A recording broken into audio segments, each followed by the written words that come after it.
Under the scorching sun, insects and serpents retreat. The old farmer in the field casually wiped the sweat from his brow, squinting his eyes against the blazing sun, his gaze reflecting a profound despair.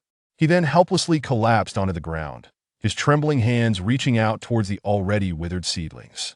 Last year's drought had yielded nothing. It seemed this year would follow suit.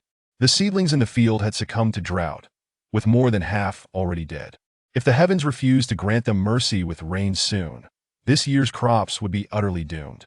Though the year had only just begun, despair had already infiltrated the realm of humanity. Yet, beneath the elm tree by an old grave in the field, the cheerful laughter of several children echoed. Unlike the adults' anxiety, they were blissfully carefree, utterly oblivious to the hardships of life. Lin Dahu, your grandfather was a tenant farmer, your father was a tenant farmer, and you will be a tenant farmer too. Where do you expect to find wealth? Do you think your father is the village chief? A dirt-smudged child cruelly mocked. The surrounding children erupted in laughter. You all? Lin Dahu's face flushed with embarrassment, his words tumbling out incoherently. Dog, what dog? Lin Muji, jolted from his thoughts, asked in shock. Sixth brother, just now Dahu said something about not forgetting the rich and noble, which is just too funny. His family doesn't even own land, yet he dares to speak of wealth. A companion scoffed, straightening his small back a little, for his family owned 5 acres, qualifying him as a poor farmer. Not forgetting the rich and noble? Lin Muji trembled as he turned to Lin Dahu. Normally, he saw no difference in him, considering him merely a big fool, but now he felt a faint ache in his discerning eyes. What a regal presence he possesses. As a time traveler, he understood the weight of that phrase. Now, observing Lin Dahu's robust physique, towering at 6 feet before the age of 9 and larger than most, such innate strength coupled with grand aspirations clearly marked him as a protagonist. In an instant, Lin Muji envisioned himself as a devoted follower at his feet, but just as he was about to act, their uncle, his face etched with worry, stormed over in anger. If you're not working, get back home and stop playing on your ancestors' grave. Seeing the adult's fury, the children scattered in fear, dreading a beating. Brother Dahu. After a day of toil, Lin Muji found Lin Dahu dragging his weary body. What's the matter, Xiao Lu? Lin Dahu queried, curious as to why this usually reticent boy was speaking to him now. I believe in you. I believe that you will certainly achieve great things in the future. If anyone from Wangjia village has the potential to rise above, it is you, Brother Dahu. You are the hope of our entire village. Lin Muji earnestly declared, gazing intently at Lin Dahu. Upon hearing this, Lin Dahu's expression transformed, nearly moved to tears. While his peers mocked him during the day, this Lin Muji's unwavering belief brought him immense confidence and gratitude. Xiao Lu, do you really believe in me? Lin Dahu stammered. Of course. I believe that Brother Dahu will someday become a monumental hero. Lin Muji replied, his face radiating sincere flattery. Good. Thank you for believing in me. When I achieve wealth and honor, I shall never forget you. Lin Dahu firmly clapped Lin Muji on the shoulder. After exchanging a few more pleasantries, Lin Dahu bid farewell. But in that brief moment, his demeanor seemed transformed, exuding newfound confidence and composure. I hope today's kind words bear some fruit in the future. Lin Muji sighed, shaking his head in resignation. He had once been an ordinary white-collar worker on Earth, but 7 years ago, he awoke to find himself transported to another world. Initially, he was elated, having spent 25 years as a mere bystander at last. He was the protagonist. Yet, the subsequent days led to disillusionment, and now he could even say he was engulfed in despair. He had been reborn into a commonplace peasant family, where life was exceedingly harsh. Since his arrival in this world, it seemed he had never experienced a full meal. He realized that the lives of common folk in ancient times were even worse than those of modern stray dogs. The prolonged hardship had extinguished his ambitious spirit, grand aspirations of achieving greatness, and waking in the embrace of beauty had long since faded. Now, he merely yearned for a single satisfying meal. What was most disheartening was that he had no special abilities. No golden fingers bestowed upon time, travelers none of it. Throughout these impoverished 7 years, he had struggled. He had resisted. But what could a mere 7-year-old child accomplish? In this span, he had scarcely bathed a few times. Every time he attempted to wash, his parents would scold him. believing he had been overly pampered and was clearly unfit for hard labor. They thought a farmer's child should resemble a farmer, and Lin Muji, who lacked the fate of a young master yet bore the ailments of one, was naturally not favored. Over time, Lin Muji resigned to his fate. A little body might be dirty, but displeasing his parents would mean he could hardly earn a meal. And so it seemed he was destined to live his life as a farmer. It was not that he lacked ambition, but rather that he had no idea how to defy fate. What could a time traveler do? Knowledge in his head could not be transformed into reality. He was merely a child, barely surviving under the protection of his parents. This chapter is not yet complete. Please click to the next page to continue reading the exciting content. The journey from 0 to 1 is far more challenging than from 1 to 100, so he desperately needed an initial capital. This was also why he sought to ingratiate himself with Lin Dahu earlier. If Lin Dahu were to prosper one day, having him as an ally would be beneficial, even if it were just for a hearty meal. Upon arriving in this world, he had thought that with the advantages of being a time traveler, even as a farmer, he could develop and eventually become a landlord, rising step by step. But he soon saw through the essence of this world. A common farmer's ascent, even with a lifetime of effort, could only elevate him from tenant to poor farmer, then from poor farmer to rich farmer. Such achievements would already place him among the elite of farmers, for most perish under various disasters before they even reach old age. The most critical issue was that he could not read. He had become illiterate in this world. He was unaware of the current year or even his whereabouts. He merely trudged through this oppressive world like a living corpse, leading a life fraught with uncertainty. He understood that in the feudal era, a farmer's rise was not achievable through mere hard work, as they were crushed beneath a bloody system and class structure. For instance, if one wished to engage in commerce elsewhere or work in the county town, it was impossible without a travel permit issued by the village chief. Without it, one could not leave the village. Moreover, villagers who chose to flee without permits would be treated as vagrants and conscripted for labor. For most farmers, their fate was sealed from birth, to till the land and pay taxes. Chapter 2. Compliance leads to the mundane, defiance to the extraordinary. When individuals find themselves unable to escape the confines of their own limitations through sheer effort, they begin to yearn for the intervention of a benefactor to liberate them from their suffering. This inclination is characteristic of the weak, yet it is a reality that most people reside in a state of vulnerability. This is precisely why Lin Muji felt compelled to ingratiate himself with Lin Dahu. Not only Lin Dahu, the son of a landowner, but also the daughter of the village's physician became targets of his obsequiousness. As for other formidable individuals, they were beyond the reach of a mere 7-year-old child like him. "Rebel, do not flee." Suddenly, a melodious yet furious shout echoed from a distance. Shortly thereafter, Lin Muji beheld a robust man sprinting towards him with a speed that rivaled that of a racing automobile. Terrified, Lin Muji hastily dodged aside. Had he not, a collision would have sent him flying several meters. Yet, despite his timely evasion, the gust of wind generated by the man's passage swept his clothing up to his face, causing him to stumble and fall heavily to the ground. What on earth is happening? Lin Muji's dazed gaze suddenly sparkled with newfound energy. After living an ordinary life in this world for 7 years, he had believed it to be just that, ordinary. Yet, it now appeared that extraordinary powers existed within this realm. Just as Lin Muji was caught up in his excitement, a captivating woman adorned in vibrant sashes glided past him. Her alluring fragrance igniting the dormant hormones within him. It had been 7 years since he had laid eyes on a beautiful woman. The women in his village, including his mother and sister, were cloaked in an unyielding odor of sweat, devoid of any semblance of femininity. Encountering such a stunning beauty awakened an ambition deep within him. The world outside is so splendid, filled with elegantly dressed women and mysterious, wondrous powers, but why am I trapped here? Why must I toil in the dirt for my entire life, merely existing as a farmer?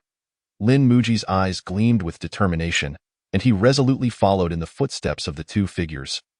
Venturing towards the distant mountains in that moment, for words consumed his thoughts. Kill and seize treasure. Although he understood that he was powerless on his own, he pondered whether he might benefit if the two adversaries engaged in a fierce conflict. Perhaps allowing him to reap some rewards. Could this not alter the course of his life? "Zizi, what are you doing? Hurry home. 2 remarkable figures have arrived in the village." At that moment, a villager wielding a hoe called out to him. Uncle Wong, who are those two? Lin Muji inquired, curiosity piqued. They must be from the city. It's extraordinary. Our village hasn't seen outsiders in 6 whole years, Uncle Wong lamented. Go home quickly. Do not wander outside. That man does not appear to be benevolent. Hurry home, Uncle Wong urged Lin Muji. He was well aware that, in the eyes of the city lords, commoners like himself were no different from cattle or sheep. It was wise to maintain a safe distance from such influential figures. For even the slightest displeasure on their part could spell disaster for the likes of them. Lin Muji nodded in acknowledgement, then swiftly set off in the direction the two had disappeared. Meanwhile, Uncle Wong hurried towards the village chief's residence, intent on informing him of the situation, completely oblivious to the direction in which Lin Muji had departed. Lin Muji ran with all his might, soon finding his breath growing labored and his pace slowing. Yet, he dared not cease his movement, fearing he might miss this opportunity, uncertain of how many more years he would have to wait for another chance. Perhaps this was the only opportunity he would ever have to turn his life around. Yet, despite his fervent desire, the mountain seemed to elude him, remaining tantalizingly out of reach for a mere 7-year-old child. Moments later, Lin Muji was gasping for air, his lungs burning from exertion, until finally, his legs gave way, and he collapsed onto the ground. Why? Why was I enjoying the comfort of air conditioning at home, only to be thrust into this desolate, wretched place? Why? Lin Muji cried out in despair, his anguish echoing into the void. The tribulations of his 2 lifetimes had rendered him vulnerable, such that even the slightest setback could push him to the brink. Ha ha ha, ha ha ha.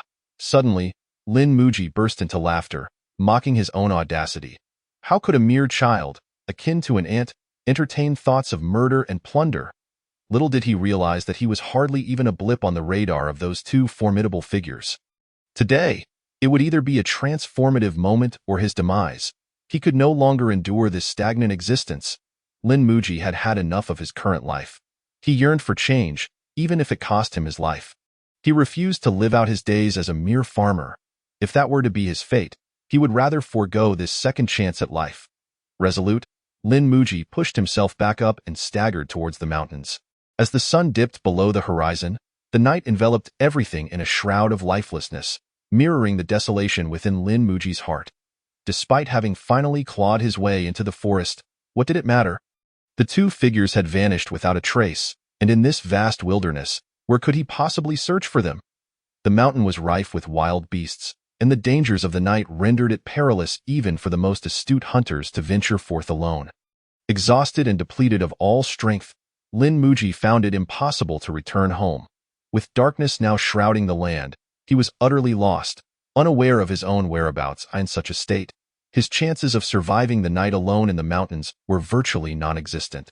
Little master, there's more to this chapter. Please click to the next page to continue reading. It gets even more thrilling. Lin Muji mused bitterly. He felt no regret. Although he had gambled everything for a mere flicker of hope, and had yet to succeed, as an ordinary peasant in a feudal society, his life held little value. If it ended, so be it. There was nothing to mourn. Lin Muji lay wearily against a tree, slowly closing his eyes. No, something was amiss. Why was there not a whisper of sound from the creatures of the forest? Why was there not even a bird's call? Lin Muji's heart leapt with joy as he opened his eyes. The absence of wildlife could only signify one thing. A more fearsome creature, or perhaps a human, had entered the mountains. Realizing this, Lin Muji gathered his resolve once more and, with great difficulty, rose to explore deeper into the woods. The 2 figures were likely still within. Are you searching for me? A melodious voice suddenly rang out from behind Lin Muji. Upon hearing that familiar tone, Lin Muji's body jolted. He had never expected the person he had been desperately seeking to materialize right behind him. However, when he turned to find the woman unscathed, devoid of any injuries, a flicker of disappointment surged within him. It seemed his hopes of profiting from their conflict would be dashed. Did the heroine catch the thief? Lin Muji asked, extending a greeting. The woman nodded slightly, as if about to speak, but her complexion suddenly paled, and she collapsed before him. Ah? Is this an opportunity? Lin Muji's heart raced. Heroine? What has happened to you? He exclaimed in alarm. But after a moment of silence with no response, he approached her cautiously. bathed in the dim moonlight. Lin Muji found himself entranced by the woman's striking beauty.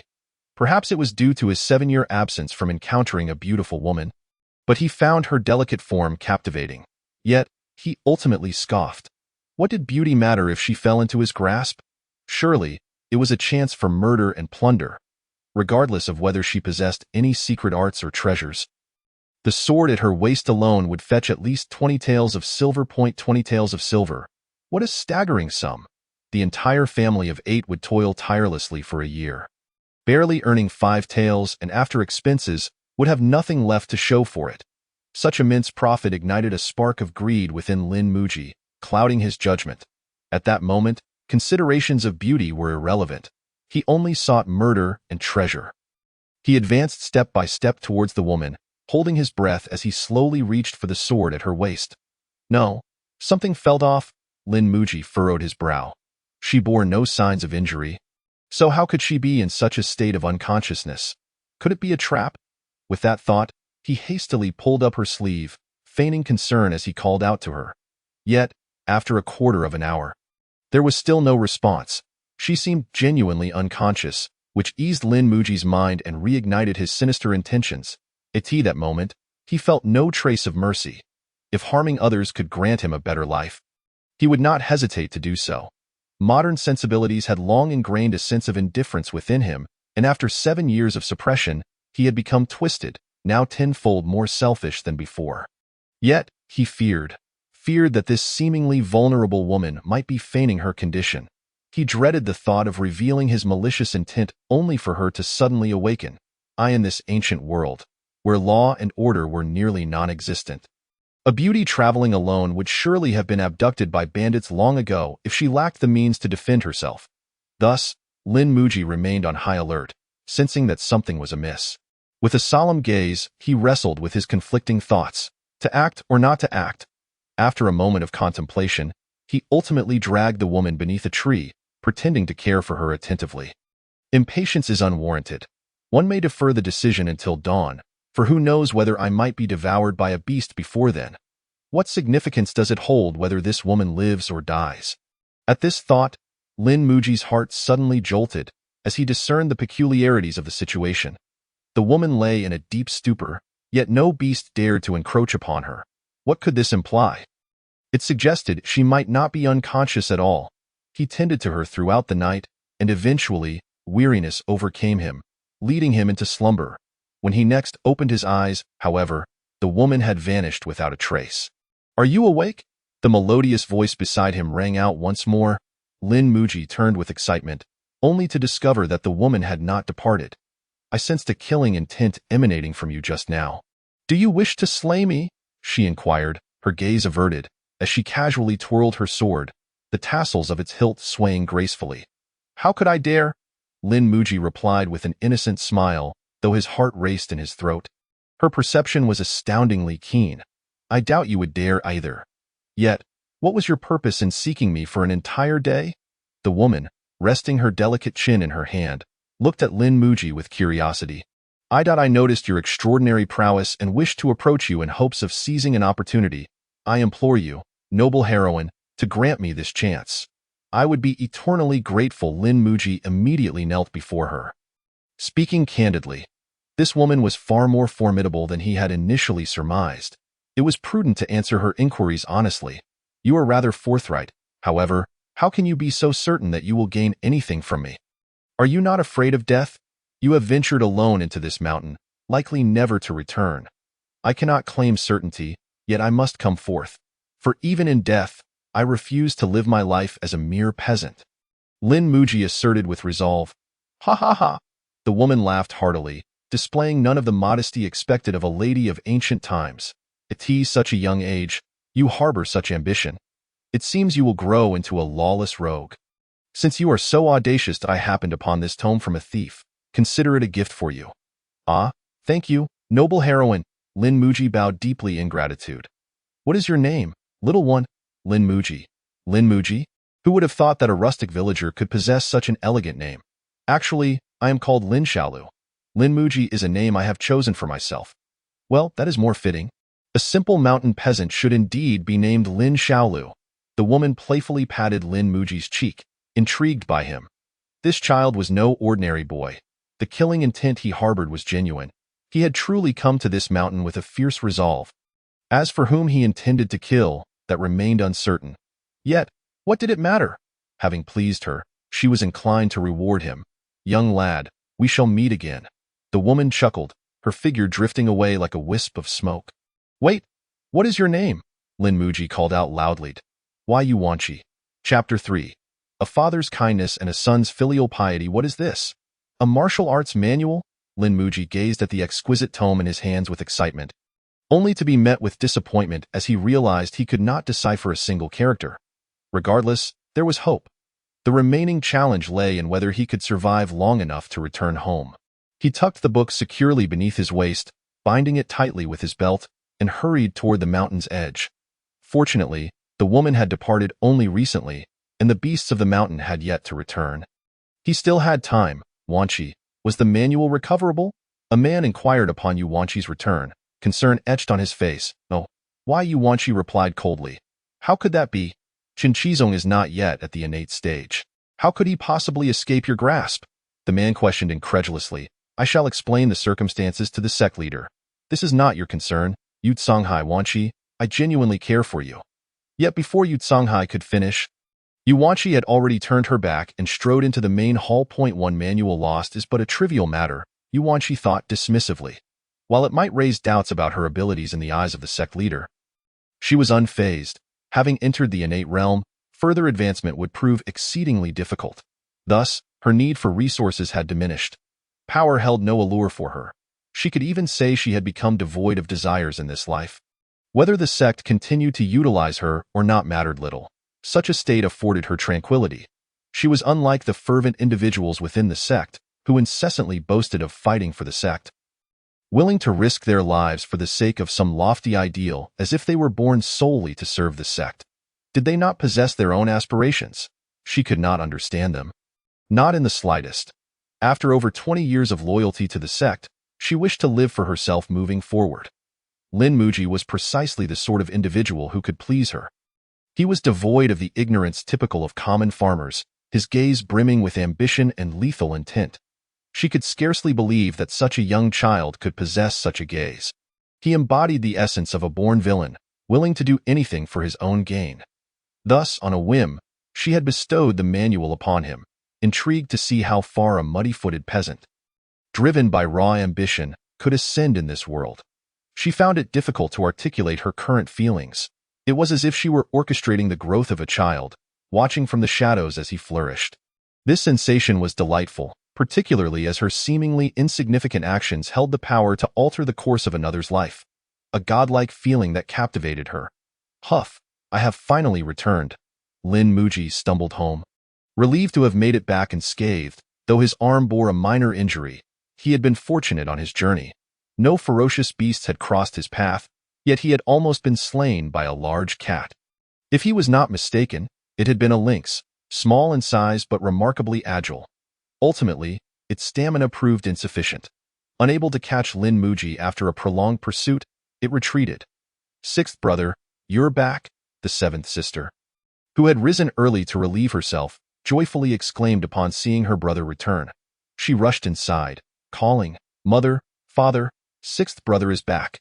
Seventh sister's cries soon summoned the family, and upon seeing Lin Muji safe and sound, they all breathed a sigh of relief. You actually know to come back. Where have you been all night? Lin Muji's father, Lin Ergu, relaxed upon seeing his son was unharmed, yet his expression turned stern as he picked up a piece of hemp rope and dipped it in cool water. The siblings quickly retreated, fearing their father's wrath. Lin Muji's mother, Wang Shi, felt a pang of sorrow but had no voice in the household, so she chose to avoid the scene to spare herself further heartache, leaving Lin Muji to face punishment alone in the courtyard. The rustic villager knew nothing of proper education. He merely believed in disciplining a disobedient child through punishment. Thus, Lin Muji felt no affection for his parents in this life, viewing them as nothing more than cold NPCs. Father, please don't hit me. I didn't run away on purpose. Those two thieves took me. Though Lin Muji's heart was strong, the sting of the hemp rope brought him to tears. prompting him to plead for mercy and shift the blame entirely onto Yuanshi and her companion. Nonsense. How dare you falsely accuse the lords of the city? To be summoned by them is a privilege. Upon hearing that his son had indeed been taken by the city lords, Lin Ergu halted his hand, alarmed.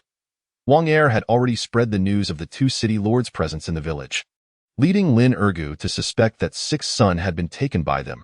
He had never anticipated it to be true. What did the lords want with you? Did they offer you any rewards? Lin Ergu inquired greedily, believing his son had stumbled upon a great fortune.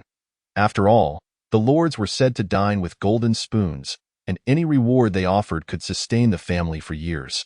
And no, they didn't give me anything, Lin Muji replied weakly. Humph! Useless wretch, you squander such a monumental opportunity, Lin Ergu grumbled as he retreated to his room, lamenting the lost chance. Had he been in Lin Muji's position?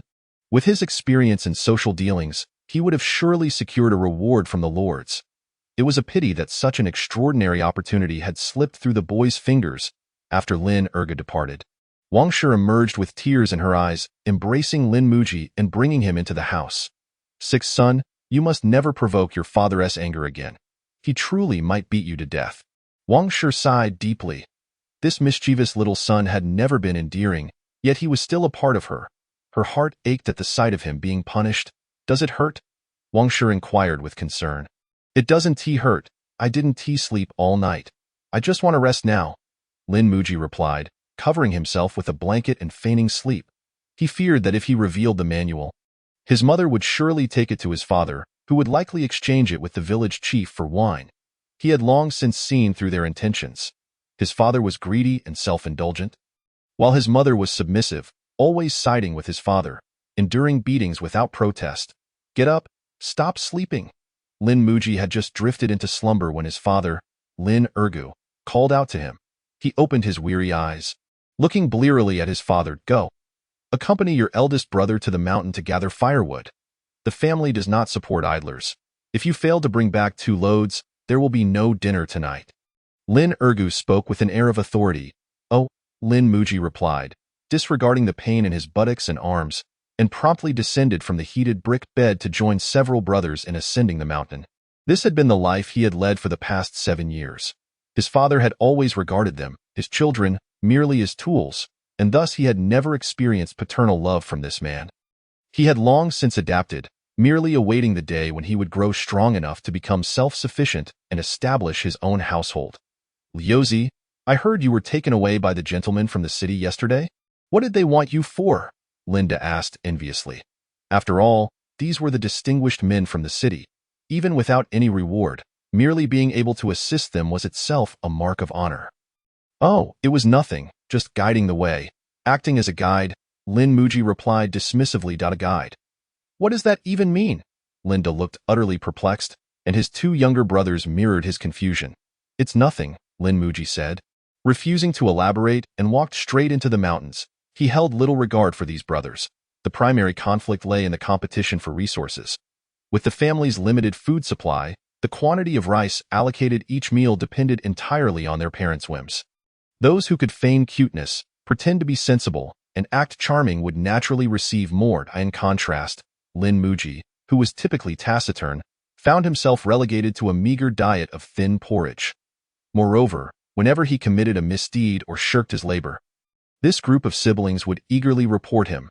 Thus, his frustration with them grew. Why, when they were all brothers struggling against hunger, must they inflict harm upon one another?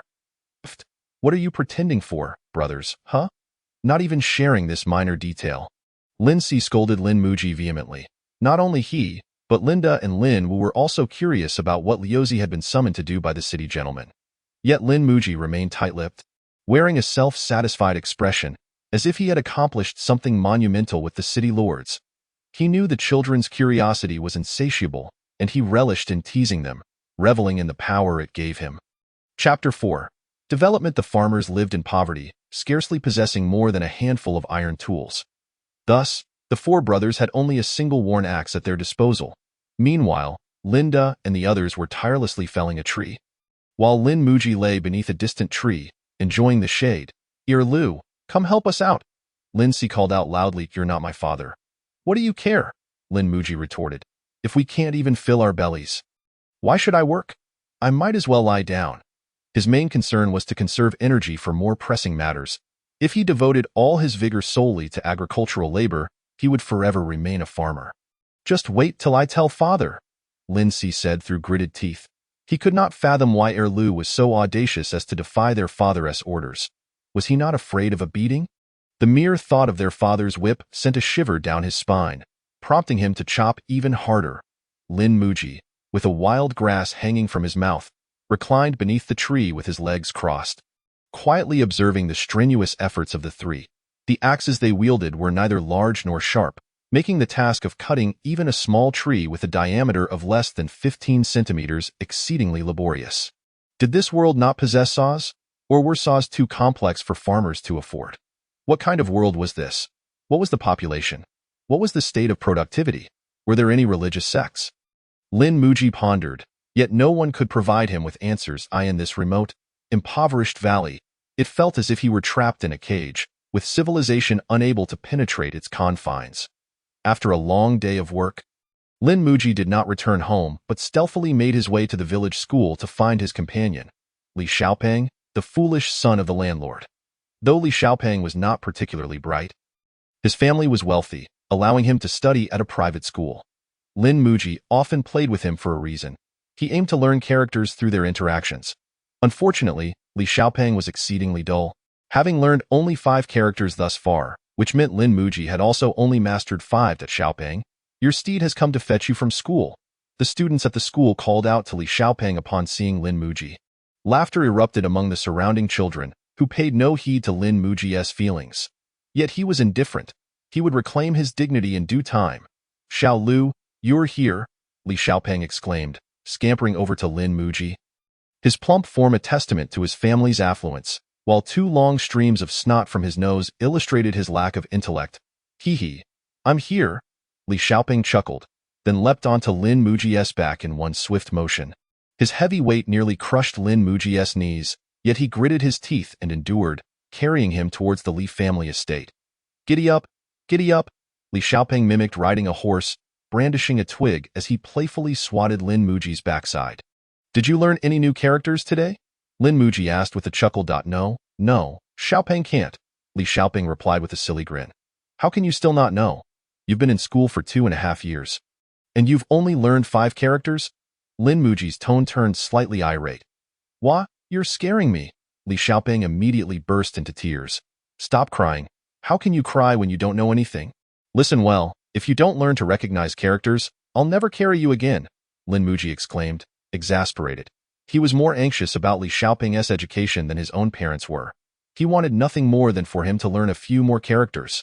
Wah, no. I promise I'll study hard. Please don't leave, Li Xiaopeng pleaded pitifully.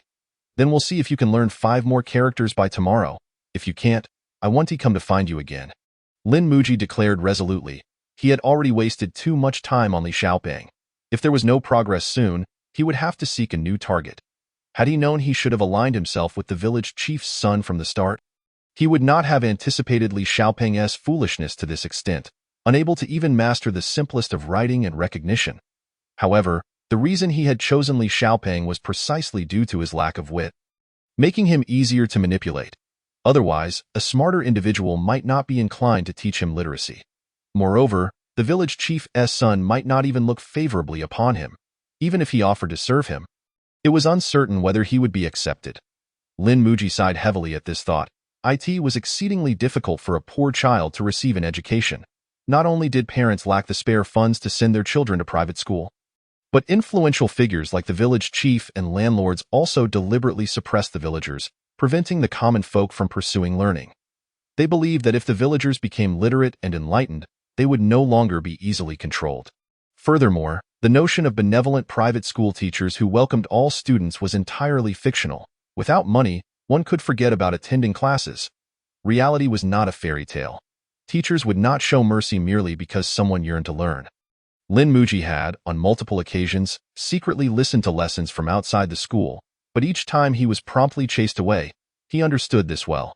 Without rules, there could be no order. If the private school teacher were to make an exception for him, It would inevitably lead to villagers seeking free education for their own children, resulting in chaos. Thus, for ordinary farmers, even the basic hurdle of literacy was formidable, let alone the pursuit of subsequent classics and sacred texts. In this era, books could undoubtedly be deemed luxury items. A single book could suffice for Lin Muji's family to eat fine grains for half a month. Nonetheless, Lin Muji was fortunate in that he did not need to learn these advanced texts. He merely needed to recognize characters, as his mind was already filled with the history of 5,000 years of civilization from Earth, having formed his unique worldview and beliefs.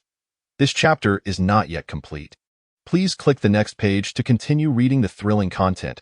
After escorting Li Xiaoping home, Lin Muji wandered to the village clinic, where the doctor's daughter was a delicate beauty with a gentle disposition, making her an excellent candidate for his schemes. That moment, in the clinic's courtyard, a young girl was diligently gathering medicinal herbs, her clean black hair cascading over her shoulders, her slender waist and long legs strikingly beautiful. Though at only 12 years old, she would not be considered a beauty in the rural mountains, where the standards favored robust figures. Otherwise, she would have been besieged by suitors long ago. Lingerjia. Lin Muji called softly from outside the door. Yu Qingling turned to look at the small figure outside and smiled warmly before approaching with concern. "You're here. I heard you were taken to the mountains by the gentleman from the city yesterday. Is that true? They didn't mistreat you, did they?"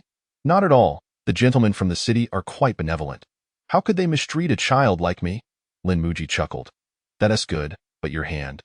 At that moment, Mu Qingling noticed Lin Muji's right hand, which was wrapped in white cloth. "I was scratched by a beast on the way back, but it's nothing serious." Lin Muji shook his head. "The mountains are too dangerous. You mustn't wander about carelessly next time, understand?" Mu Qingling admonished with concern. "Wait here a moment." Seemingly struck by a thought, Mu Qingling left with a rush and soon returned with an exquisite small bottle. "Unwrap it," she ordered, looking at Lin Muji's arm. "Need. Lingerjia, I'm tough. I don't need medicine." Lin Muji quickly declined, knowing that medicinal herbs were precious, and as a commoner, he had no right to such luxuries. "Stop talking nonsense. If a beast scratches you and it's not treated properly, it could fester." Mu Qingling grasped Lin Muji's arm and forcefully removed the blood-stained cloth. Lin Muji feigned a struggle for a moment, but then began to cooperate obediently. Indeed, Lin Muji's wound had begun to show signs of inflammation. His parents, utterly ignorant of such matters, returned home and punished him without so much as tending to his injury. Thus, Lin Muji had no choice but to bandage it himself in a haphazard manner. Fortunate he discovered it in time. Otherwise, his very life could have been at stake. Mu Qingling sighed in relief, then opened a small vial and carefully applied medicine to Lin Muji's wound. As Lin Muji observed her earnest demeanor, he found himself momentarily entranced. While she was not extraordinarily beautiful, indeed she could not compare to the breathtaking Yuanqi, she was nonetheless quite charming, particularly due to her pleasant fragrance and lack of foul breath, which made Lin Muji quite eager to spend time with her. In contrast, the other villagers, including his 5-year-old little sister, all had foul mouths, seemingly having never brushed their teeth in their lives, with mouths full of tartar and devoid of any feminine allure. Spending too much time with them was swiftly diminishing his fondness for women. "What are you staring at?" Mu Qingling inquired with a smile, noticing Lin Muji's wide-eyed gaze fixed upon her. "Sister Linger, you are truly beautiful. I shall certainly marry you when I grow up," Lin Muji declared dreamily. "Such a small brat. Is it that easy to win you over?" Lin Muji mused to himself, though his surprise. Mu Qingling stifled a laugh. "What do you know about marriage at such a young age?" "How could I not know?" Lin Muji retorted. "All right, you are still young. We shall speak of it when you are older." Mu Qingling affectionately ruffled Lin Muji's forehead. "Yes, you must wait for me," Lin Muji earnestly nodded. Chapter 5. Unmasking. After bidding farewell to Mu Qingling, Lin Muji chose not to return home. With his workload for the day nearly non-existent, he feared he would find no food upon his return and might even face a beating. Thus, he resolved to remain away until after dark. After some wandering, Lin Muji arrived at a secluded cave, which served as his secret hideout. Here, he was alone, undisturbed, and able to enjoy a rare moment of tranquility. Isolated in this foreign world, his heartache found no outlet, and he dared not confide in anyone. Gradually, he developed a habit of solitude. He felt utterly out of place in this world, including within his own family, unable to integrate. The desolate cave provided him with an unusual sense of security. Lin Muji undid his belt and cautiously retrieved the mysterious book bestowed upon him by the enigmatic woman. Under the dim light, he began to read intently. Although the script of this world was also pictographic, it was far more complex than Chinese characters, rendering it nearly incomprehensible to him. He could only glance at the illustrations. The book contained 36 illustrations, intricately crafted, where even the expressions of the figures within were vividly depicted. The figures performed 36 bizarre movements, which at first glance appeared rather peculiar and utterly at odds with human ergonomics. Yet, upon closer inspection, they exuded a sense of natural coordination. The figures were adorned with what appeared to be acupoints and meridians, suggesting that this book was indeed a precious martial arts manual. Lin Muji attempted to replicate the various movements as instructed in the book, but aside from leaving his body sore, he gained no tangible results. Unbeknownst to him, night had fallen, and reluctantly, Lin Muji tucked the book away and hurried homeward. Due to his family's impoverished circumstances, the walls of Lin Muji's home were quite low, allowing him to easily scale them with little effort. To avoid waking his parents, who were sleeping soundly in the main house, Lin Muji cautiously approached the door to the side room. However, upon attempting to push the door open, he discovered it had already been locked from the inside by that gang of rascals, showing no regard for brotherly bonds. Fortunately, at that moment, his adorable little sister heard the commotion outside, realized it was her sixth brother returning, and hurriedly jumped off the Kong to unlock the door for him. "Thank you, Chia." Lin Muji affectionately ruffled the messy hair of the little girl who emerged from the doorway. Chia smiled innocently. Despite her dirty little face, her smile was truly heartwarming. This was one of the few things in this world that could touch Lin Muji's heart. "Sixth brother, here." At that moment, Chia produced half a piece of blackened dry food from her pocket and eagerly presented it to Lin Muji. "You've saved me some food again." Lin Muji felt a rush of emotion as his nose tingled. He had not expected to be looked after by a 5-year-old in this world. Lin Muji accepted the dry food and began to devour it hungrily. He wandered about aimlessly each day like a vagabond. And though he did not work, his physical exertion was considerable, leaving him ravenous. He had initially intended to endure the long night on sheer willpower, but upon seeing the food, he could not resist. Chia watched Lin Muji devour the food with wide eyes, instinctively swallowing her own saliva. Clearly, she too had not eaten, which explained her saving this piece of dry food. "I'm full now. You can have the rest." Lin Muji appeared to have eaten a great deal, but in reality, he had taken only a single bite before offering the remainder back to Chia. Although he was indeed hungry, and had fleetingly harbored thoughts of keeping the entire piece for himself, his conscience ultimately triumphed over greed, for he simply could not bring himself to exploit his own sister. Chia nodded earnestly, accepting the dark piece of food with both hands and nibbling at it delicately.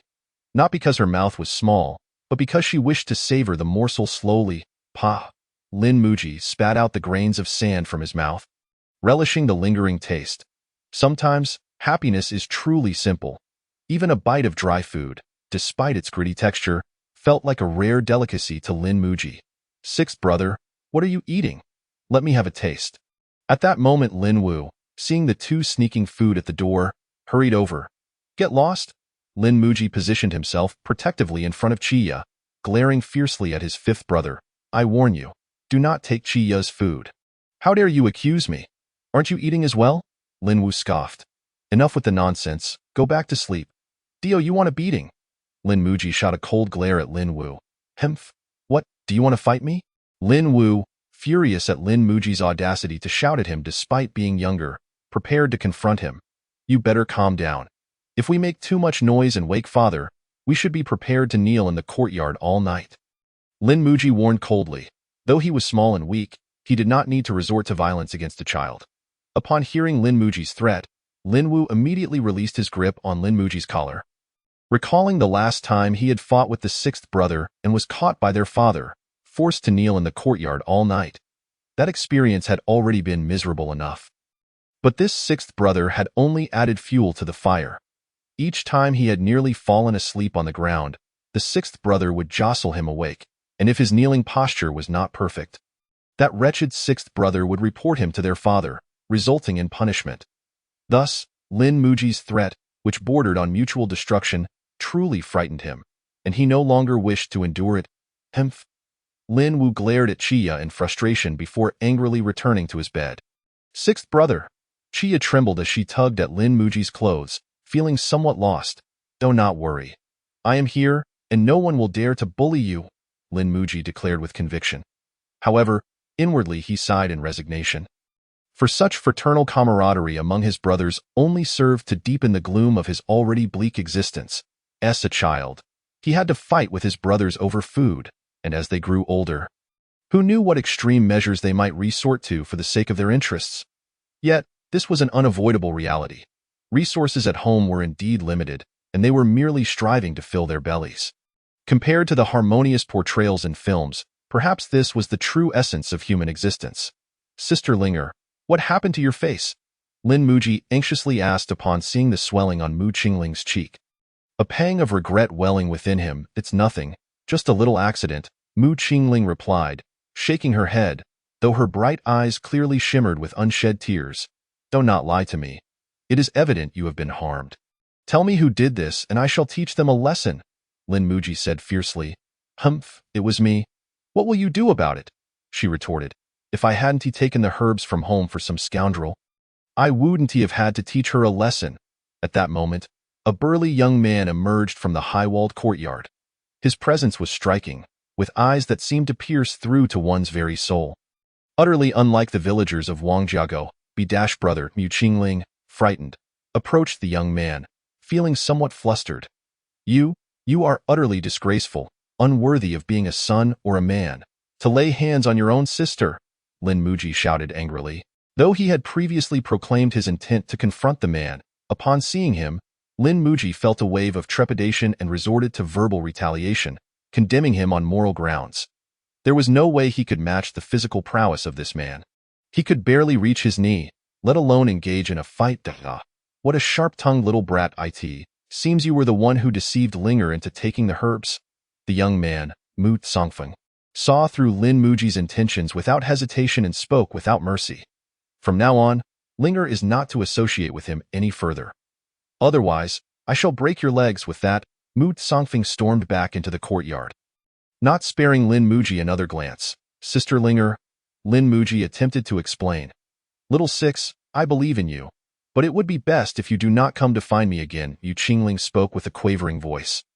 And after finishing her words, she covered her face and dashed back to the courtyard.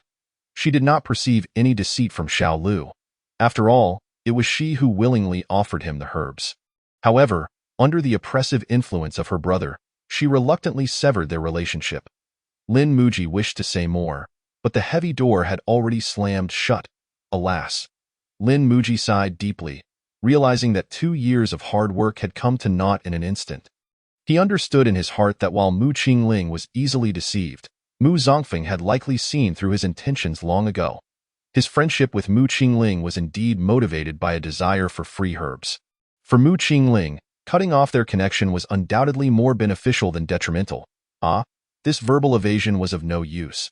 Had he known, he would have rushed forward to confront him, perhaps earning his respect. Lin Muji shook his head, realizing he had underestimated the ancients, who possessed such profound insight into human nature. Chapter 6. The wise appear foolish. What about it, Xiaopeng? Have you learned any new characters today? Lin Muji gazed at the dazed Li Xiaopeng with a sycophantic smile, though his heart held little hope. Unexpectedly, Li Xiaopeng vigorously nodded, causing 2 long streams of mucus to sway beneath his nose, prompting Lin Muji to hastily step back 3 paces to avoid being splattered. Baby learned new characters today? Li Xiaopeng declared in a husky voice, then picked up a twig and began to draw on the ground. As he completed each character, Lin Muji felt a sense of familiarity. It was the second character from the title of that book. Lin Muji instinctively touched the book hidden beneath his waist, his heart racing with excitement. Xiaopeng, what is this character called? Heaven. Li Xiaopeng pointed upward. Lin Muji took out a piece of charcoal from his bosom and carefully copied the character onto his clothing. Yes, I've noted it down. Dio, you know any others? Lin Muji gazed at Li Xiaopeng with anticipation. Li Xiaopeng nodded and subsequently wrote 4 large characters on the ground. Left and right. Huh? You can write left? So you must be able to write right. right? Lin Muji asked greedily. No. I've already written 5 characters. Right will only be learned tomorrow. Li Xiaoping shook his head, then jumped onto Lin Muji's back. Let us hurry home. In the following months, under Lin Muji's coaxing and scheming, Li Xiaoping surprisingly proved to be quite effective, teaching him several new characters nearly every day. Occasionally, Lin Muji would present more complex characters from the book for Li Xiaoping's input, and Li Xiaoping would respond fluidly. Could it be that I possessed the potential to be a teacher? The seemingly inept Li Xiaoping has actually begun to understand under my careful tutelage? Over the course of 3 months, Li Xiaoping made remarkable progress, and Lin Muji, as a result, benefited immensely, having learned approximately 500 characters. This naturally filled him with a sense of pride. He had also grasped the general content of that book. His guess was indeed correct. It was a martial arts manual. The book was titled Xiantian Tongzi Gong. Although the name seemed rather commonplace, the introduction revealed it to be a genuine Xiantian classic. Those who practiced it to a high level could even revert from postnatal to innate, achieving the status of a supreme innate master. While in Lin Muji's previous life, the innate realm was often regarded as the lowest level of martial arts and plentiful as dogs in the later stages. Lin Muji still cherished it as a treasure, for it was his sole means of survival in this world. By the way, Xiaoping, why have you suddenly become so intelligent lately? Lin Muji asked with some skepticism, wondering if he might truly be a born educator. Humph, you insult the baby. My mother said that the baby has always been the smartest. Li Xiaoping retorted angrily. What do you mean suddenly become smart? I am not foolish. Oh, yes, Lin Muji replied, struggling to suppress a smile. Noticing Lin Muji's obvious disbelief, Xiaoping hastily insisted, the baby has always known how to write. Upon hearing this, Lin Muji's smile abruptly froze. Then why did you pretend not to know before? My father said that for those who seek something from you, you must not agree too readily. You should drag it out as much as possible to maximize your benefits. Li Xiaoping declared proudly, even the act of sniffling seeming to add to his charm. Then our Xiaoping is indeed clever, Lin Muji chuckled, patting Li Xiaoping's shoulder, though his gaze was as cold as ice. He never imagined that he had been played for so long by a fool. He had thought he had the upper hand over Li Xiaoping, only to find himself ensnared instead. Truly, the son of a landlord. Adept in the art of exploitation at such a young age, impressive. Lin Muji felt an inexplicable sense of loss, not merely from being outsmarted, but also because it was a fool who had done so. I truly underestimated the world, believing myself to be a time traveler, disregarding others, only to discover that I could not even outmaneuver a fool. Lin Muji's expression oscillated between pale and furious, his visage becoming increasingly animated. Very well, you dare to deceive me. Tomorrow, I shall punish you. You will teach me 10 characters every day henceforth, Lin Muji said with a smile in his eyes, as if utterly unperturbed. All right, but let us go home first. The baby is hungry. Giddy up. The branch struck heavily against Lin Muji's backside, and he took off like a wild horse, carrying Li Xiaoping swiftly towards the Lin family courtyard. 3 months later, in a hidden cave within the mountains at the western edge of the village, Lin Muji sat with his legs crossed in an unusual manner, palms pressed together before his chest. At that moment, he was practicing the first form of Xiantian Tongzi Gong, the child embracing the origin. After having gleaned from Li Xiaoping for half a year, he finally recognized all the characters in the book and could not wait to begin his training. In the half year since acquiring the manual, he had nearly worn the book out from incessant reading. He had memorized the sitting postures and the flow of qi and blood so thoroughly that engaging in formal practice posed little difficulty. After completing a full cycle, Lin Muji exhaled a breath of turbid air and slowly opened his eyes. At that moment, his gaze appeared clouded, but in the next instant, it transformed into the clear, bright eyes of a child. This chapter is not yet finished. Please click the next page to continue reading the thrilling content. Xiantian Tongzi Gong indeed lives up to its reputation. I had only completed 1 cycle, and the bruises from yesterday's beating have already begun to scab over. Lin Muji marveled at the efficacy of this manual as he observed his previously battered back, now nearly healed. Alas, the physical toll of practicing this manual is exceedingly great. I should not have become so hungry so soon. Feeling the emptiness in his abdomen, Lin Muji weakly rose and headed home. 6th brother, you're back. Upon seeing her elder brother return, Chia joyfully rushed forward to greet him. Humph. In contrast, Xiao Si and Xiao Wu snorted disdainfully. This sixth brother was always slacking off, so they naturally harbored no fondness for Lin Muji. What are you looking at me like that for? My dear fourth brother? Lin Muji smiled sweetly at Lin Si. Humph! Lin Si coldly huffed again, unwilling to engage with the sixth brother. Each time he chastised Lin Muji for his laziness, the latter would always manage to render him speechless. And for a fleeting moment, he would even consider that Lin Muji was right. My ability to slack off is a skill in itself. Even father has never scolded me. Why should you? You don't provide for my meals. What gives you the right to meddle in my affairs? You're just a dog meddling in affairs that don't concern you. How I conduct myself is for my father to manage. Clearly, you have no say in it. Faced with such words, Lin Si, being uneducated, found himself at a loss for a retort. However, since neither the sixth brother nor their father had done anything wrong, why did he feel so burdened every day? Could it be that he was in the wrong? Lin Si fell into a deep spiral of self-doubt. After a while, Lin Mu brought forth a bowl of dark, unappetizing food. This was a mixture of flour, wild vegetables, and chaff, steamed into a dry ration. In Lin Muji's previous life, he wouldn't have even looked at it, let alone eaten it. Yet now, he snatched 2 pieces and, undeterred by the heat, began to devour them hungrily. His brothers quickly joined the fray, with Lin Wu being slow to react and managing to grab only one, leading him to cry in distress at the dining table. Whine, whine, whine. All you do is cry. Every time it's mealtime, you start crying. Lin Ergu slammed a fist onto the table, fiercely reprimanding the bothersome Lin Wu. Yo Lin Ergu. There was no notion of fairness. Whoever annoyed him would receive a severe scolding, regardless of the reason. Perhaps he understood the underlying cause, but he simply couldn't be bothered to care. You lot are nothing but a bunch of troublesome scoundrels, Lin Ergu cursed as he stormed away from the dining table.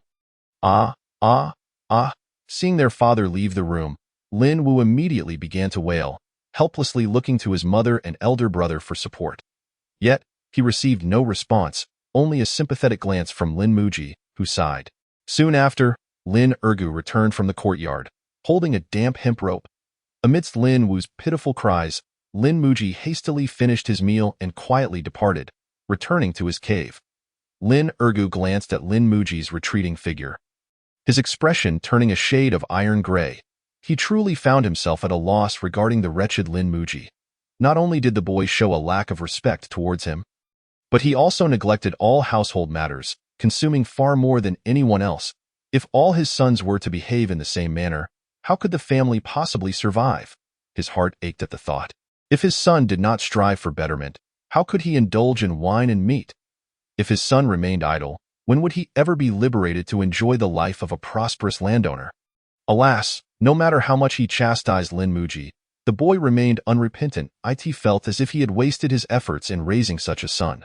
They say daughters are a financial burden, yet he never imagined that this son could be equally disappointing.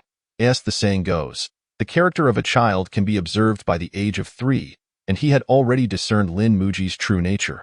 After he aged, he would likely have no expectations of support from him. Lin Ergu pondered in silence, contemplating that when the day came when life became unbearable, he might resort to selling off his 6th son to compensate for the losses he had endured over the years. Unfortunately, his remote mountain village was too far from the capital, making it impossible to sell him into the palace. He had heard that selling a son to the palace could fetch at least 10 taels of silver. Chapter 7. The transaction. A month passed slowly, and the weather gradually turned colder, signaling the impending winter. For the villagers who had not seen a harvest in 2 years, this was undoubtedly a cruel twist of fate. It was likely that many would perish from the cold this winter. Lin Muji sighed, troubled by thoughts of whether his family could endure the harsh season. Judging by the expression on Lin Ergu's face lately, the situation appeared dire. How could he possibly acquire some money? Lin Muji glanced at his frail body. Earning a living through physical labor seemed an unrealistic hope. Although he had been practicing his skills for over a month, the benefits to his physique were negligible, and in fact, he felt worse than before. After starting his training, his appetite had significantly increased, consuming at least 3 times more than previously.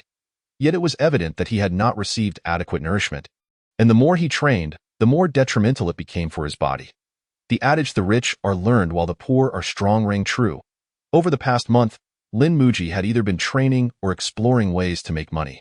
As for his former constant companion, Li Xiaopeng, apologies, but they were no longer familiar. The first thing Lin Muji did upon realizing his own goals was to kick Li Xiaopeng aside, refusing to continue serving him like a beast of burden. He did not consider this to be particularly ruthless. One could not be a slave for 3 years and still harbor feelings, could they? At that moment, within the high walls of Li Daju's estate, Li Xiaopeng was rolling on the ground, crying out in despair, "I don't want you. You're no fun. I want Xiao Lu." Nearby, a servant, acting as a steed, knelt and chuckled awkwardly. Humph, that Lin Xiaolu truly did not know his worth. Being my son's mount was a rare fortune, and he dared to reject such a blessing. Li Daju's eyes glinted coldly. "Son, stop crying. Rest assured, in a few months, he will return to serve you once more as your steed. Today's events have taught you a lesson. One must not be overly kind. In less than 3 years, you taught him all the characters you knew, and it was no surprise that the first thing he learned was to kick you aside. These wretched peasants were all worthless. They should not be pitied." Li Daju's eyes narrowed, and he quickly devised a plan. With poor harvests these past 2 years, those commoners likely had long run out of provisions. Soon, they would have to sell their land to survive. He decided to negotiate with several other landlords to acquire Lin Ergu's land for himself, subsequently purchasing Lin Ergu's family as tenants, thus ensuring that the Lin family would serve the Li family for generations to come. Humph, that little rascal Lin Lu thinks that knowing a few characters makes him a scholar. How naive! How dare he deceive my son? I will not let him go unpunished. Li Daju cast a cold glance, then looked with concern at his son, who remained sprawled on the ground. He had only this one son. As long as his son was happy, he would do anything for him. Young Master Wang. Young Master Wang. Lin Muji had spent 3 days squatting at the entrance of the academy, and today he finally spotted Wang Hexiang, the 3rd son of the village chief. Dressed in fine silks and exuding an air of elegance. Wang Hexiang turned instinctively at the sound of his name. However, upon seeing the disheveled and grimy Lin Muji, he instinctively took a step back, holding his breath, his cheerful mood evaporating. "Young master, he is the Mount of Li Shatzi." The nearby scholar's attendant recognized Lin Muji and exclaimed loudly. Lin Muji maintained his smile, even nodding cheerfully at the attendant's disdainful gaze, presenting himself like a pitiful lapdog. "What brings you to call upon my young master?" The attendant demanded condescendingly. "Young master, I recently had an excursion in the mountains and stumbled upon an ancient text that contained a 5-character regulated verse. I found it to be quite delightful. Hence I wish to present it to you," Lin Muji said eagerly, his eyes sparkling with anticipation. "Oh, you can read?" To everyone's astonishment, Wang Hexiang, the esteemed young master, engaged Lin Muji in conversation, indicating his interest in the boy before him. "Yes, young master. My benefactor, Li Xiaopeng, taught me a few characters," Lin Muji replied, bowing slightly towards the direction of Li Daju's estate, demonstrating his gratitude. "Interesting. Where is the book?" Wang Hexiang's curiosity piqued. While he had no interest in the so-called adventures of these peasants, he was intrigued to see what kind of book could be so treasured by those unworldly enough to present it to him. "Young master, the book was reduced to ashes by the wind. I am to blame for not preserving it. However, I have memorized the poem in its entirety. Recite it." As Wang Hexiang's interest grew, he considered that if the book had indeed turned to dust, it must have existed for a considerable time, perhaps even hundreds of years, and might hold some value. "Certainly, young master." Lin Muji nodded eagerly, then began reciting. "Spring sows a grain of millet. Autumn harvests countless seeds. Across the 4 seas, there are no idle fields. Yet farmers still starve." As Lin Muji recited the poem, Wang Hexiang felt a jolt within his heart, leaving him in a state of contemplation. Alas, our great nation is powerful and commands respect from all corners. Appearing splendid on the surface, yet, who knows the struggles faced by our common folk? What a splendid poem! After a long silence, Wang Hexiang sighed deeply. "Young master, there is more to this chapter. Please turn to the next page to continue reading. The following parts are even more thrilling. Boy, what is the name of this poem, and who is its author?"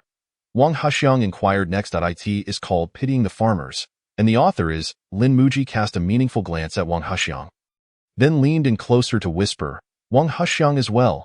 Preposterous. Do I seem like a person who would steal another's poetry to elevate my own name? You underestimate me far too much, Wang Huxiang replied, his demeanor one of authority, turning away as if disinclined to associate with someone so opportunistic. You are mistaken, young master. Writing is a natural gift. Thus, whoever first presents a work claims it as their own. Lin Muji insisted, grinning amiably. Hemph. Wang Huxiang huffed, then swept away in a flourish. Watching the indignant departure of Wang Huxiang, Lin Muji's expression darkened. He had not anticipated the young master to be so principled. This was the only method he had conceived to earn money, by selling the poetry of ancient figures to remedy his current plight. Regrettably, it seemed that Wang Huxiang was disinclined to associate with him. Just as Lin Muji contemplated whom to approach next, the young master's attendant unexpectedly returned. Boy, can you write? The attendant asked, his tone dripping with disdain. Momentarily taken aback, Lin Muji quickly nodded. Yes, of course, the attendant nodded. Then pulled Lin Muji aside to a secluded area, stating, Write down that poem you recited earlier. I will return to investigate ancient texts, and if this poem does not appear in any book, I will reward you. Very well, Lin Muji exclaimed, excitement coursing through him as he took the paper and brush, writing fervently. And include your phrase about naturally occurring, the attendant added. Understood. Before long, Lin Muji had completed the 2 poems on paper, even signing Wang Huxiang's name. Your handwriting is atrocious, the attendant remarked, scrutinizing the crooked letters, then carefully folding the paper and cautioning, this matter must not reach 6 ears. Do you understand? Absolutely, I understand, Lin Muji replied firmly. The following day, after much anticipation, the young attendant finally reappeared before Lin Muji. Lin Xiaolu, the young master requests your presence. The attendant remained haughty, refusing to spare Lin Muji a glance. Very well, I appreciate your kindness. Lin Muji smiled knowingly. However, the attendant did not respond further, turning to leave as if even a single word with Lin Muji was beneath his dignity. Seeing the attendant ignore him, Lin Muji chuckled to himself, maintaining a respectful distance as he followed. How absurd that a mere servant would dare show him such disdain. Lin Muji felt a flicker of indignation but kept his composure. Great achievements require patience. What were these minor grievances worth? Moments later, under the attendant's guidance, they arrived at a bamboo grove in the rear courtyard of the Wang estate. Within the grove stood a pavilion where a graceful young master was engrossed in calligraphy. 2 maidservants assisting him with paper and ink, exuding an air of tranquility. You've arrived. As Lin Muji approached, Wang Huxiang tucked away his brush and turned to face him. Yes, young master, Lin Muji replied with a nod. At that moment, the maidservants and the young scholars flanked them discreetly retreated, leaving only Lin Muji and Wang Huxiang in the vicinity. I have perused all the texts of the Wang family and have found no trace of this 5-character regulated verse, as if it had never existed in this world. However, our Wang family lacks profound heritage, so I cannot assure you that your book is not a unique edition. Therefore, I am unable to assess its value. Take the 2 silver coins on the table and depart. Wang Huxiang waved his hand, indicating for Lin Muji to leave, yet Lin Muji remained motionless. What is it? Do you find it insufficient? Wang Huxiang smirked coldly, genuinely amused by this greedy little fellow. No, young master, I merely think that if this poem were indeed composed by me, then I have not stumbled upon an ancient text at all. Would the worth of this poem not be elevated? Lin Muji laid bare his thoughts, asserting that 1 tael of silver was far too meager, thus he could no longer concern himself with the matter. Impossible. Absolutely impossible. You, a farmer's son who has never set foot in a school. How could you compose such poetry? Wang Huxiang was incredulous, finding it almost absurd. Do you understand what the consequences of deceiving me would be? Furthermore, your words hold no credence, so, before I become thoroughly incensed, please take your leave. A single poem may lack credibility, but what if I were to present a few more? Lin Muji declared confidently. Wang Huxiang gazed deeply at Lin Muji, his eyes penetrating as if he sought to see through him. Speak. On the topic of sympathy for farmers, Part 2: Weeding at noon. Sweat drips down to the soil beneath the grain. Who knows the meal on the table is earned through toil? Go on. Wang Huxiang's breath was somewhat ragged. Sympathy for farmers, 7 characters. Rice clouds bring little rain and not much yellow. Buckwheat blooms too early under frost. enduring hunger through the years, even more so in a leap year. Is there more? Wang Huxiang's heart raced, almost wanting to shout, from the farmer's perspective. In the dead of night, calling the children to rise until the weary ox struggles to move. The world does not recognize the farmer's plight, believing the grains in the field grow by themselves. Excellent poetry. Excellent poetry. Wang Huxiang regarded Lin Muji with a complex expression, at this moment fully convinced of Lin Muji's claims. He had been exceptionally bright since childhood, recognizing thousands of characters at 3 and reciting countless verses by 5. It was conceivable that he might not have heard of a single poem, but to have not heard of 2, 3, or 4 was utterly impossible. Young master, there's more to this chapter. Please click the next page to continue reading. It gets even more exciting. He still retained a modicum of confidence. Too flattering, too flattering. Lin Muji clasped his hands in modesty. With such great talent, why do you not seek fame across the land, but instead wish to bestow this fine poem upon me? Wang Huxiang inquired, perplexed. How could the world believe that a farmer's son, without a renowned teacher's guidance, possesses such talent? Moreover, I merely wish to survive this calamity. Lin Muji spoke earnestly. Well said. Lin Muji's words dispelled Wang Huxiang's doubts. Without wealth, it was likely that Lin Muji could perish from hunger one day. Thus, what was there to garner fame? Furthermore, he was not worried about Lin Muji revealing him later. For without the travel permit provided by his father, Lin Xiaolu could not possibly leave Wangjia village. With this thought, a smile graced Wang Huxiang's face. What reward do you desire? 20 taels, Lin Muji promptly replied. Ha! You truly have a bold tongue. Do you realize what 20 taels of silver signifies? Your family's combined worth over 3 generations does not even amount to 20 taels. Wang Huxiang was taken aback, then added, Is it silver? Do not tell me it is gold. I dare not be greedy. I only wish for 20 taels to assist with household expenses. As winter approaches, I want to provide my siblings with warm clothing. Lin Muji said cautiously.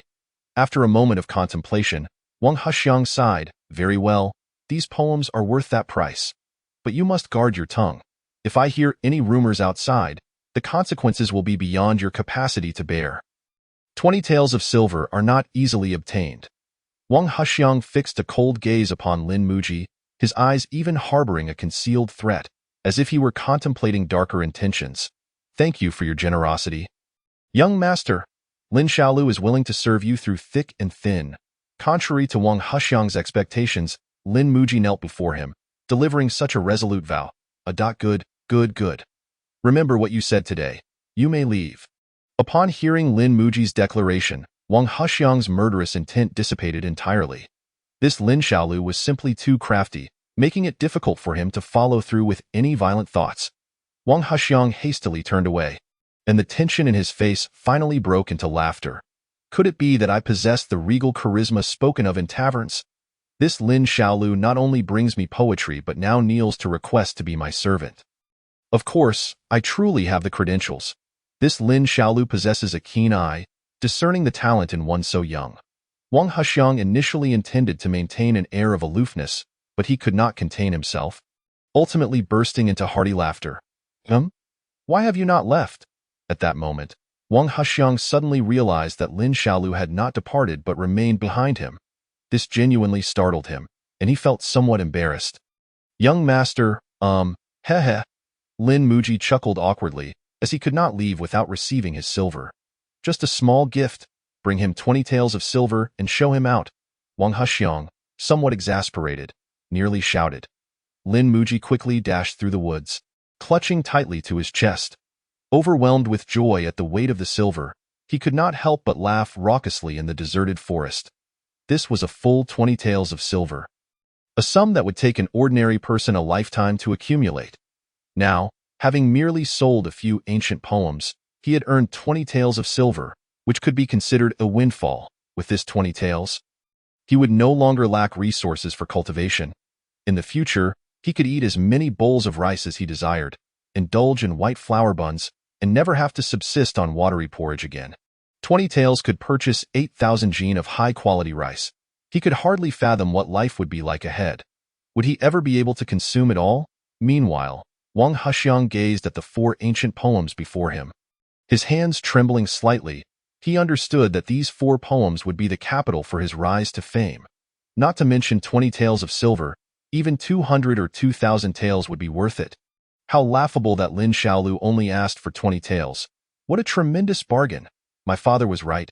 Indeed, I, Wang Hexiang, have the potential to become a high-ranking official.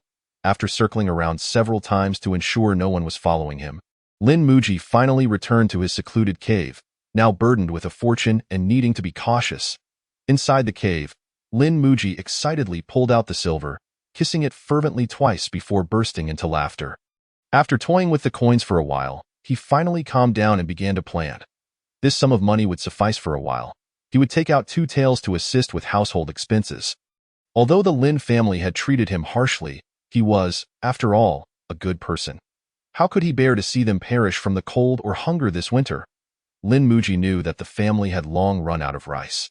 To scrape together money for winter provisions, Lin Ergu had sold everything that could be sold, including the children's warm clothing. If Lin Muji stood by idly, it was likely that his siblings would not survive the winter. And the first to perish would undoubtedly be his beloved 7th sister. In ancient times, farmers prioritized sons over daughters. At least Lin Ergu did. Due to his memories from a young age, Lin Muji was aware of many family matters. He currently had 4 brothers, the eldest, the 4th, the 5th, and the 7th sister. However, he originally had 2 older brothers and 2 older sisters. Unfortunately, his 2nd and 3rd brothers had succumbed to illness when he was just 1 year old, while his 2 sisters were sold to a wealthy family when he was 3 due to poor harvests. Others may not concern themselves, but he could not allow his precious 7th sister to come to harm. Rest assured, little Qi, with me around, your life will undoubtedly be filled with joy and free from worries, Lin Muji vowed with determination, looking at the silver in his hands with confidence. Finally, he concealed 18 taels of silver in 30 hidden locations before setting off to return home with the remaining 2 taels. Humph! Every day you waste your time running around. I must have been cursed for 8 generations to have given birth to such a scoundrel. Upon Lin Muji's return, Lin Ergu immediately began to berate him. After saying this, he reached for the whip to strike Lin Muji, as scolding the child had become a habitual routine for him. Save your breath, old lantern, Lin Muji retorted without hesitation, then tossed the silver he held towards Lin Ergu. You damn little darling.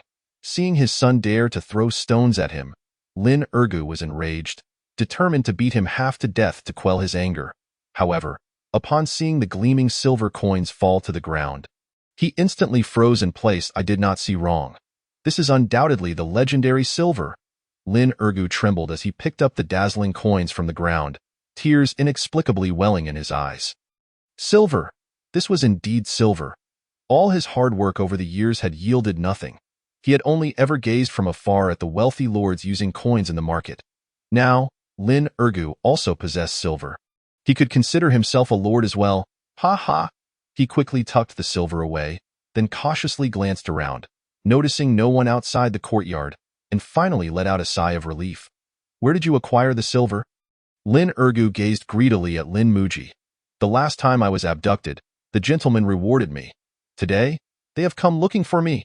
Lin Muji brandished a tiger skin to intimidate Lin Ergu, or else it is likely that these 2 taels of silver would not be distributed among the brothers at all. Ah? The gentleman from the city? Indeed, Lin Ergu was startled. Yes, Lin Muji nodded. This money was bestowed by the gentleman, who said that as the weather has turned cold, I should provide new cotton clothing for my parents and brothers. If I behave, the gentleman will reward me further in the future.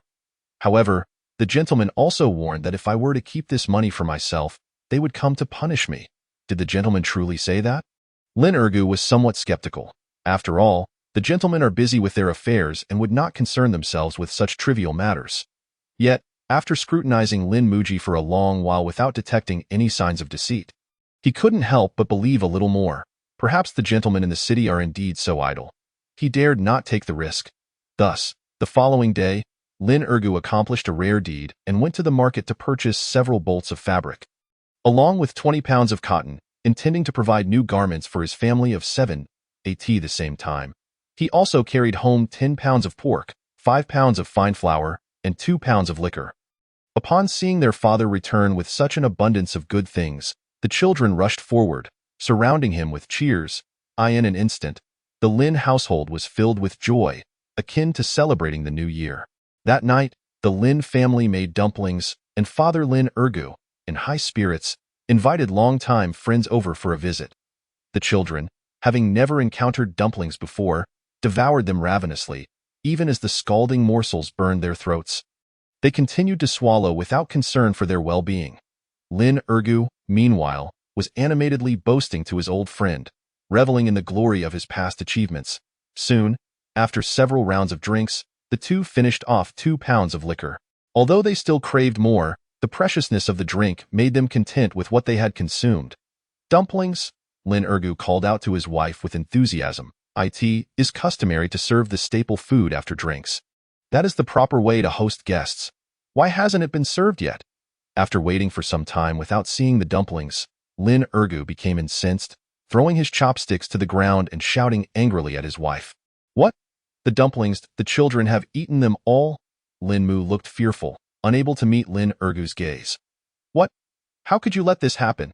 I invited my good brother over for a meal, and just after finishing the drinks, you tell me the dumplings are gone? Are you not slapping my face? At that moment, fueled by alcohol, Lin Ergu displayed the full extent of his authority as the head of the household. Overturning the table, sending dishes and chopsticks crashing to the floor, the children playing outside were frightened, their faces turning pale. Ergu, do not be angry, do not be angry. They are just children. It is normal for them to be greedy. Calm down, calm down. Seeing this, Lin Ergu's friend Wang Sanpao hurried to offer comfort. Yet, in his drunken fury, Lin Ergu only grew angrier. He, the head of the family, had eaten scarcely 3 dumplings and had only drunk a little. Yet his sons had devoured them all, not a single one left for him. How can this be justified? The more he thought about it, the angrier he became, and disregarding his friend's attempts to restrain him, he stormed out. Lin Muji sensed the gravity of the situation and quickly pulled Chia to retreat behind their brothers. However, Lin Wu, who had been napping in a wicker chair, was caught in the crossfire.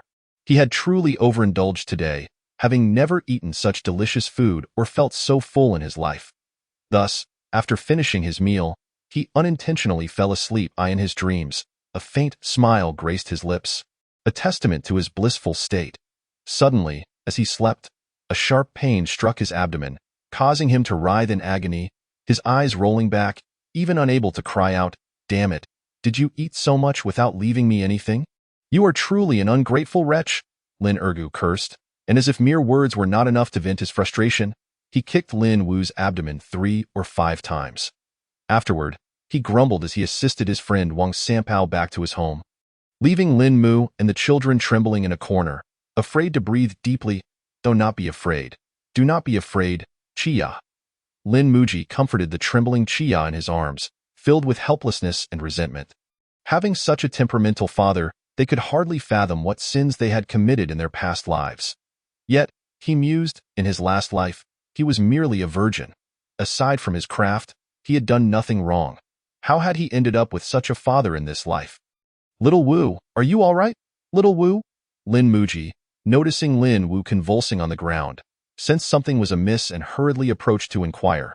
At that moment, Lin Wu's face was contorted in agony, his body trembling uncontrollably. He looked to Lin Muji for help, but his limbs refused to respond. Witnessing Lin Wu's helpless gaze, all past grievances faded away, and Lin Muji swiftly lifted him onto his back, shouting to Linda and Lin Si, "Do not just stand there. Go find the doctor." Linda and Lin Si finally reacted, quickly assisting Lin Wu toward the medical hall. "Master Mu, you must save my brother Wu." Outside the medical hall, Lin Muji anxiously pleaded with the village's only doctor. "Let him lie flat. Let me take a look," Dr. Mu Yun calmly instructed, stroking his goatee methodically. Lin Muji complied hastily, fearing any delay in treatment. Dr. Mu Yun grasped Lin Wu's wrist, feeling for his pulse. After several moments, he furrowed his brow and shook his head. "The stomach has ruptured. There is no saving him. Master, please, you must save my brother. I will bow to you." Upon hearing the words "no saving," Linda immediately broke into tears.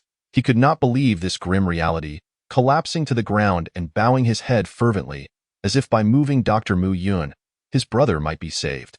"Sigh." Dr. Mu Yun shook his head, saying nothing, and walked directly into the inner chamber. Meanwhile, Linda continued to bow desperately, and Lin Si, unsure of what to do, joined in.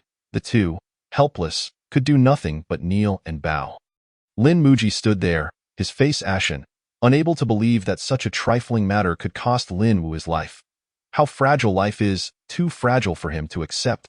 Eldest brother, fourth brother. Let us rise and return home. Lin Muji said calmly. At this point, crying out in the medical hall would be of no use. He approached Lin Wu, looking at his contorted face, and with some sympathy, asked, "Do you have anything else you wish to do?" Lin Wu gazed at Lin Muji, lost and unable to utter a word. Anything else he wanted to do? No, he had just eaten his fill. There was nothing more he desired. At home, Lin Muji sat quietly at the edge of the bed, spending the night in silence to accompany this brother, who would not recover. Until dawn approached, Lin Wu ceased his moaning. Lin Muji, expressionless, walked to Lin Wu's side, quietly observing his twisted face. He then extended his hand to gently close Lin Wu's unseeing eyes. Lin Wu had not died peacefully. After enduring the agony of a ruptured stomach for a full 3 hours, he finally found his release. Death was perhaps a blessing. In this era where life is as fragile as grass, living was not necessarily a good thing. Lin Muji stated plainly, then turned and left, returning to his cave. Chapter 9. Killing without retribution. In a corner of the cave, Lin Muji dug out a piece of broken silver and, feeling elated, made his way to the market. Although his elder brother had just passed away, one would expect him to be deeply sorrowful. Yet, every time he thought of the substantial wealth he now possessed, he could not help but chuckle. "Boss, how much for a donkey meat bun?" At the stall, Lin Muji gazed at the fragrant donkey meat buns, his mouth watering profusely. "Go away, you little beggar. Can you afford it?" The boss glanced at Lin Muji's attire and immediately began to shoo him away. "Hey, you lowly wretch looking down on others. How could I not afford it? I want 5. With newfound wealth, Lin Muji spoke with confidence. Upon seeing the shiny silver in Lin Muji's hand, the boss immediately grinned, saying, "Ah, young master, please wait." He then eagerly prepared the buns for Lin Muji, his demeanor completely transformed. "Young master, 15 coins each, a total of 75 coins for 5. "Ah, so expensive?" Lin Muji's eyes widened in disbelief. To put this into perspective, even the finest rice transported from the south costs only 5 coins per pound, while northern millet is merely 3 coins. Now, a single donkey meat bun costs 15 coins, which genuinely shocked Lin Muji. "I don't think I can eat that much. I'll just buy 2, Lin Muji chuckled awkwardly. Seeing Lin Muji backtrack, the boss was not upset. Selling 2 was still better than nothing. The boss sliced off a piece of silver and returned the remaining broken silver to Lin Muji, along with 170 copper coins. In this world, silver remains valuable. 1 tael of silver equals 2 guan of copper coins, which amounts to a staggering 2,000 coins. Thus, those who can afford silver are often from wealthy families. Common folk like Lin Ergo, who rely on farming for a living, might never use silver in their lifetime. After receiving the donkey meat buns, Lin Muji immediately devoured them ravenously. As he ate, he found tears inexplicably streaming from the corners of his eyes. He could not recall the last time he had indulged in meat so freely. It seemed to be a distant memory from Earth, as the bustling crowd gathered for the market witnessed Lin Muji relishing his delicious fire bun. They could not help but swallow their saliva in envy. "Father, I too wish to eat," the little girl with a craving gaze implored her father. "Eat, eat. What is there to eat? We have no extra money at home," the stern man reprimanded. Upon realizing that her father not only denied her a fire bun, but also scolded her, the little girl burst into tears. Not only her, but at least 3 other children nearby were also moved to tears by their cravings. Lin Muji glanced around, feeling somewhat embarrassed, and then turned to leave. It seemed rather unethical to flaunt his indulgences in public, and being in possession of such a substantial sum could attract the attention of ill-intentioned individuals. After experiencing a slight choke on the donkey meat, Lin Muji passed by a soybean milk shop and decided to step inside, purchasing a large bowl of sweet soybean milk for just 1 coin. The sweet and tasty soybean milk warmed his belly, invigorating his entire being. Following this, Lin Muji meandered through the market for half a day, savoring various delicacies such as candied hawthorn, rice noodles, osmanthus cake, stinky tofu, and bean curd skin. Finally, he thoroughly satisfied his taste buds, dispelling over 7 years of pent-up misery. The most astonishing part was that he had spent less than 60 coins throughout the morning, a true testament to the low prices of ancient times, making it a splendid place for the affluent.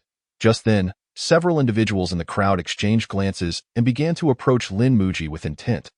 Unbeknownst to Lin Muji, who was joyfully trying on new clothes, he remained completely oblivious. However, after much contemplation, he reluctantly decided to leave the tailor's shop. Although the splendid garments were alluring, they were too expensive. His primary focus now was on eating. A full belly was essential for cultivation, rather than squandering money on frivolities. Moreover, being in a growth phase, he feared that a new outfit would only fit him for a year or two, if that. Thus, he resolved to refrain from wasting his resources.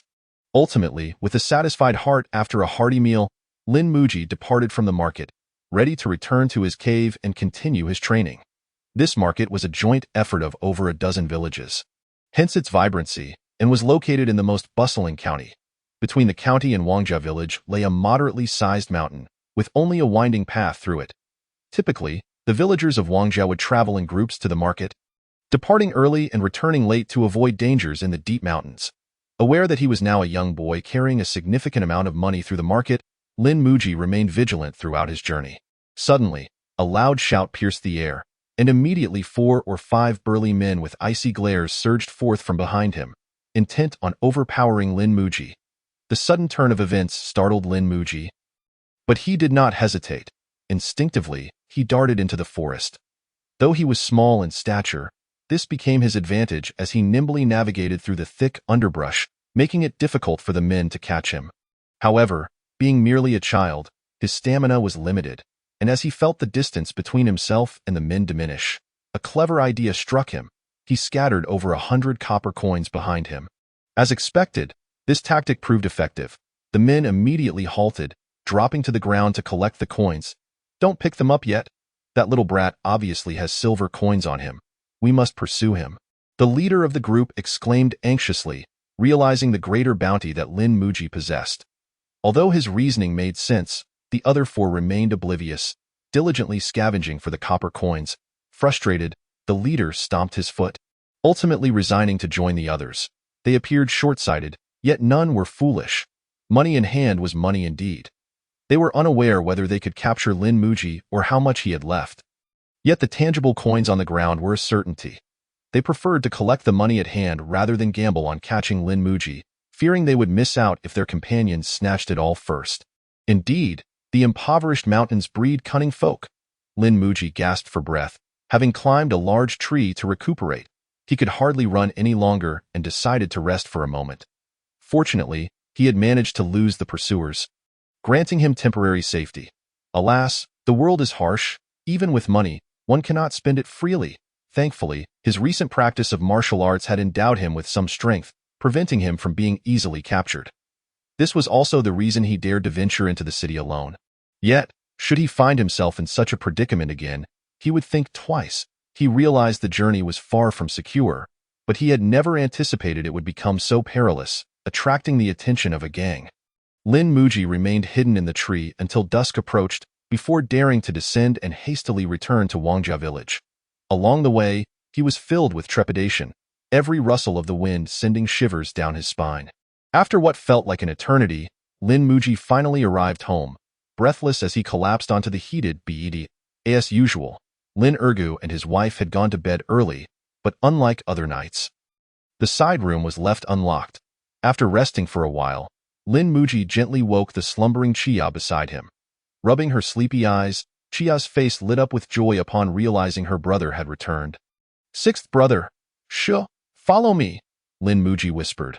Leading Chia to the woodshed eye in her confused gaze, he retrieved an oil-soaked paper bundle from his pocket. "Take a look," he smiled. The enticing aroma wafted towards Chia as she eagerly opened the oiled paper, instantly greeted by the savory scent of meat. "Ah, sixth brother, what is this?" she exclaimed in astonishment, her surprise eclipsing her joy at the sight of such delectable food. "It's donkey meat fire bun. Never mind the details. Just eat." He had purchased 2, but had only eaten 1, saving the other for Chia. Even when hunger gnawed at him while in the tree, he refrained from indulging. despite having the money and knowing he could buy more the next day. He simply wanted his sister to enjoy the delicious fire bun today. Sixth brother, it's so delicious, Chia exclaimed, her mouth full. Lower your voice. If fifth brother hears, he'll come out and snatch it from you. Lin Muji cautioned. To his surprise, upon hearing this, Chia suddenly burst into tears. Sixth brother, fifth brother, he is dead, she sobbed, the words tumbling out as she struggled to breathe, having choked on her food. Yet, she was reluctant to spit it out. Enduring the discomfort, realizing the gravity of the situation, Lin Muji quickly performed the Heimlich maneuver, dislodging the food from her throat. Wah! The meat fell on the ground. Chia wept, even more heartbroken at the sight of her precious food lost. Just as she was about to pick up the remnants, Lin Muji hurriedly stopped her. You don't need to eat what fell on the ground, he said, feeling a pang of sympathy. From now on, I'll buy you one of these fire buns every day. Don't be sad. Really? Chia asked, her body ceasing its shudders as she looked up at him, her voice laced with disbelief. Of course it's true. Take your time eating. I know about fifth brother, Lin Muji replied. A shadow cast over him as he recalled the morning's tragic events. The household remained unchanged, causing him to momentarily forget about Lin Wu's passing. Worried instead that Lin Wu might emerge to compete for food with Chia, Lin Muji understood that Lin Wu had likely already been buried, as he had been killed by their father, making his demise a shameful secret. Although the law dictated that murderers must face consequences, the villagers would undoubtedly cover for Lin Ergu, knowing that if he were imprisoned, the family would fall apart. In a feudal society, a son's life was granted by his father, who had the absolute right to take it away. Such was the natural order. As long as the common folk remained silent, the authorities will not intervene, and so the matter passed without further inquiry. Sigh. Lin Muji sighed deeply at the moon, missing the harmonious and civilized earth. Chapter 10. The Chosen One. The events of yesterday had made Lin Muji acutely aware of the dangers of this world. Without sufficient strength, he could not even spend his money. He could not rely on Lin Ergu to take him to the market, for that would mean relinquishing his money. What to do? How he longed for another donkey meat fire bun. As he reminisced about the deliciousness of yesterday's treat, an involuntary flow of saliva escaped his lips. Just as he was deep in thought, a man carrying a wolf's head appeared before him. Upon closer inspection, Lin Muji realized it was his long-lost friend, Lin Dahu. Compared to 6 months ago, Lin Dahu had bulked up considerably, towering at 7 feet tall, approximately 175 centimeters, and weighing at least 160 jan. Lin Dahu's impressive physique left Lin Muji utterly dumbfounded. Is this really an 8-year-old? What on earth has he been consuming to grow like this? Lin Muji found himself engulfed in self-doubt. Well, it's been a while. Little Sixth, you're still so skinny, Lin Dahu chuckled, patting Lin Muji's slender shoulder. Be big brother Dahu. Long time no see. Lin Muji managed a forced smile. Upon seeing the wolf's head in Lin Dahu's hand, Lin Muji sighed in admiration and inquired, Brother Dahu, what have you been up to for such a long time? Oh, hasn't it been exceedingly dry lately? The land is unfit for sowing, so I accompanied my uncle into the mountains to hunt. I spent over half a year there, living off the land, eating and sleeping amidst nature, far more enjoyable than farming. If it weren't for the recent cold weather, I might not have returned. I see. That explains why I haven't seen you in ages. But Brother Dahu, why have you suddenly become so robust? Lin Muji gazed up at Lin Dahu, pondering to himself, could it be that he consumed some kind of miraculous herb? Oh, you mean me? Lin Dahu glanced at his fist, as large as a sandbag. I've always had a hearty appetite. I could gain weight just by eating a pound of rice. Unfortunately, our family has limited resources, so I couldn't indulge. But during my time in the mountains, I had meat with every meal, and look at me now. Wow! Lin Muji exclaimed, slightly enviously, Brother Dahu, you truly have extraordinary talent, like a living legend. It has been quite some time, and you, Little Six, have become quite knowledgeable, Lin Dahu said bashfully, clearly pleased by Lin Muji's compliments. Well, I've recently learned some characters. It's a bit of knowledge, I suppose, Lin Muji explained. Ah, Little Six, you can read. That's wonderful.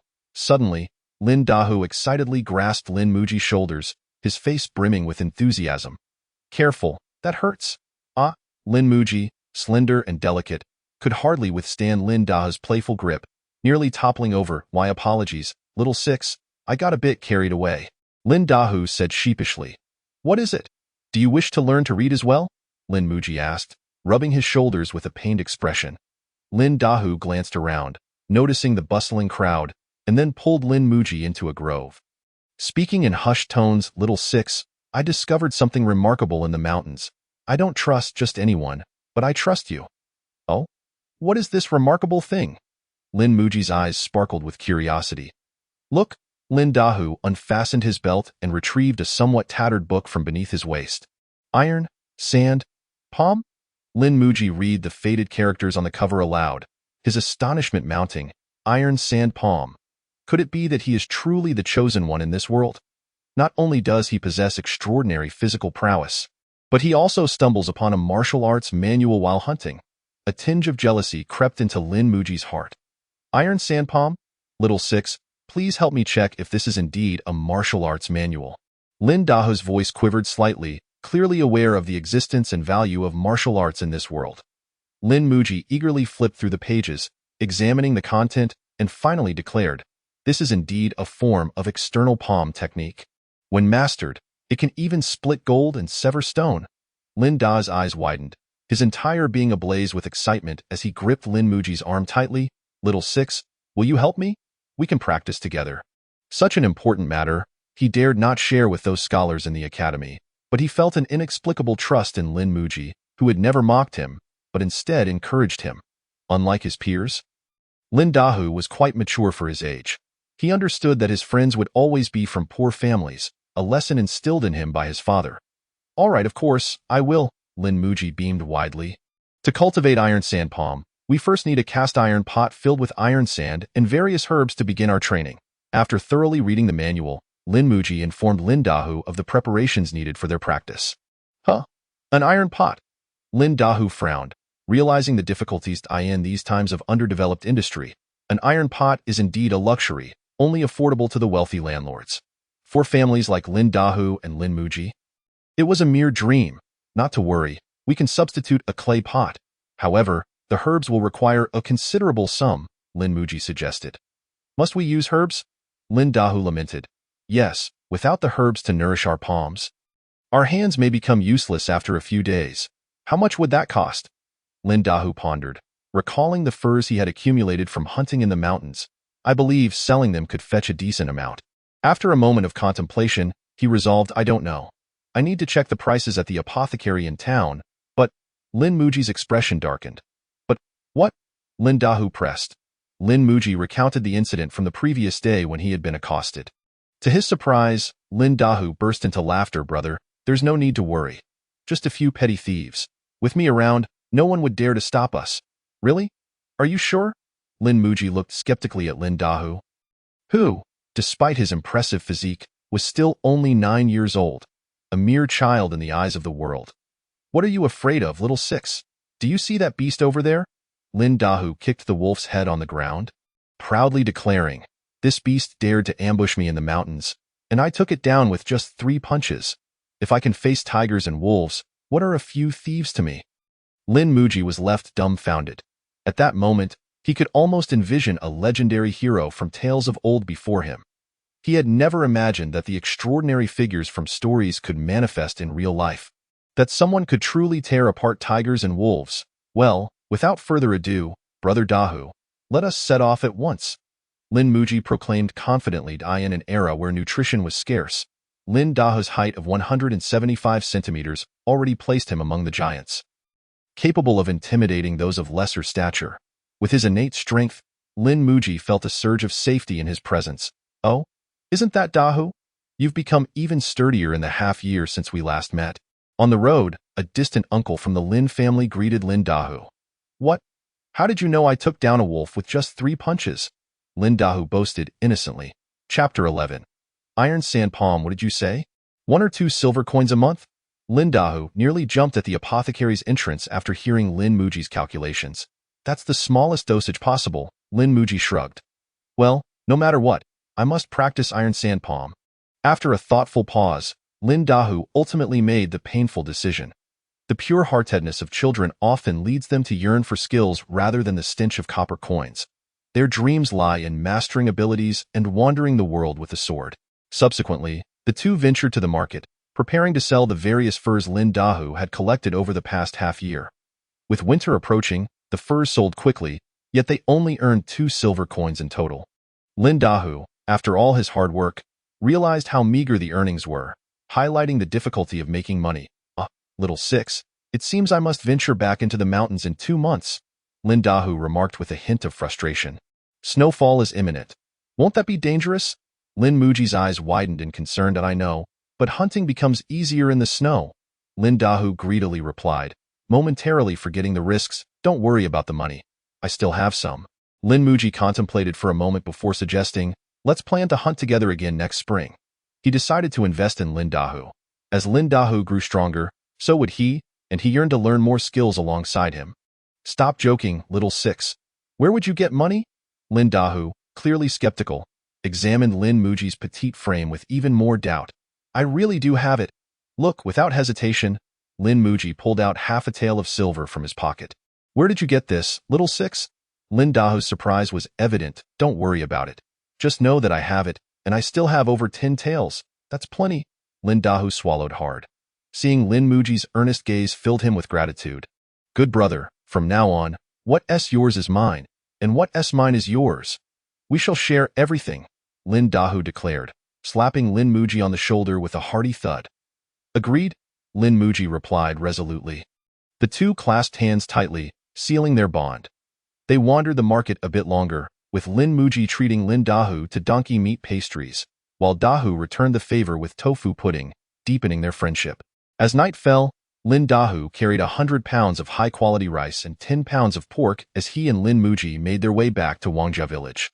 True to his innate strength, Lin Dahu moved faster than Lin Muji, which left Lin Muji in awe of him. Meanwhile, the 5 individuals trailing behind them were equally astonished. My dear brother, that dark-faced lad possesses immense strength. I believe it would be wise for us to reconsider our approach. Reconsider?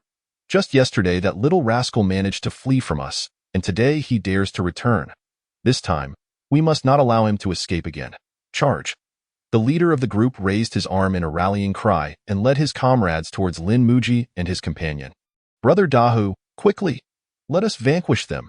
Upon seeing the same bandits from yesterday, Lin Muji was so terrified that his heart felt as though it might burst, and he hurriedly took refuge behind Lin Dahu. How dare these scoundrels rob my brother? Prepare to pay with your lives. With a fierce shout, Lin Dahu bolstered his courage and charged directly at the 5 adversaries. Like a war chariot, he collided with one of them, sending the unfortunate fellow flying. The man soared through the air like a kite with its string cut, landing over 10 meters away and crashing into a rock, spitting out blood, clearly on the brink of death. This display of ferocity sent chills down the spines of the onlookers. They had not anticipated Lin Dahu to be so formidable. Retreat, swiftly. The leader, running at the back, was drenched in cold sweat, and after issuing that command, he scrambled towards the county town.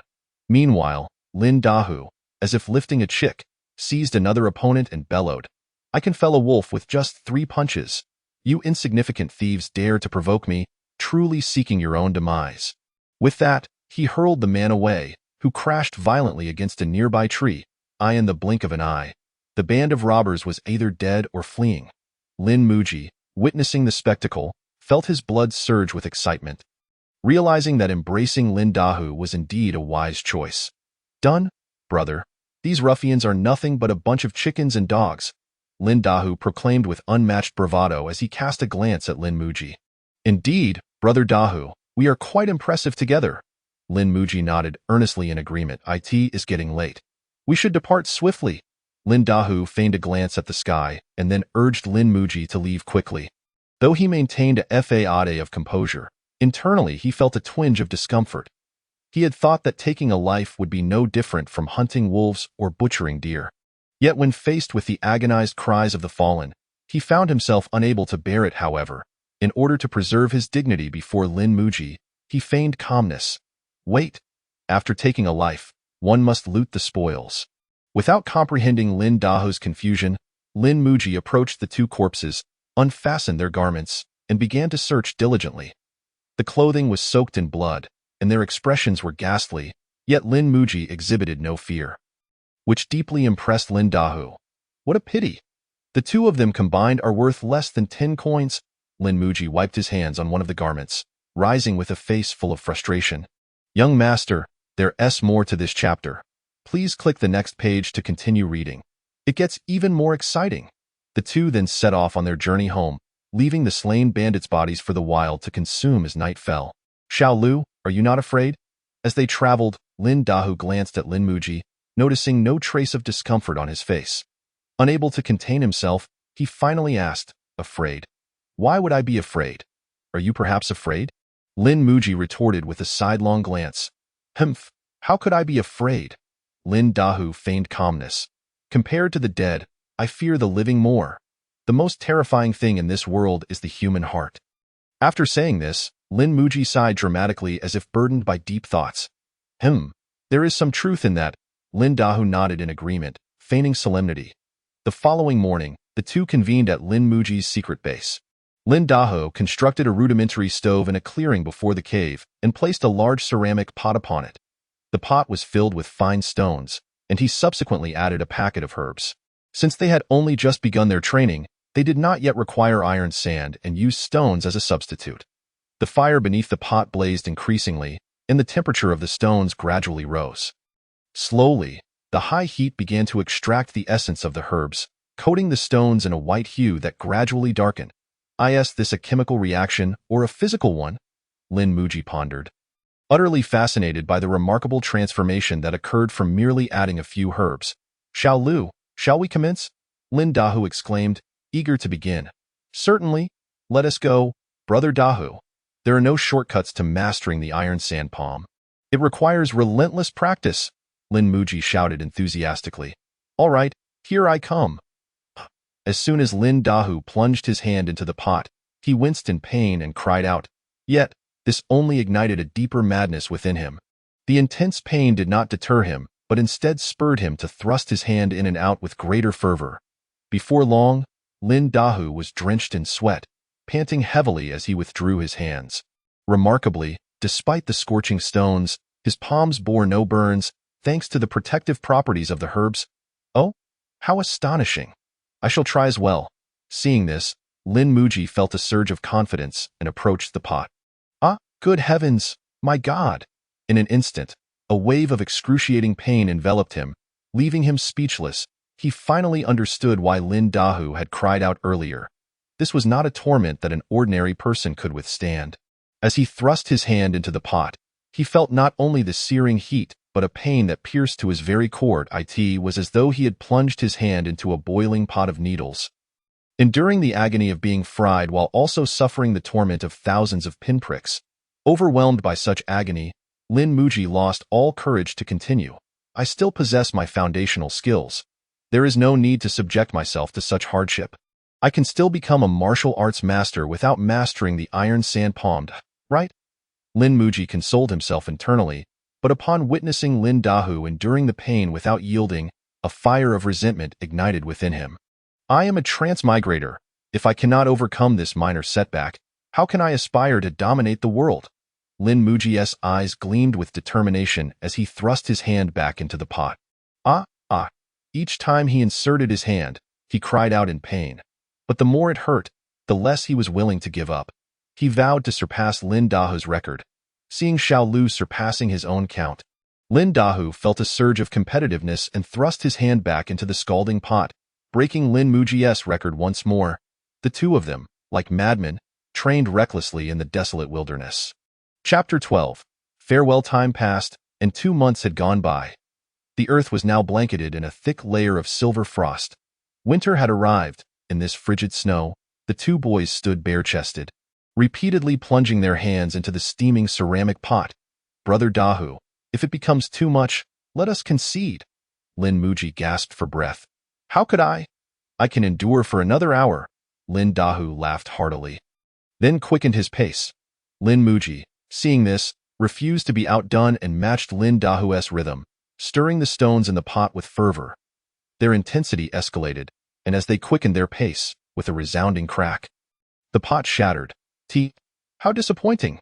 Lin Dahu shook his head in dismay but then looked down at his hands.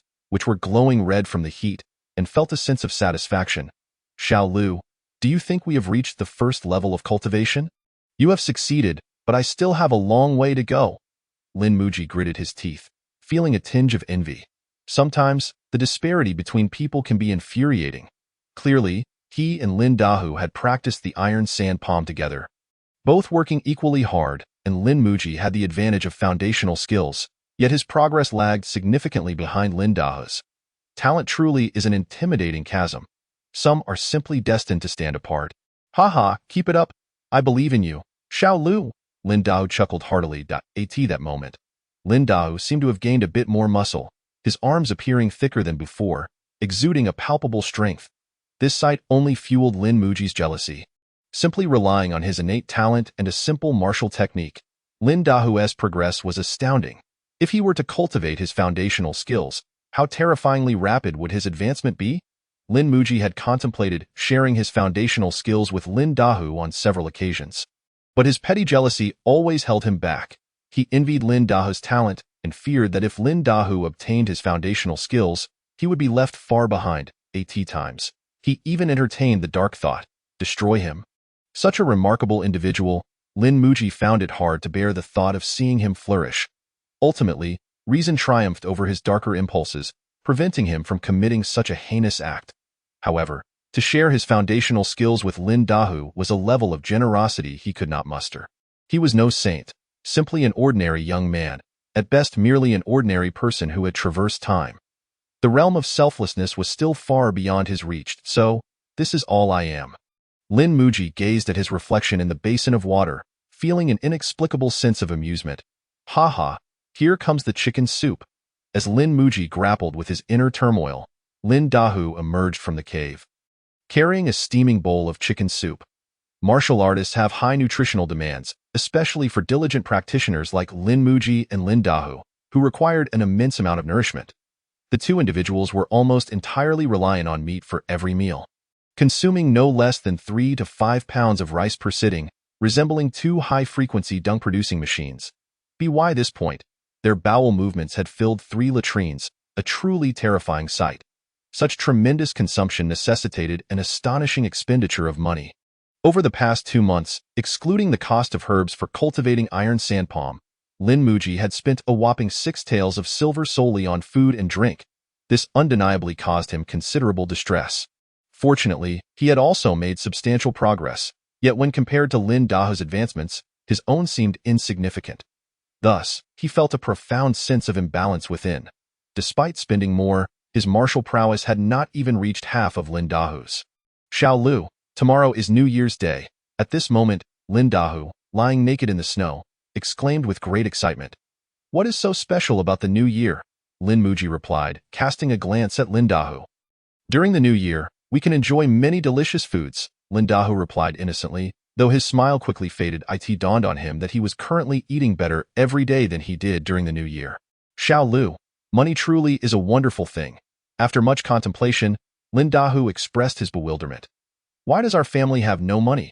He inquired again, recalling his past experiences of often going 3 days with barely a meal. He found it perplexing. Farming offers no prospects. In this day and age, only practicing martial arts and studying can carve out a path for oneself, Lin Muji asserted resolutely. But why are the landlords so affluent? Lin Dahu asked, puzzled once more. Because they own much land, and half of the grain harvested by your family must be given to them. How is that fair? Lin Dahu shouted, his eyes wide open in disbelief. Because of heavy taxation from the court, ordinary folk cannot afford to pay taxes and are forced to abandon their lands, becoming tenants of the landlords in order to survive. In summary, the court and the landlords collude, exploiting us impoverished commoners. Therefore, they all deserve to perish. All who enslave us deserve to die. This was Lin Muji's insight after 8 years of being a farmer in ancient times.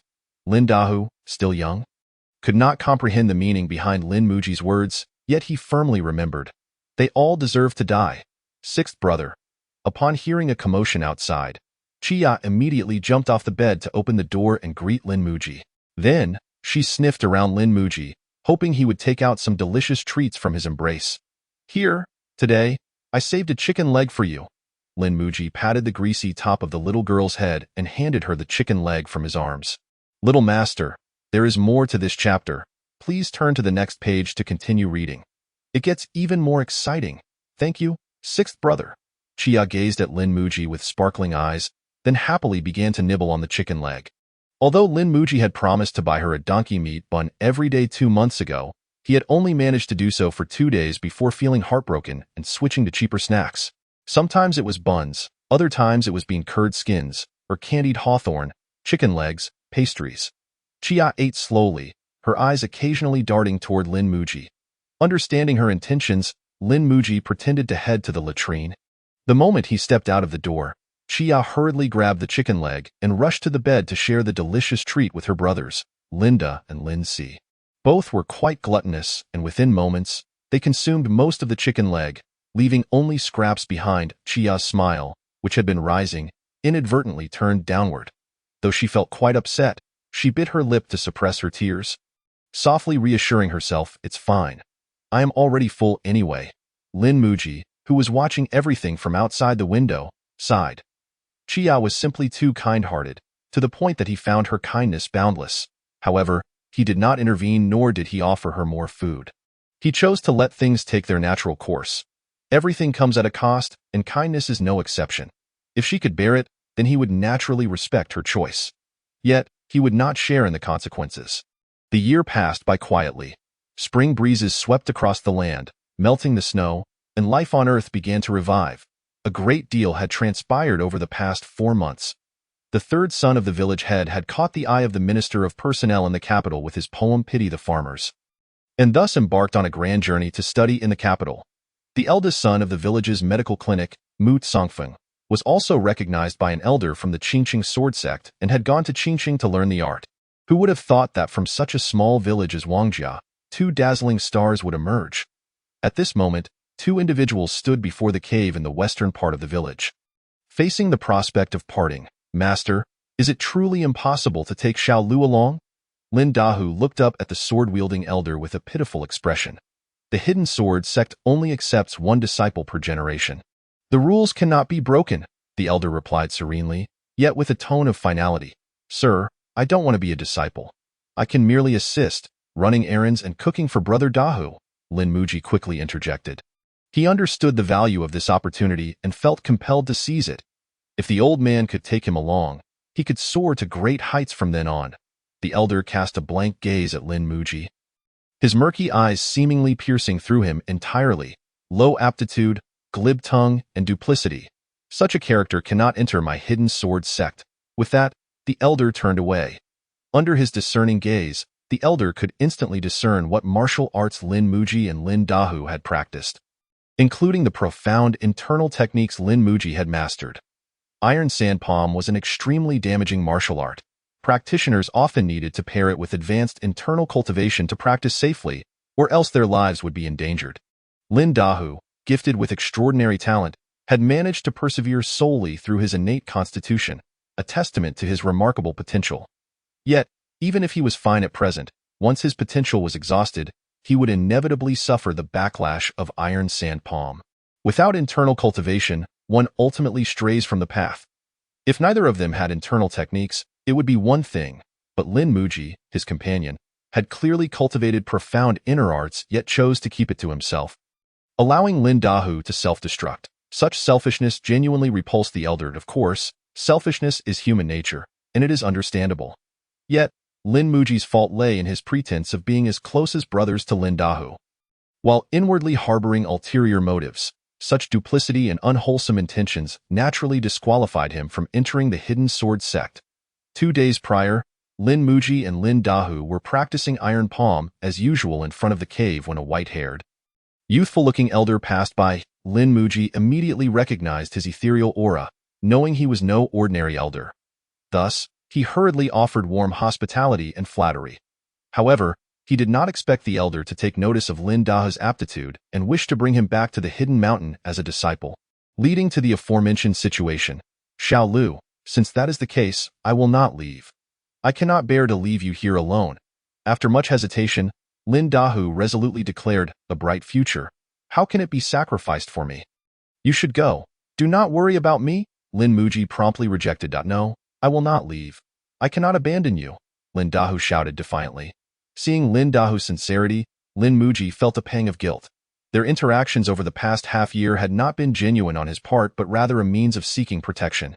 Now that Lin Dahu had a promising future, he truly could not bear to let him give it up. Old man, please take him with you, Lin Muji respectfully addressed the elder from a distance. Clasping his hands before him in a slight bow, the elder looked at Lin Muji with surprise, having expected him to devise some scheme. No, I will not leave, Lin Dahu shouted again, but the next moment, he collapsed to the ground. Lin Muji's eyes widened as he gazed at the elder in the distance, yet he perceived nothing amiss. However, he was certain that the elder had intervened. Kid, we shall meet again under different circumstances, the elder said calmly, then took Lin Dahu away. Wait a moment, old man. If you take my brother Dahu away, there will be no one to protect me. Shouldn't you offer some form of compensation? Lin Muji shamelessly proposed. The elder, appearing to possess a significant background, could potentially provide immense benefits even with a mere glance. Of course, even if he did not offer anything, it would not be a loss. This no-risk endeavor was worth pursuing, so he boldly asked. As a modern individual, he was never lacking in audacity. However, the elder merely cast Lin Muji a meaningful glance, and the next moment, he vanished into the wilderness with Lin Dahu. Damn, what a miser! You are so profound and enigmatic. What's wrong with giving me some benefits? Lin Muji lamented. And what was that look you gave me when you left? Were you looking down on me? Lin Muji replayed the recent events in his mind, ultimately arriving at a painful conclusion. This old man had not regarded him at all. Otherwise, as a good friend of his disciple, how could he offer him nothing? Moreover, the elder had not even cast a proper glance his way. Any glance he gave was filled with disdain. We shall meet again under different circumstances? Huh? Stop looking down on people. Lin Muji gritted his teeth. Making a creaking sound, at that moment, Lin Muji was not only infuriated by the rejection of his request for benefits, but also felt a profound sense of humiliation from being entirely ignored. He despised himself for having demeaned himself by begging the elder for trivial gains. Indeed, one must ultimately rely on oneself. Lin Muji sighed deeply in reflection. In an instant, an unquenchable fury surged within Lin Muji's heart. This rage encompassed not merely the humiliation of being looked down upon, nor was it solely the bitterness of having been cast aside by Lin Dayu. It also included his deep-seated loathing for his own inadequacy and the accumulated resentment of the past 7 years since his arrival in this realm. As his anger reached a critical threshold, something miraculous occurred. The blazing fire of indignation within him gradually coalesced into his hands. With a mere flick of his wrist, the earthen jar before him shattered into countless fragments. At that moment, the first layer of the iron sand palm technique was finally mastered, and its power surpassed even that of Lin Dahu. Li Xiaobang, Mu Songfeng, Wang Hexiang. You disdain me for my humble origins? While that old man from the hidden sword sect looks down on me for my perceived lack of talent. Humph, this country bumpkin shall rise to prominence through sheer effort, and all of you who belittle me shall pay the price. After expressing his lofty ambitions, Lin Muji was once again engulfed in despair, for he was out of money. Ironically, he and Lin Dahu had just spent their entire savings and were about to venture into the mountains to hunt for sustenance when Lin Dahu was whisked away by a mysterious benefactor. The timing was too uncanny, leaving him feeling like an unfortunate soul, having invested everything with no returns.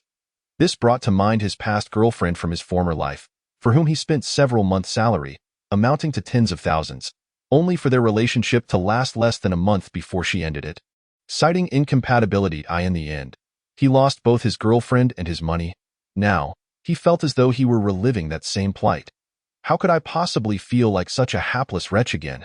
No, in my previous life, it was for love. In this life, it is for friendship. I am not a wretch. Absolutely not. Chapter 13. Hunting before the cave, Lin Muji sat cross-legged, contemplating ways to amass wealth. Without money, he could not train in martial arts, for the lack of nourishment would lead to his own demise during training. Thus, to become stronger, he must first earn some income. Yet, despite racking his brain, he could not conjure any fruitful ideas. Wang Hexiang had gone to the capital, only to find no buyers for his poetry. As for other avenues for making a living, such as trade or labor, They were all impractical, as he could not obtain the necessary travel permits to leave Wangjia village. Wang Hexiang's aspirations were indeed limited. Did he not realize his own potential? Surely, he could not genuinely believe that merely copying a few poems would make him a great talent. If I were him, I would have invited myself to the capital to offer my counsel.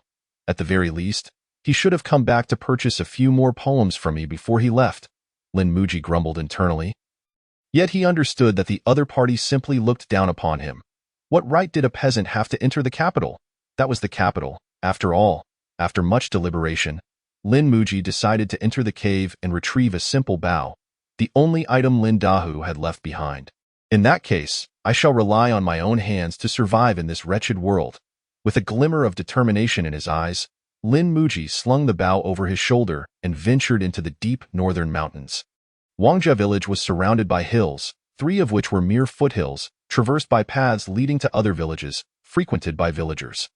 Thus, these 3 hills held few wild beasts. Only the great mountain to the north remained largely untouched, teeming with snakes, insects, and ferocious predators.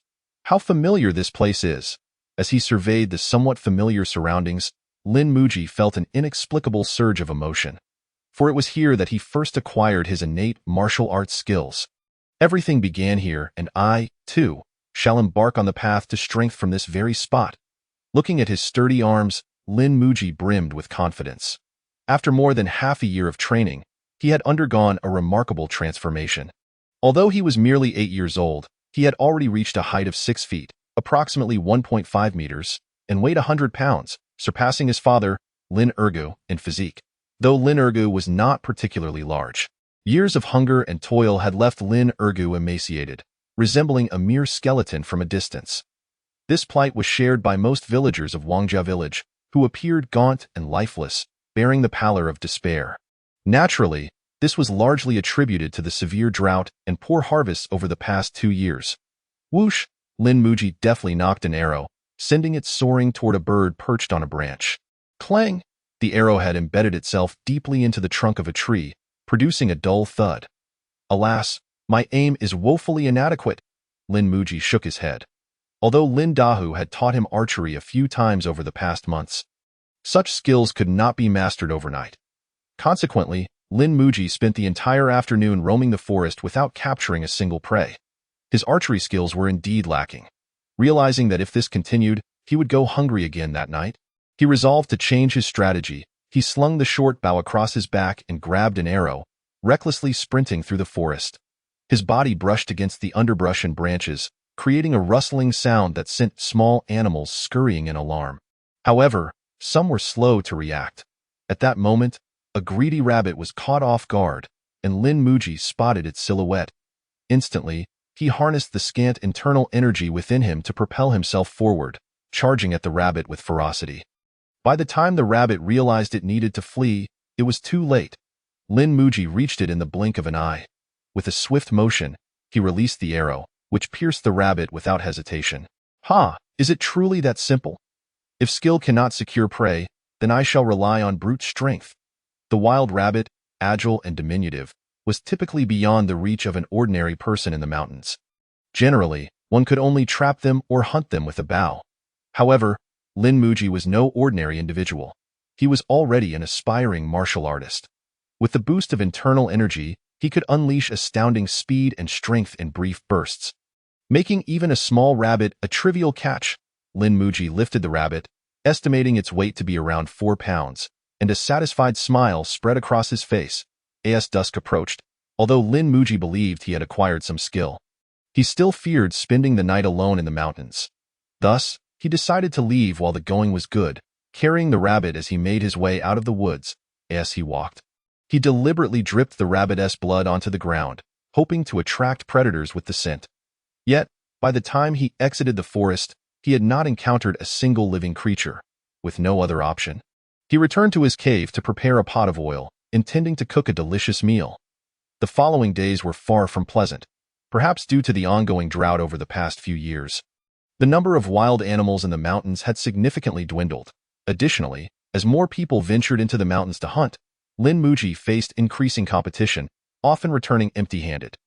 This instilled an unprecedented sense of urgency within him. The lack of adequate food meant that his progress and strength would stagnate, an outcome he could never accept. His innate talent was already mediocre, and his only advantage lay in the early wisdom bestowed upon him by his transmigration. While other children indulged in carefree play, he had begun his martial training. Yet even that advantage was gradually diminishing with age. After 7 years of idleness, he could no longer afford to waste a single moment. He often pondered how powerful he might have become had he begun training in martial arts at the age of 1 and been born into a wealthy family. Alas, he lamented his misfortune at birth. Frankly speaking, starting martial arts at his current age was already somewhat late. He was certainly not as capable as Lin Dahu, who was merely a year older than him. Furthermore, with Lin Dahu now taken under the wing of a great master, their future encounters would likely reveal an even greater disparity between them, potentially rendering him utterly insignificant. Not only Lin Dahu, but also Mu Songfeng and Wang Huxiang. All three of them had bright futures ahead, while he was left struggling for survival in this small mountain village. This reality filled him with a sense of injustice, and a nameless rage simmered within him. Wang Huxiang had soared to prominence thanks to his poetic talent, while Lin Dahu and Mu Songfeng had merely benefited from the brilliance of Wang Huxiang, gaining the fortune of being noticed by a great master. Otherwise, how could anyone of renown ever visit such a desolate place as Wangjia village? It could be said that the current fortunes of these three were all due to Lin Muji. Without him, they would never have had such opportunities to be recognized by a great master. This created a profound imbalance within Lin Muji, who did not wish to be just another face in the crowd, nor did he want to be left far behind them. Thus, he resolved to grow stronger, to surpass them all. Lacking external aids or fortuitous encounters, he understood that to succeed, he must exert efforts far beyond those of ordinary individuals. Furthermore, he must be ruthless, cunning, and unyielding. Thus, Lin Muji resolutely ventured deeper into the forest, heading toward the truly untouched primal woods. Chapter 14. The herd of deer. The mountains and forests to the north of Wangjia village were vast, stretching beyond sight, so immense that ordinary people could not traverse them. Perhaps it was more appropriate to call it a mountain range rather than a mere forest. Lin Muji speculated that he was likely navigating an expansive, boundless series of peaks. He journeyed north for 3 days and nights, yet still found himself nowhere near the heart of this woodland. Fortunately, the number of wild beasts within the forest had noticeably increased, and the resources appeared to flourish. Even unassuming patches of grass revealed the presence of rare herbs. Lin Muji cautiously cleared the surrounding soil, uprooting the plants and placing them in the bamboo basket slung over his back.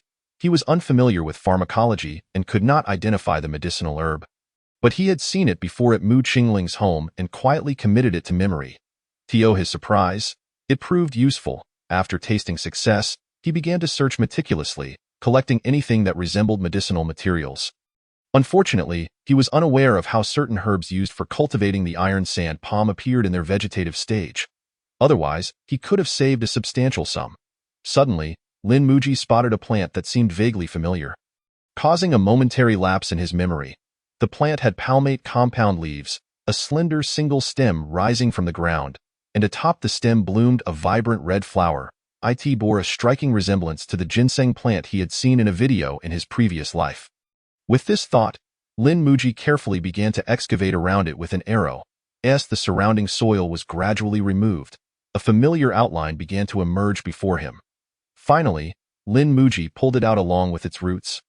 Unveiling its complete form, it was a substantial ginseng with 50 to 60 nodules on its head. Weighing it in his hand, he estimated it to be around 7 or 8 taels, which instantly filled him with joy. As the saying goes, 7 taels signify ginseng, 8 taels signify treasure. This could undoubtedly be deemed a priceless item. He could hardly believe that he had stumbled upon such a treasure so effortlessly. There was no mythical guardian beast, nor was he perched upon a perilous cliff. He had merely been wandering along the roadside when fortune smiled upon him. Could it be that he was indeed the fabled child of destiny? Lin Muji thought with immense pride, unaware that this discovery was akin to fishing, governed by a novice protection period, and in the days to come, he would find no more worthy ginseng, regardless of how diligently he searched. Just then, Lin Muji keenly heard the sound of branches rustling behind him, instantly heightening his alertness. Such a significant commotion could only signal a large beast, a black bear, a wild boar, or perhaps a tiger. Faced with such formidable creatures, he did not believe that his wooden bow and arrows, combined with his meager mastery of the iron sand palm, would suffice for a confrontation. Thus, he fled, running for 3 to 5 li. After finding a sturdy pine tree, Lin Muji quickly climbed up and settled on a branch to catch his breath. How perilous, Lin Muji thought in fear. No wonder this bountiful land remained untouched by others. If the daytime was fraught with such dangers, what terrors awaited at night? The sun had already set, and the sky was swiftly darkening. The atmosphere in the mountains grew tense and silent, so quiet that Lin Muji could even hear the pounding of his own heart. Never mind. I shall remain in this tree, for I refuse to believe that I can be devoured by a beast while occupying such a favorable position. After a long day, Lin Muji felt somewhat famished. He took out the ginseng he had just collected, brushed off the dirt on his clothing, and took a hearty bite.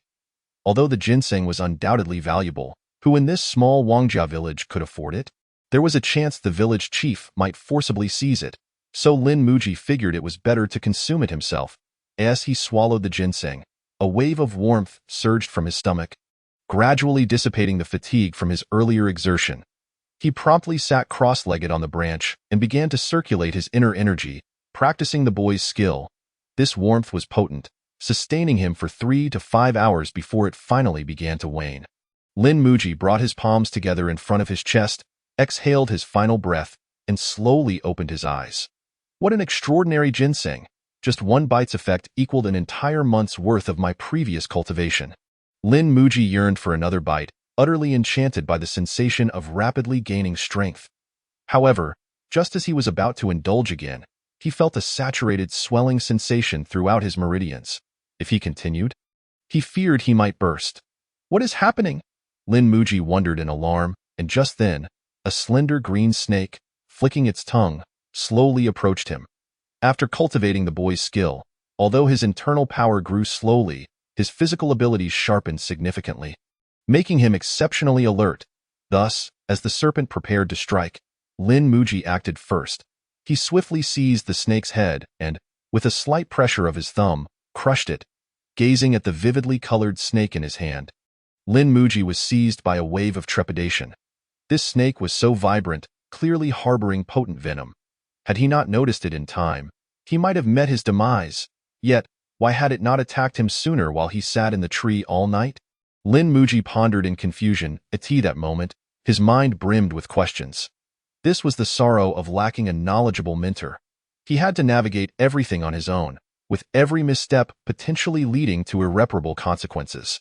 Young master, this chapter has more. Please click the next page to continue reading, for the story only grows more exciting. Placing the little snake into a bamboo basket, Lin Muji leaped down from the pine tree and cautiously resumed his exploration of the forest. Today, fortune favored Lin Muji as he stumbled upon a herd of fawns. These fawns were small in stature and not very agile, appearing quite harmless. He found it hard to believe that such gentle creatures could thrive in this perilous forest, let alone multiply so abundantly. Even more astonishing was the fact that these fawns showed no fear of him. Instead, they approached, curiously observing him. This made Lin Muji hesitate to act. Looking into the fawn's adorable eyes, he felt a pang of compassion. Alas, for survival, I have no other choice. Dear brother dear, remember this lesson in your next life. Do not trust strangers. Lin Muji gently stroked the fawn's lovely antlers. Then, with a sudden strike of his iron sand palm, the fawn let out a heart-wrenching cry before falling silent. Seeing their companion slain, the herd scattered in panic, yet they did not flee far before stopping to graze again. Are you all foolish? Why don't you run? Do you expect me to devour you all? Lin Muji scoffed, suddenly realizing what these creatures were. They resembled a species known as silly roe deer from the northern regions of Earth. True to their name, these deer had somewhat peculiar heads. Watching the fawn that had just nuzzled against him now lay lifeless beneath his palm, Lin Muji felt a deep sense of remorse. He felt he had betrayed the trust of this little creature, but such is life. To thrive, one must be ruthless. Only through a hardened heart can one establish a foothold in this world. In a certain sense, an individual's rise is invariably built upon the suffering of another person or group. Without absolute strength, kindness becomes a luxury. Lin Muji knew he was not in a position to be benevolent.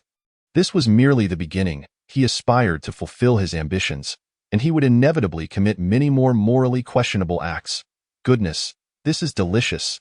After tearfully roasting the fawn, Lin Muji seized a leg and began to gnaw. The venison was exquisitely tender. Although only a pinch of salt was added, its flavor rivaled the chemical barbecues of Lin Muji's previous life. The meat seemed to melt in his mouth, the rich aroma instantly satisfying all his taste buds, leaving Lin Muji overwhelmed with gratitude.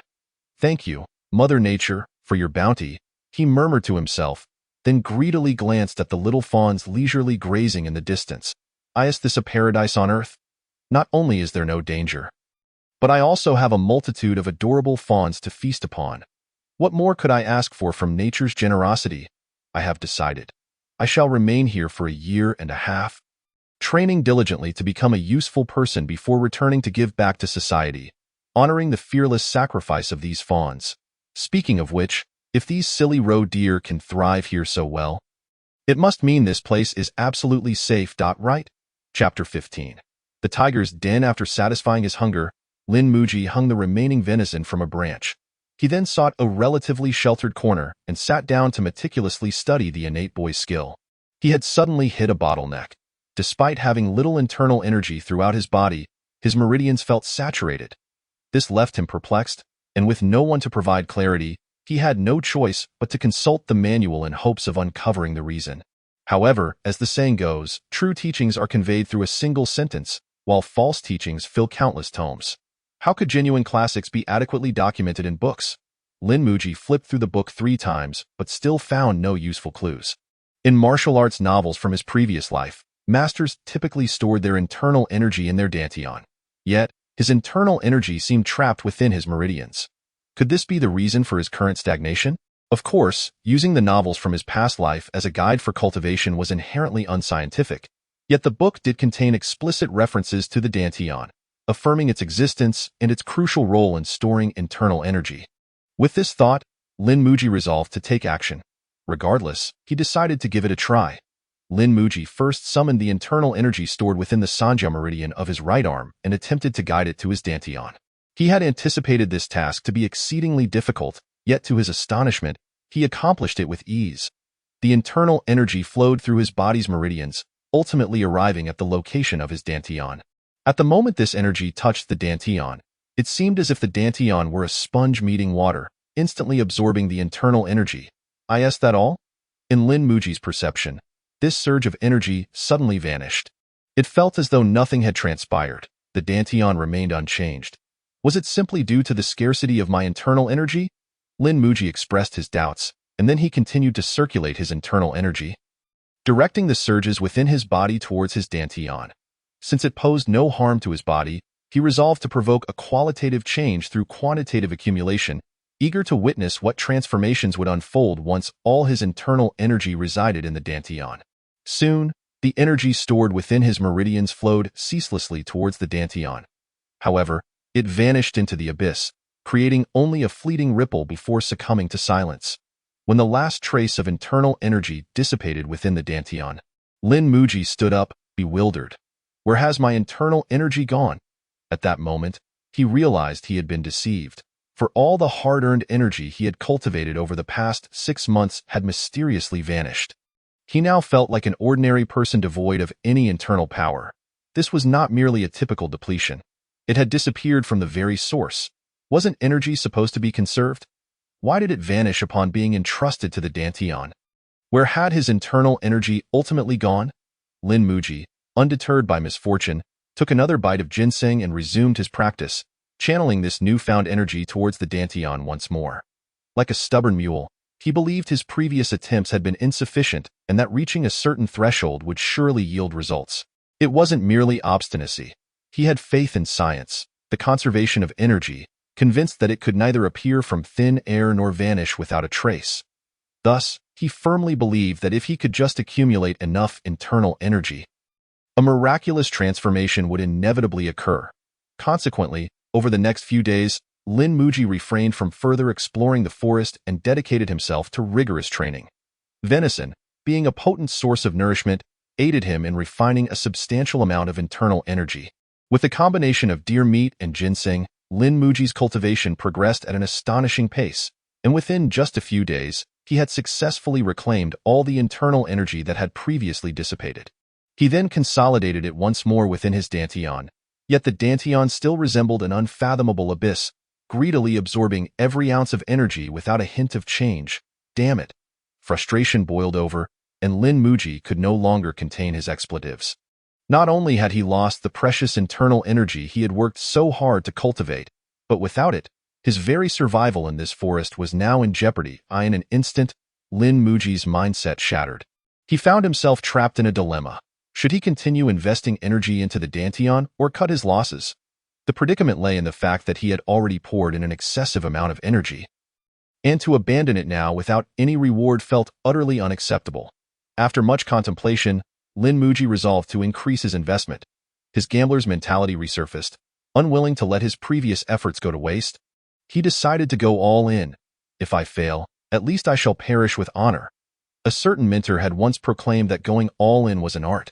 He refused to believe that his internal energy could simply vanish without reason.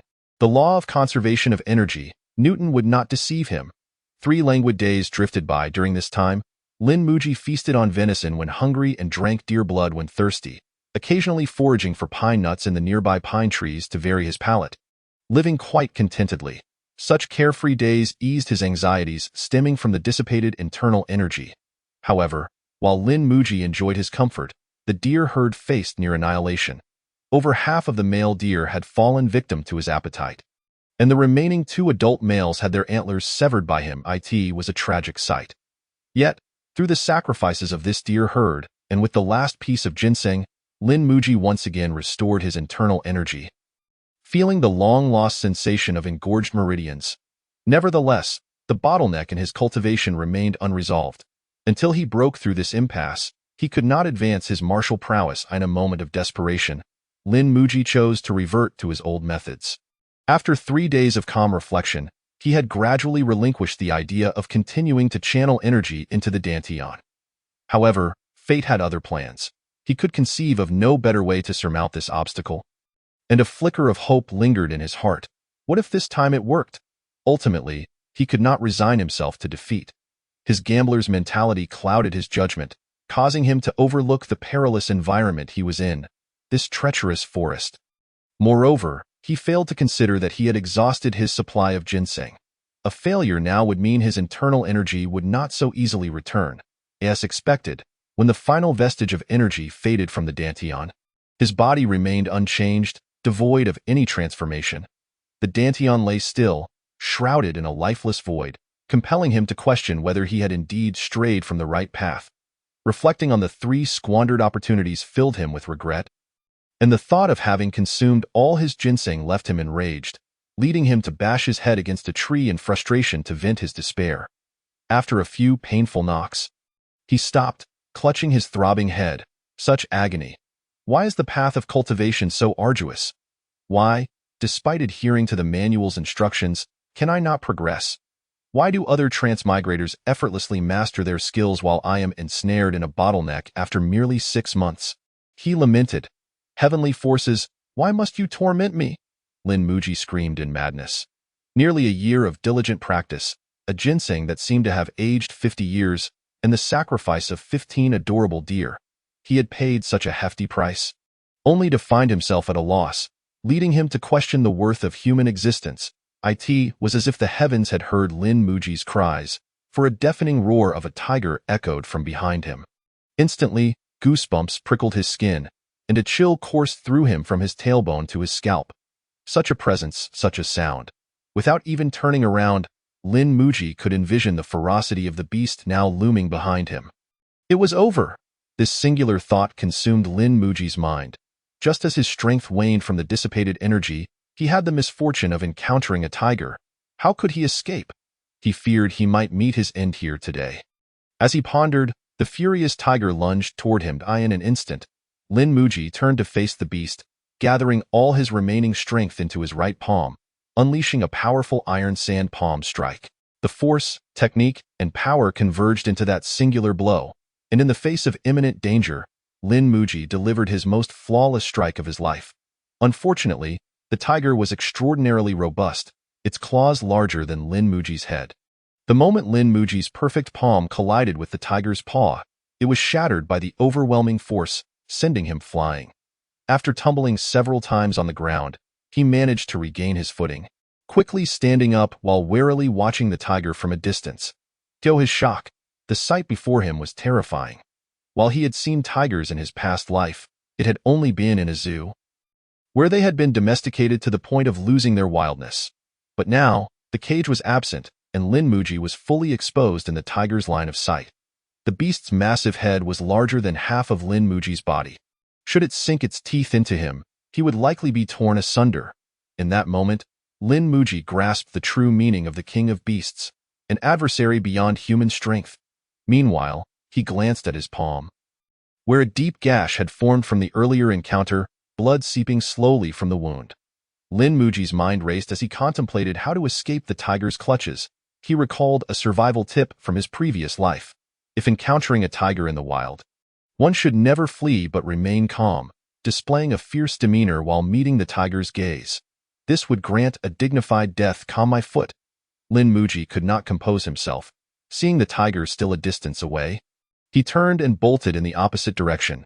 As expected, the moment he fled, the tiger recognized the ruse of this peculiar, feeble creature and roared, pursuing Lin Muji with fierce determination. Chapter 16. A fierce battle. Lin Muji dashed through the forest, his mind racing as he sought a way to evade the relentless tiger behind him. He had already sprinted at least 5 or 6 kilometers, yet the tiger maintained its composed pursuit. Embodying a relentless spirit, Lin Muji understood that the tiger aimed to exhaust his stamina. The longer this chase continued, the more unfavorable it became for him. However, this realization also sparked a glimmer of hope. The tiger's choice of a war of attrition indicated it harbored some trepidation towards him. Clearly, his earlier perfect strike had left an impression on the beast. Lin Muji could only remark that the tiger possessed a modicum of intelligence, albeit limited. Its cunning lay in knowing to deplete its prey's strength before striking decisively. Yet, it had no inkling that Lin Muji was already on the brink of exhaustion, unable to muster another iron sand palm in the short term. If this continued, my stamina would surely be depleted, and I would become an easy target. Since I cannot shake it off, I might as well fight back. Lin Muji's expression hardened as he came to a stop on a relatively elevated mound of earth. He gripped his arrow tightly, thinking that should the tiger dare to ascend, he would blind it with his arrow. Want to eat me? I will ensure you pay dearly for it, even if I perish. Lin Muji roared, his eyes blazing as they fixated on the tiger before him. Lin Muji exuded an impressive aura. The palpable murderous intent emanating from him could easily terrify an ordinary human to the point of losing control. However, as the king of the mountains, the tiger was evidently not swayed by fear. Without a moment's hesitation, it lunged forward with a powerful leap, aiming to pounce upon Lin Muji.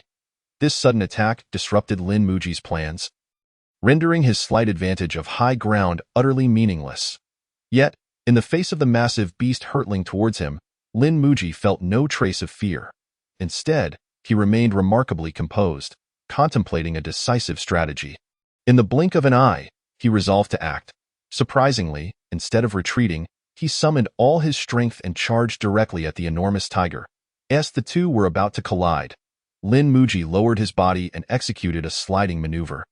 Slipping beneath the tiger, with remarkable speed, he deftly drove an arrow into one of the tiger's vulnerable spots. The tiger emitted a scream so horrifying it was beyond description, before collapsing to the ground, struggling for a long while yet unable to rise.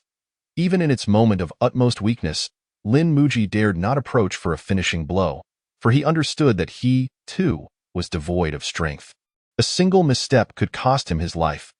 Thus, he chose to withdraw while the tiger writhed in pain, clutching his injured shoulder as he retreated into the distance. The brief skirmish had not left him unscathed. The tiger's razor-sharp claws had raked across his shoulder, leaving a deep wound that exposed bone. His fortitude saved him. Had it been a frilier individual, that single blow might have been fatal. To his astonishment, the sliding maneuver had indeed proven effective. As he fled, Lin Muji reflected on how the lessons from Earth had unexpectedly saved his life. Yet, he was acutely aware that any other person from Earth attempting the same feat would have merely delivered lunch to the tiger. Only agile warriors could accomplish such a perilous task in the blink of an eye. Nevertheless, Lin Muji bore grave injuries and could only muster the strength to escape. To make matters worse, as he fled, he realized that his bamboo basket, along with all of his supplies, had long since been abandoned. This was undoubtedly devastating news for him. Without supplies, he questioned whether he could survive another day in his wounded state. Adding to the misfortune, night had fallen. No, I cannot continue onward. In my current condition, even the slightest beast could end my life, so I must halt my advance. Weighing the pros and cons, Lin Muji sought refuge in a tall pine tree. After a strenuous climb, he settled on a sturdy branch and began to circulate his energy for recovery. He was betting that this was the tiger's territory and that other predators would dare not encroach upon it, while also hoping that the injured tiger would not pursue him for the time being. His gamble proved correct, for below him lay the sorrowful tiger, lamenting in distress. This day marked the saddest of its brief existence. Having ventured from its mountain, the tiger had sought out a mate during the mating season, but was met with rejection. It had waited outside the female's den for several days, hoping to win her over with sincerity. However, it had unwittingly offended her, leading to an unexpected beating. Returning to its territory, it discovered that during its absence, its food source had been pilfered. The sight of the small deer it usually cherished now depleted, ignited a furious wrath within it. Thus, it relentlessly pursued the audacious monkey, vowing to exact vengeance. Little did it know, the cunning monkey had resorted to a treacherous tactic, striking at its most sensitive area. In a single day, it lost its mate, its food, and suffered a grievous injury, leading even the king of beasts to succumb to despair, questioning the value of its existence. That night, Lin Muji endured a high fever, exacerbated by inadequate clothing, which led to severe hypothermia. He forced himself to remain conscious, repeatedly channeling his energy, but it was a futile effort. His condition was dire. He had lost all of his internal energy. Internal energy. Internal energy. Lin Muji grasped the crux of his predicament. Only the restoration of his internal energy could save him. Though his meridians held no trace of it, he was certain that his dantian still housed internal energy. He refused to believe it could simply vanish without cause. He focused all his efforts on his dantian, weakly circulating his remaining energy to stimulate it.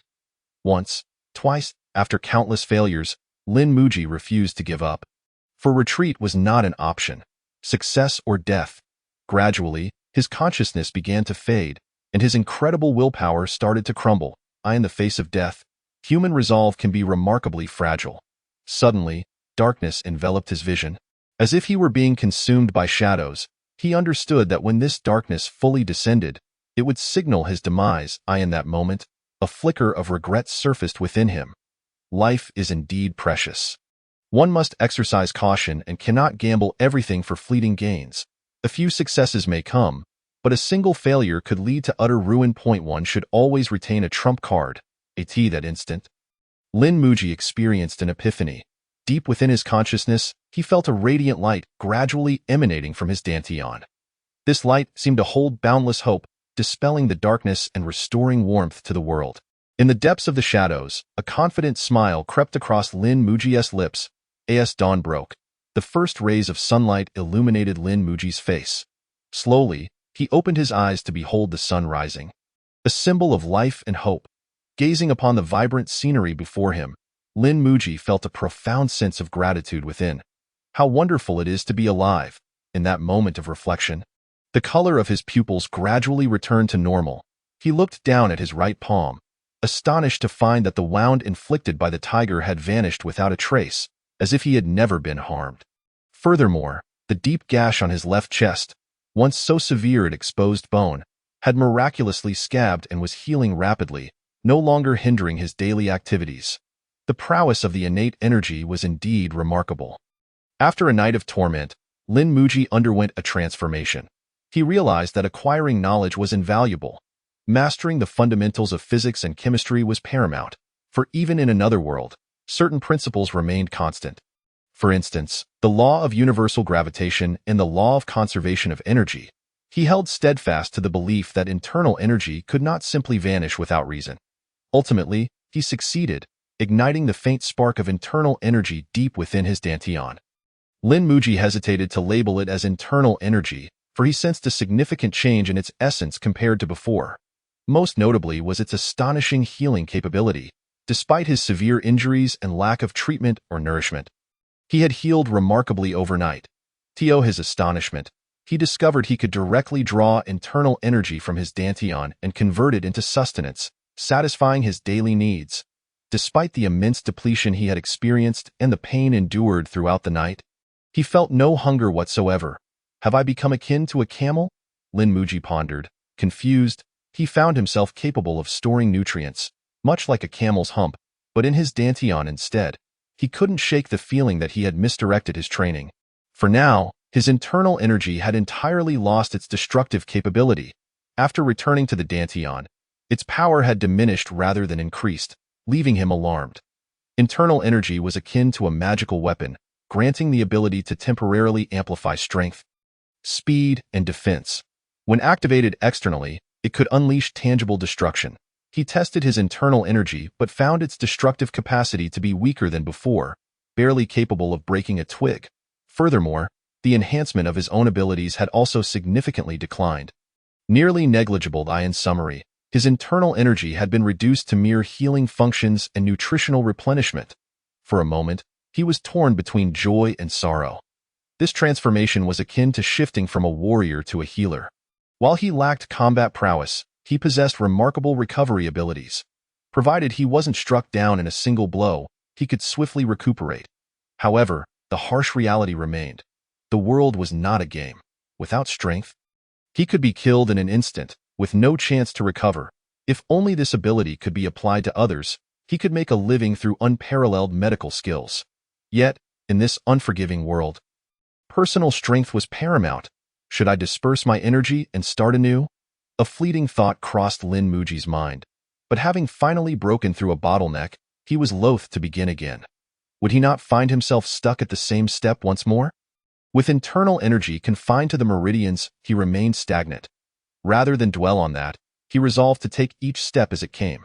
Moreover, his mind was agile, and in an instant, he conceived ways to maximize the utilization of his unique inner strength.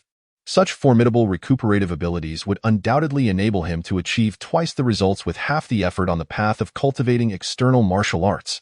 For instance, with the iron sand palm.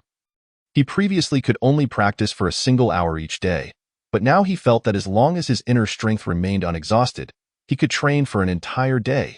Furthermore, theoretically, he no longer needed to purchase expensive medicinal herbs for protection. His inner strength itself was the finest healing elixir. Contemplating this, he felt renewed confidence in his future.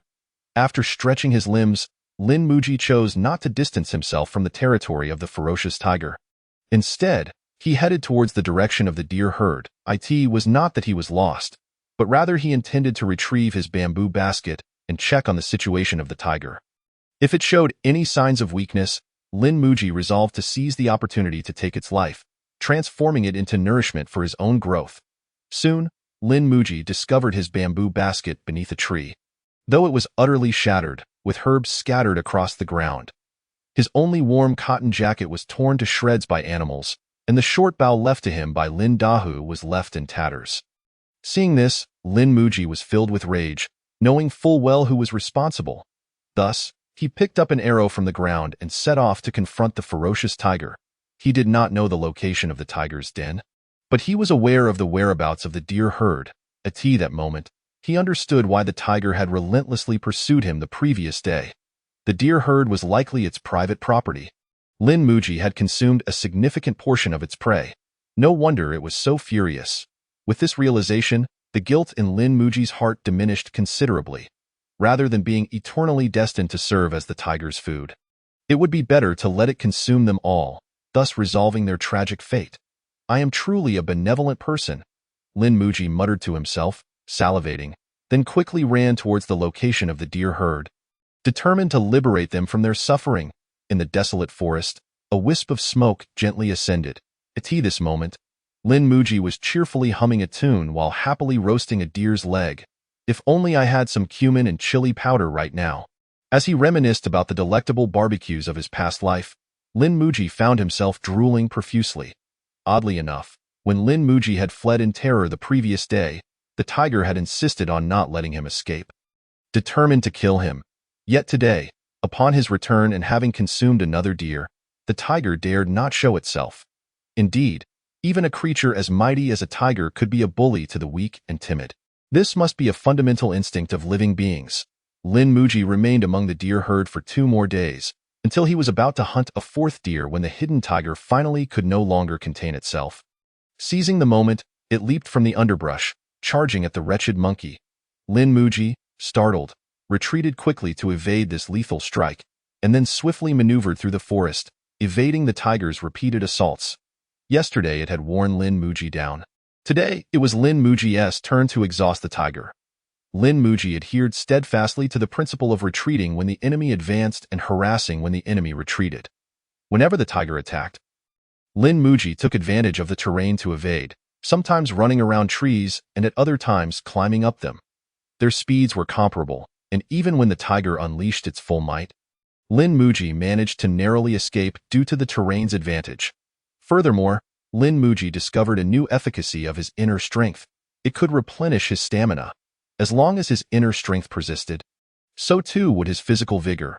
With this realization, Lin Muji felt even more confident, prepared to engage in a 3-day and 3-night battle with the tiger. Eventually, after half an hour of evasion, the tiger seemed to tire, giving up its assault and lying on the ground to rest.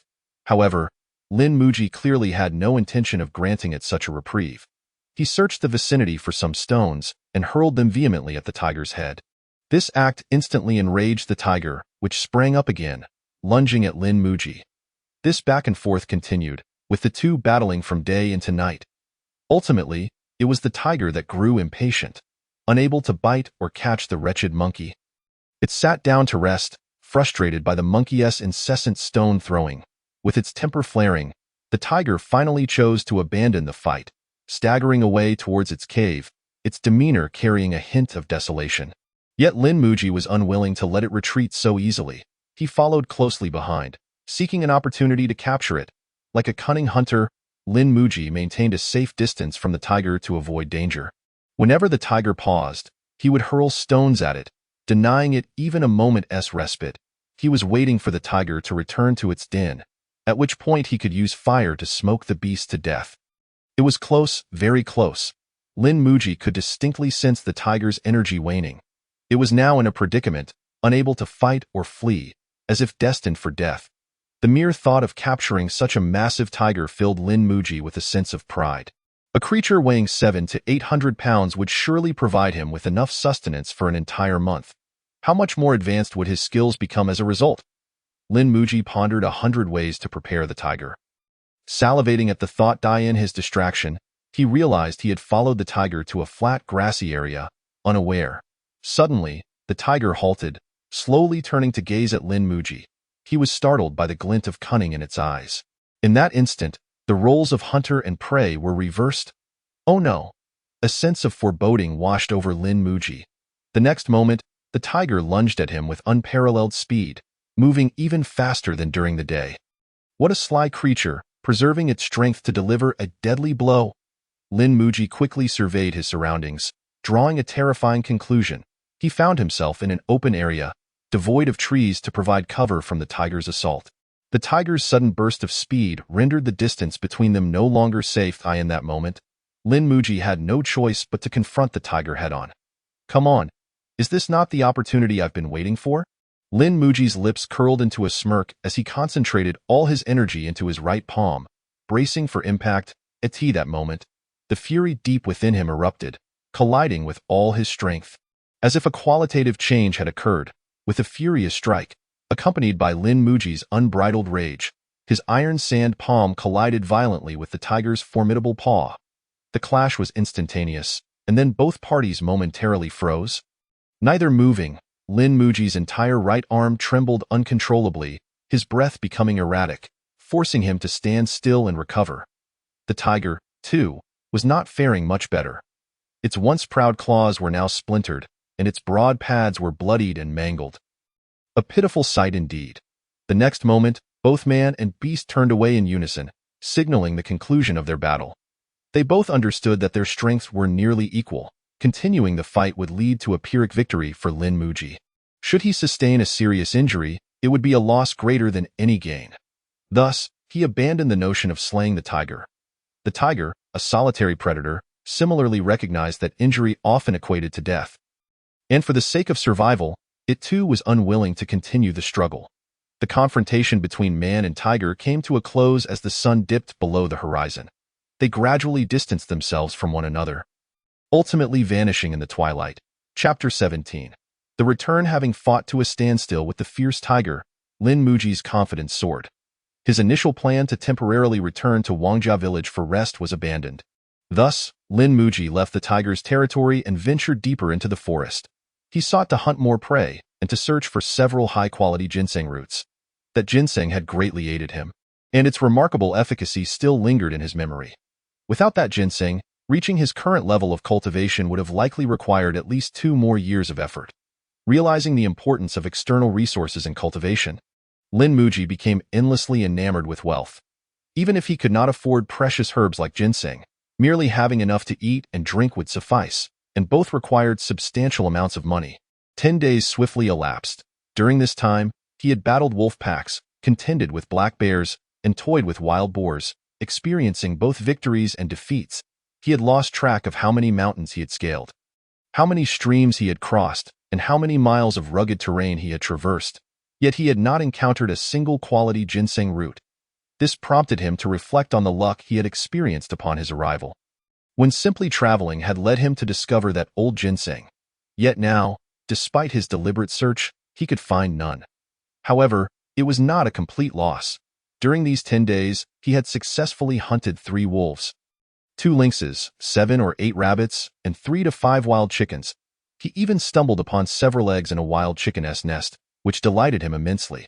After a month of subsisting solely on meat, the sudden introduction of lighter fare was a welcome change, leaving him exceptionally satisfied. Although the forest was replete with plants and many edible wild vegetables known to humans, Lin Muji dared not consume any, as he was unfamiliar with them. The risk of inadvertently eating poisonous plants could very well lead to his demise in this desolate wilderness. Lin Muji skillfully wove a rudimentary rattan basket from vine, utilizing it to store the various herbs and herb-like plants he had discovered over the past few days. Moreover, the basket contained several diminutive ginseng plants, which, due to their negligible efficacy, he deemed unworthy of consumption.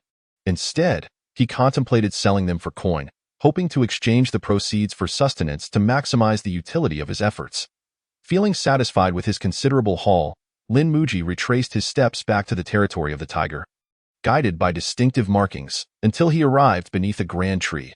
After retrieving the deer hides he had previously concealed there, he embarked on his journey home, with a total of 18 hides, each weighing approximately 10 pounds. Along with the pelts of other animals, the burden of nearly 300 pounds significantly hampered his mobility. Reluctantly, Lin Muji decided to stash a portion of the pelts atop a sturdy tree, taking only 15 high-quality deer hides to travel more lightly. Perhaps due to the strong scent of blood emanating from him, he found his journey unexpectedly uneventful, with no wild beasts daring to approach. This realization filled him with pride. Indeed, if one possesses sufficient strength, no one would dare provoke them. Thus, after 3 days of untroubled travel, Lin Muji finally reached the outskirts of the forest, showcasing the vast distance he had traversed during this expedition. Upon reaching the periphery, he encountered an increasing number of hunters, and the forest began to take on a more human atmosphere. "Young man, you seem to have gathered quite a bounty," exclaimed a middle-aged hunter, eyeing the mountain of deer hides on Lin Muji's back with envy. "I was fortunate enough to stumble upon a herd of deer, so I managed to secure a good catch." Lin Muji nodded in acknowledgement before inquiring, "How far is it to the edge of the mountains from here?" 30 miles, came the reply. "Thank you," Lin Muji acknowledged, continuing on his path towards the mountains. "Young man, what you're doing is rather improper." At that moment, 2 hunters emerged from the thicket, blocking Lin Muji's way. "What do you mean?" Lin Muji raised an eyebrow. "Hmph, are you unaware of the unwritten rules among hunters? Always leave a margin. Never exhaust all possibilities." One man glared menacingly at Lin Muji. "What do you mean by that?" Lin Muji queried. "Our code dictates that we do not hunt younglings, nor do we slay pregnant females. When hunting, we must not take more than half of an animal's population." Given that you carry at least 20 deer hides, your actions are rather excessive, don't you think? The man retorted sternly. Lin Muji stared at the man in astonishment, feeling a sense of respect for the hunting community. As they evidently understood the importance of sustainable practices, I have learned my lesson, and I shall not repeat this, he declared, placing his hands over his chest and bowing deeply to the group. He intended to turn and leave, but once again, he was confronted by a few hunters who obstructed his path. What is it now? Lin Muji asked, puzzled. Young man, the game in this mountain is limited. You have taken so much for yourself, leaving nothing for future generations. I have already apologized for the kills I made. What more do you want? Lin Muji replied, growing impatient. What do we want? The game in this mountain belongs to all of us. If you overconsume, others will go hungry. Remember, throughout history, the hardest fate has always befallen the glutton. The man said coldly, a glimmer of menace flashing in his eyes. I see now. You've been talking so much because you're envious of my haul and wish to partake in my fortune. Am I right? Lin Muji asked with a polite smile. If you had just said so directly, we wouldn't have had to discuss all this philosophy. I almost thought I had committed an unforgivable sin. Then do enlighten me. How shall we divide these deer hides? Lin Muji's gaze sharpened as he looked at the man before him. You see, there are 3 of us. Each should receive 5 hides. And you must reveal the location of that deer herd to us.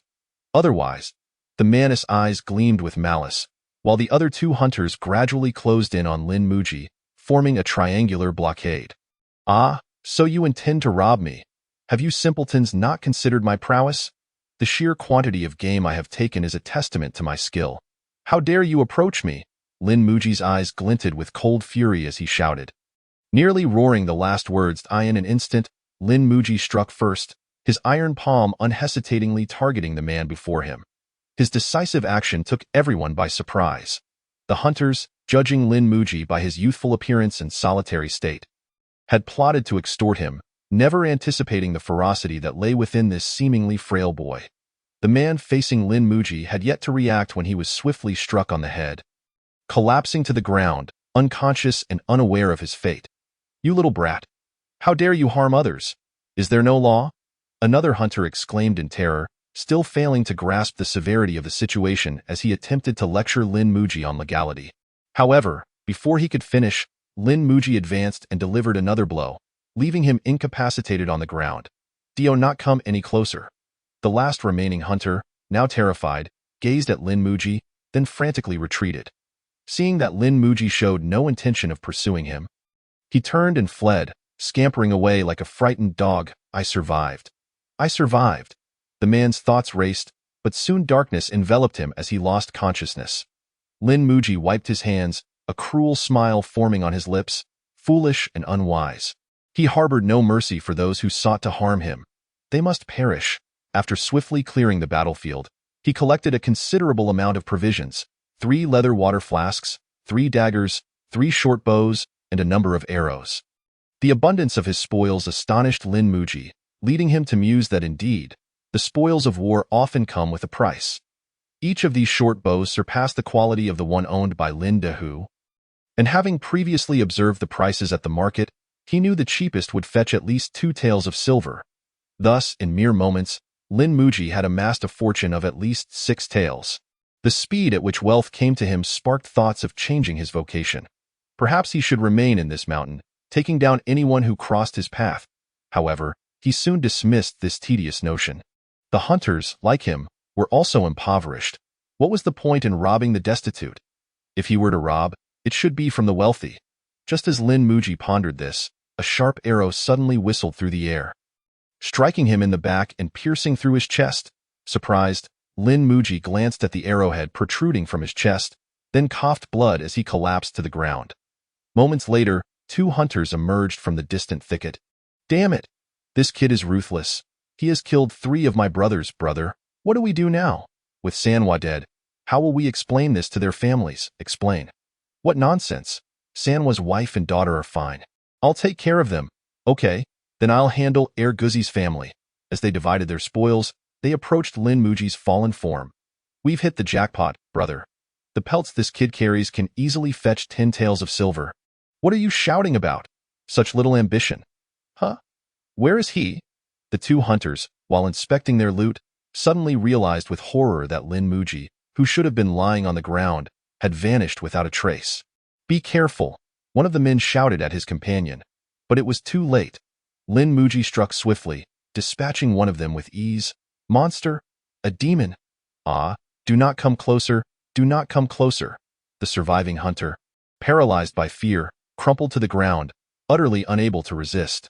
Yet Lin Muji granted him no mercy, his iron palm ruthlessly crashing into the man's temple. After delivering the final blow, Lin Muji spat out another mouthful of blood, having strained his wound in the process. Fortunately, his internal energy had encased the arrow within his body, preventing the situation from becoming dire. After recuperating through the night, Lin Muji rose, revitalized, and resumed his journey home. Laden with his newfound treasures, Chapter 18. Returning home as he traversed the path, Lin Muji reflected on the battle of the previous day. Indeed, ambushes were treacherous. Even someone as formidable as he had failed to detect the approaching arrow. Yet, he felt fortunate that his unique internal energy had saved him. Though his combat power had been significantly diminished, it had also granted him a greater margin for error. Alone in the wilderness, an arrow piercing through one's chest would spell certain death for anyone else. Yet Lin Muji had merely needed to rest for a night to recover fully, and in a sense, his abilities were almost akin to a cheat. Realizing the effectiveness of his internal energy, Lin Muji felt a surge of gratitude that he had not rashly chosen to disperse it for a fresh start. Without lethality, what was left? He could always rely on his external skills to navigate the world. Lin Muji gazed at his iron palms, brimming with confidence. I'm finally back, he murmured as he stood before his home. There was no joy of a returnee, no longing or emotion. He felt utterly detached from this place. Were it not for Chiya, he might not have returned at all. Liuji? Is that you, Liuji? Lin Mu gazed at the tattered figure standing at her doorstep, feeling a sense of familiarity, and thus inquired nervously. It is I, Lin Muji nodded, and then, with his body laden with spoils, he stepped into the courtyard. Sixth brother, you've returned. As soon as Lin Muji entered, the joyful voice of Chiya rang out from the side. Without regard for the bloodstains that marred Lin Muji's clothes, Chiya rushed into his embrace. That they all said you were dead, Wu-Wu. Feeling the tremors of Chiya in his arms, Lin Muji smiled reassuringly. How could that be? Am I not alive and back? Linda and Lin Si stood by, equally excited, gazing at the heap of deer hides Lin Muji had brought back, imagining whether there would be a share for them. All right, let us see what good things sixth brother has brought you. Lin Muji patted Chiya's greasy little head, and then handed her the finest piece of deer hide. Do you like it? When you sleep tonight, place the hide beneath you, and you won't fear the chill. I like it. Chiya nodded vigorously, her tear-streaked face suddenly glowing with delight. Observing the hesitant expressions of his two elder brothers, Lin Muji chuckled and said, You two can choose one as well. Thank you, sixth brother, they exclaimed joyfully, and immediately bent down to select their own pieces. Lin Mu, standing nearby, wore a smile of contentment, happy to see her children so elated. Mother, you should take two home as well, Lin Muji said casually. Huh? Lin Mu looked at Lin Muji in surprise, not expecting her sixth son to share the deer hides with them. I want to take a bath. Could you help me heat some water? Lin Muji said, his face beaming that of course, I will do that right away. Lin Mu replied with a kind smile. After she left, Lin Ergu slowly emerged from the main hall. Feigning indifference as he nodded at Lin Muji, his eyes greedily fixed on the scattered deer hides. Haha, truly remarkable, my son Lin Ergu. Hearing his father's praise, Lin Muji's expression soured, as if he had bitten into something unpleasant. Son, let me take these deer hides. I will help you sell them. With that, Lin Ergu eagerly gathered the hides and hurried out of the courtyard. Lin Muji made no attempt to stop him. Having someone willing to assist was a relief, as for the money earned. What was rightfully his could not be taken away by anyone. Lin Ergu, being somewhat shrewd, understood that going to the market alone was unsafe. So he took the deer hides to the village chief and various landlords, offering them one by one. The landlords, seeing the quality of the hides, each decided to keep 2 or 3, within less than an hour. Lin Ergu had sold all 10 hides, and upon receiving 10 taels of silver, his eyes gleamed with greed. Children, look at what your father has brought you, he shouted loudly before entering the door. Soon, The children rushed out, bouncing with excitement upon seeing Lin Ergu return with numerous packages. Watching this happy family from a distance, Lin Muji couldn't help but smile with satisfaction. Where is the money? As the children eagerly tore open the packages, Lin Muji quietly appeared behind Lin Ergu. Its here. Lin Muji's sudden appearance startled Lin Ergu, who quickly produced 4 taels of silver from his pocket. Is this all? Lin Muji frowned slightly. I sold the hides to the village chief and to landlords Li and Wang. They only offered me 1,000 won each. Then I bought these food items. Spending 1 tael, leaving me with just 4 taels, Lin Ergu explained, feeling guilty. However, Lin Muji gave him a knowing look, as if to say, do you think I am a fool? Lin Ergu instinctively took a couple of steps back. Reflecting on how rapidly Lin Muji had grown in stature over the past 2 years, if he remembered correctly, Lin Muji was only 8 years old, yet he had grown taller than himself. Actually, I have another 3 taels. I must have miscounted. Haha. Faced with Lin Muji's questioning, Lin Ergu finally buckled under the pressure and retrieved 3 more taels. Not enough. Lin Muji shook his head. Why, Lord, there's more to this chapter. Please turn to the next page to continue reading. It gets even more exciting. Lin Ergu's eyes darted around before he reluctantly produced an additional 2 taels, lamenting, this is all 9 taels I have. There's nothing more. Lin Muji snatched the silver and returned to the house, preparing to undress and bathe, ready to indulge in the refined life of a wealthy household. Relieved to have escaped the situation, Lin Ergu joyfully dashed back to his room, quickly locking the door, and then broke into a silly grin as he gazed at the half-tael of silver he had drawn from his pocket. The following day, Lin Muji took a stroll through the fields, only to find them still barren and untended. He sighed deeply, knowing that this was not due to the farmer's laziness, but rather the lack of rain this year. Now in June, if the rains did not come soon, it seemed they would face another harvest failure. For the impoverished villagers who had not seen any yield in 2 full years, this was indeed catastrophic news.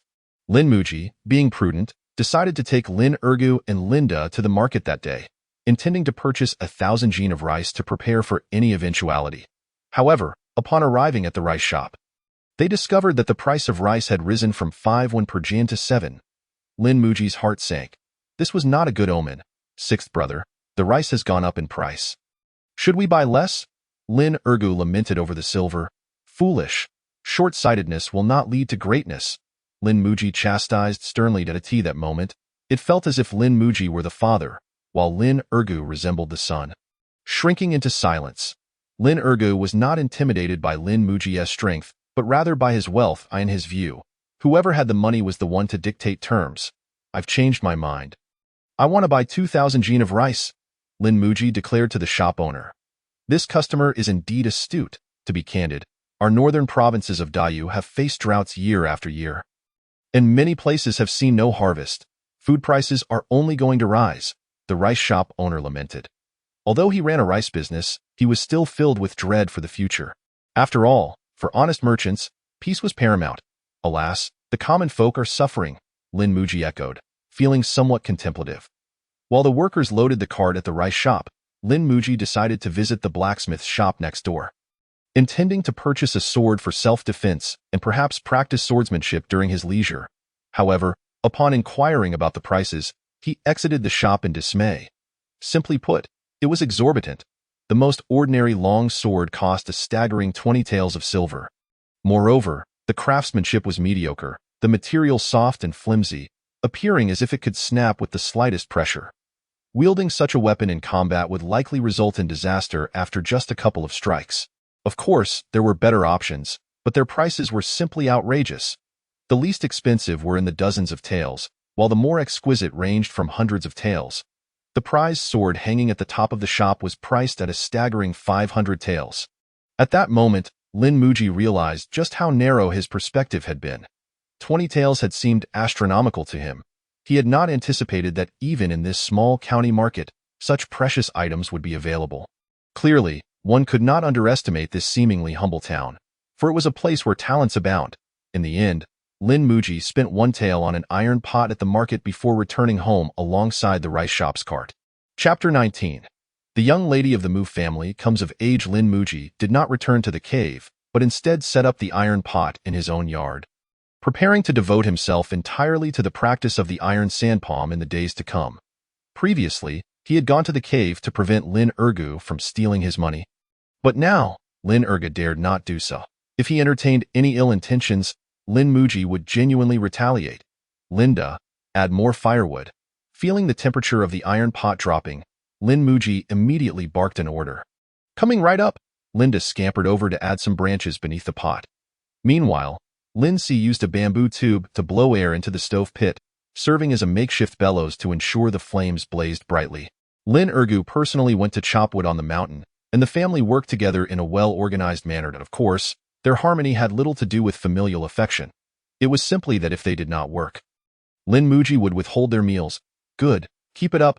Someday, I will teach you all the skills of the iron sand palm, Lin Muji promised, patting Lin Si's shoulder and painting a rosy picture of the future. Rest assured, sixth brother, Lin Si replied excitedly, continuing to blow air into the fire, sweat pouring down his face. After a brief session of cultivating to heal his injuries, Lin Muji resumed his training. He was acutely aware that he was no genius and lacked resources. If he wished to achieve greatness, he could only rely on hard work. If one fold of effort was insufficient, he would double it, and if that were not enough, he would quintuple it. Lin Muji dared not pause for even a moment. Fearing that if he did, he would be surpassed by others, byd's end. His hands were covered in blisters, and there was not a single unblemished spot on his palms, causing Chiya and the others to avert their gazes in horror. Linda and Lin Si immediately abandoned their aspirations of mastering the iron sand palm. Even Lin Muji himself could not help but shudder at the sight of his battered hands. Today, he had practiced for a total of 6 hours, all without the protection of herbs. His ability to endure such hardship was entirely reliant on his own willpower, for the sake of future achievements. What was this pain worth? After consuming 2 kilograms of rice to replenish his energy, Lin Muji immediately seated himself on the Kong to channel his inner strength and heal his injuries. At this moment, his condition was such that any ordinary person would have been rendered incapacitated. It is worth noting that even with herbal care, a normal individual could only practice for an hour a day. Yet Lin Muji harbored no concerns, for he held an unwavering belief in his own foundational skills. As he operated his internal technique, the internal energy within his dantian flowed ceaselessly into his limbs and bones, nourishing his exhausted body and gradually repairing and strengthening his damaged tissues. When Lin Muji opened his eyes the next morning, he felt a surge of newfound strength. Not only were his hands more resilient and powerful, but his overall strength, physical robustness, coordination, and reflexes had also seen a slight enhancement. In that moment, Lin Muji experienced a flicker of realization. He had indeed been practicing his foundational skills incorrectly. Perhaps this foundational technique was not merely a manual for cultivating internal energy, but rather a means of refining the essence of his physical being. The special internal energy residing within his meridians was not intended for combat, but for self-repair and enhancement. Although he had pondered this direction before, he had never succeeded in harnessing this internal force to augment himself until this moment of clarity. It became evident that he needed to push his body to the brink of exhaustion for this special internal energy to be effective. Not only could it swiftly mend his bodily wear, but it could also gradually bolster his constitution and essence. Yet he had unwittingly channeled this internal energy into his dantian. Indeed, possessing a manual alone was insufficient for mastering unparalleled martial arts, for it was riddled with pitfalls. Without the guidance of a predecessor from the same school, most who attempted to learn independently would find themselves stagnated at a bottleneck, or worse, fall into madness and perish. Even with a common manual like the iron sand palm, there existed unfathomable pitfalls, for without cultivating internal strength, forcefully practicing the iron sand palm would ultimately lead to self-destruction. This is the lament of ordinary individuals. Even if they are fortunate enough to acquire a martial arts manual, without proper instruction, achieving mastery is exceedingly difficult. In this moment, Lin Muji deeply understood the meaning behind the phrase, "True transmission is worth 1,000 volumes of books." Yet, having practiced wrongly was merely a misstep. It simply meant he could no longer cultivate profound internal techniques in the future. Lin Muji bore no resentment or regret. Furthermore, his internal energy possessed advantages that others lacked. As the saying goes, a blessing in disguise. Who can say who is strong and who is weak? Lin Muji's eyes gleamed with determination, and he began yet another day of cultivation. 3 months swiftly passed. And on this day, Lin Muji's iron sand palm finally reached the second level of mastery. His palms now bore little resemblance to those of ordinary individuals. They were remarkably broad, with thick and powerful finger bones. And the skin on his palms seemed to be coated with a thick layer of white membrane.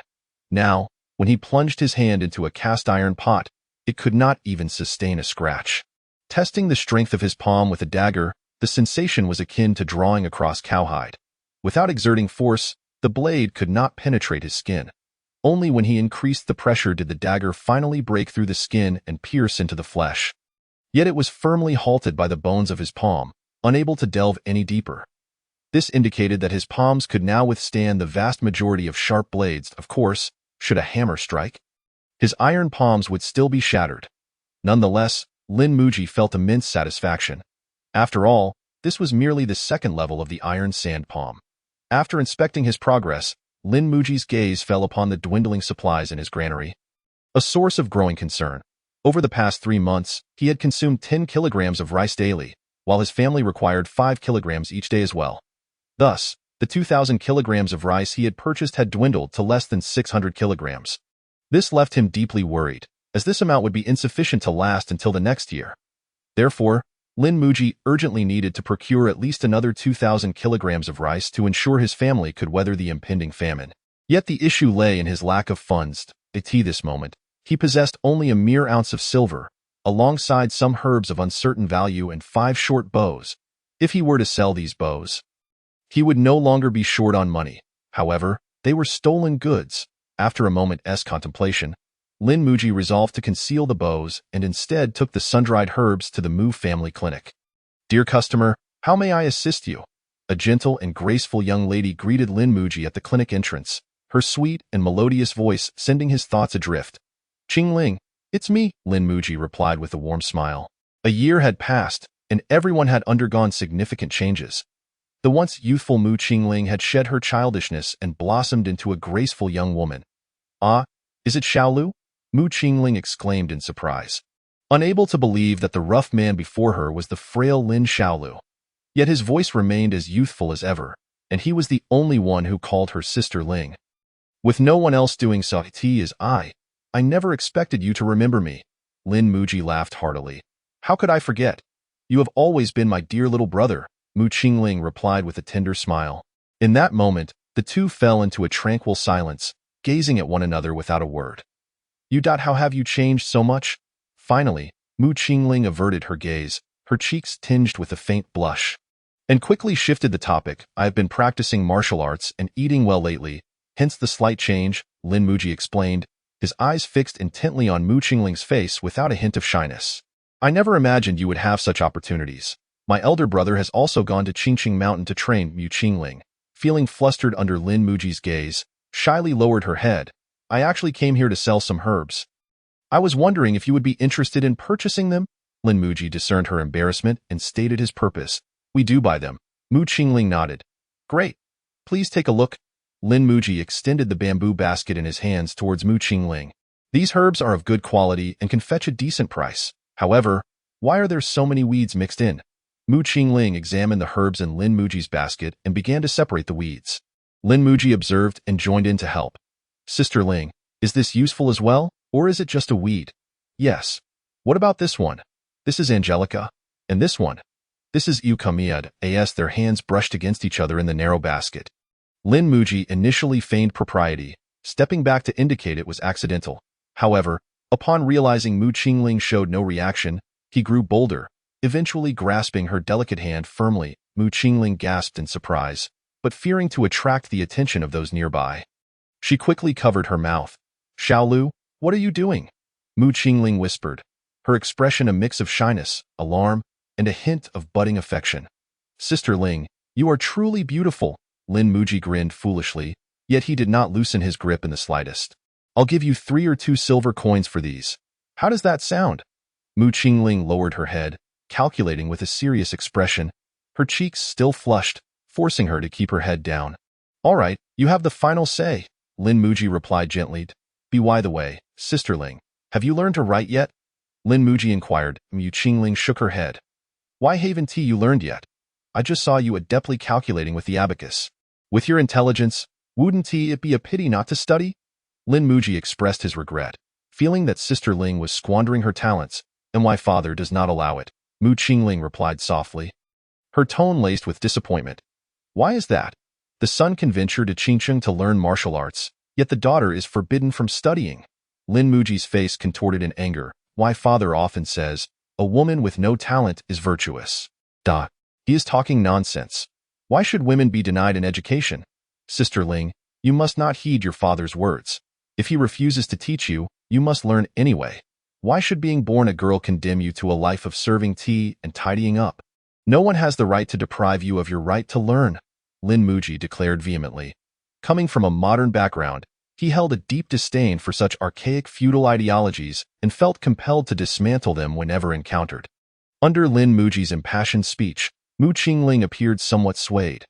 But I have no money, and my father would never allow me to attend school, she ultimately replied, shaking her head in dismay. Don't give up. Remember, I am here for you. I can teach you to read, Lin Muji assured her confidently, thumping his chest. Xiaolu, you can read? Mu Qingling asked with surprise. Of course. In this world, not knowing how to read is akin to being blind. You could be sold without even realizing it, so I taught myself. Xiaolu, you are truly impressive. Mu Qingling gazed at Lin Muji with admiration, her eyes shimmering with something more. Since Mu Qingling had to oversee the clinic daily, she could only find time for herself in the early mornings. Thus, the two agreed to utilize that time to learn reading together. After making the necessary arrangements, Lin Muji hummed a cheerful tune as he returned home with the silver in hand. Little did he anticipate that within the span of less than a year, Mu Qingling had undergone such a remarkable transformation.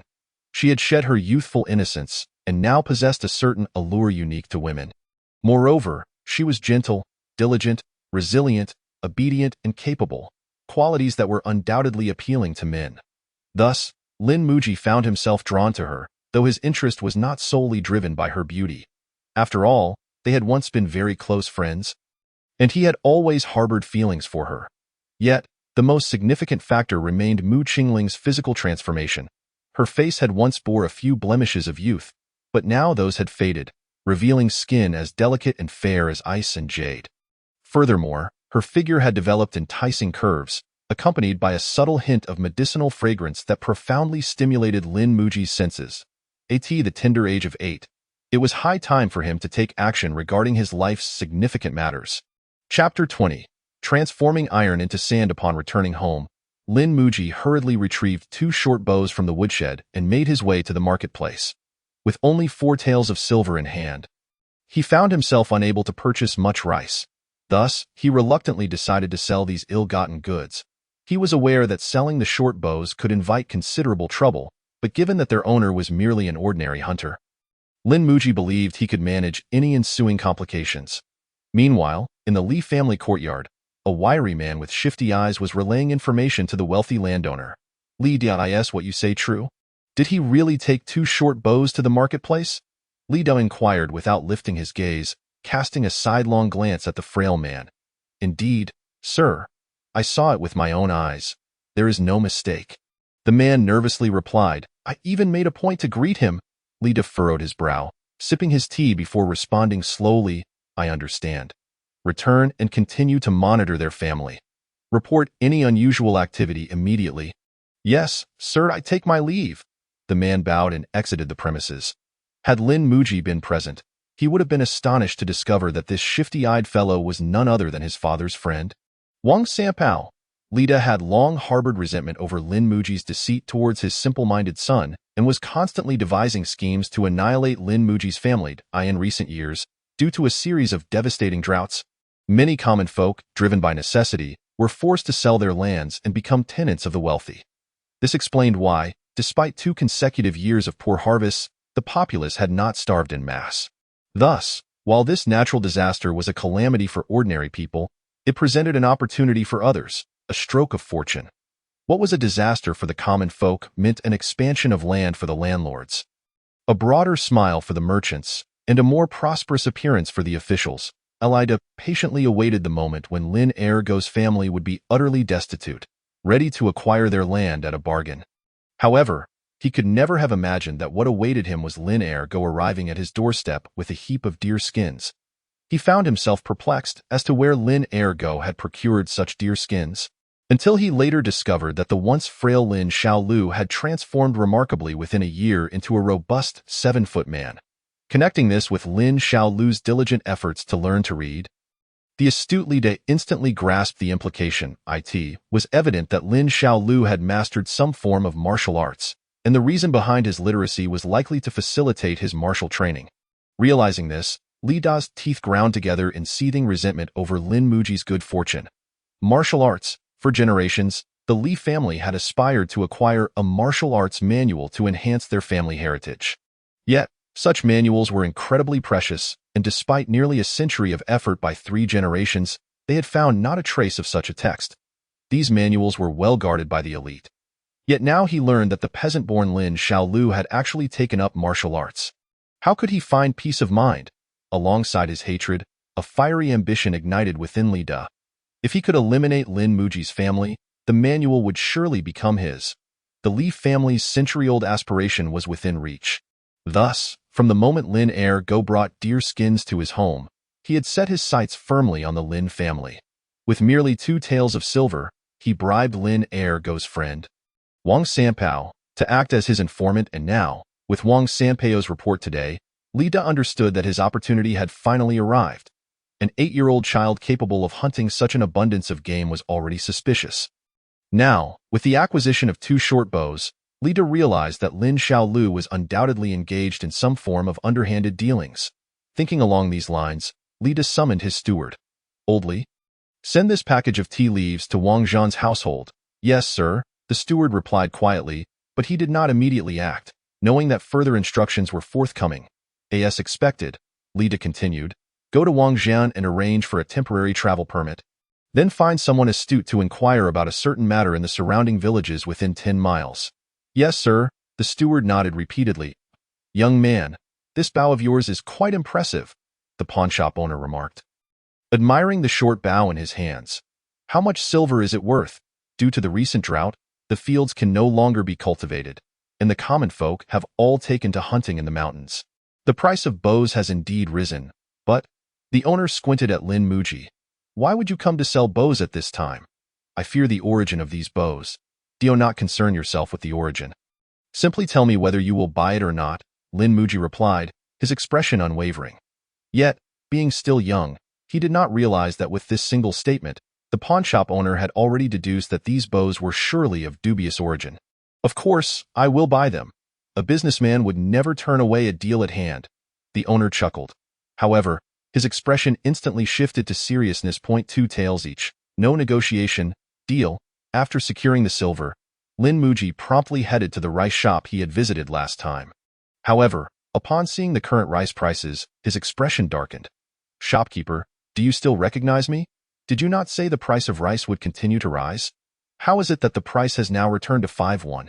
Lin Muji pressed, frustration evident as he placed a hand on the shopkeeper's shoulder. He had purchased 2,000 jin of rice at a high price just 3 months prior, only to find the price plummeting again, leaving him feeling like a fool. My lord, please calm down.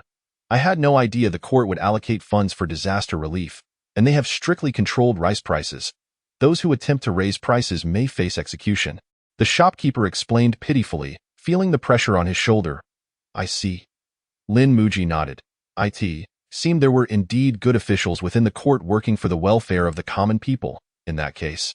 I would like 2,000 jin of the finest rice, he declared generously to the shopkeeper. Certainly. Please wait a moment. Due to the drop in rice prices, Lin Muji used the remaining 3 taels of silver to purchase 2 small pigs and 1,000 jin of rice bran. Tired of eating rice and congee daily, he decided to raise the pigs, hoping to improve their diet with some meat during the new year. It had been a long time since he had enjoyed meat, and he found himself growing increasingly tempted. At times, he even considered venturing into the mountains for a hunting spree. However, with hunters outnumbering prey in recent times, capturing large game would likely require venturing deep into the mountains, causing him to delay his plans for another month merely to satisfy his craving. A rather unwise trade-off. Upon returning home, his brothers rejoiced. seeing that Lin Muji had once again brought back a cart full of rice. Their excitement was palpable, especially when Linda saw the two plump little pigs on the cart, hugging them in delight as if they were his beloved wife. Meanwhile, the neighbors cast resentful glances at the family, some even harboring malevolent curses in their hearts. Yet, Lin Muji paid them no mind. The first thing he did upon arriving home was to empty the stones from the iron pot. He then poured in the iron scraps he had gradually purchased from the blacksmith over the past few months. After reaching the second level of the iron sand palm, the stones had ceased to serve any purpose, necessitating their replacement with iron scraps. The heat retention of iron scraps was superior to that of stones, and their sharp edges were far more effective. Now, Lin Muji's task was to grind this pot of iron scraps into fine iron powder, thus perfecting the iron sand palm. However, this stage was something that an ordinary person could scarcely hope to achieve without a decade of arduous effort. This was precisely why the iron sand palm was not considered a high-level skill, not due to its lack of power, but rather because it was exceedingly difficult to master. From initiation to mastery, even a prodigy would require 15 years. 15 years. How many 15-year spans does one have in life? Moreover, who could endure the excruciating pain for such an extended period? Gritting his teeth, Lin Muji plunged his hands into the pot, instantly gasping in discomfort. The temperature inside was extraordinarily high, easily reaching 300 to 400 degrees, and combined with the sharp edges of the iron scraps, it swiftly broke through Lin Muji's previously proud defenses. His hands felt as though they were being subjected to countless cuts.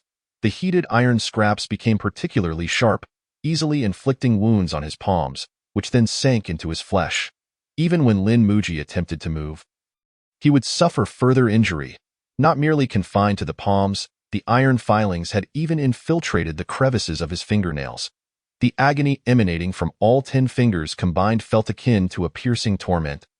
And in that fleeting moment, Lin Muji was drenched in cold sweat. It was then that Lin Muji comprehended that the third tier marked the true inception of the iron sand palm technique. Chapter 21. The struggle. Half an hour later, Lin Muji finally ceased his training, his complexion ashen, as he withdrew his hands from the iron pot. The sight of his crimson hands, stripped of skin, sent shockwaves through the onlookers. Sixth brother, must we persist with this damned iron sand palm? This is truly unbearable. Chia, overwhelmed, threw herself at Lin Muji's legs, weeping inconsolably. Chia, stand up this instant, Lin Muji admonished fiercely. Why are you crying when I have not shed a tear? In this world, if one does not strive, one is destined to be bullied for a lifetime. I refuse to be a victim, which is why I am compelled to relentlessly enhance myself. Only by growing stronger can one live freely in this realm. Linda, standing nearby, fixated on Lin Muji's bloodied hands. This time, he did not shy away. Despite having broken into a cold sweat, Lin Muji's words struck him like a revelation. How should one truly live in this world? Am I genuinely living in the present? In an instant, a surge of defiance arose within him. Why should I, Linda, be condemned to a life of mediocrity, and why must my offspring share this fate? Why can't I, like sixth brother, resolve to forge a different path? At that moment, confronted with the grim destiny of his descendants, he found that the piercing pain of the iron filings no longer felt so excruciating. He finally understood why Liuzi had always been so rebellious and restless. He was unwilling to lead a life of monotony. Liuzi, Linda called out to Lin Muji with newfound determination. What is it? Lin Muji turned to face his elder brother. Could you teach me this iron sand palm? The moment those words left his lips, both Lin Si and Chia were rendered speechless, aghast at the thought of the current state of Liuzi and yet daring to practice further. Ah, you wish to learn? Of course, it is possible, Lin Muji replied with a warm smile. But do not neglect your duties in the kitchen, understood?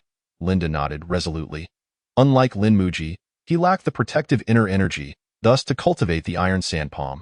He needed to nourish his hands with medicinal herbs. Otherwise, his hands would undoubtedly be rendered useless within a few days.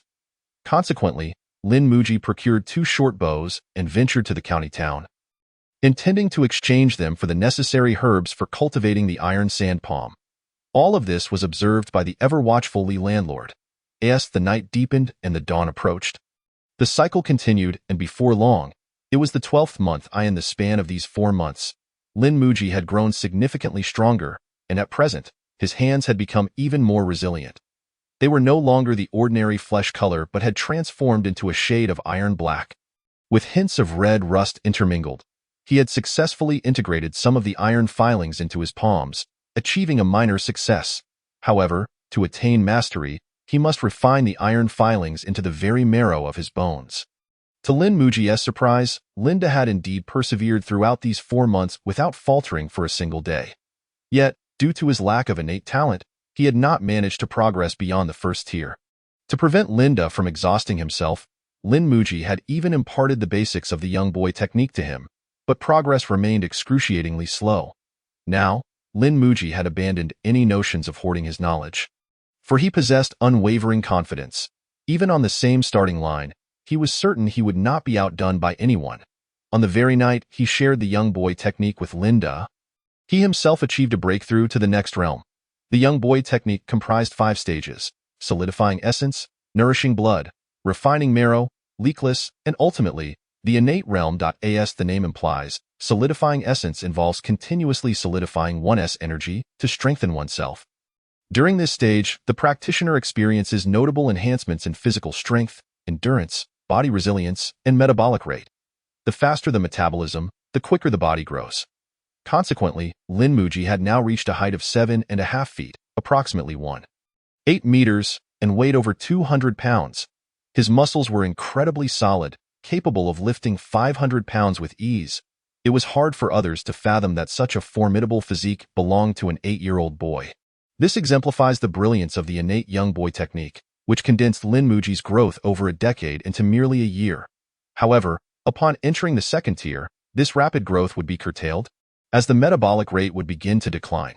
After all, excessive metabolism is not conducive to longevity. Thus, Lin Muji's primary task now, having reached the blood refining stage, was to consolidate his essence and begin reinforcing his blood. The most apparent effect of the second tier is boundless energy and enduring stamina. It is precisely because Lin Muji had stepped into the blood refining stage that he could maintain such vigor. Rising at dawn and retiring late, dedicating only 4 to 5 hours to sleep each night for training in the Iron Sand Palm. Such intense training would exhaust even a bull to the point of collapse. Yet Lin Muji persevered. This clearly illustrates the profound enhancement to one's physical foundation afforded by the young boy technique. The first tier accelerated his growth, endowing him with a strength reminiscent of Lin Dehu's innate prowess. The second tier bolstered his endurance and vitality, granting him ample time for training in the Iron Sand Palm, thus facilitating his rapid progress.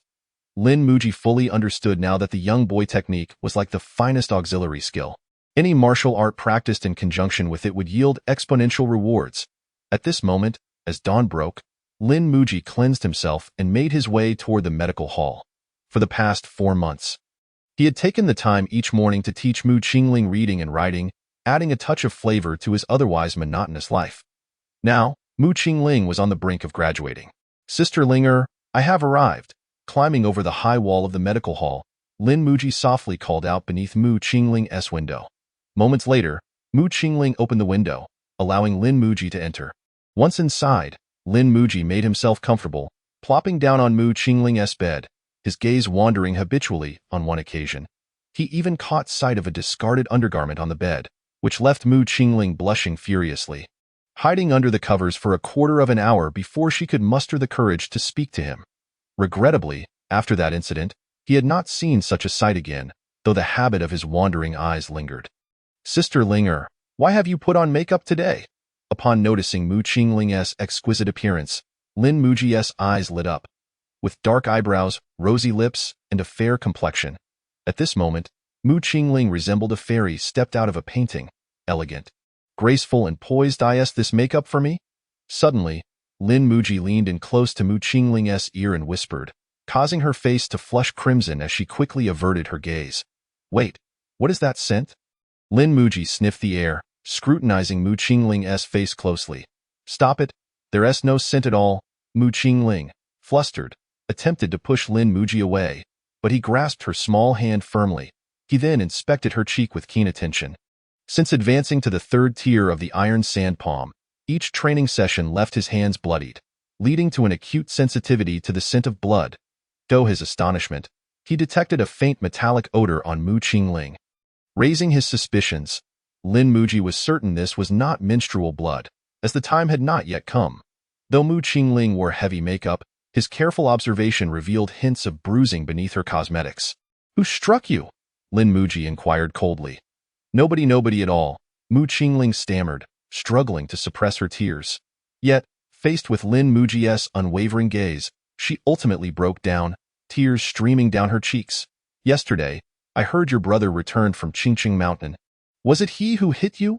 Lin Muji's intuition led him to the crux of the matter. With tears cascading down her face, Mu Qingling nodded, unable to utter another word. Seeing her in such distress, Lin Muji instinctively pulled her into his embrace, comforting her gently. "Oh, not fear. Regardless of the reason, I shall ensure he pays for this." Lin Muji grit his teeth.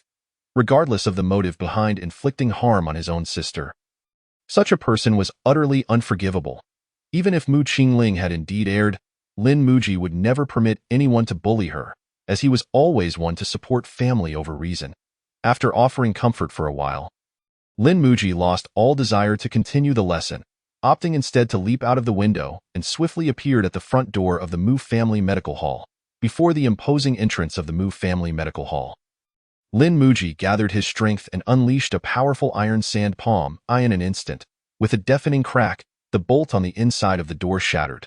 Immediately, the entire Mu household, young and old, hurriedly donned their clothes to investigate the commotion, including Mu Qingling's elder brother, Mu Songfeng. Upon seeing the imposing figure at the door, Mu Songfeng sensed hostility and retreated to fetch his treasured sword. "Who goes there? What business do you have?" Mu Songfeng regarded Lin Muji with a cold glare, demanding answers. "I have heard of the exquisite Qingqing sword technique, and thus, I wish to seek counsel. Might a distinguished disciple of Qingqing be willing to engage in a duel?" Lin Muji wasted no time, boldly declaring his challenge. He could no longer endure even a moment, consumed by the overwhelming desire to unleash his iron palm upon Mu Songfeng's face with unrestrained ferocity. What was there to fear? "My lord, follow me to the back mountain." Recognizing that the other party had come seeking trouble, Mu Songfeng wasted no time and readily accepted the challenge. In truth, he had no choice but to engage. The challenge had been issued in the name of confronting a prominent disciple of Qingqing. Should he refuse, it would undoubtedly bring shame upon his sect, leaving him a subject of ridicule in the eyes of the world. Such repercussions were beyond his capacity to bear. Thus, being a disciple of a prestigious sect was indeed exhausting, as there were numerous obligations they were compelled to fulfill. The impending clash between the two was electric. Devoid of any preamble, each immediately unleashing their deadly techniques, Mu Songfeng, still irritable from having just awoken, showed no inclination to hold back in light of Lin Muji's brazen provocation. With a move he had practiced countless times, the one sword of Qingqing was thrust forth with pinpoint precision, aimed directly at Lin Muji's heart. Meanwhile, Lin Muji was consumed by a blinding rage. The last time they had met, he had been too weak to retaliate, resulting in a severance of his ties with Mu Qingling. Now, the audacity of the opponent who had dared to strike his sister ignited a conflagration of fury within him. Old grievances mingled with new, and Lin Muji yearned to strike back with ferocity. His boundless anger transformed into a fierce battle intent, as his palms seemed to radiate an extraordinary heat. In the next instant, Mu Songfeng's sword had already reached Lin Muji's chest. Faced with such a swift strike, Lin Muji, without a moment's hesitation, unleashed a powerful iron palm infused with pent-up fury. The clash of sword and palm stirred a tempestuous wind, sending dust swirling in every direction. Yet, to Mu Songfeng's astonishment, the razor-sharp blade did not pierce through the iron palm as he had anticipated. In a state of shock, he quickly channeled more internal energy into his sword. Finally, the tip of the sword began to sink into Lin Muji's palm. Yet Mu Songfeng remained acutely vigilant, for Lin Muji was smiling. It seemed the Qingqing swordplay was not as formidable as he had thought. Lin Muji taunted, intensifying his strength, driving the sword's tip deeper into his palm until it became firmly lodged against his metacarpal. Unable to penetrate any further, crack, with a clear, resonant sound, Mu Songfeng's eyes widened in horror and disbelief. The treasured snow-trace sword bestowed upon him by his master had shattered. The suddenness of the event left Mu Songfeng momentarily unable to process the reality. However, Lin Muji would not grant him the luxury of time to react. He immediately stepped forward, delivering a resounding slap to his handsome face. This strike, though not delivered with full force, sent Mu Songfeng tumbling through the air, performing a complete 720-degree spin before collapsing helplessly to the ground. Ha ha ha, what a thrill! Following that slap, Lin Muji erupted into boisterous laughter, feeling a long-buried resentment finally released. Those who had once looked down upon him now found themselves unable to withstand even 2 exchanges against him. The sheer exhilaration of this realization sent a tremor through his very veins. Chapter 22. The will of martial arts. The members of the Mu family were left incredulous at the ease with which their eldest son had been defeated. Mu Yun's expression darkened significantly, as Lin Muji's actions had not only struck Mu Songfeng's face, but had also trampled upon his own dignity. After the initial exhilaration, Lin Muji quickly sensed an odd tension in the atmosphere and began to contemplate how to mitigate the aftermath. My apologies, Lord Mu, for the disturbance. Lin Muji approached Mu Yun, somewhat sheepishly offering an apology. As the only physician in Wangjia village, Mu Yun held a position of considerable respect, second only to the village chief, as villagers sought his assistance for ailments of all kinds. Thus, Lin Muji understood the necessity of maintaining a degree of decorum. Humph! You come to my Mu family in the early hours to provoke trouble.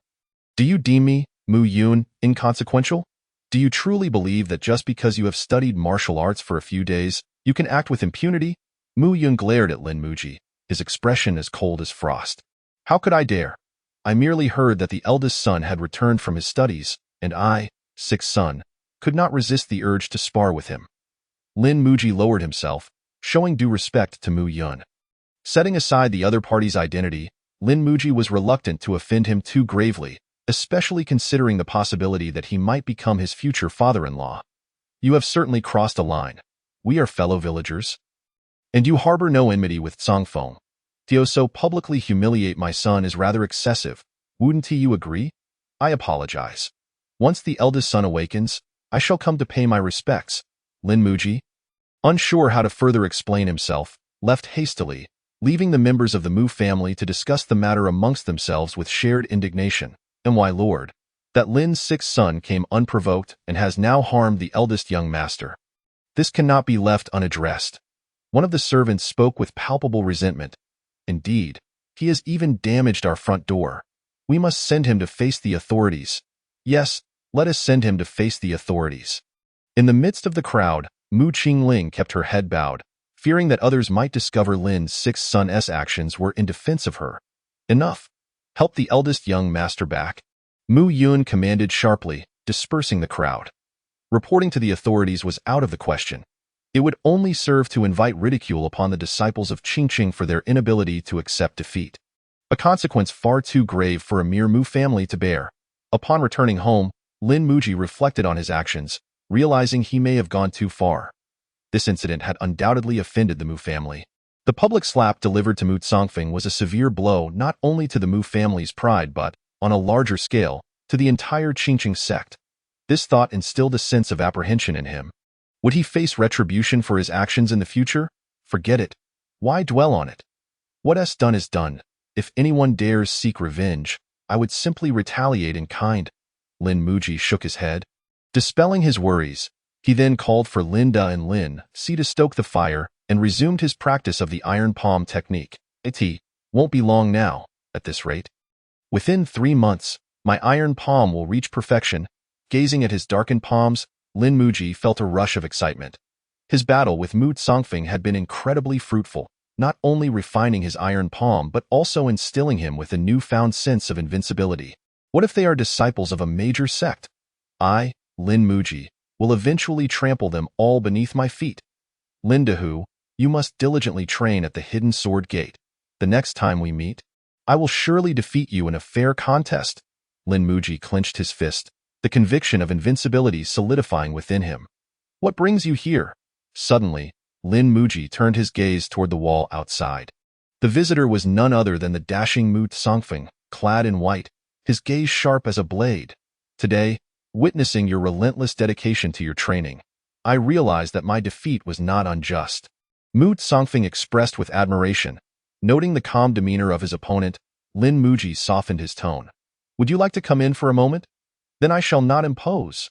Mu Songfeng nodded and pushed open the dilapidated wooden door of the Lin residence. Stepping into the courtyard. Who says shallow waters cannot yield true dragons? Having met Lin brother today, I have come to learn that such talent exists in the world. Mu Songfeng observed the sparsely furnished Lin household and the iron pot devoid of any herbs. Marveling in admiration at the true dragon, I scarcely deserve such praise.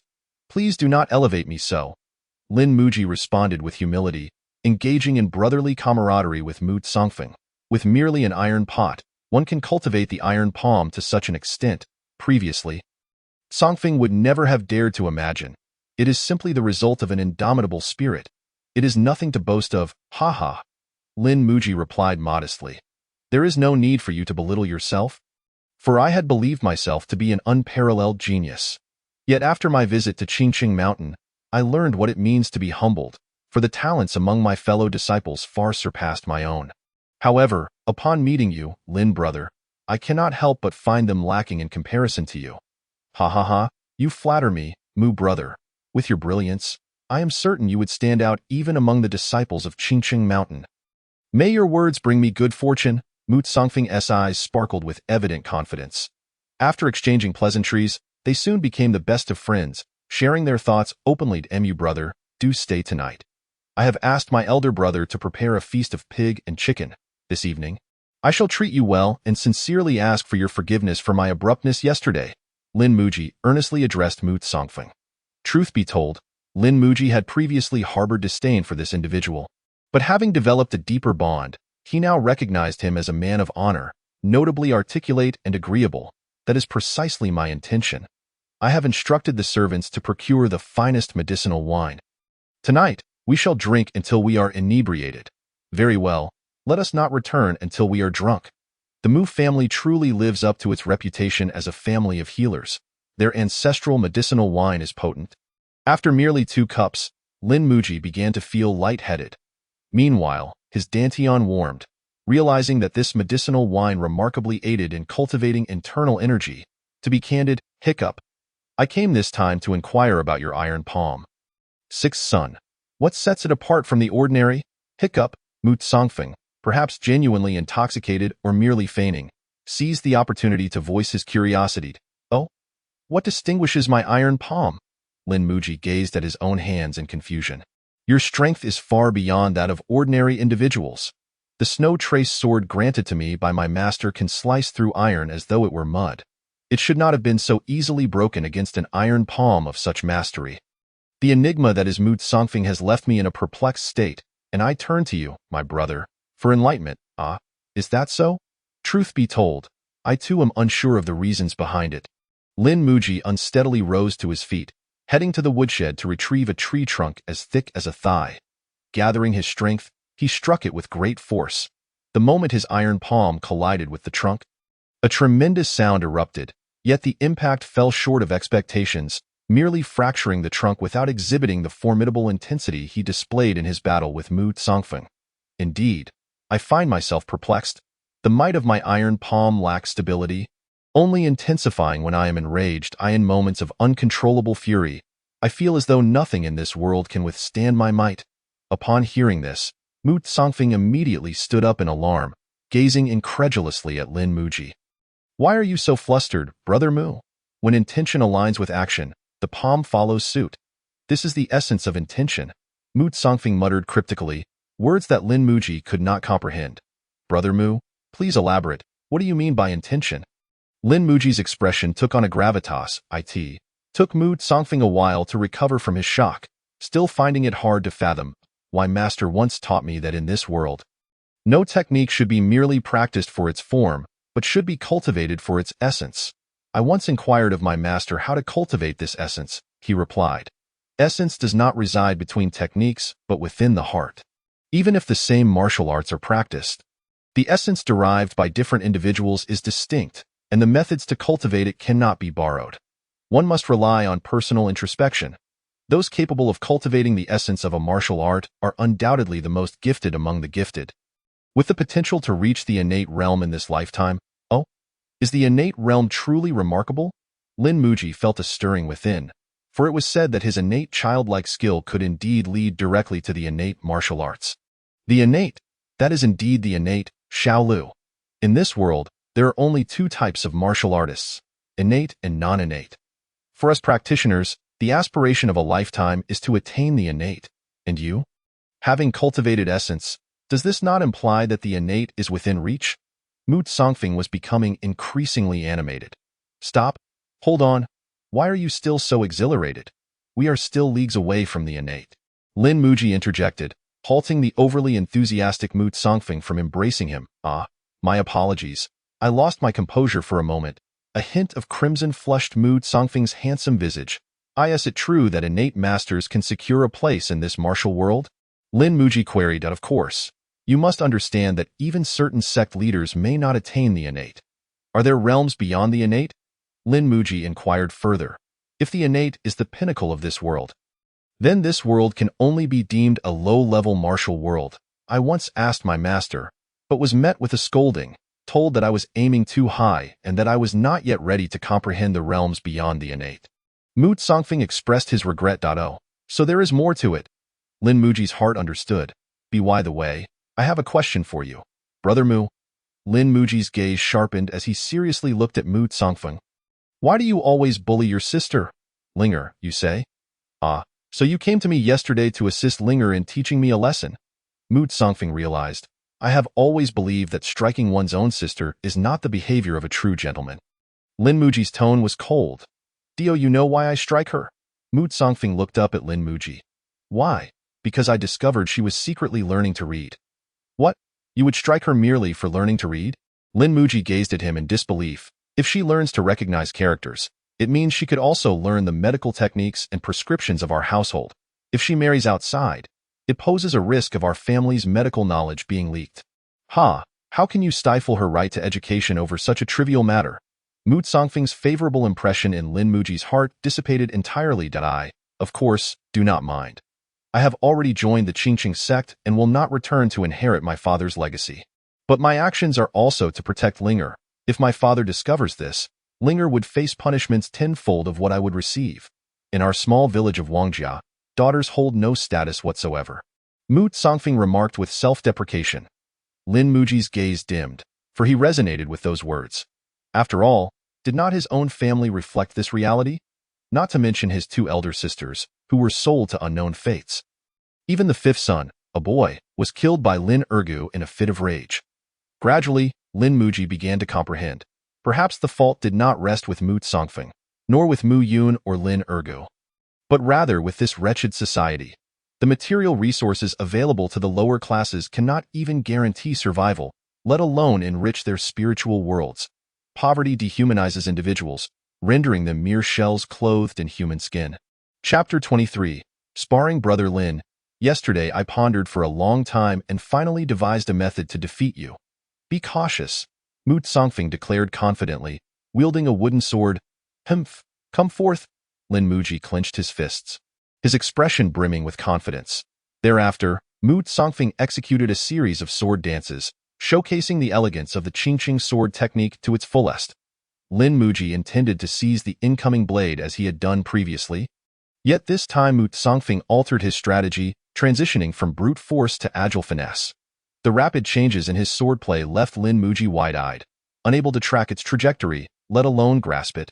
In a state of panic, Lin Muji had no choice but to retreat repeatedly, shielding his chest with his arms for defense. Brother, while your iron palm is exceedingly resilient, I have discerned your weakness. That weakness lies within your arms. No sooner had he spoken than Mu Songfeng accelerated his sword strikes, each one aimed squarely at Lin Muji's arms. Soon enough, Lin Muji felt an unusual sensation in his arms, indicating that his defenses had been breached. He yearned to counterattack, yet the length of Mu Songfeng's sword rendered him powerless to approach. He could only endure the onslaught, unless Mu Songfeng reverted to his previous straightforward attacks. Allowing Lin Muji to seize the blade, he stood little chance of turning the tide. Clearly, Mu Songfeng had adapted to Lin Muji's tactics and changed his approach. Enough, let's call it quits. It's pointless to fight when I can't land a blow. Nor can I evade. Lin Muji called for a halt to their contest. He glanced at the nearly 10 scratches adorning his arms and felt a chill run down his spine. Had his opponent been wielding a real sword, his arms would likely have been rendered incapacitated by now. "Hey, Brother Lin, how did you find my set of stunning swan swordplay?" Mu Songfeng inquired, his spirits lifted after winning the duel. "The techniques were elusive, and I could not catch them. I humbly concede," Lin Muji admitted candidly. "What my master said holds true. Only through practical combat can one truly learn," Mu Songfeng reflected thoughtfully. Over the past few days, the two had sparred at least 10 times, and upon realizing that direct confrontation was futile against Lin Muji, Mu Songfeng finally grasped the need for a strategic shift, opting to exploit his strengths against Lin Muji's weaknesses.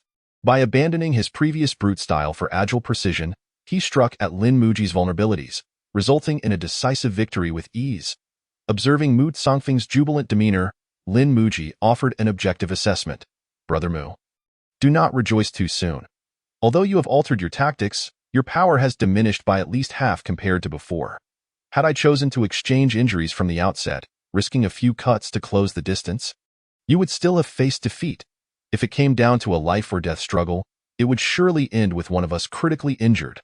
Mu Songfeng's smile abruptly faltered, and after closing his eyes to reflect on the recent battle, he sighed.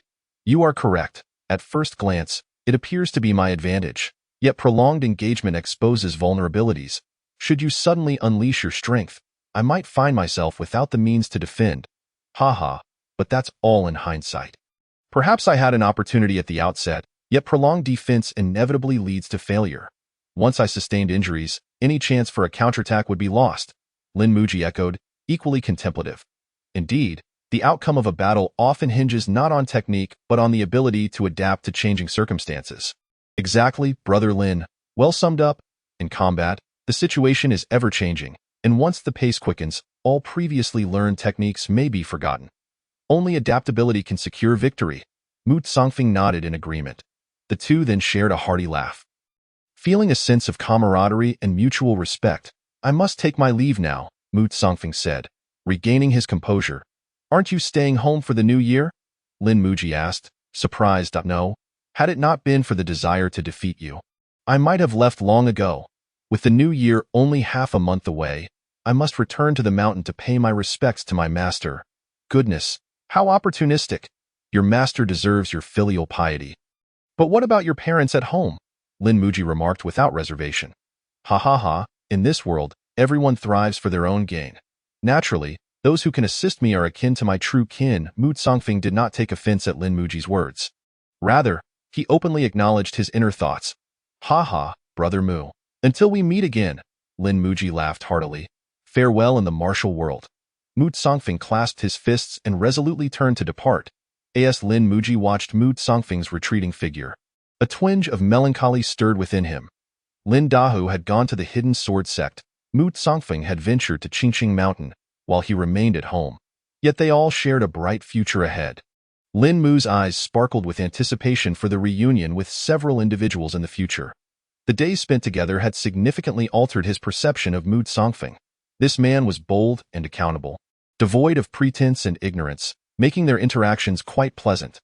Most importantly, he always arrived with a flask of medicinal wine, which, over these past few days, had remarkably aided Lin Mu in advancing the inner strength that had stagnated in his dantian for so long. His inner strength had been cultivated through a series of serendipitous encounters rather than traditional methods, thus making it impossible to progress merely through the practice of foundational techniques. Furthermore, he had been unable to find alternative ways to enhance his inner power. However, the recent improvements brought about by the medicinal wine had sparked a realization within him. The wine, being a potent restorative, led him to ponder whether other rare elixirs might similarly enhance his inner strength. Yet, this hypothesis remained untested due to his lack of funds. By now, through repeated practice, he had gained a clearer understanding of his inner strength. Perhaps it should not even be referred to as such. Thanks to Mu Songfeng's explanations, he had come to comprehend that inner strength was an extension of vital energy and blood vitality, a sublime transformation that endowed it with immense power, enhancing both strength and defense when harnessed. In contrast, his inner strength seemed more akin to the essence of life itself, enabling him to rapidly recover from wounds and restore vitality. although he was uncertain how he had acquired such a remarkable inner power. He recognized it as an essential means for establishing his place in the martial world. Even if he could no longer rely on this power for combat in the future, its benefits would undoubtedly outweigh the drawbacks. To this day, he understood that, methodically progressing according to his natural talent, he could never compete with the disciples of renowned sections. Only by forging a unique path could he hope to surpass those from larger factions. This journey would undoubtedly be fraught with challenges, but any ascent to the pinnacle of the world would not be easy. Upon returning home, Lin Mu resumed his daily training. Through sparring with Mu Songfeng, he had become acutely aware of his weaknesses. Although his iron palm technique was formidable, it was rendered ineffective if he could not reach his opponent, and given that most practitioners in the martial world wielded weapons, engaging them unarmed was inherently disadvantageous. However, lacking both money and a manual, he could not afford even a good sword, so he temporarily set this matter aside. Instead, he turned his gaze to his own arms. At that moment, he noticed over a dozen scratches of varying widths on his arm, all inflicted by Mu Songfeng's wooden sword. This revealed another shortcoming. Although his iron palm could barely withstand sharp weapons, his arms remained mere flesh and blood. In a confrontation, opponents could easily exploit their weaponry to evade his iron palm and inflict damage on his arms. What if I also utilized iron sand to temper my arms? A bold idea suddenly sparked in Lin Mu's mind. Chapter 24. The incident: 1,000 miles of ice and snow. The heavy snowfall arrived hand in hand with the new year, bringing boundless hope and joy to the people of the realm. The snow fell for 3 days and nights, accumulating to a depth of 2 meters, transforming the entire world into a winter wonderland. As the saying goes, a timely snow promises a good harvest. And with such a heavy snowfall, it was likely the coming year would not yield a barren harvest. This was undoubtedly great news for the impoverished populace who had suffered 3 years of crop failure. A seed of hope gradually took root in their hearts, reigniting their will to live. On New Year's Eve, Wangjia village was adorned with lanterns, every household aglow, and the air was filled with joyous laughter, creating a harmonious atmosphere throughout the village. Yet at that moment, Lin Mu remained in the courtyard, bare-chested, continuously plunging his entire arm into a jar filled with gravel. "Sixth brother, it's New Year's, aren't you taking a break?" Chia, holding a small lantern, squatted nearby, gazing at her sweating elder brother. "What does it matter? After today, life goes on, and in training, even a single day of laxity can lead to a cascade of neglect." Lin Mu replied, furrowing his brow with a smile. The structure of the arm differed from that of the palm, making it significantly more challenging to temper his arm using the iron sand palm technique. Fortunately, his experience with the iron palm afforded him some progress. After relentless training day and night, he had completed the first layer of tempering his arm and was well into the second layer. He believed that given another week, he could complete the second layer.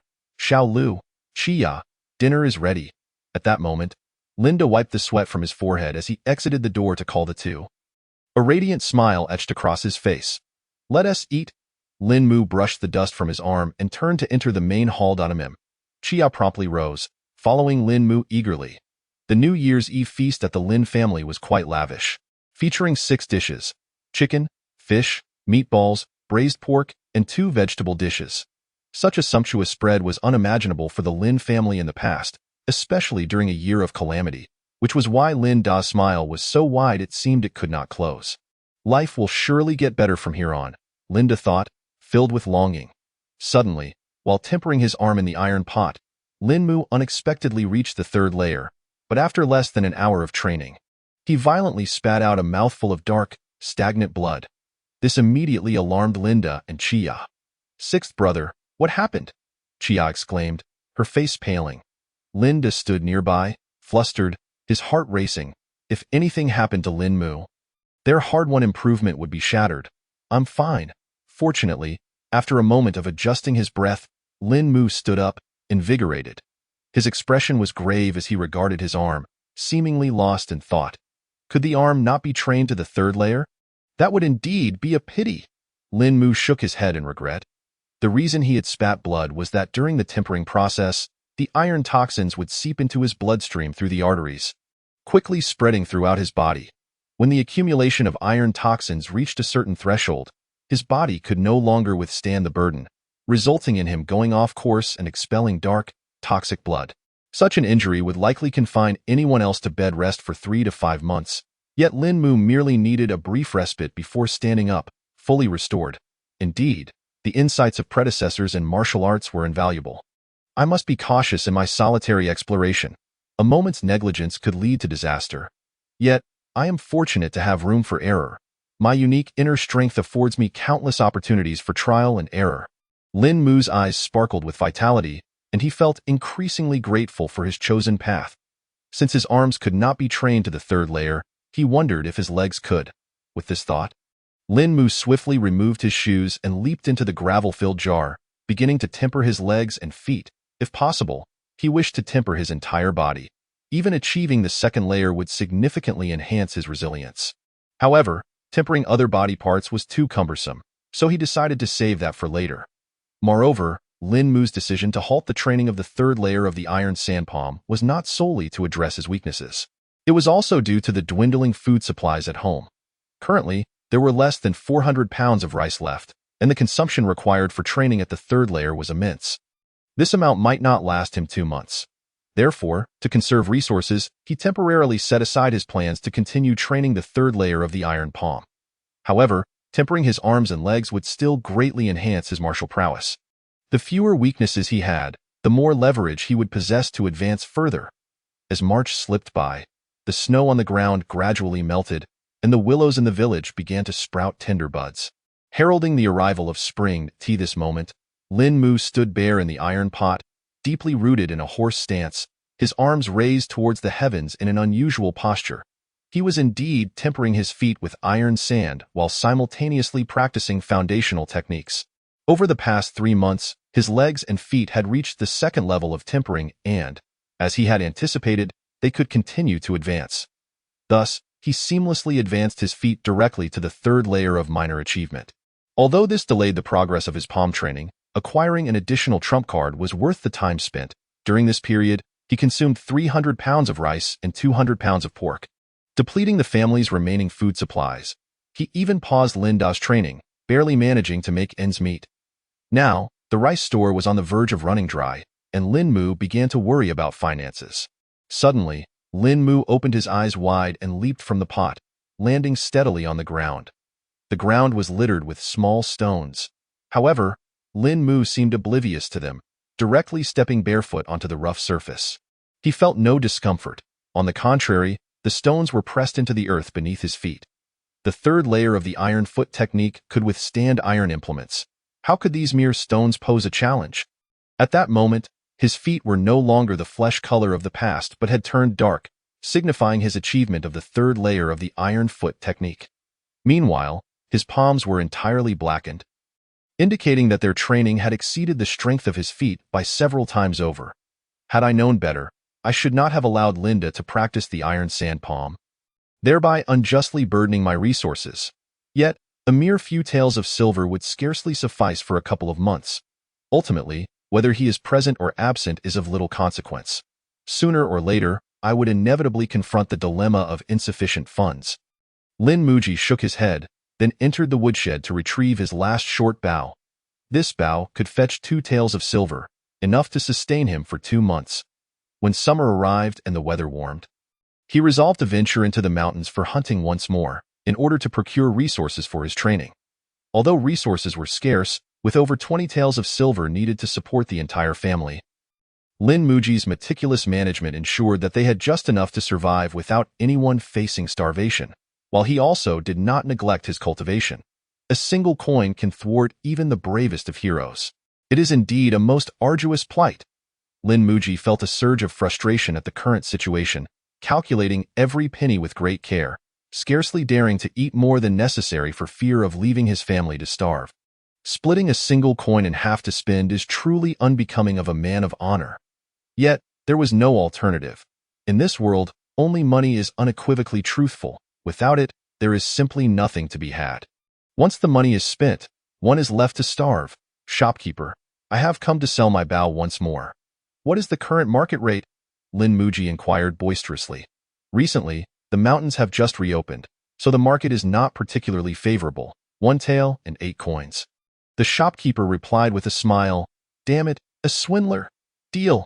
Lin Muji retorted, rolling his eyes before consenting. After all, this was illicit merchandise, and he merely wished to dispose of it quickly. This bow belonged to my son. Sanwazi, why is it in your possession? My poor son has been missing for a year, oblivious to his fate. Have you harmed him? Just then, an elderly woman with a weathered visage rushed out from the back of the shop. Recognizing the bow and lunging at Lin Muji, "Don't grab my clothes!" Lin Muji, slightly annoyed at her grasp, waved his hand and inadvertently knocked the old woman to the ground. "Help murder! Help murder!" the old woman cried pitifully from the floor, prompting 7 or 8 individuals to burst into the shop from outside. "Murderer, you can't escape. Did you not kill my son, Erguzi?" An old man trembled as he spoke. "My husband, Ashan, has been missing for a year. Have you not also slain him? How could you bear to take his life, leaving me a widow with no means to survive?" A woman with a ghastly expression clung tightly to Lin Muji's garments, vehemently denouncing his alleged crimes. "You scoundrel, how dare you point fingers at me?" Lin Muji glared menacingly at the shopkeeper. "I did not accuse you. It was your village's landlord, Li Da, who is to blame. I have no part in this." The shopkeeper quickly distanced himself from the matter. "Humph! Do you believe you can distance yourself? Were it not for your collusion, I would never have been exposed," Lin Muji bellowed. Faced with the sorrowful and lamenting villagers surrounding him, Lin Muji's ire flared, and he shouted, "All of you, get the hell away from me. Do you still think your sons were virtuous? Their deeds were nothing but thievery and robbery. Their demise at my hands is well deserved. Keeping them alive would only invite further calamity upon many families." With a forceful shove, he sent the sorrowful villagers sprawling. Though they were pitiable, there were countless others in the world who shared their plight. Were not the innocent lives lost to their sons equally deserving of sympathy? Had he not been skilled in martial arts, he would have long since perished from an arrow's piercing. Was it not tragic for his family to suffer starvation without his protection? Thus, while Lin Muji felt compassion for these bereaved elders and women, he did not believe himself culpable in this world. There exists no rationale that permits one to kill while forbidding retaliation. When one lives by the sword, one must be prepared to meet death. Bold ruffian, Lin Xiaolu, you have slain the villagers of Dongqing, including Zhang Ergu and Li Sanhua. The evidence is irrefutable, and you have confessed. Surrender at once and return with us to the county office for judgment." Accompanied by a commanding and imposing voice, more than 10 constables armed with steel blades and chains stormed in from outside. Lin Muji understood well that he had been ensnared by the landlord Li and the shopkeeper. However, he could not fathom why the landlord would conspire against him, as he bore no grudge. The sight of the shopkeeper smirking behind the counter only served to inflame Lin Muji's rage. "Scoundrel, do you think you have me at your mercy? You are courting death!" Lin Muji roared to the heavens, disregarding the surrounding constables as he charged toward the shopkeeper, unleashing a devastating punch aimed at his face. Young master, there is still more to this chapter. Please click the next page to continue reading. The excitement has only just begun. In the blink of an eye, the shopkeeper, who had been reveling in his scheming, was sent flying, 2 of his front teeth tumbling from his mouth. This was only because Lin Muji had restrained his strength.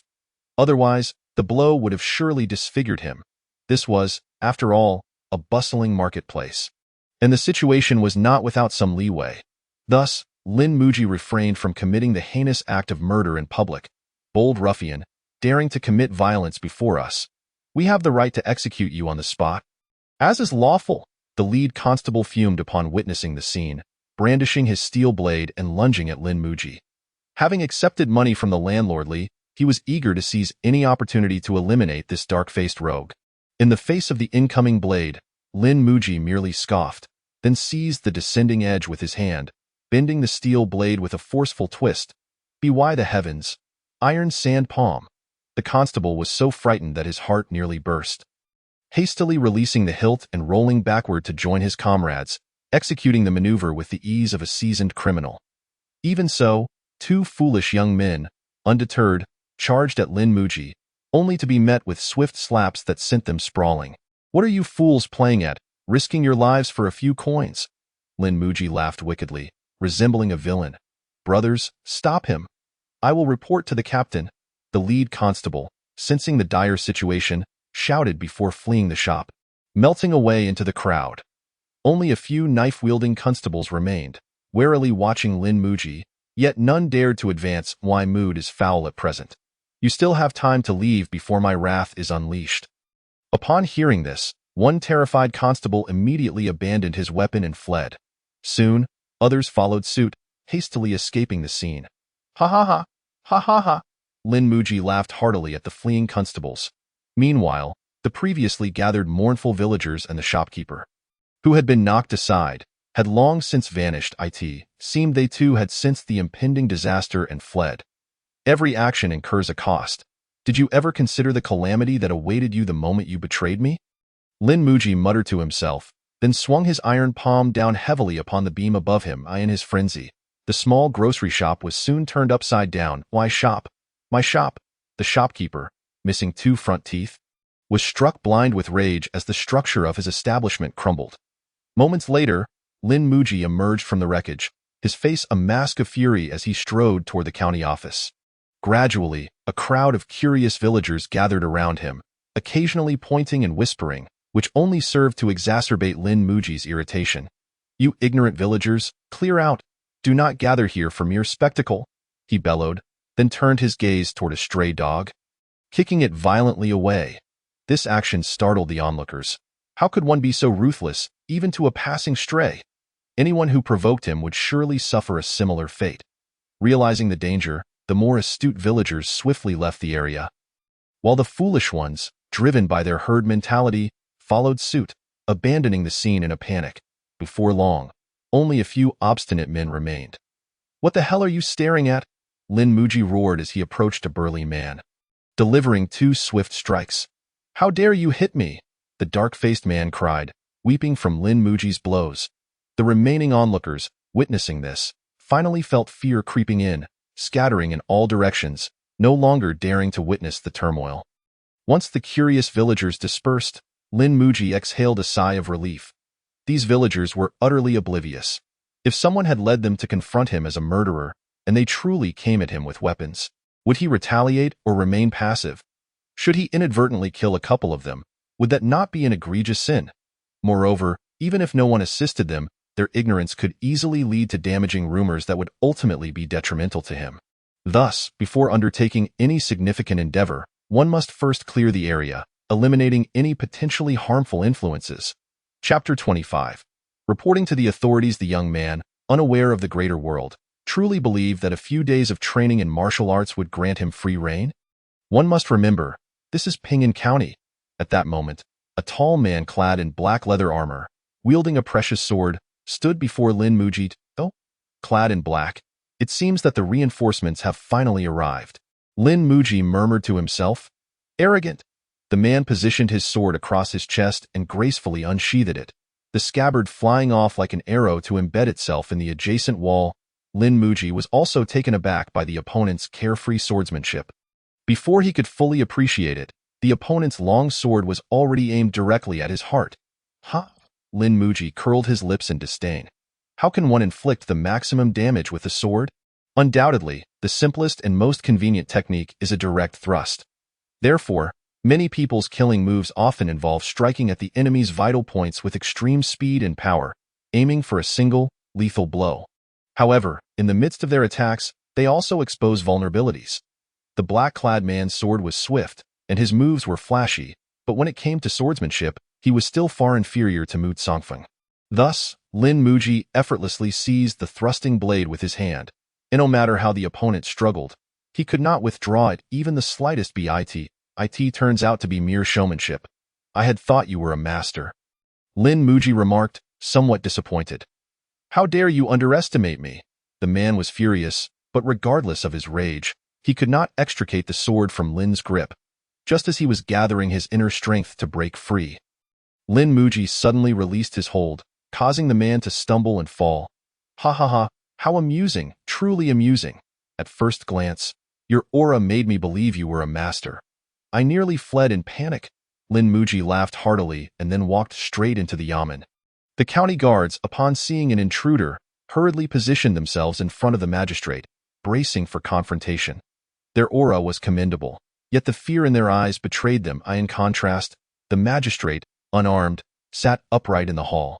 glaring at Lin Muji with wide eyes. "Who are you? What business do you have in my yamen?" The magistrate's clerk admonished, trembling. Although he was afraid, the chief was sitting beside him. The dignity of the court could not be compromised. "I am Lin Xiaolu from Wangjiakan, here to seek justice," Lin Muji replied, cupping his hands and speaking slowly. "What grievance do you have?" The clerk, upon realizing that the visitor did not seem to be here to cause trouble, felt a bit more assured. "One day last year, I went hunting in the mountains, only to be ambushed by bandits. Left with no choice, I had to kill those bandits in self-defense. I thought the matter would end there. But today, the families of those bandits came to my door, accusing me of harming their sons. Their aggressive demands are intolerable, so I came to the yamen to seek justice, hoping the esteemed magistrate can help me clear my name." Indeed, Lin Muji was here to seek justice in today's world. After all, it is the court's domain. If he wished to live peacefully and avoid unnecessary troubles, he must adhere to the court system. Now that someone was accusing him of murder, he naturally had to resort to legal means to protect himself. "Was it you who caused the disappearance of 5 hunters from Dongqing?" The magistrate finally spoke, his gaze as calm as water, making it impossible to discern his thoughts. "Yes, my lord, it was indeed I," Lin Muji replied with neither humility nor arrogance. "Why did you not report it to the authorities at that time?" "I feared it would complicate matters. Hence I concealed the incident." "You, a martial arts master, how could 5 men dare to rob you? This is illogical. Furthermore, everything you say is merely your own word. How can this official believe you without evidence?" How should I explain this?" Lin Muji found himself at a loss. "How about this? The county will temporarily detain you, and then dispatch all the guards to thoroughly investigate the matter. Within 3 days, we will uncover the truth. If you are truly innocent, the county will release you and impose severe penalties on those who slander you, restoring your honor. Rest assured, this county is just and impartial. It will not wrong a good person, nor let a villain go unpunished." The magistrate spoke slowly. What a righteous magistrate. "I admire your integrity. Do you really think you can make me surrender with mere words? Do not think I am unaware that once I enter your prison, whether I am guilty or innocent will depend solely on your words," Lin Muji retorted sarcastically. "You audacious." The magistrate was rendered speechless by the rebuttal, and he slammed the wooden block heavily on the table. "Bold, insolent commoner. How dare you disrespect this official? Guards, bring forth 20 punishment rods," the magistrate ordered, and although the guards were frightened, they had no choice but to step forward towards Lin Muji. You must think carefully. Should you dare to resist in any way, I can charge you with the crime of rebellion, and whether you face exile or execution will be at my discretion." "Young man, do not fool yourself," the magistrate admonished sternly upon seeing Lin Muji preparing to retaliate. "Damn!" A glimmer of murderous intent flashed in Lin Muji's eyes, yet he ultimately restrained himself, as the saying goes. Commoners should not challenge officials. This is not just empty talk. It is all too easy for an official to ensnare an ordinary citizen. Once he is convicted, he knows that with his limited skills, escaping the court's pursuit is improbable. Even if he were to escape by some stroke of luck, he would become a wanted criminal, unable to go anywhere freely, truly not worth the loss. Dog official. "I thought you would help me seek justice, but it seems you cannot distinguish right from wrong and blindly wish to imprison me. Have you perhaps accepted bribes from that landlordly? Can you look at the plaque of integrity above your head and feel no shame?" Lin Muji rebuked vehemently. "Insolent commoner. How dare you slander and accuse this official? That adds another charge, 20 more punishment rods. You dare not kneel before me, then add another 20, 60 punishment rods in total. If I do not beat you to the point of bloody pulp today, it will be a travesty of justice." The magistrate fumed, striking the wooden block 3 times in quick succession.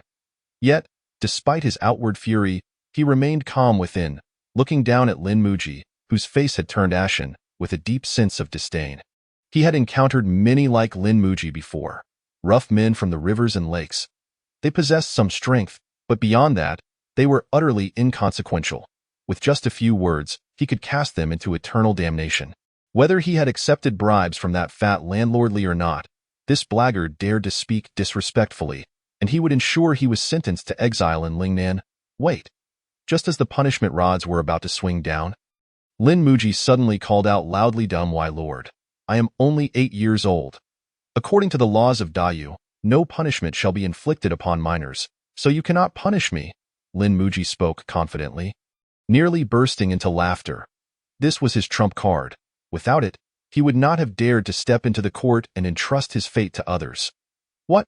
You insolent commoner, do not mock this official. The magistrate's face darkened immediately. How could such a burly man claim to be 8 years old? Indeed, that is not possible. In response, Lin Muji maintained his composure. I speak the truth, my lord. I am from Wangjiakan, and my name is Lin Xiaolud. I am indeed 8 years and 9 months old, and every villager in Wangjiakan can testify to that. You scoundrel, how dare you deceive this official? Your size belies your age. Do not attempt to quibble. Execute him. The magistrate gritted his teeth.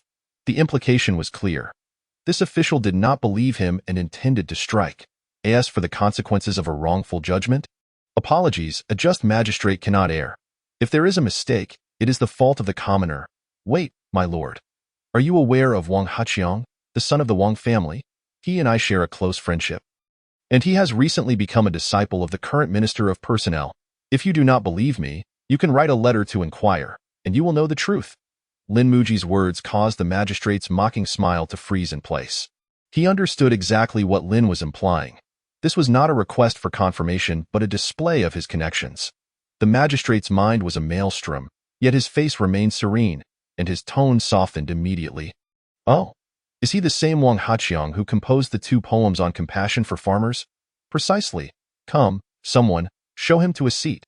No, please, take a seat. The magistrate stood up with a solemn expression, inviting Lin Muji to sit beside him. I have long admired the esteemed Wang Haqiang and respect his benevolence. Since you are a friend of his, you must also be a person of good character and would not commit any crimes. The magistrate's rapid change in demeanor took Lin Muji by surprise. He had not expected Wang Haqiang's influence to be so effective. He had prepared for this eventuality. If Wang Haqiang did not work, he had Mu Songfeng from Qingqing Mountain and Lin Dahu from Yinjiamen as backups. I have no titles or achievements. How could I dare to be presumptuous? My lord, please do not flatter me. Lin Muji suddenly adopted a courteous tone, no longer behaving like a hot-headed youth, but lowering his posture significantly. Very well, shall we converse in the back hall? I have always admired Wang Haqiang, and now that I meet his friend, I must extend a proper welcome. Chapter 26. The Grand Feast. Come, Lin Xiaodi, please come inside. The magistrate warmly pulled Lin Muji's robe, almost escorting him into the back hall. Facing such an enthusiastic magistrate, Lin Muji felt somewhat embarrassed. After all, he was not particularly familiar with Wang Haqiang, and even though the magistrate was flattering him, he could not possibly speak a good word for him in front of Wang Haqiang. Lin Xiaodi, let me introduce you. This is the only head constable in our county. Although he is your defeated opponent, do not underestimate him. He is the county's foremost expert, and all major affairs require his assistance. The magistrate chuckled, introducing Lin Muji to the black-clad constable waiting in the back hall, the very one Lin Muji had just toyed with. Humph, I was careless just now. Do you dare to fight me again? The black-clad constable challenged, glaring angrily at Lin Muji. Upon hearing his words, both the magistrate and Lin Muji's expressions darkened imperceptibly. Boldly, Lin Laudi is my esteemed guest. How dare you be so disrespectful? After a brief silence enveloped the atmosphere, the county magistrate, feeling a sense of humiliation, began to reprimand the dark-clad constable fiercely. Uncle, the man attempted to retort, but the magistrate sternly interjected. What uncle? How many times must I remind you to address your superiors by their titles during work? Yes, my lord. Upon witnessing his uncle's genuine anger, the man shivered, hastily bowing and performing a formal salute. Leave now. I intended to introduce you to the world today, but your lack of decorum is truly disappointing. A piece of rotten wood unworthy of carving. The magistrate's expression was grave, his authority undeniable. Yes, my lord, I take my leave. The man, stripped of his earlier arrogance, exited the back hall with utmost respect. In an instant, the entire back hall fell into a chilling silence. The maids and clerks dared not even breathe deeply, lowering their heads in fear of inciting trouble. Lin Muji carefully observed the individuals within the hall, his admiration for the magistrate growing. At this moment, the magistrate's fury had transformed the servants' faces into masks of anxiety. a testament to the magistrate's formidable presence. Every word and action could determine the fates of countless lives. This is what it means to hold power. Lin Muji yearned to be such a person, one whose anger instills fear in many, unlike in his previous life where even at a banquet, he was subject to ridicule. Ah, my esteemed nephew, if only you possessed a fraction of Lin Laoti's capabilities, I would be at ease. After a century, I could meet my brother and sister-in-law in peace. But alas, the magistrate lamented, shaking his head, though his countenance softened, no longer bearing the frightening visage from moments earlier. The servants, witnessing this change, cast grateful glances towards Lin Muji. Your nephew is exceptionally gifted, especially with a good uncle like you. He will surely rise to greatness. Please do not worry, my lord. Haha, Lin Laoti speaks wisely. Yet, do not address me so formally. It feels rather distant, and my surname is Li with a single name, Xian, if you do not mind. Just call me Big Brother. Li Xian smiled at Lin Muji. Li Big Brother. Then I shall not stand on ceremony. Lin Muji clasped his hands before him, speaking earnestly. Excellent. Lin Laoti, please take a seat. Li Xian laughed heartily. The earlier gloom dissipated from his face. As Lin Muji sat at the table, he was taken aback by the lavish spread before him. There were at least 20 dishes, all meaty, with the few vegetarian options exquisitely crafted. Igniting a strong appetite, with over 20 dishes on the table, Lin Xiaolu, a rustic villager, had never encountered such a feast. Saliva involuntarily pooled in his mouth as he could no longer resist and reached for a 2-foot-long fish. Upon tasting the fish, Lin Muji nearly shed tears of joy, for its flavor surpassed even that of 5-star hotel cuisine from his former life, far exceeding the donkey meat he had previously purchased at market stalls. He had assumed that culinary skills in this ancient era would be rudimentary, but he realized how narrow-minded he had been. The fish was crispy on the outside and tender on the inside. Not to mention the delectable, juicy meat and the perfectly fried skin devoid of any fishy odor. Compared to the fish his family had prepared on New Year's Eve, this was 1,000 times better. Heh, Lin Laoti, how does this crispy fried carp taste? To prepare this dish, one needs at least a pound of cooking oil, and the used oil becomes tainted with fishy odors and cannot be reused, thus making this dish quite expensive, Li Xian boasted nonchalantly. Such extravagance. No wonder it tastes so good, Lin Muji marveled. In these years of great calamity, ordinary folk were struggling to afford even grains, let alone oil. Yet here was the county magistrate indulging in such luxury. He must surely not be a good official. Nevertheless, Lin Muji felt no resentment, for this was simply the nature of the world, beyond his ability to change. Moreover, if he could not overpower them, he even wished to join their ranks. Lin Laoti, do not solely indulge in fish. You must also try this dish. It is made from tiger's heart, bear's liver, and leopard's gallbladder. Though it has a slightly bitter taste, it is immensely beneficial for martial artists like yourselves. It has such effects? Lin Muji's eyes widened, and he quickly reached for a piece from the copper pot. Upon chewing a hearty chunk of meat, a warm sensation rose from his abdomen, prompting him to instinctively channel this warmth into his dantian, feeling a slight increase in his internal power. Just a little. But still, it was better than nothing. If he could consume such food daily, it might accelerate his training efficiency.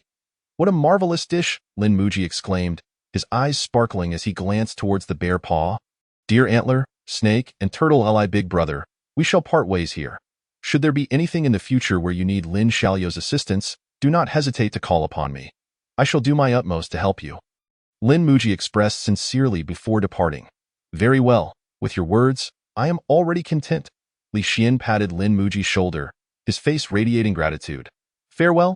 Lin Muji clasped his fists in respect before swaggering away. Uncle, do you truly trust this person? Regardless of the authenticity of his ties with that noble young man, even if he genuinely associates with Wang Huqiang, he is unworthy of your courtesy. The dark-clad man had stealthily approached Li Xian's side. Zhong'er, do you know what rank the Minister of Personnel holds? Do not think that just because you have been acting with impunity in this small Ping'an county, you can disregard everyone else. The bureaucratic world is akin to a battlefield. A single misstep could lead to ruin. Yes, I understand. Li Zhong nodded, deep in thought. Moreover, your uncle has navigated the bureaucratic waters for decades. How could I fail to see that Lin Xiaolu is merely riding on the coattails of the noble young man? Li Xian stroked his beard with pride. Then uncle, you stilled. Li Zhong hesitated. Because he himself is a figure worth cultivating. Zhong'er, do you know how old Lin Xiaolu is this year? 8 years old. Just 8? And from a poor background, without any formal instruction, he has managed to hone the iron sand palm to near perfection. Is such talent not worthy of our attention? This Li Zhong was left speechless. And only through his uncle's guidance did he suddenly realize how extraordinary Lin Xiaolu truly was. 8 years old and already adept at the iron sand palm. How could this be possible? Li Zhong sighed, deflated. As a martial artist, he understood the difficulty of mastering the iron sand palm in this vast world. It is no surprise to encounter prodigies of all kinds. Zhong'er, there is much for you to learn. Do not be so narrow-minded. Do not be overly competitive. Lacking reverence while recklessly offending others is folly. As ordinary folk, we should not harbor jealousy towards such gifted individuals. Rather, we should consider it a stroke of luck to encounter them. Heaven has delivered them to you. If you do not seek to befriend them, would that not be wasting a golden opportunity? In the bureaucratic world, the martial realm, and the marketplace, what is most important? It is connections and understanding the ways of the world. Do you understand? Study well, Li Xian admonished, before waving his sleeve and departing. There was one thing he did not elucidate. All expenses incurred in hosting Lin Muji had not cost him a single coin. It was entirely funded by the government. Spending the government's money to cultivate personal relationships, what was there to lament about in such a no-risk endeavor? Chapter 27. Seeking revenge on a moonless, windy night, during a time suitable for murder and arson, Lin Muji, having enjoyed a hearty meal, was in no hurry to return home. Instead, he wandered through the alleys of the western part of the city. In the second alley at the third house, this must be it, Lin Muji, following the household registration address provided by County Magistrate Li Xian, confirmed he had found the right home. Is anyone there? He knocked on the door while calling out loudly. What are you shouting about? It's the middle of the night. Are you trying to wake everyone? A grumpy neighbor yelled back. Why apologies? Lin Muji replied politely. Before long, the door he was knocking on slowly creaked open, revealing a slender young girl. Miss, is this the residence of Master Yang? Lin Muji asked with a goofy smile. Indeed it is. May I ask what you need from my father? The girl inquired, a hint of worry crossing her brow.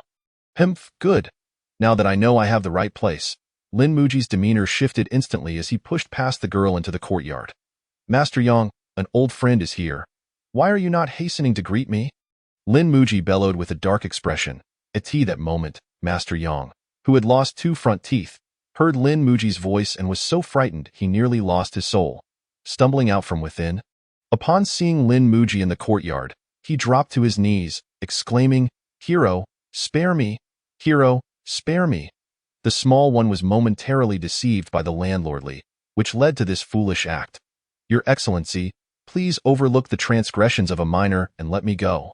As inconsequential as a mere fart, I have elders above and young ones below. Enough, stop! Lin Muji interrupted the pitiful ramblings of the shopkeeper Yang. If regret were useful, what need would there be for the law or the authorities? When one commits a wrongdoing, one must accept the consequences. Shopkeeper Yang, are you so ignorant that I must teach you this simple truth? Lin Muji said with a smile. Yes, I accept the punishment. I accept the punishment. Shopkeeper Yang quickly agreed. I see you engage in deceitful business practices, employing all manner of trickery. Surely you have amassed a considerable amount of ill-gotten gains. Hand it over, and I shall spare your life. Lin Muji declared fiercely, causing the family of 3 to tremble in fear. I am willing to offer 20 taels of silver. I implore you, noble hero, spare the lives of my family. Shopkeeper Yang pleaded with a face full of despair. Ah, Shopkeeper Yang, do not speak thus. I have come solely to seek vengeance upon you. What have your wife and child to do with this? I would not bring misfortune upon your family. Surely, you underestimate me. Lin Muji appeared somewhat angered. Yes, I acknowledge my mistakes. Shopkeeper Yang slapped himself twice in penance. 100 taels, not a single coin less, or else your daughter shall pay the price.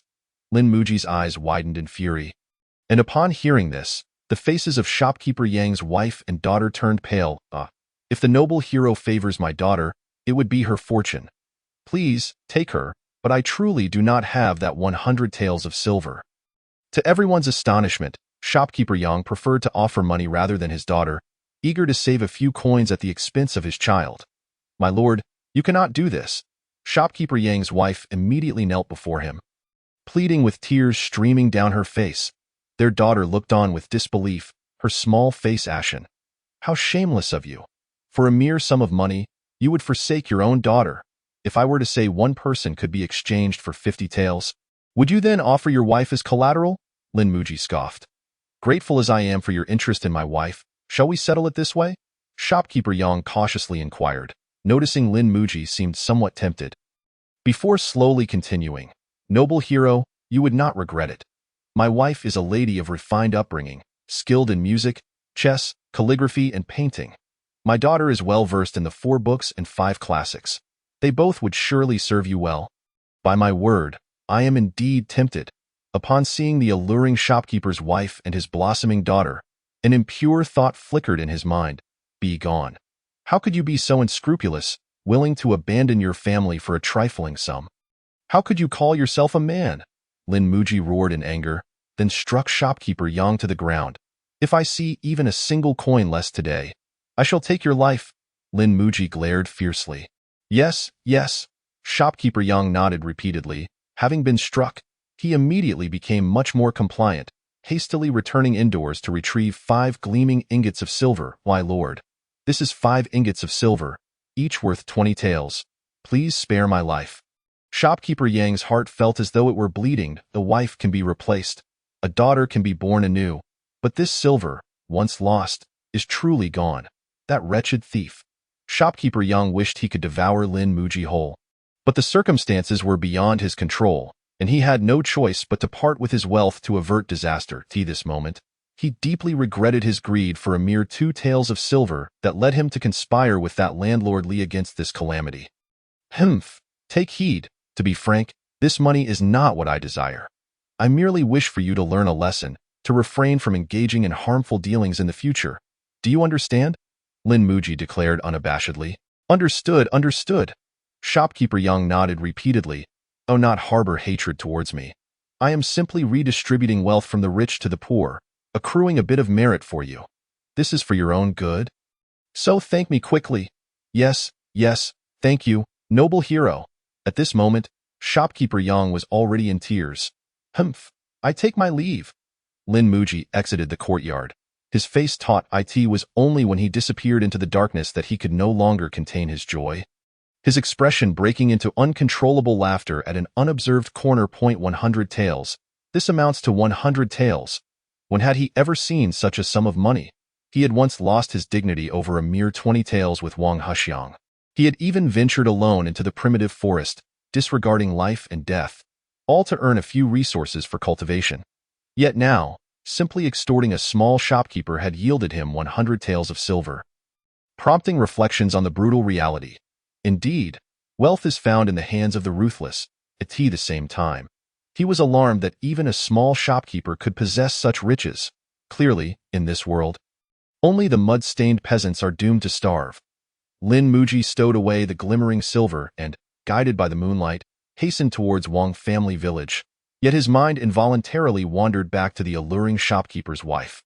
When shopkeeper Yang had mentioned that both his wife and daughter would attend to him, he had indeed felt a twinge of temptation, but ultimately, he had relied on his remarkable willpower to resist that enticing offer. This had nothing to do with morality. It was simply that he practiced a discipline that required him to eschew the allure of women. Moreover, the gentle embrace of a woman is a hero's grave. He now aspired to great heights and could not allow himself to be distracted by external temptations. Women would only hinder his fighting prowess. Lin Muji moved swiftly, returning to Wang family village in less than an hour. However, he chose not to return home, instead heading directly to the residence of landlord Li. Revenge should not be delayed. If he did not avenge himself tonight, how could he possibly sleep? Confronting the high walls and iron gates of landlord Li's estate, Lin Muji did not hesitate, delivering a powerful strike with his iron palm that shattered the heavy gate with a resounding crash. Boldly, who dares to act so recklessly at my Li residence? The guards of the Li family shouted, but in a mere moment, they were all struck down by Lin Muji. The Li residence. A mere hillbilly landlord from a valley dares to call itself a residence. It is truly laughable, Lin Muji mocked mercilessly. He then made his way towards the main hall of the Li family, dispatching those who attempted to block his path with ease, as if slicing through bamboo. Landlord Li, do you still recognize me? Lin Muji coldly smiled as he stood before the bed of Landlord Li, his face full of amusement. Lin Xiaolu. Landlord Li gritted his teeth in rage. Speak, why did you harm me? Lin Muji inquired with genuine curiosity, looking at the corpulent Landlord Li. What nonsense are you spouting? We are both villagers.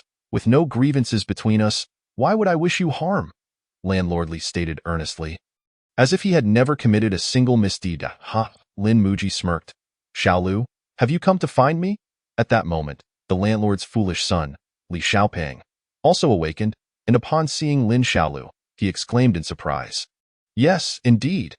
It has been quite some time, Lin Muji replied with a faint smile, yet his hand was already reaching for him. No? Landlord Li, sensing the danger, immediately lost his composure, rushing to shield Li Xiaopeng from Lin Muji's strike. After years of friendship, Lin Muji had chosen to attack upon their first meeting. Xiaolu, you know my son is always honest and kind. He has never harbored ill intentions towards you, and our grievances are not his concern. Besides, he has taught you to read and write. Why must you turn against him? Landlord Li expressed his helplessness, while simultaneously displaying a pained expression after receiving Lin Muji's blow. This was also why their family was so obsessed with martial arts manuals. Without martial skills, no matter how vast one's estate, one remains a sheep to be slaughtered by others. In this world, ultimately, it is the strength of one's fist that dictates authority. Ha! If I had not shown mercy. Do you think you could have shielded Xiaopeng from that strike? Lin Muji sneered. Father, are you all right? Xiaolu, why did you strike my father? Li Xiaopeng glared angrily at Lin Muji, his eyes ablaze with fury as if they would consume him whole. Indeed, if he were a normal child, he would have been frightened to tears by now. Yet you dare to look at me so? Lin Muji generously praised. Why did you strike my father? Li Xiaopeng shouted in anger. Then clenched his fists and charged at Lin Muji. Xiaopeng, no! Landlord Li attempted to stop his son, but at this moment, he was gravely injured and could not restrain him. Moreover, he was instead pulled to the ground by his son. Courageous indeed! This time, confronting his longtime friend, Lin Muji held nothing back and struck Li Xiaopeng squarely in the belly, sending him flying through the air. Xiaopeng, Landlord Li, enduring his pain, crawled towards his son, and upon discovering that his son was unharmed, he finally released a sigh of relief. Lin Xiaolu, why are you so ruthless? Do you not care for your past friendship? You were friends after all. Landlord Li shouted hoarsely. Do not look at me with such eyes, as if I were some unrepentant villain. Clearly, it was you who harmed me, and yet you stubbornly refuse to acknowledge your crimes.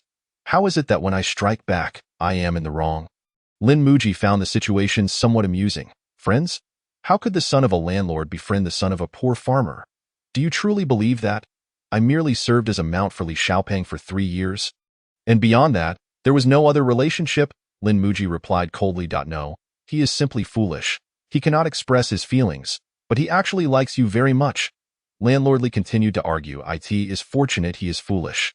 Otherwise, I would not merely have been a mount, but rather a slave, a servant, a lackey devoid of dignity. Lin Muji's gaze turned icy as he looked at Landlord Li. After all this talk, what purpose does it serve? I am not a villain. Even if I have no particular ties with Xiaopeng, the grievances between you and me will not be directed at him. I merely wish to understand why you seek to harm me. Had you not insisted on quibbling, we would not have found ourselves in such a predicament. Lin Muji shrugged his shoulders. This chapter is not yet complete. Please turn to the next page to continue enjoying the captivating content. If I speak the truth, will you spare me? Li Dezuzu gazed at Lin Muji with pleading eyes. Damn it, what gives you the audacity to negotiate with me? Answer my questions without all this unnecessary chatter. For some reason, Lin Muji felt an inexplicable surge of anger rising within him. His iron hand struck out violently, shattering the furniture and ornaments in Li Dezuzu's home. Speak. My patience is limited. Lin Muji's eyes were bloodshot.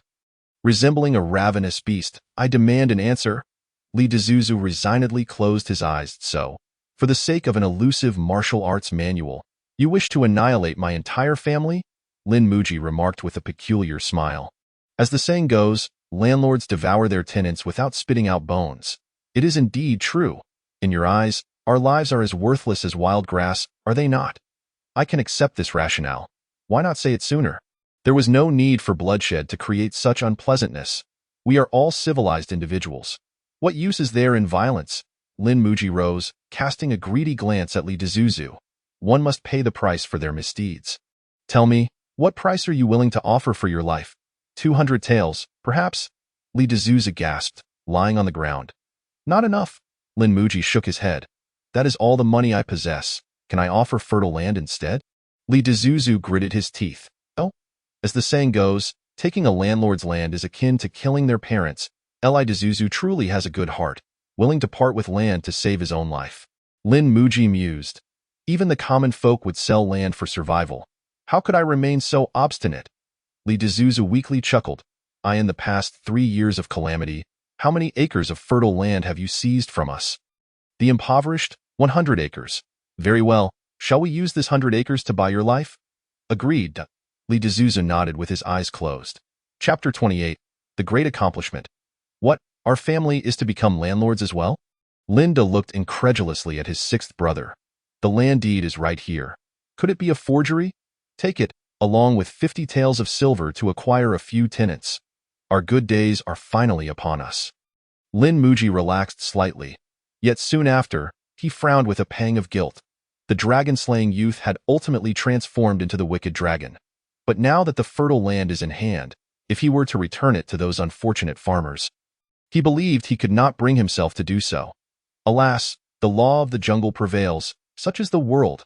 Lin Muji consoled himself, then stepped out of the courtyard towards the fields. Sixth brother. Is that not the land of Uncle Wang? Why is it being tilled by someone else? Linda asked in confusion. After 3 years of drought, Uncle Wang's family had no grain and had to sell their land to survive. So Uncle Wang will now become a tenant, and his son will also be a tenant, destined to be tenants for generations to come? Lin Da's face turned pale indeed. It is a choice between starving to death or ensuring that one's descendants remain tenants throughout eternity. If it were you, what would you choose? Lin Muji asked, intrigued. That I don't know. Perhaps I would choose to live, Linda stammered. But what difference is there between a hopeless life and death? In fact, there exists a third path. Lin Muji muttered to himself, his voice growing ever softer. Living is certainly better than dying, right? Linda expressed his thoughts, for in his view, nothing was more terrifying than death. Lin Muji did not respond further. Continuing to meander through the fields, observing the unfortunate farmers who had lost their lands, to his astonishment, he discovered that the situation had deteriorated so severely. A full half of the farmers had sold their land, and among those who had not sold, half had perished from hunger in their homes, ultimately failing to survive the winter. Sixth brother, they are so pitiful. After following Lin Muji around, Linda felt a wave of melancholy. If it were not for me, you would be in the same situation. Yes, I know, but do you understand what I possess that you do not? Lin Muji looked at Linda. Lin shook his head in confusion. It is strength. In this damned world, only with a strong fist can one survive. Do you now comprehend why I strive so desperately to master martial arts? Lin Muji declared emphatically. I understand, Linda exclaimed with determination. In truth, for the current desperate farmers, aside from starving or selling their land, there exists another option. Rebellion. Lin Muji knew that if the provinces of Dayu were to follow the example of Wangjia village, chaos would ensue. A sudden sense of crisis enveloped his heart. Presently, Lin Muji lacked neither money nor grain, allowing him to train without restraint. He poured over 20 types of herbs purchased from the county town into an iron pot and began to mix them. Soon, a layer of light golden medicinal liquid covered the iron sand in the pot.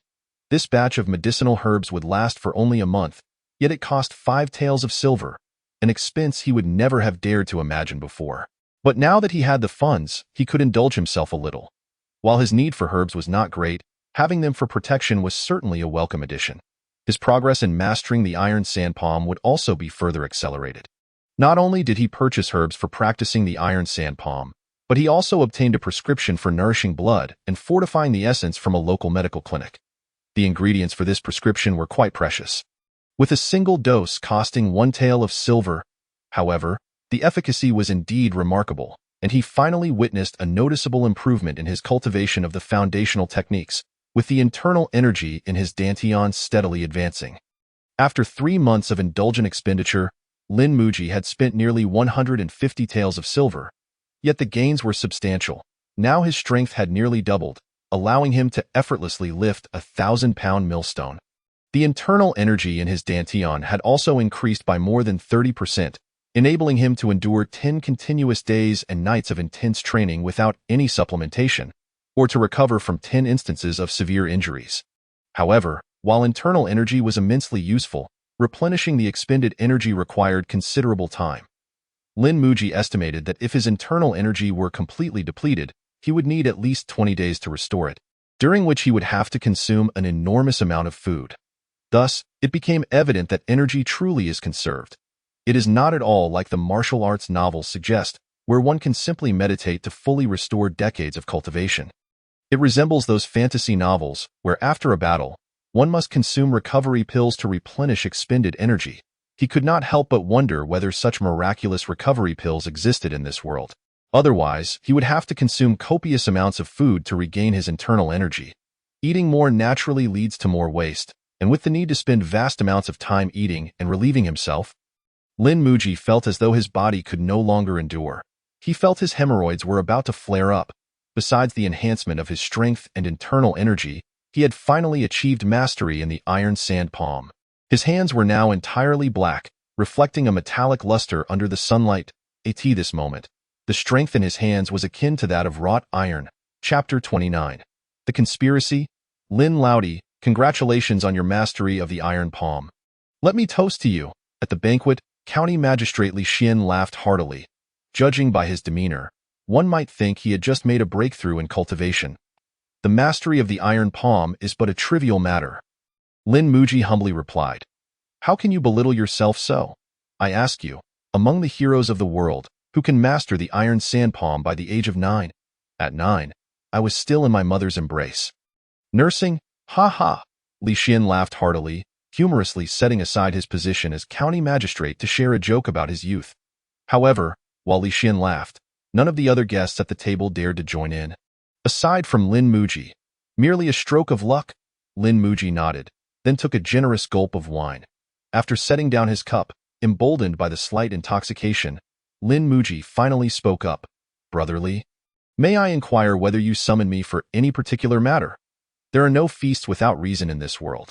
Lin Muji was well aware that this dog of a magistrate was likely to trouble him with some issue.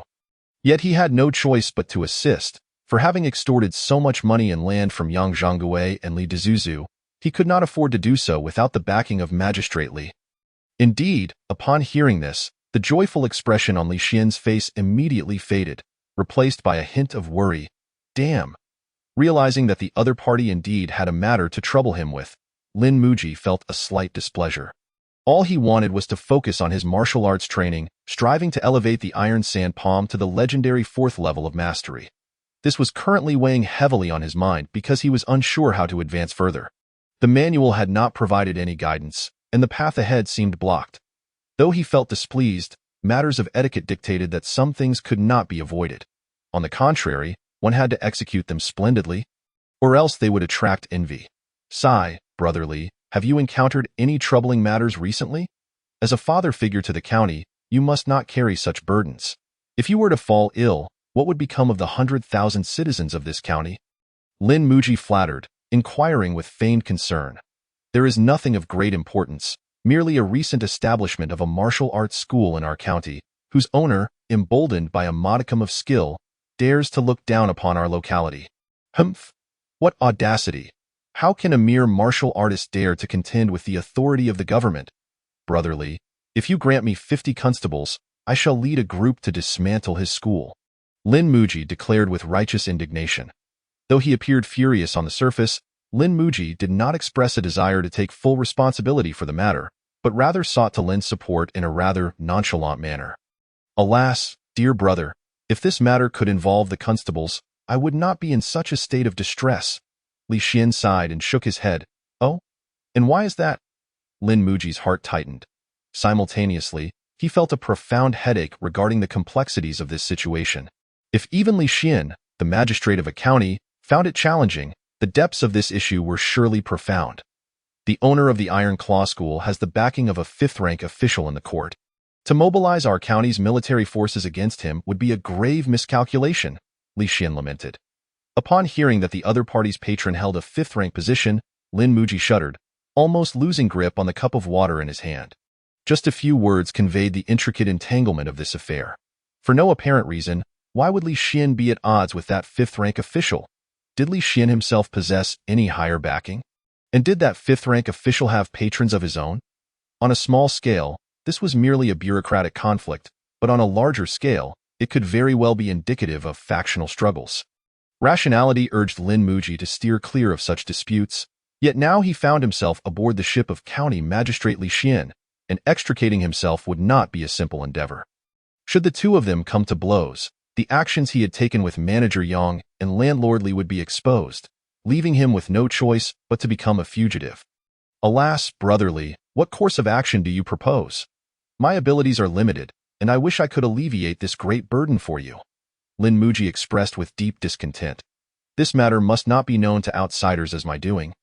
But if bandits from outside the city wreak havoc and annihilate the Iron Claw School, our county can only mourn such a loss. Good heavens, I cannot fathom what the Iron Claw School did to provoke such wrath. Lin Muji felt a chill in his heart. Where exactly are these bandits hiding? Lin Muji glanced at the unfamiliar faces at the dining table. Initially, he had assumed they were merely passers-by brought in by the magistrate. But upon closer inspection, he realized they all bore fierce expressions, unmistakably not of virtuous character. Ha ha ha, indeed, young hero Lin is astute, having discerned our affiliations at a glance. I am none other than the Ba Tianhu. At that moment, a seemingly ordinary man sitting opposite Lin Muji burst into hearty laughter. Lin Muji, puzzled, turned to Li Xian, inquiring who Ba Tianhu was, as he was unaware.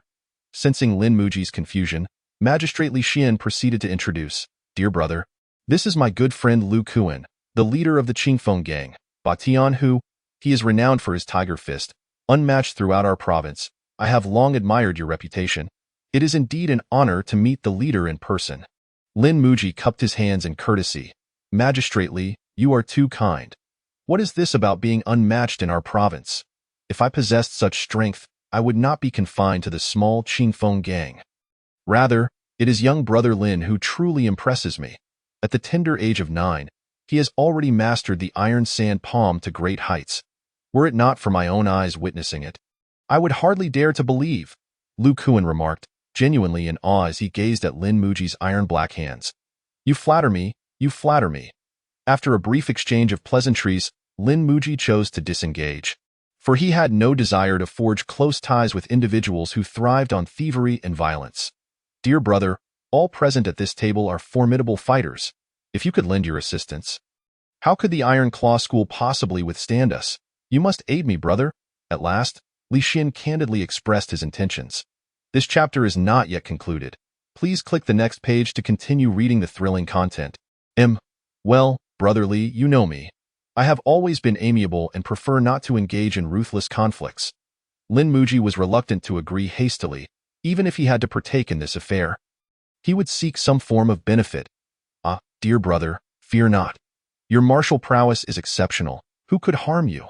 Consider this an opportunity to broaden your horizons. In the future, as you traverse the world, such situations are inevitable. Li Xian chuckled. Then he pivoted his speech.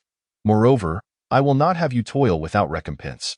Once we have subdued the Iron Claw School, I shall grant you a copy of their signature technique. The Eagle Claw skill. What do you say? Having navigated the corridors of power for decades, Li Xian understood that all intelligent individuals are motivated by gain. Expecting someone to assist without offering any benefit is sheer folly. While personal connections may persuade others to lend a hand, the extent of their assistance and the effort expended must be clearly delineated. Thus, to secure wholehearted support, one must offer ample rewards. The Eagle Claw skill. You say? I have heard that its cultivation requires considerable medicinal resources. Lin Muji appeared somewhat tempted. That's easily arranged. Once we have vanquished the Iron Claw School, the treasures they hoard shall be yours for the taking. Lu Kuan interjected with enthusiasm. Very well, in that case, I shall risk my life to assist Brother Li in resolving this pressing concern. Lin Muji stood and declared earnestly, Excellent, dear brother, I raise a toast to you. Li Xian responded with excitement. A martial arts manual as a reward makes this deal exceedingly worthwhile. At this moment, Lin Muji found himself at an impasse in his cultivation of the iron sand palm. Desperately in need of a new manual to elevate his skills, since this matter could not be evaded, it would be best to proceed with determination. Although it seemed that the magistrate was engaging in a cunning scheme, offering only the spoils of conquest as benefits, the truth was that Lin Muji alone could never hope to defeat the Iron Claw School. Moreover, with the magistrate gathering such a formidable group, he had already expended considerable resources. By the way, brother, how many capable fighters does the Iron Claw School possess, and what is their strength? Lin Muji inquired gravely. The Iron Claw School has 13 known fighters. Their leader, Lei Ying, has mastered the Eagle Claw skill, while his deputy, Lei Zong, is slightly less proficient, yet still nearing mastery, with the 11 direct disciples mostly having reached the second level, with none at the third level. Li Xian stated solemnly, clearly having done significant research in preparation for the complete annihilation of the school. In this realm of martial arts, the classification of levels is rather vague, to the point of being almost non-existent. Besides the innate martial artists, who are categorized as such, all others are considered ordinary martial artists. The disparity between innate and ordinary martial artists is immense, beyond comparison.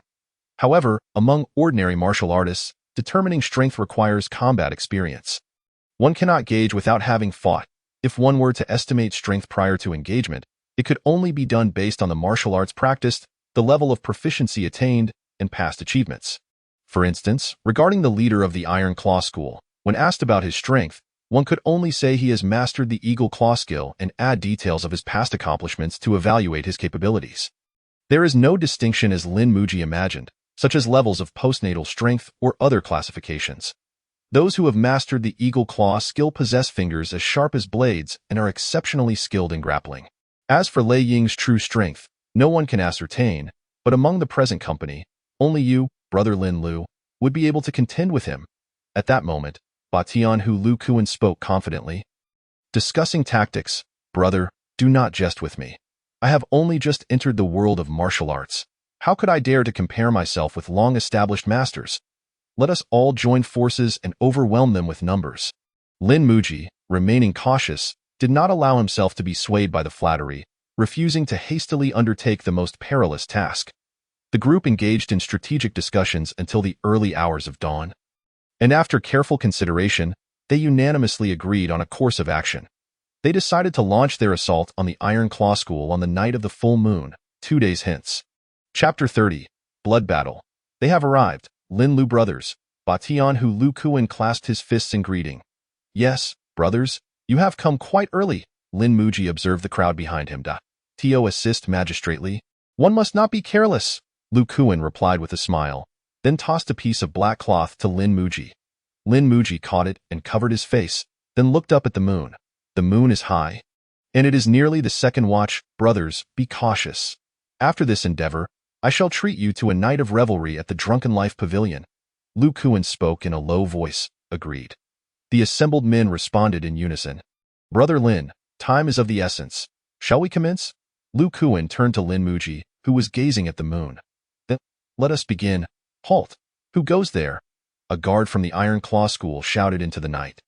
But in the next instant, he was struck down by a flying dagger from afar, collapsing to the ground. Impressive skill, brother. In such darkness, you managed to strike true without fail, Lin Muji remarked appreciatively, observing the adeptness of the assailant beside him. Just a simple trick, nothing worth mentioning. The person waved a hand dismissively, though confidence laced their tone. Hush, quiet. At that moment, Lu Kuan ahead whispered, then softly instructed. Brother Lin, you take 5 men to the west wing, while I will lead 15 to the main hall to distract Lei Ying. You must act swiftly. Understood, Lin Muji nodded. The two then led their respective groups stealthily away, leaving the remaining 5 to proceed to the woodshed to prepare a fire. Moments later, a loud roar echoed from the western courtyard of the Iron Claw School. Who dares to intrude upon my Iron Claw School at night? Faced with the imposing figure before him, Lin Muji wasted no words and struck with an iron palm. What audacity! The formidable warrior bellowed, and subsequently extended his iron claws, effortlessly intercepting the incoming palm strike. The collision of claws and palms sparked a flurry of embers against the backdrop of the pitch-black night. "Who are you, esteemed one? With such mastery of the iron palm, I cannot recall any transgressions by my Iron Claw sect that would warrant the presence of a master of your caliber." Lei Zong inquired, his voice heavy with astonishment, as he felt a twinge of shock deep within. That brief encounter had left his iron claws tingling with a subtle numbness. Yet, Lin Muji offered no reply. Resolutely pressing his assault, targeting the adversary's vital points with each strike. "Damn it! Do not blame me for being impolite." After exchanging over 10 blows with Lin Muji, Lei Zong suddenly roared in fury, accelerating his pace as he transitioned from defense to offense, aiming for Lin Muji's critical areas. Having gauged the opponent's strength through their brief skirmish, he understood that while the iron palm was formidable, possessing a force akin to 1,000 pounds, it was not proficient in technique, presenting him with an advantage. At that moment, Lin Muji, concealed beneath his mask, furrowed his brow, sensing the gravity of the situation. Initially, he had maintained an easy upper hand, dominating the exchange, but as the bout progressed, he discovered his speed faltering against his opponent. Each clash of iron palm against iron claw resulted in his hand being ensnared. The other party is slippery as an eel, preventing him from unleashing his full might. Unbeknownst to him, a faint ache began to creep into his arm, and upon distancing himself to assess the situation, he was alarmed to find his wrist marred by a deep bruise. Had he not tempered his arms, that single strike might have severed his tendons. Cursed be this foe! Lin Muji seethed with indignation. Gathering all his strength to strike at the opponent's forehead, to his astonishment, the adversary chose not to evade this time, instead meeting his palm with unyielding force. The clash of palm and claw yielded no advantage for Lin Muji. Rather, his iron palm was firmly grasped by the opponent's iron claws, rendering him immobile. Just as Lin Muji was taken aback, the adversary's other claw lunged toward his neck. Lin Muji, in a panic, attempted to evade but was nonetheless caught on the shoulder, leaving a deep gash. "Ha ha ha, young one, your technique is woefully lacking. To me, it reveals countless flaws." With that, Lei Zong seized the opportunity to attack, denying Lin Muji even a moment to catch his breath, lunging for his face with deadly intent. Yet, beneath the mask, Lin Muji displayed no hint of trepidation. Instead, a peculiar smile crept across his face. He summoned every ounce of his strength, and his iron palm struck forth with ferocity. The impact of their clash resonated like a thunderous collision of metal. However, this time, the encounter was far from the ease Lei Zong had anticipated. He felt the adversary's strength surge unexpectedly, multiplying beyond threefold, the force akin to a mountain, shattering his arm and driving straight toward his heart. He was sent hurtling backward, like a kite severed from its string, his mind consumed by a singular thought. What immense power! After dispatching his foe with a single strike, Lin Muji leaned against the wall, trembling with both fear and exhilaration as he sought to regain his composure. In that fleeting moment, though barely 10 breaths had passed, they had exchanged dozens of blows. Thanks to Lin Muji's preservation of his strength, his physical exhaustion was minimal. However, the horror of life and death had taken a heavy toll on his spirit. The rapid secretion of adrenaline made his blood feel as if it was boiling. Now that the outcome had been determined, he felt a sheen of perspiration enveloping him, his heart racing at a staggering rate of at least 150 beats per minute, and most alarmingly, his mind had gone blank. For a brief moment, he even forgot the purpose of his arrival. This was the first time he had truly engaged in combat with a master, revealing the naivety of a novice. The opponent's speed had been so overwhelming that he struggled to keep pace. He frantically pondered how to block, how to retaliate, and how to secure victory, resulting in his mind operating at a breakneck speed, nearly crashing under the pressure. Young master, there is still more to this chapter. Please click the next page to continue reading. It becomes even more thrilling. Fortunately, he possessed the self-awareness to recognize his novice status and inexperience, prompting him to employ cunning tactics. Initially, he had only exerted a fraction of his strength in a probing manner, gauging his opponent's capabilities. It was only when the adversary revealed his lethal intent that Lin Muji unleashed his full power, catching his opponent off guard and dispatching him in an instant. It was evidently clear that Lei Zong had not anticipated such treachery, Nor could he fathom that the force of 1,000 pounds was merely a third of Lin Muji's true strength.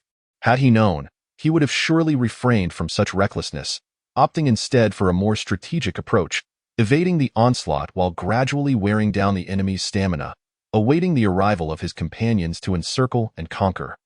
Alas, there are no what-ifs in this world. Lin Muji possessed the capacity to lift 1,000 pounds effortlessly, and by gritting his teeth, could even muster an additional 200 pounds. A typical punch could yield a force of approximately 1,500 pounds. But when he concentrated all his muscle into a single blow, he could unleash a terrifying force nearing 2,500 pounds, coupled with his indomitable iron palm, harmonizing unparalleled strength and speed. He ultimately felled the long-renowned deputy master of the Iron Claw sect, Lei Zong, with but a single punch. Through this battle, Lin Muji gleaned valuable insights. In the struggle for survival, technique and strength, experience in combat, and one's mindset are all critical determinants of victory. Mere strength, if unable to connect, will ultimately lead to exhaustion at the hands of the opponent. Conversely, relying solely on technique without strength can easily allow an adversary to exploit vulnerabilities, resulting in defeat, much like how Lin Muji had dispatched Lei Zong with a single blow. Experience in combat equips one to respond more deftly to an opponent's moves, swiftly uncovering flaws to secure victory, a domain where Lin Muji acknowledged his deficiencies. His lack of combat experience had led to reckless actions that left his arm injured. Most importantly, one's mindset plays a pivotal role. Should anxiety or fear take hold during a fight, it becomes nearly impossible to unleash one's full potential, leading to defeat at the hands of those far weaker. As was the case with Lin Muji, whose mind was clouded in confusion, should another master like Lei Zong appear now, he would likely fall within mere exchanges. In summary, Lin Muji still had a long way to go. Soon, having regained his composure while hiding in the shadows, Lin Muji's gaze flickered with determination. He seemed to have developed an affinity for the thrill of battle. In a state of total concentration, he could harness a power far greater than usual. The exhilarating rush of combat sent tremors through every cell in his body. Most importantly, the significant enhancement he experienced in battle left him entranced. The sense of accomplishment after vanquishing an enemy, that feeling of invincibility, constantly spurred him onward. Fight, fight, fight. Chapter 31. Blood Battle 2. At that moment, the 5 bandits under Lin Muji's command were besieged by 7 disciples of the Iron Claw sect. Outnumbered, they were gradually losing ground, yet Lin Muji remained hidden in the shadows, observing as his comrades fell to the ground. These were mere mountain ruffians. Their deaths meant little to him, and he harbored no intention of rescuing them. Instead, he hoped they would consume the energy of the Iron Claw disciples, a situation that worked to his advantage. Just as Lin Muji's 5 men dwindled to 2, desperately struggling, he finally sprang into action. It was not out of newfound conscience, but rather that the survival of these 2 would better serve to attract fire away from him. Meanwhile, 3 Iron Claw disciples had sustained serious injuries and were recuperating in a corner. Unbeknownst to them, Lin Muji suddenly materialized behind them. As the 3 prepared to resist, their blades barely drawn, Lin Muji struck them on the forehead, rendering them unconscious. After dispatching the 3 wounded, Lin Muji swiftly raced toward the chaotic melee. His movements were so rapid that the remaining Iron Claw disciples barely had time to react before he was upon them. With a single blow, he sent 2 fully engaged Iron Claw disciples soaring through the air. Their fates unknown. "You scoundrel, how dare you launch a sneak attack?" The 2 remaining Iron Claw disciples glared in fury, abandoning their almost defeated foes to charge at Lin Muji with their blades drawn. Faced with the incoming steel, Lin Muji neither retreated nor hesitated. Instead, he advanced boldly, capturing both blades firmly within his iron grasp. With a slight exertion of force, he snapped the steel blades in half.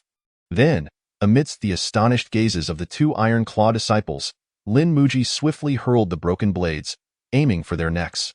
The entire sequence unfolded seamlessly, taking less than 5 breaths, and all 7 Iron Claw disciples lay dead at Lin Muji's hands. "What do you know of wielding a blade, Iron Claw disciples?" he scoffed, casting a glance at the 2 heavily wounded bandits before leisurely making his way toward the main hall in the dark of night. Screams, the sounds of battle, and cries of anguish filled the air, as the once mighty Iron Claw sect ignited in flames, on the verge of its demise. In the world of Jianghu, one is often bound by circumstance. I bear no grudge against you. Our paths should not have crossed in violence. Alas, you have offended the local magistrate, and to survive, I must act thus, Lin Muji muttered to himself. The cacophony of suffering may have stirred a flicker of sympathy within him. But he knew he lacked the luxury of pity. The world of Jianghu is not as romanticized as depicted by storytellers.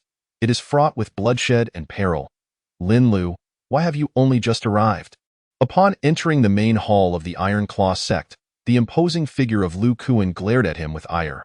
Apologies for my tardiness, Lin Muji replied with grace and poise, yet he showed no inclination to extend his assistance. At this juncture, the 15 brothers brought by Lu Kuan had already fallen in droves, with over 10 members of the Iron Claw sect sprawled on the ground, either unconscious or worse. Meanwhile, the formidable Lu Kuan led the few remaining brothers in a furious assault against a robust and capable man, none other than Lei Ying. The master of the Iron Claw sect. One could see Lei Ying's iron claws slicing through the air with vigorous power, each strike infused with lethal intent. He even managed to effortlessly seize the blades and weapons that came his way, shattering them with skilled precision. Deprived of their armaments, the remaining fighters were left to engage in hand-to-hand combat. Yet how could they possibly match the prowess of Lei Ying, who had attained mastery in his art? In mere moments, only Lu Kuan and Lei Ying remained on the battleground. Lin Muji observed with keen interest. Such grappling skills were precisely what he required at that moment. One swift maneuver could disarm an opponent, followed by a lethal strike with those iron claws against unarmed assailants. The combination of the eagle claw technique and his iron sand palm was nothing short of a perfect match. Lin Lu, for heaven's sake, make your move already. What are you waiting for? Lu Kuan shouted in frustration, having initially perceived Lin as a simple and honest man, only to discover his cunning nature. Now, with Lin Muji hesitating to intervene, Lu Kuan felt the bitter loss of his brothers weighing heavily upon him. Had it not been for the necessity of Lin's assistance, he would have relished the thought of exacting vengeance upon him. True to his reputation, Lu Kuan unleashed his ferocious tiger fist, engaging Lei Ying with equal ferocity. Lin Muji stood at a distance, scrutinizing their techniques, hoping to discern any weaknesses. Yet, it was clear that Lu Kuan had no intention of playing into Lin's hands. Seizing a fleeting opportunity during a brief exchange between the two combatants, he dashed towards Lin and hid behind him. In that instant, Lei Ying, blinded by rage, charged at Lin Muji, forcing him to reluctantly join the fray. Fully aware of the complexities of the eagle claw technique, Lin Muji understood that once ensnared, he would find himself on the defensive. Thus, he heightened his vigilance and assumed a defensive stance, aiming to thwart the impending assault. However, in his focus on defending against Lei Ying's hands, he entirely neglected his lower defenses. Consequently, after a feint, Lei Ying struck with a sweeping kick that knocked Lin off balance, sending him crashing to the ground. Lin Muji was taken aback. He had not anticipated being bested so swiftly by a single maneuver. His lack of combat experience had betrayed him. Before he could regain his composure, Lei Ying pressed his advantage.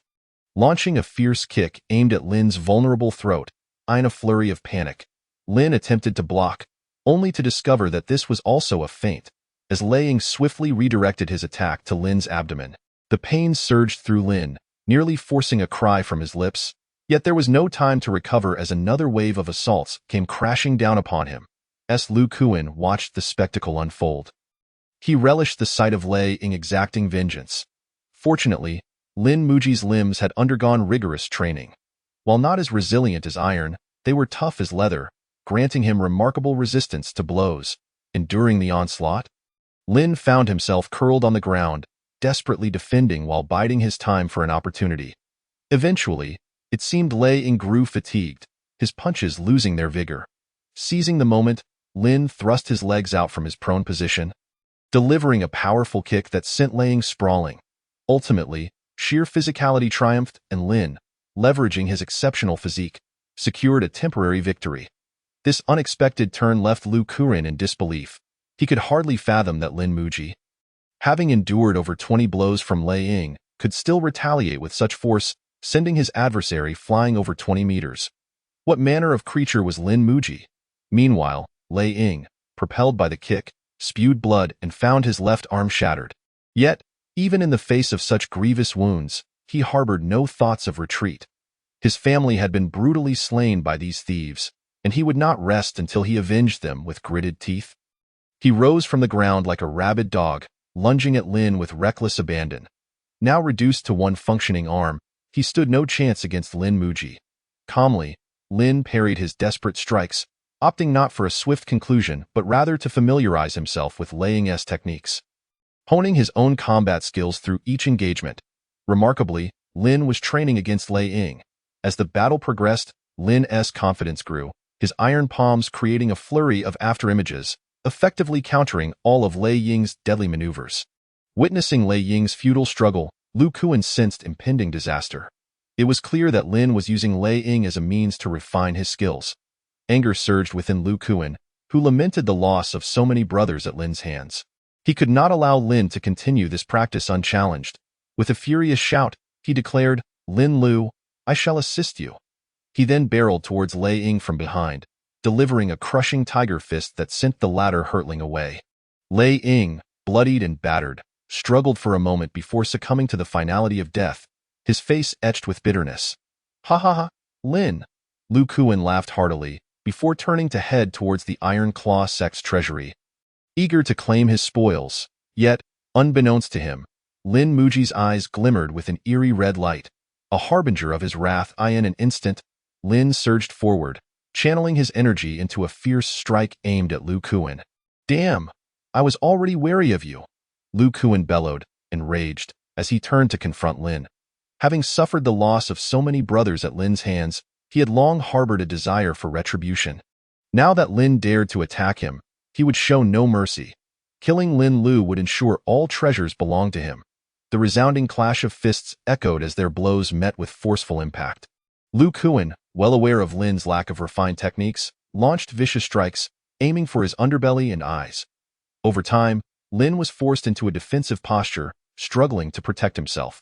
However, having just emerged from his bout with Lei Ying, Lin was in prime condition, deftly parrying Lu Kuan's onslaught and gradually finding his rhythm. Yet Lu Kuan, increasingly alarmed, felt his stamina wane under the stress of their deadly exchange, with the weight of life and death pressing upon him. Both physical and mental fortitude began to erode. At that moment, Lu Kuan noticed with growing dread that Lin Muji showed no signs of fatigue whatsoever. "What manner of monster is this?" he cursed inwardly. Realizing that prolonging the fight would surely lead to his demise, he steeled himself and unleashed his ultimate move. The tiger emerges from the mountain. This technique drained one's stamina, concentrating all his power into a single devastating blow. Amplifying its strength to at least 5 times its usual force, he would not resort to such a move lightly, for it could shatter his own arm from the sheer backlash. Yet, he found himself with no other option.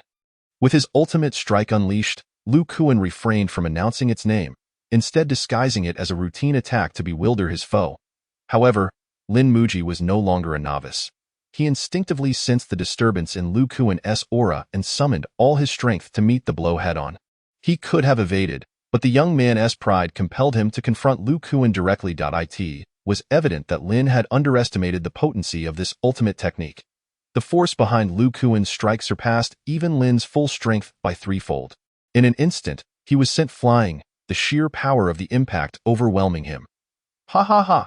To dare oppose me is truly a death wish," Lu Kuan cackled madly, clutching his shattered right arm.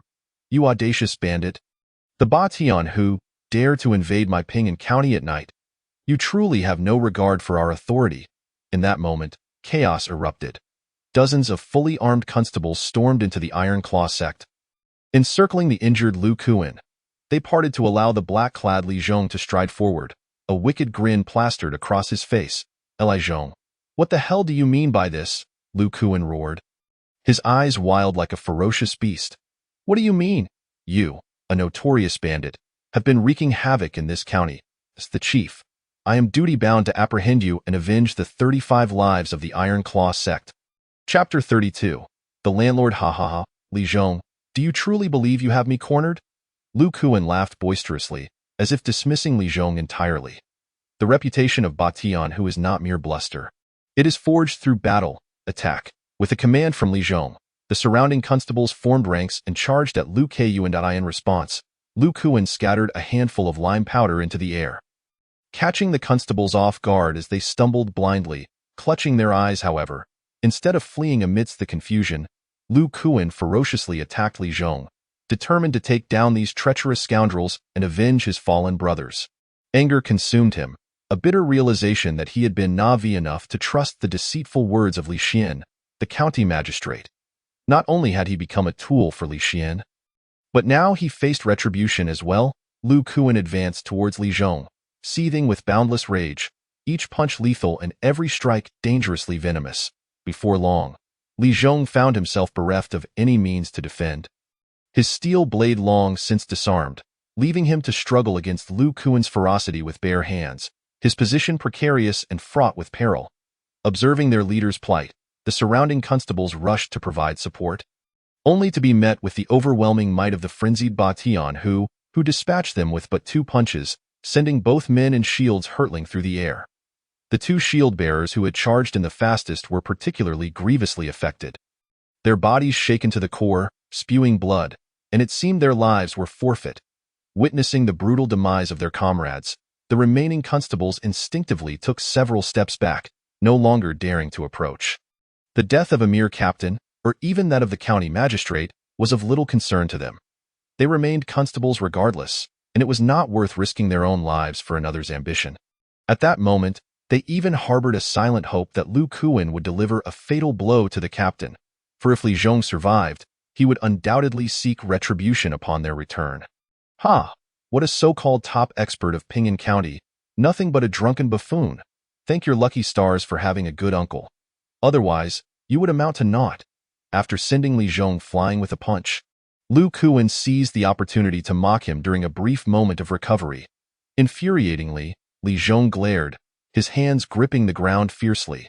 He yearned to rise and vanquish this insolent wretch, yet no matter how he strained, he could not lift himself. With a malevolent expression, Lu Kuan approached Li Zhong, intent on eliminating him completely before retreating to the mountains to recuperate. However, after just 2 steps, he involuntarily coughed up a mouthful of black blood. And in despair, he glanced towards Lin Muji. Lin Xiaolu, you treacherous scoundrel. After a fit of hysterical rage, Lu Kuan's complexion turned dark, and he collapsed to the ground, dead from a sudden and violent demise. This scene stunned all present. They could not comprehend how the dominant Lu Kuan had met such a grim fate in the blink of an eye. Although they were baffled, it did not deter the sycophantic constables from surrounding Li Zhong, their faces alight with exaggerated expressions of flattery. Sir, you are indeed the foremost expert of Ping'an County, unmatched in skill, having subdued this Batian who in mere moments.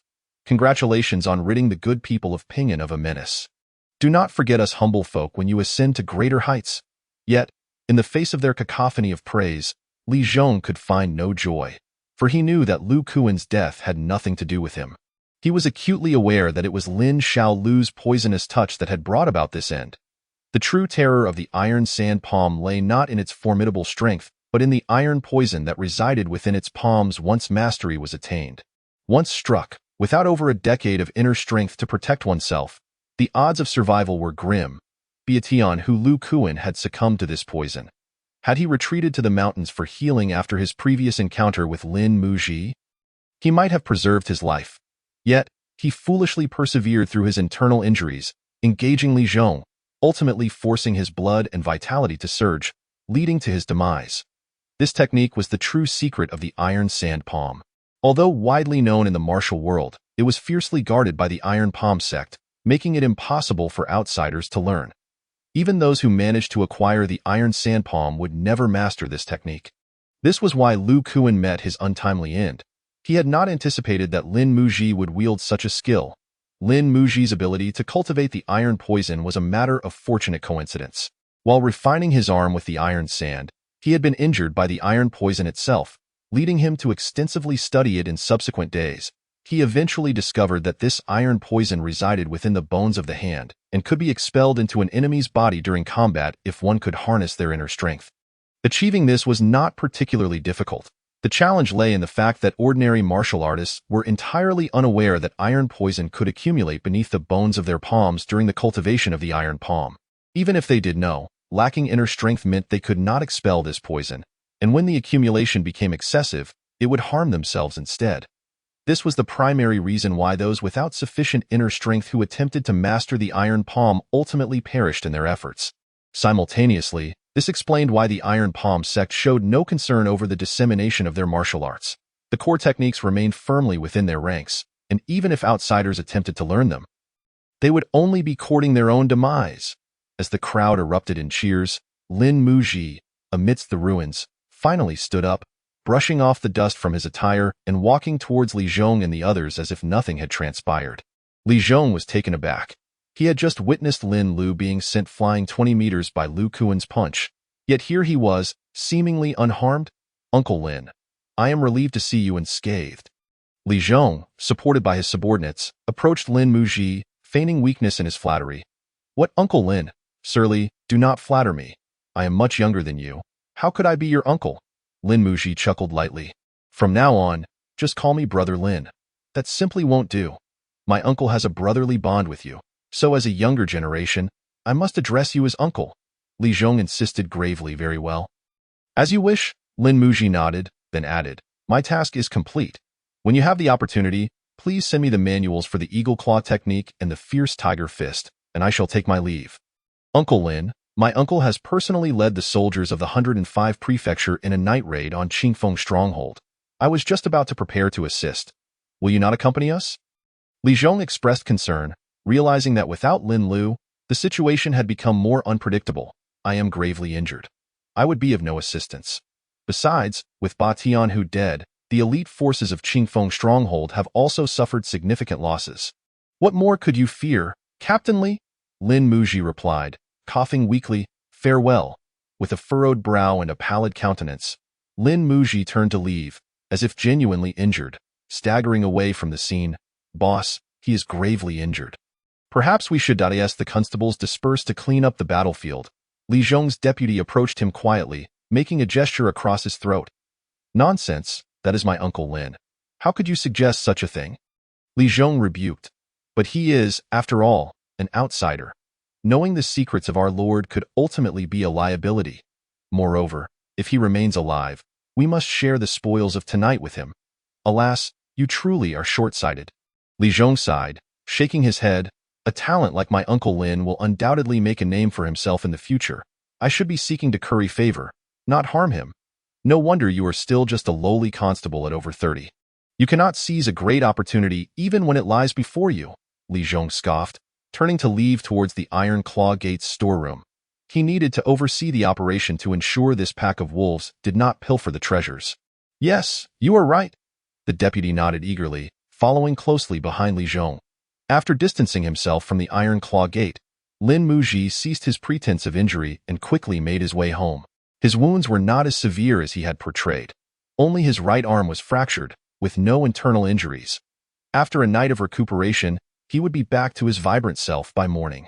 The reason he feigned serious injury was to avoid getting entangled in the mess at Qingfeng Stronghold. The night was dark, the wind howled, and with so many people present, the risk of an unseen arrow striking him dead was simply too great.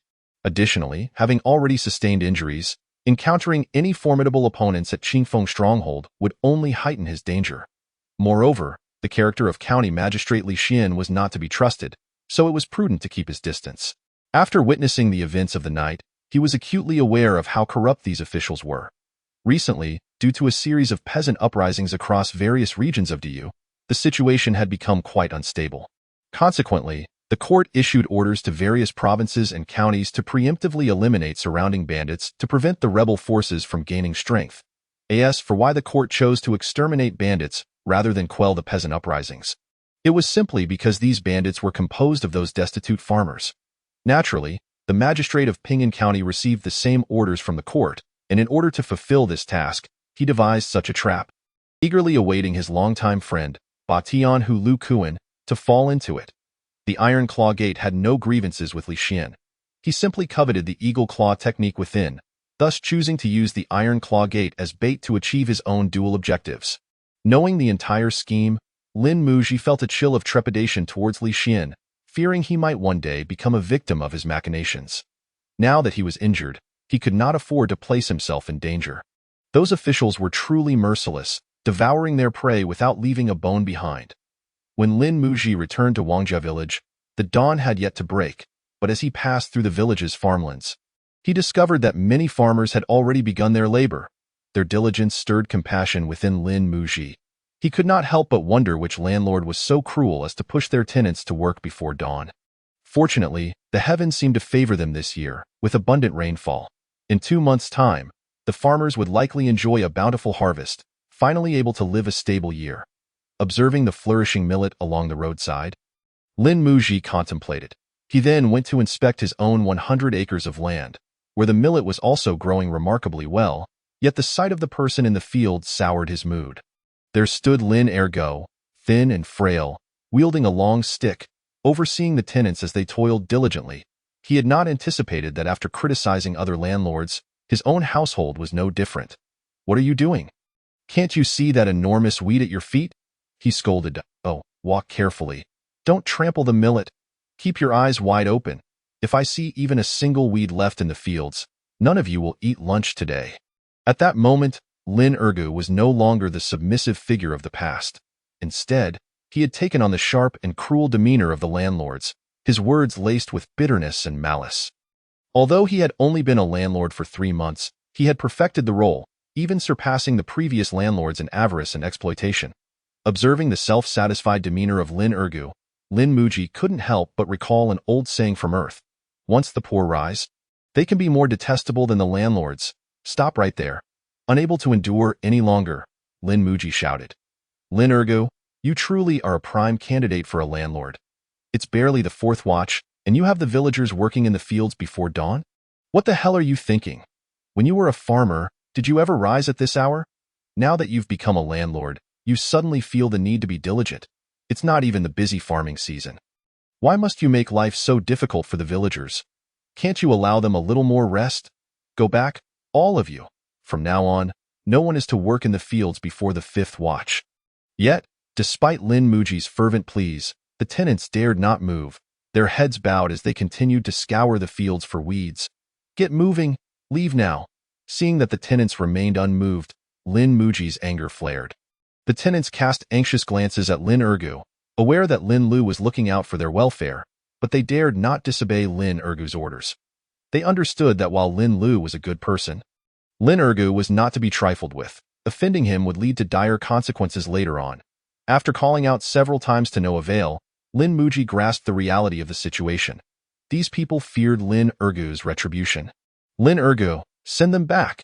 He turned to Lin Ergu and said, "Lure, I am doing this for the sake of the family's fields." Lin Ergu replied anxiously, "I said, go back." Lin Muji retorted coldly, his eyes aflame with fury. "Ah, all right, everyone, go back. Just go back." Realizing Lin Muji was genuinely angry, Lin Ergu began to fear and hastily dismissed the tenants. Lin Muji watched as they all departed before finally leaving the fields. The suffering of the common people was beyond his power to rectify. All he could do was restrain Lin Ergu and prevent him from being overly cruel to these unfortunate farmers. Upon returning home, Lin Muji immediately sat cross-legged to heal his injuries. His right arm was swollen, causing him considerable pain. The force behind Lu Kuan's punch had exceeded his expectations. He had not anticipated that the seemingly simple tiger fist concealed such a lethal technique. It was clear he could not underestimate anyone in this world. This time, he refrained from employing martial intent, as he wished to use the encounters with Lei Ying and Lu Kuan to hone his skills, but it nearly ended in disaster. However, the experience was invaluable. Without enduring life and death trials, he would never grow. While he could currently overpower his opponents with formidable martial intent, what would happen if he encountered an adversary who had also cultivated martial intent? Thus, to ensure he could advance further, he was determined to leave no vulnerabilities. In the courtyard, Lin Muji was swiftly stirring a pot of iron sand over the stove. Although his iron sand palm had reached the 3rd level of mastery, he understood that further cultivation was not without merit. What he was doing now was replenishing the iron poison he had exhausted the previous night, preparing for his next confrontation. After a considerable time, Lin Muji ceased his training and pulled out the copied manual of the iron sand palm, meticulously flipping through it, seeking guidance for his next steps. Unfortunately, he found no descriptions regarding the 4th level. The text abruptly ended at that point, indicating that he would have to seek further training from the Iron Palm Gang. With a sense of helplessness, Lin Muji set the manual aside, feeling a deep disappointment. Having finally mastered the iron sand palm, he longed to advance further and truly establish himself in the martial world. Yet the path ahead was blocked. The manual that Linda Hu had discovered was merely a half-finished product. Not only did it lack records of the 4th level, but it also failed to note crucial precautions. It contained only methods of practice, devoid of any combat techniques. Consequently, Lin Muji, despite possessing an indomitable iron palm, could only execute a rudimentary set of moves. Fortunately, he would soon be able to practice other martial arts. At that moment, the commotion outside the door became increasingly lively. When Lin Muji stepped out to investigate, he found Li Zhong leading a group of cattle and sheep toward his home. Just as he thought of the eagle claw technique, Li Zhong arrived. Surrounding villagers gathered, speculating about which wealthy landlord had acquired such fine livestock. It wasn't until they followed Li Zhong's entourage to Lin Muji's home that they realized it was the fortunate family of Ergo, Uncle Lin. "I apologize for keeping you waiting." Li Zhong clasped his fists in greeting. "No trouble at all. Come in and sit," Lin Muji replied nonchalantly, then returned to the courtyard. "You all, tie up the cattle and sheep. Don't let them escape. Unload the goods from the cart," Li Zhong instructed his subordinates. Before entering the courtyard as well, "You seem in good spirits. I take it last night's endeavor was quite fruitful?" Lin Muji smiled. "Ha, indeed. Thanks to your assistance, uncle, my uncle successfully captured Qingfeng stronghold last night, ridding our county of a significant threat for its 100,000 citizens. Truly a monumental achievement," Li Zhong replied joyfully, noting that such merits could lead to further advancements for his uncle. "Congratulations, but what about the items I requested?" Lin Muji asked directly. "I have already prepared them for you," Li Zhong chuckled, promptly retrieving 2 thin books from his pocket. Lin Muji took the books and began flipping through them. They contained the Eagle Claw technique from the Iron Claw sect and the renowned Tiger Fist of Batianhu, Lu Kuan. The manuals were detailed, including methods of practice, combat techniques, and unique formulas. Lin Muji nodded, satisfied.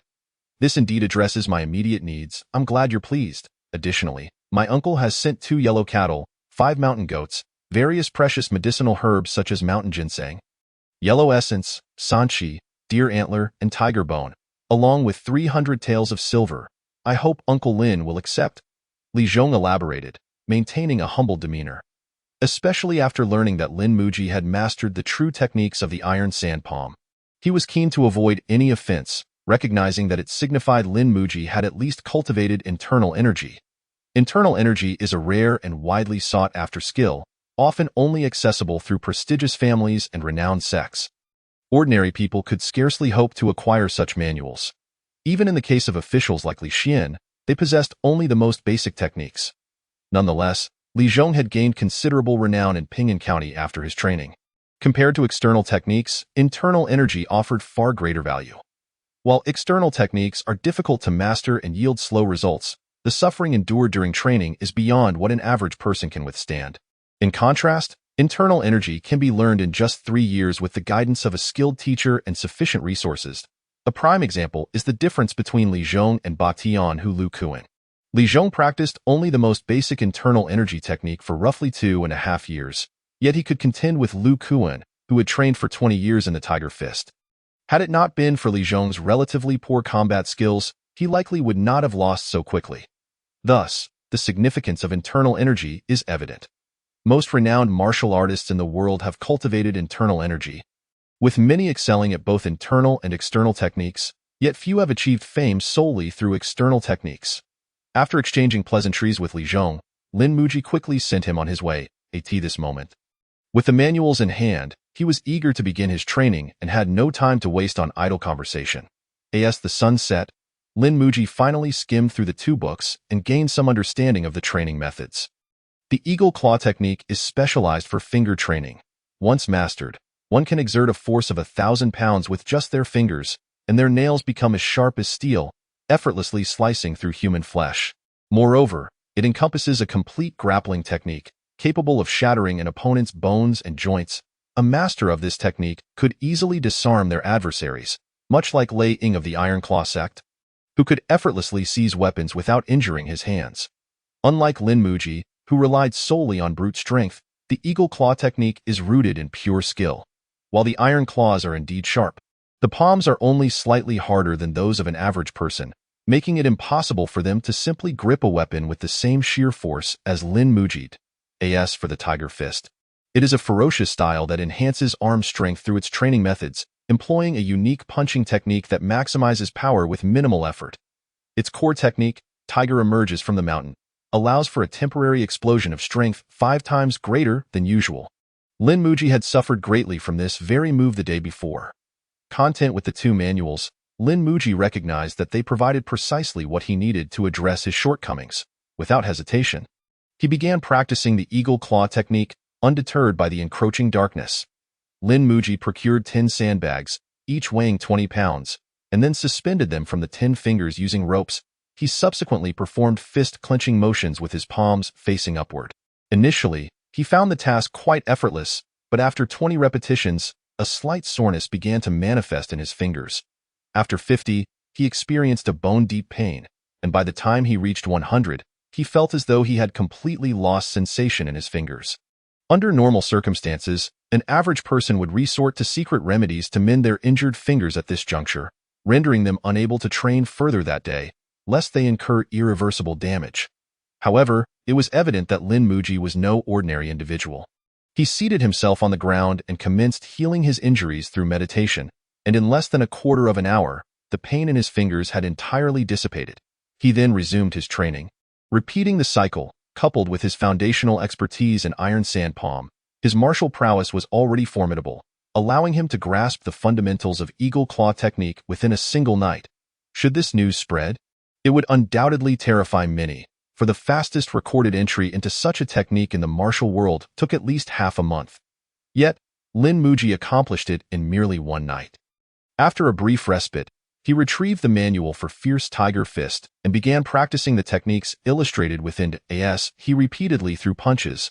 Lin Muji meticulously attuned himself to the subtleties of muscle engagement, imprinting this sensation in his memory.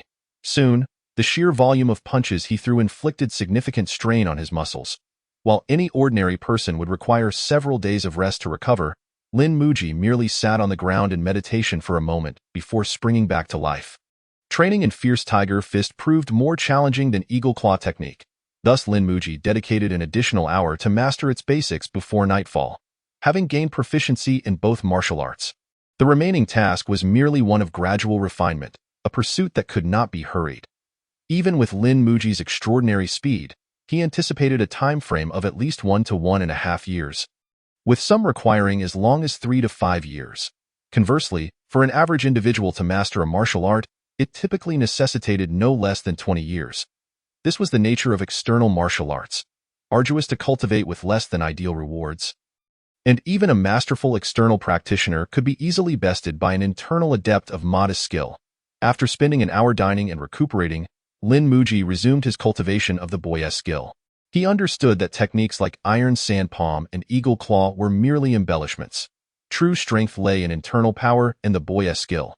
Internal power, akin to a cheat, enabled him to swiftly heal his injuries. While the boy's skill constituted the core of his martial prowess, it was this skill that endowed him with such robust physique, allowing him, at the tender age of 9, to possess extraordinary strength.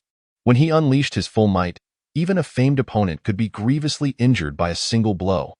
Thus, he recognized that enhancing his boy's skill would accelerate his strength development, dedicating 3 hours daily to its practice.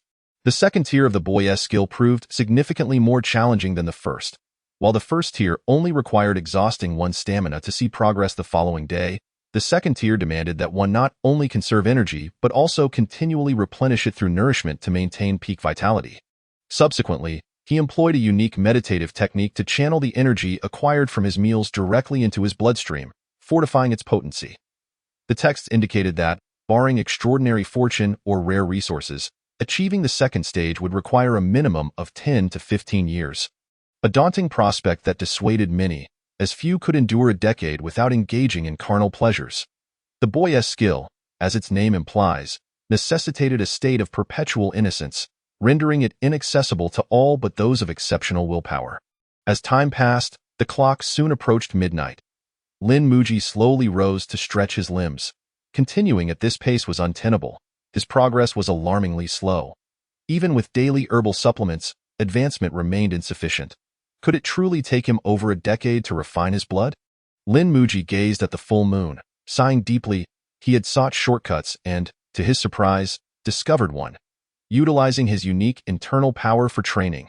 While practicing the Boyes skill, he had channeled his internal energy directly into his bloodstream, discovering the conversion efficiency to be remarkably high. With just his modest internal power, he had managed to advance his Boyes skill training by over a month. It was then he realized that his internal energy was not merely internal power but rather akin to the essence of life itself. It could heal swiftly, replenish stamina, and substitute for nutritional intake to enhance his blood, none of which resembled conventional internal energy.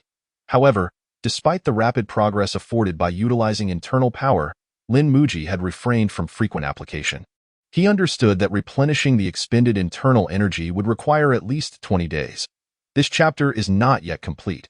Please turn to the next page for the continuation of this captivating tale.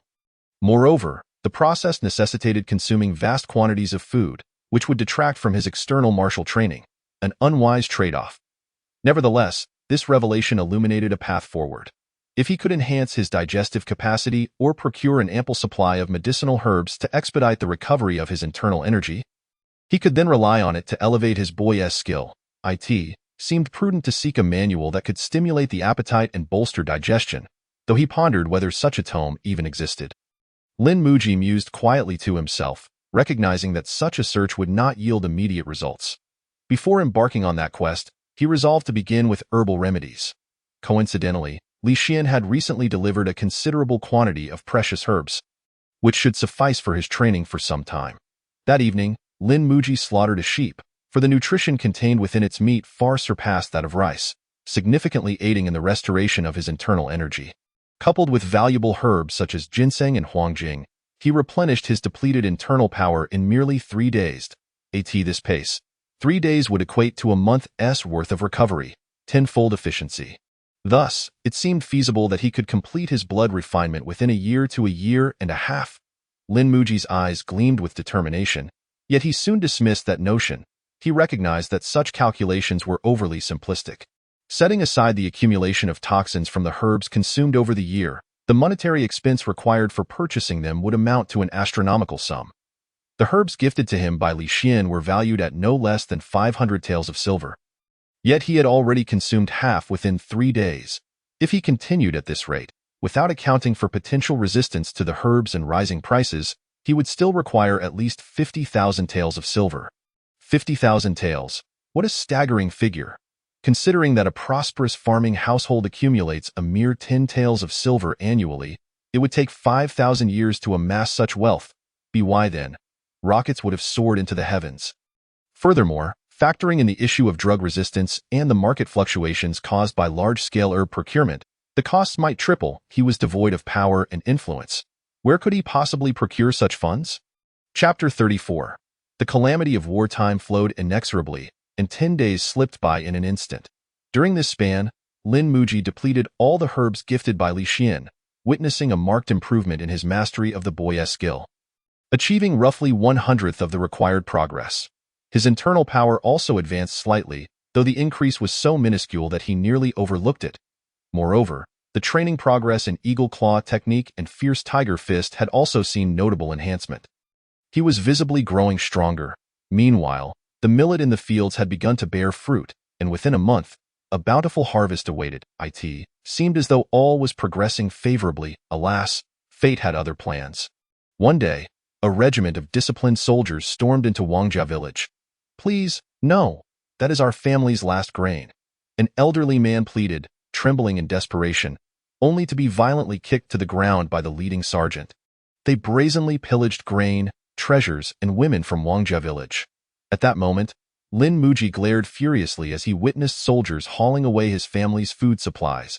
He struggled to restrain himself from intervening, knowing full well that their superior equipment and sheer numbers, over 100, armed with crossbows, rendered him unlikely to prevail.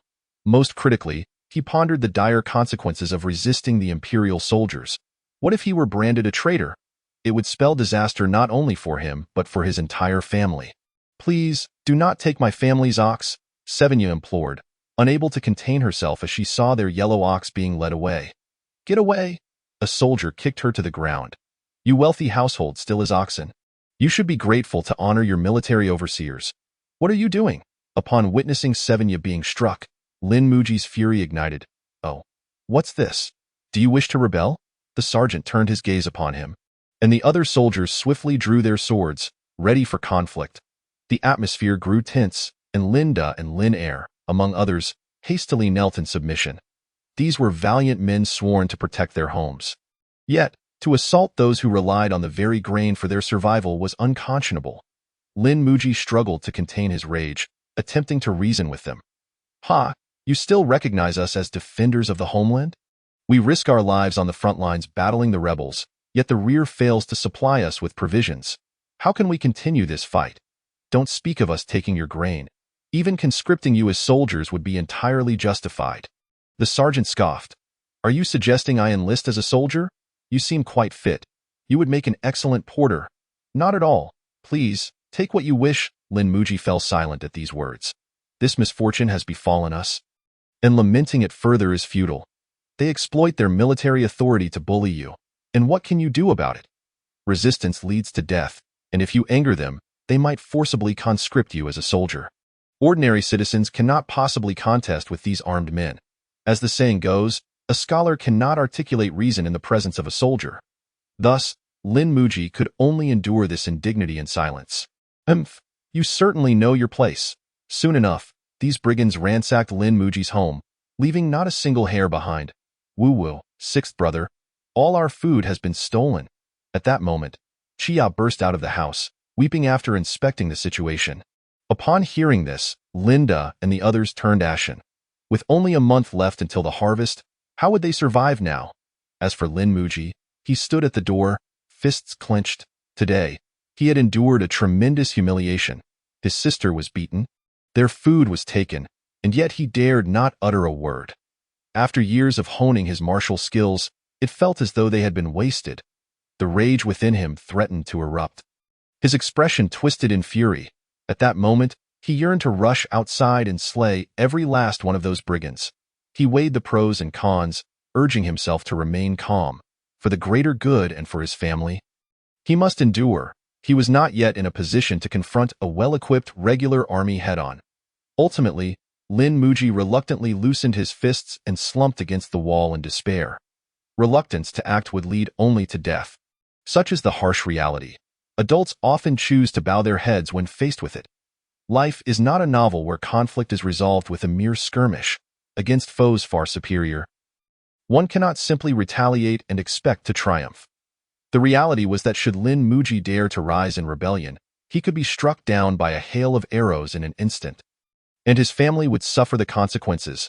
Linda, Lin Er, and Lin Si could be killed on the spot, while Lin Mu and Chia might face unspeakable horrors at the hands of these brigands. Alas, what a calamity! Does the government not allow the common folk to live? Lin Muji mused.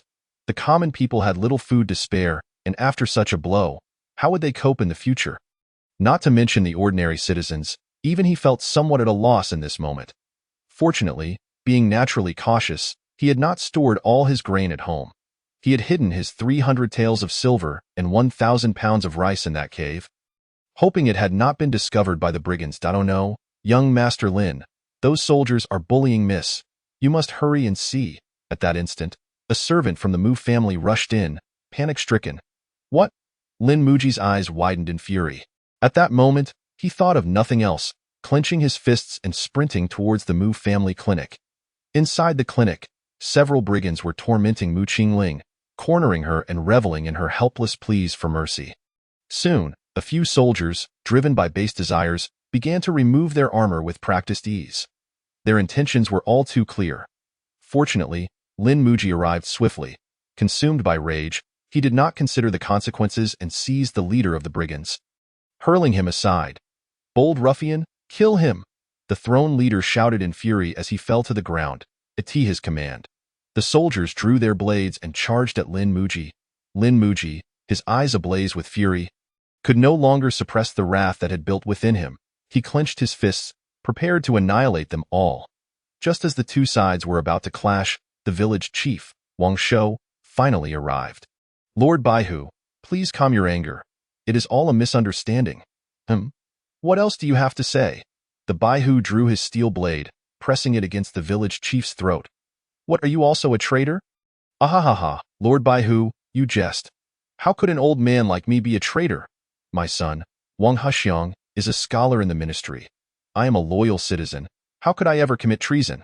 Wang Shou hastily invoked his son's name, hoping it would lend him some weight. Wang Huxiang. Is he not the one who penned the 2 poems on agricultural sorrow? Indeed, upon hearing this, the Baihu's eyes lit up. That is the very one. Wang Shou bowed deeply. Ah, I could never bear such a bow from the esteemed Wang. Please, do not humble me. The Baihu's demeanor shifted dramatically, becoming exceedingly polite. Young Master Wang is a true scholar devoted to the nation and its people. I have long admired him. It seems today, the flood has washed away the Dragon King's temple. Truly a grave misdeed. The Baihu bowed respectfully to Wang Shou, then led his troops away from Wang Jiakan. Yet, not a single grain of the requisitioned food was left behind. Brother Wang, I truly thank you for this. After the brigands departed, the villagers exhaled in collective relief, and Mu Yun solemnly approached the village chief to express her gratitude. We are all from the same village. There is no need for such formality. Wang Shou waved his hand, then turned to Lin Muji. You are the youngest of the Lin family, correct? Yes, thank you for your assistance. Village chief, I owe you a debt of gratitude. Lin Muji replied politely. Alas, young man, do not act so impulsively in the future. Had I not arrived in time, you would have caused a great disaster today. Wang Shou admonished him. I understand, but they were bullying Sister Ling, and I had no other choice, Lin Muji said helplessly. Still defiant. If it weren't for Huxiang's reputation, those soldiers would not have shown us any leniency, and we all would have suffered for your recklessness, Mu Yun interjected from the side. Her words stunned Lin Muji. While it was one thing for the village chief to reprimand him, he never expected Mu Yun to scold him as well. Did she intend to let those beasts trample over his sister? Farewell. Lin Muji shot a complex glance at Mu Yun before sweeping away in anger. Unable to even comfort Mu Qingling, he had risked his life to save her. Yet Mu Yun not only failed to express her gratitude, but also dared to fault him for being too impulsive. He understood her thoughts. She merely feared being implicated by the Baihu's wrath. Perhaps, in her eyes, sacrificing a daughter to save the entire family was not such a grave matter. Lin Muji had no desire to waste another word on such a cowardly fool. He feared he might lose his temper and lash out at them. Thus, he stormed away in indignation. However, he did not expect Wang Huxiang's reputation to hold such weight. Merely 2 poems had garnered him so much admiration. Reflecting on it now, he felt a bit cheated having sold his 4 poems for just 20 taels. As Lin Muji grumbled to himself, he followed the trail left by the soldiers, his heart brimming with fury. If he did not vent it, he feared it would consume him. With his temperament, how could he allow such a grievance to go unpunished? Thus, Lin Muji trailed the soldiers for over 60 miles until he finally found an opportunity for revenge. He observed as the soldiers halted their march and set up camp. Then, to Lin Muji's horror, they slaughtered his yellow ox, preparing a feast over the fire. Seeing the smug expressions on the soldiers' faces, Lin Muji seethed silently in the thicket. Feast now, but soon you will witness the consequences of devouring my ox. He patiently waited in the underbrush until the moon was high and most of them had fallen asleep. Finally, he stood up, covering his face with a black cloth, and stealthily approached the temporary encampment. You, what are you doing? One of the sentries spotted Lin Muji immediately, drawing his steel blade and coldly demanding an answer. Lin Muji offered no reply. With a slight exertion of his legs, he charged directly at the 2 sentries. In an instant, his iron claws seized their throats, tearing away flesh and bone as if they were made of paper. After dispatching the 2 sentries, Lin Muji strode into one of the tents.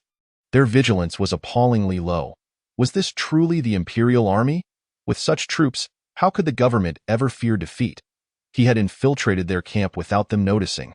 Surveying the sight of over 20 men sleeping within the tent, Lin Muji sneered. He casually picked up a steel blade from the ground and unleashed a massacre upon the sleeping soldiers. With swift strikes, he ended the lives of 5 men in an instant. Who is it? Disturbing our sleep in the middle of the night. One man exclaimed, awakening to the commotion. only to lose consciousness the next moment as his head rolled away in less than the time it takes to brew a cup of tea. Lin Muji had cleared one tent and moved on, bloodied blade in hand, toward another tent. He felt no remorse for his actions. These men were nothing but tyrants, oppressing the common folk and seizing innocent women. If they were not clad in official armor, Lin Muji might have mistaken them for mere bandits. Most infuriatingly, they had dared to bully him, stealing his food and assaulting his sister, even attempting to violate the woman he cherished. How could he possibly endure such a slight? Enemy attack, alert, alert! The camp erupted in a clamor as the alarm sounded, clearly indicating he had finally been discovered. Yet, Lin Muji had no intention of fleeing. Instead, he charged straight into the second tent, seizing the chance while they were still unarmored to continue his slaughter. Lin Muji cast aside the steel blade in favor of his iron fists. Brutally striking at the bewildered soldiers in mere moments, he exited the tent, ready to storm into yet another. Lin Muji advanced as if he were traversing an uninhabited land. None among the soldiers posed a match for him, and he effortlessly dispatched them as one would cut through vegetables. After a brief span of 10 breaths, Lin Muji breached the fourth tent. This temporary encampment consisted of merely 5 tents, each accommodating around 20 individuals.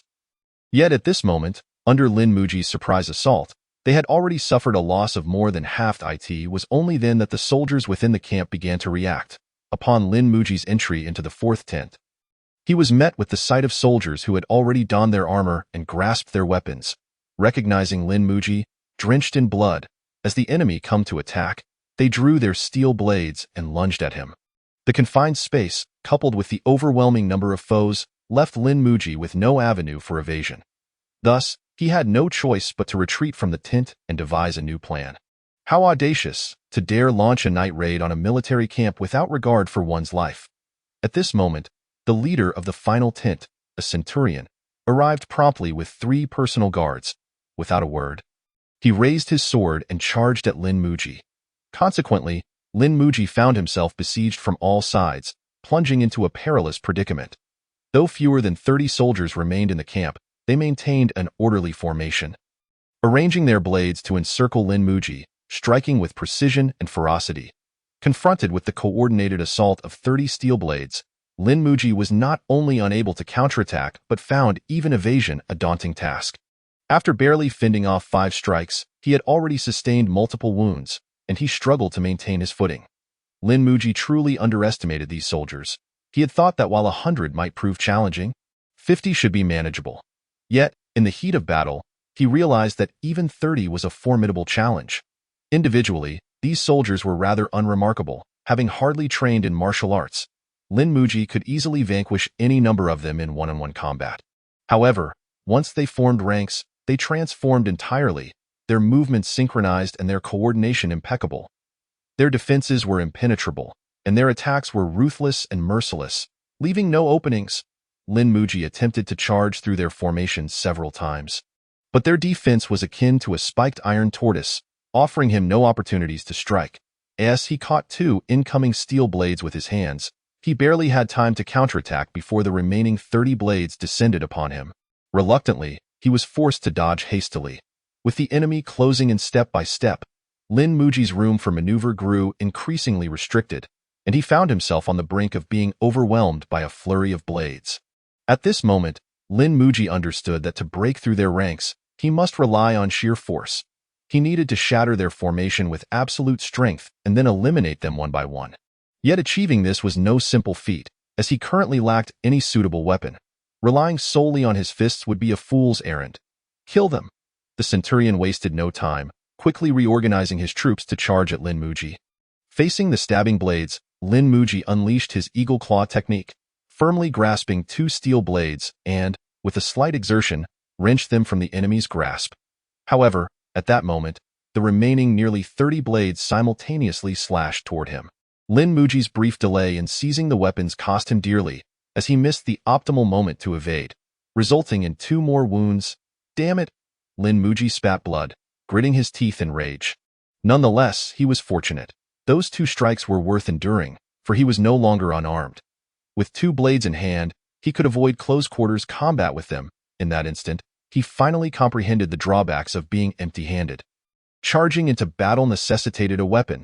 Every inch gained in length brought an increase in strength. Lin Muji was no master of swordplay, but with his immense power behind even the most erratic swings, he instilled terror in the surrounding soldiers. Anyone who attempted to block Lin Muji's strikes found themselves bloodied and disarmed, their steel blades sent flying from their hands. After several exchanges, none among the 30 soldiers remained armed. Ha ha ha, perish! Lin Muji cackled madly, then surged toward the crowd. The onlookers, regarding Lin Muji as a monstrous entity, began to retreat in fear. Had it not been for the centurion urging them on from behind, they might have fled. Why? Why? I clearly struck him twice. How can he still be standing? A young soldier stammered in disbelief. He attempted to turn and flee, only to be slain by the centurion's blade. Those who retreat shall die, charge. The centurion bellowed, yet he did not engage directly. Instead, he remained at a distance, meticulously observing Lin Muji's every move, searching for a flaw. At this juncture, the disorganized and demoralized soldiers were no longer Lin Muji's adversaries. He moved through the camp like a tiger among sheep, slaughtering indiscriminately. Before long, only 2 figures remained in the encampment, Lin Muji and the centurion. A general success is built upon a mountain of corpses. Indeed, it is so. After watching for so long, do you now have the confidence to slay me? Lin Muji, bloodied and battered, glared at the centurion. How much stamina do you have left? The centurion retorted, his voice laced with malice, before he swiftly raised his long blade and lunged at Lin Muji. Lin Muji discarded the 2 already dull blades he had acquired and, utilizing the eagle claw technique, reached for the centurion's long blade. In a one-on-one confrontation, especially against a skilled opponent, Lin Muji deemed his iron palms a safer choice. After all, he was no swordsman, and before a master, a blade became a liability. As the steel blade lunged toward him, Lin Muji's iron claw technique activated, gripping the glinting edge tightly.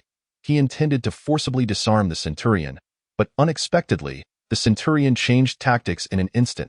He relinquished his steel blade and, seizing the opportunity presented by Lin Muji's momentary vulnerability, struck a powerful punch toward Lin Muji's chest.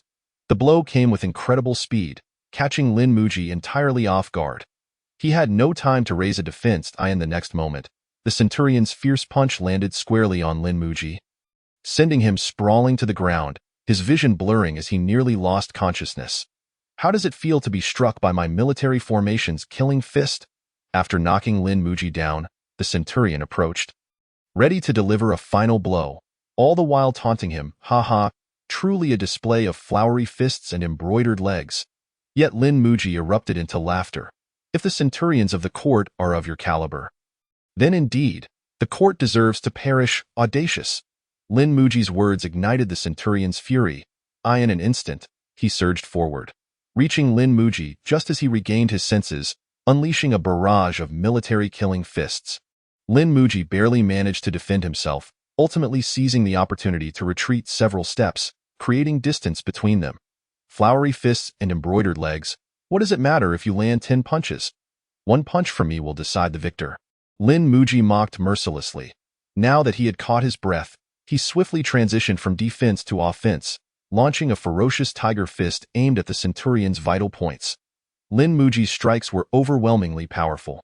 After only a few exchanges, the centurion felt as if his bones were on the verge of shattering. At that moment, he regretted his decision to abandon his weapon for a sneak attack. In truth, his choice had not been misguided. Had his earlier killing fist struck anyone else, that person would likely have perished or been grievously injured. Yet, he had unluckily encountered Lin Muji. Curse you, you have forced my hand. With the tide turning against him, the centurion seemed to reach a grim determination, roaring in fury. Then, a crimson aura began to coalesce around his palms. I did not wish to resort to using the battlefield's murderous energy. But you have compelled me, the centurion snarled, his face contorted with rage, before charging at Lin Muji with reckless abandon. Now wielding the battlefield's murderous energy, the centurion resembled a divine being descended from the heavens.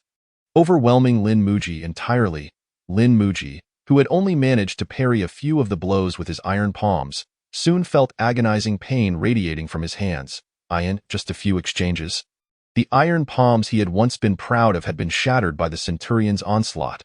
What is this ultimate move? Is it inner strength? Lin Muji queried, bewildered. Go to hell and ask Yama. The centurion hissed, his features twitching in agony. It was evident that employing this technique exacted a considerable toll on him. Ha! Do you truly believe you have secured victory? Lin Muji glared at the centurion.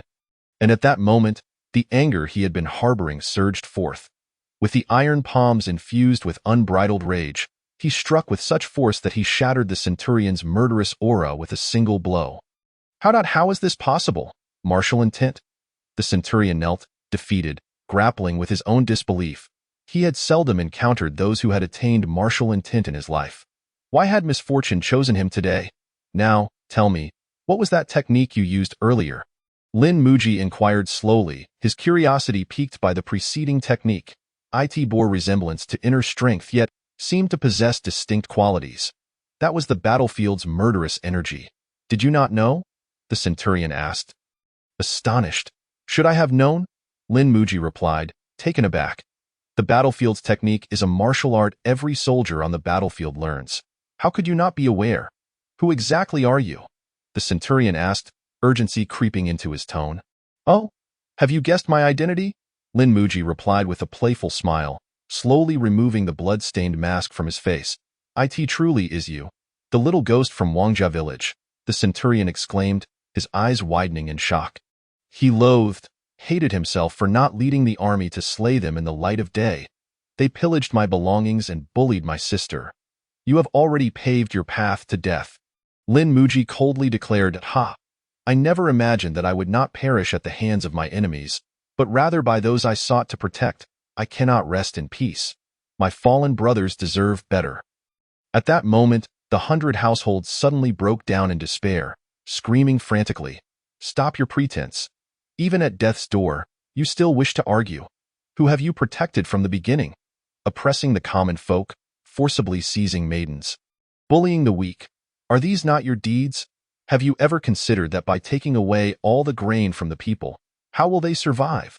Lin Muji nearly roared. You lowly scum may perish. But if we soldiers starve, then the great you shall cease to exist. The 100 households shouted madly, showing not a hint of remorse in the face of such frenzied cries. Lin Muji found himself momentarily at a loss for a rebuttal. For if he considered their perspective, they might not be entirely wrong. Once they raised the banner of defending home and country, it seemed all unreasonable actions became justifiable. Yet if they were not at fault, were the common folk in the wrong? Seizing the opportunity while Lin Muji was lost in thought, the 100 household unexpectedly drew a dagger from within his garments and lunged at Lin Muji's feet. Clang! To his astonishment, the dagger did not penetrate. It struck his foot and emitted a metallic clang. I forgot to mention, my foot is also of iron sand palm mastery, Lin Muji scoffed, then delivered a heavy kick to the 100 household's face. How amusing it is that a man from modern civilization would argue with a feudal savage. We are not even in the same dimension. Do they comprehend the meaning of equality? They only know how to grovel before the emperor. Aiding him in exploiting the common people. Lin Muji disdainfully shook his head as he walked toward the carts in the camp. The carts were laden with grain plundered by these soldiers from various places. Over a dozen carts filled to the brim, weighing perhaps tens of thousands of pounds. Lin Muji felt a pang of anguish upon seeing the grain. The more grain here, the more innocent folk had lost their sustenance. The fate of the people without food was all too predictable, and more terrifying was the fact that this was merely the grain collected by a 100-man squad. If the hundreds of thousands of troops were all like this, then the common folk would be in grave peril, and the great you would be doomed. Yet Lin Muji could not take this grain. Having caused such a stir, the court would surely investigate rigorously. If he attempted to transport the grain back to Wangjia village, it would inevitably be discovered through the tracks left behind, and he would be unable to bear the consequences.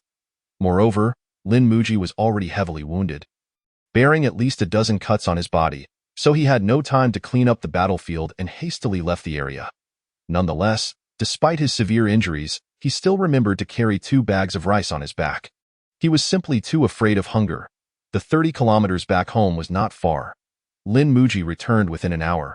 Upon arriving home, he made no noise, tossing his blood-stained, torn clothes into the stove to burn to ashes. then sat on the ground to meditate and recuperate. As he focused, Lin Muji's wounds began to heal at a visibly rapid pace, slowly forming scabs. In just 3 hours, he stood up, revitalized. Unfortunately, this consumed nearly half of his internal energy, illustrating the severity of his injuries. Rice. At that moment, the awakened Chia exclaimed in surprise upon seeing the 2 full bags of rice in the kitchen. "Sixth brother, we have rice again," Chia joyfully called out to Lin Muji. "Hush, keep your voice down. We mustn't let outsiders hear. Otherwise, those villains will come to steal again." Lin Muji feigned fear. Chia nodded earnestly, then cautiously circled outside, relieved to find no one around the yard before letting out a sigh of relief. "Sixth brother, where did you get the rice?" At this moment, Linda also rushed over, his face filled with excitement. "Don't worry about it. Hide it well. We must make this grain last a month. We cannot let the neighbors find out," Lin Muji instructed. "Now, it's likely that no household in Wangjia village has any stored grain left. If the neighbors discover that we have food, will we share it or not? If we don't share, the villagers will starve. If we do share, then we will all starve together. This little bit of rice is certainly not enough to feed an entire village. Thus, to avoid any unpleasant situations, it is better to keep it hidden." "Yes, I understand," Linda vowed, then sighed. "I just don't know if the villagers can survive this time. Those heartless officials really leave us no way to live. Times are tough. Whether we can survive is uncertain, so we shouldn't worry about others," Lin Muji said lightly, then rose to leave the yard. "Sixth brother, where are you going?" Linda asked anxiously. After yesterday's events, the villagers have been terrified and restless. Linda felt as if he had lost his anchor when Lin Muji was not at home. However, Lin Muji did not respond, heading straight towards the county town without looking back. Along the way, Lin Muji noticed that many villagers had begun foraging for wild vegetables and tree bark on the mountain. After yesterday's incident, they had completely run out of food, so to fill their stomachs, they had no choice but to resort to this, and now, it would be at least another month before the crops were ready for harvest. This month is neither long nor short. If one truly goes hungry, it is enough to starve a person in just 3 days. I must check the cave tonight. If the food is still there, I will bring it home. Now that the villagers are all foraging for tree roots, the cave will surely be discovered sooner or later, Lin Muji thought to himself. Chapter 37. The Locust Plague. Young man, is Lord Li in? At the entrance of the county office, Lin Muji inquired of the gatekeeper. "Lin Daxia, the Lord is in the main hall. I will take you there." The constable, clearly remembering Lin Muji, displayed utmost respect. "Then I must trouble you." Lin Muji nodded slightly. "Useless, useless. All of them are useless. They cannot accomplish anything." Upon entering the main hall, Lin Muji immediately heard the county magistrate Li Xian's furious shouts. "Oh, what has caused Lord Li to be in such a rage?" Lin Muji chuckled. Seeing someone dare to laugh while he was fuming, Li Xian's anger flared even more, but when he recognized Lin Muji, his expression swiftly softened into a friendly smile. "Ah, it's Lin Xiaodi. What wind has blown you here? You didn't inform me in advance, so I could come out to greet you. No need to trouble Brother Li. You are busy with so many affairs. How could I waste your time?" Lin Muji clasped his hands in greeting. "Oh, brother, you're too polite." Li Xian waved his hand. "Has Brother Li encountered any troubles lately?" Lin Muji asked curiously. "Lately, there hasn't been any good news."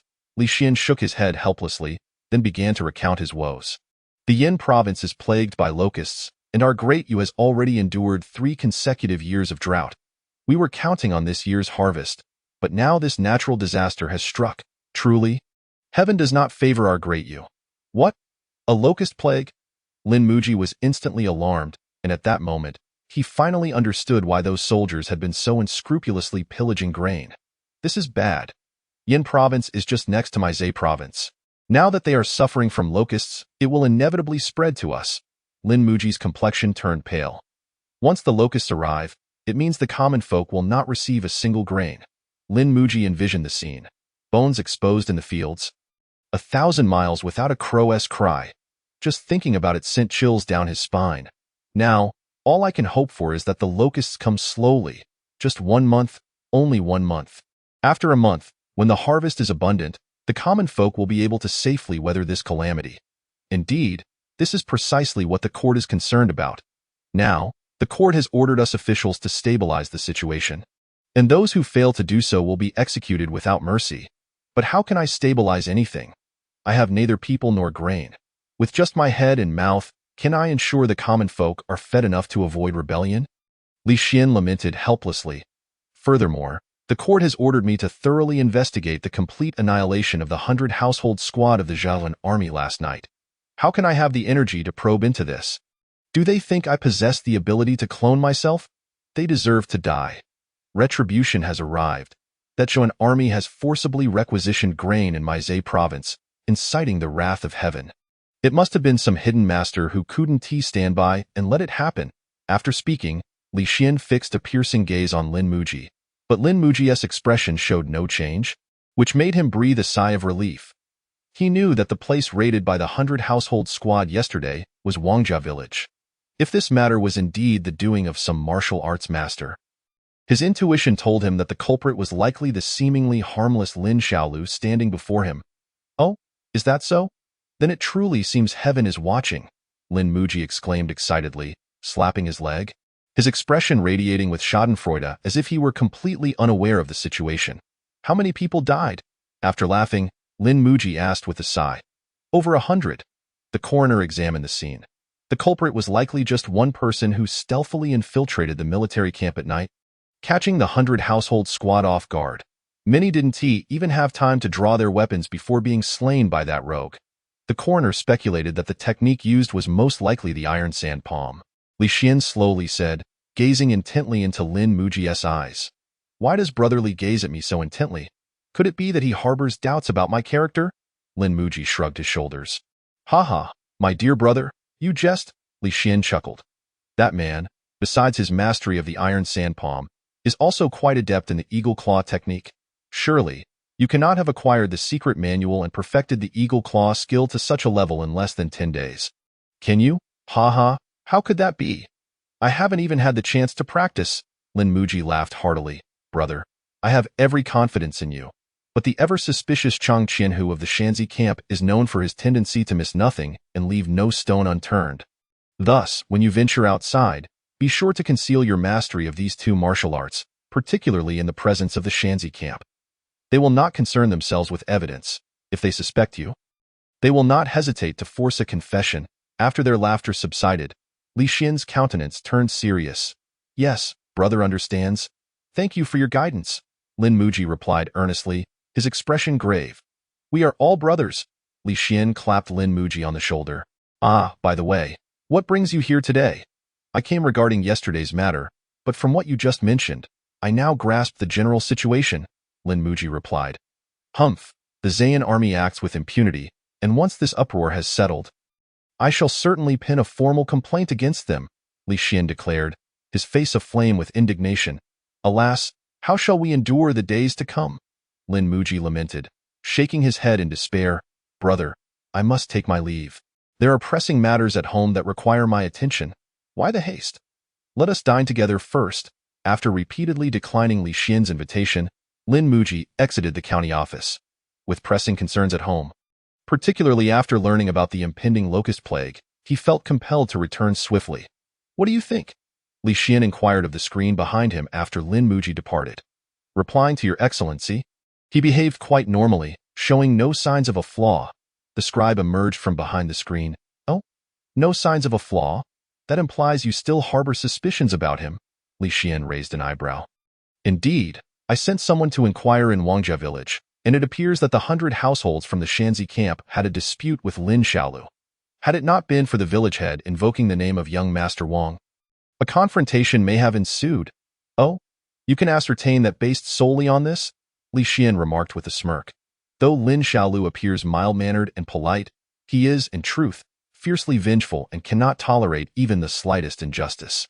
How could such a person remain silent after his grain was seized and women were wronged? The scribe asserted, seemingly having fathomed Lin Muji's character. And how do you account for the perpetrator's eagle claw technique? The coroner estimates that the assailant possesses at least a certain level of proficiency. Li Xian pressed further. Haha, Lin Xiaolu is a prodigy. He mastered the iron palm at the age of 9. Surely, perfecting the eagle claw technique in 10 days is no great feat for him. The scribe declared confidently, fanning himself as if orchestrating a grand strategy. Of course, Whether Lin Daxia is loyal or treacherous remains to be determined by your excellency. The scribe then shifted his tone, adopting a much humbler demeanor. I understand. Li Xian nodded expressionlessly, his mind shrouded in contemplation. Chapter 38. Departure. Lin Muji hurriedly made his way to Wangjia village. Under normal circumstances, he would have relished a hearty meal at Li Xian's place. After all, one should not refuse a generous host.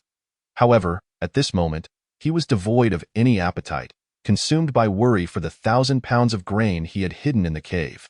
Last night, he had risked life and limb to reclaim over 200 pounds of rice, believing it sufficient to last until the harvest.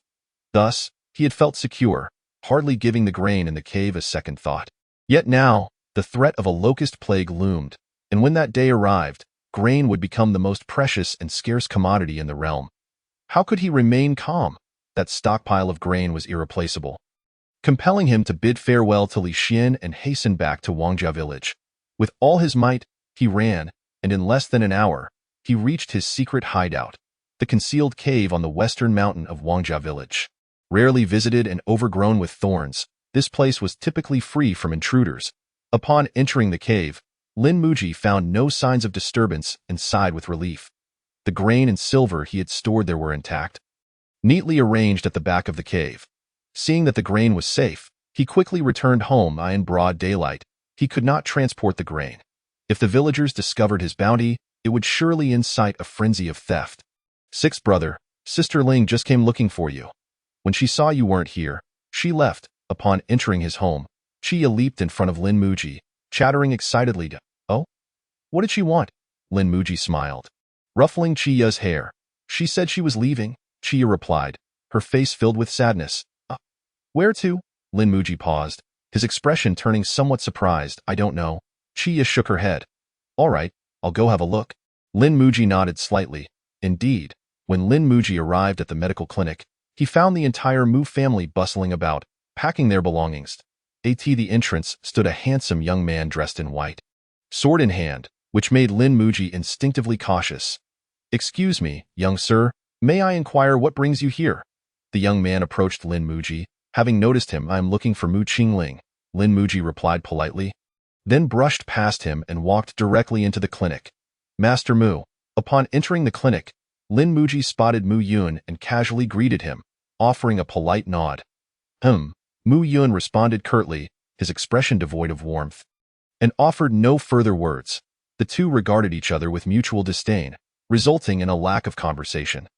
Despite Mu Yun's cold demeanor, Lin Muji brazenly made his way to the back courtyard of the Mu residence. Heading toward Mu Qingling's chamber, Yu Yun watched Lin Muji's retreating figure with a cold gaze, his beard twitching, but ultimately, he said nothing. Although he held a strong dislike for Lin Muji, he begrudgingly acknowledged the latter's actions after he had saved his daughter the previous day. Of course, the primary reason was that he knew he could not stop Lin Xiaolu. The latter acted with reckless abandon, and it was not worth his ire, especially since they would be leaving the next day.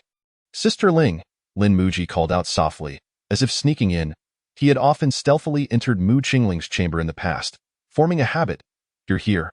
Upon hearing Lin Muji's voice, Mu Qingling hurriedly emerged. I heard you were leaving? Where are you going? When do you depart? Lin Muji bombarded her with questions. Amused by his urgency, Mu Qingling chuckled. Slow down, I'm listening. After sharing a laugh, Mu Qingling's expression turned a bit somber as she explained. My brother wrote saying that the world is in turmoil, so our whole family is to seek refuge in Qingqing Mountain. Father has agreed, so I will be going as well. That's for the best. The situation is indeed precarious, Lin Muji nodded, contemplating the current state of affairs. When do you leave? Tomorrow morning, Mu Qingling replied, a hint of reluctance in her voice. So soon? Lin Muji was taken aback. Mu Qingling nodded, pressing her lips together, falling silent. For a moment, neither spoke. How will you go? Do you need me to escort you? Lin Muji inquired after a long silence. No need. My brother has arranged for his apprentice to escort us, and he is currently waiting outside. You must have seen him when you arrived? Mu Qingling gently shook her head. I did see him, Lin Muji replied quietly, falling silent thereafter. A sense of loss washed over Lin Muji. For in this ancient time, unlike the technologically advanced modern era, traversing thousands of miles in a single day was impossible. and a mere phone call could connect two people across the world. In this age, parting could signify eternal farewell. At that moment, he realized his investment in Mu Qingling was in vain. Initially, he had approached her with the intent of seeking medicinal herbs, but as they spent time together, they had forged a bond akin to childhood friends, and Lin Muji had begun to entertain thoughts of becoming her partner. He even dedicated time each day to teach her how to read. But now, with his love story having never truly begun, it had reached an abrupt end. Well then, until we meet again, Lin Muji said with a carefree smile. Until we meet again, Mu Qingling replied, smiling in return. Having spent so much time with Mu Qingling, Lin Muji had developed a fondness for her. Yet now, as they parted, he understood that he could not disrupt his plans for the sake of fleeting affection by pursuing her to Qingqing Mountain. To him, love was merely a seasoning, not a necessity. Since their fates had diverged, he would not force them together, for the path of martial arts held far greater importance to him than matters of the heart. Chapter 39. Escape Sixth Brother, why are you digging a hole? In the woodshed, Chi is squatted nearby, quietly observing Lin Muji as he dug. I'm digging a cellar. In case of danger, you can all hide inside. Lin Muji explained while vigorously turning over the soiled eye. In this time of distress, the common folk of Dayu were suffering. The rites and music had collapsed, fathers neglected their sons, and officials turned a blind eye to the people's plight. Land consolidation was rampant. In Wangjia village alone, it seemed all the land had been monopolized by a few wealthy landlords. This was true for Wangjia village, and the same could be said for Ping'an County. One could surmise that the conditions in other provinces and counties of Dayu were equally dire, compounded by 3 years of severe drought and now a locust plague in Yanqing province. The signs were unmistakable. Even with Lin Muji's limited knowledge of ancient Earth history, he could sense the looming threat of an impending collapse. The fall of the dynasty heralded a period of upheaval, with various factions vying for power, a time that may have delighted the ambitious, yet for the common folk, it was a most tragic epoch. Throughout the annals of history, every transition of power has wrought suffering upon the masses, leaving them displaced and desolate. Confronted with such a terrifying era of chaos, Lin Mu's heart was beset by fear. Thus, he sought to embody the profound wisdom of his ancestors, diligently digging deep and stockpiling provisions in preparation for the impending calamity. Of course, it was also possible that he was overthinking the situation. However, it was always prudent to be prepared.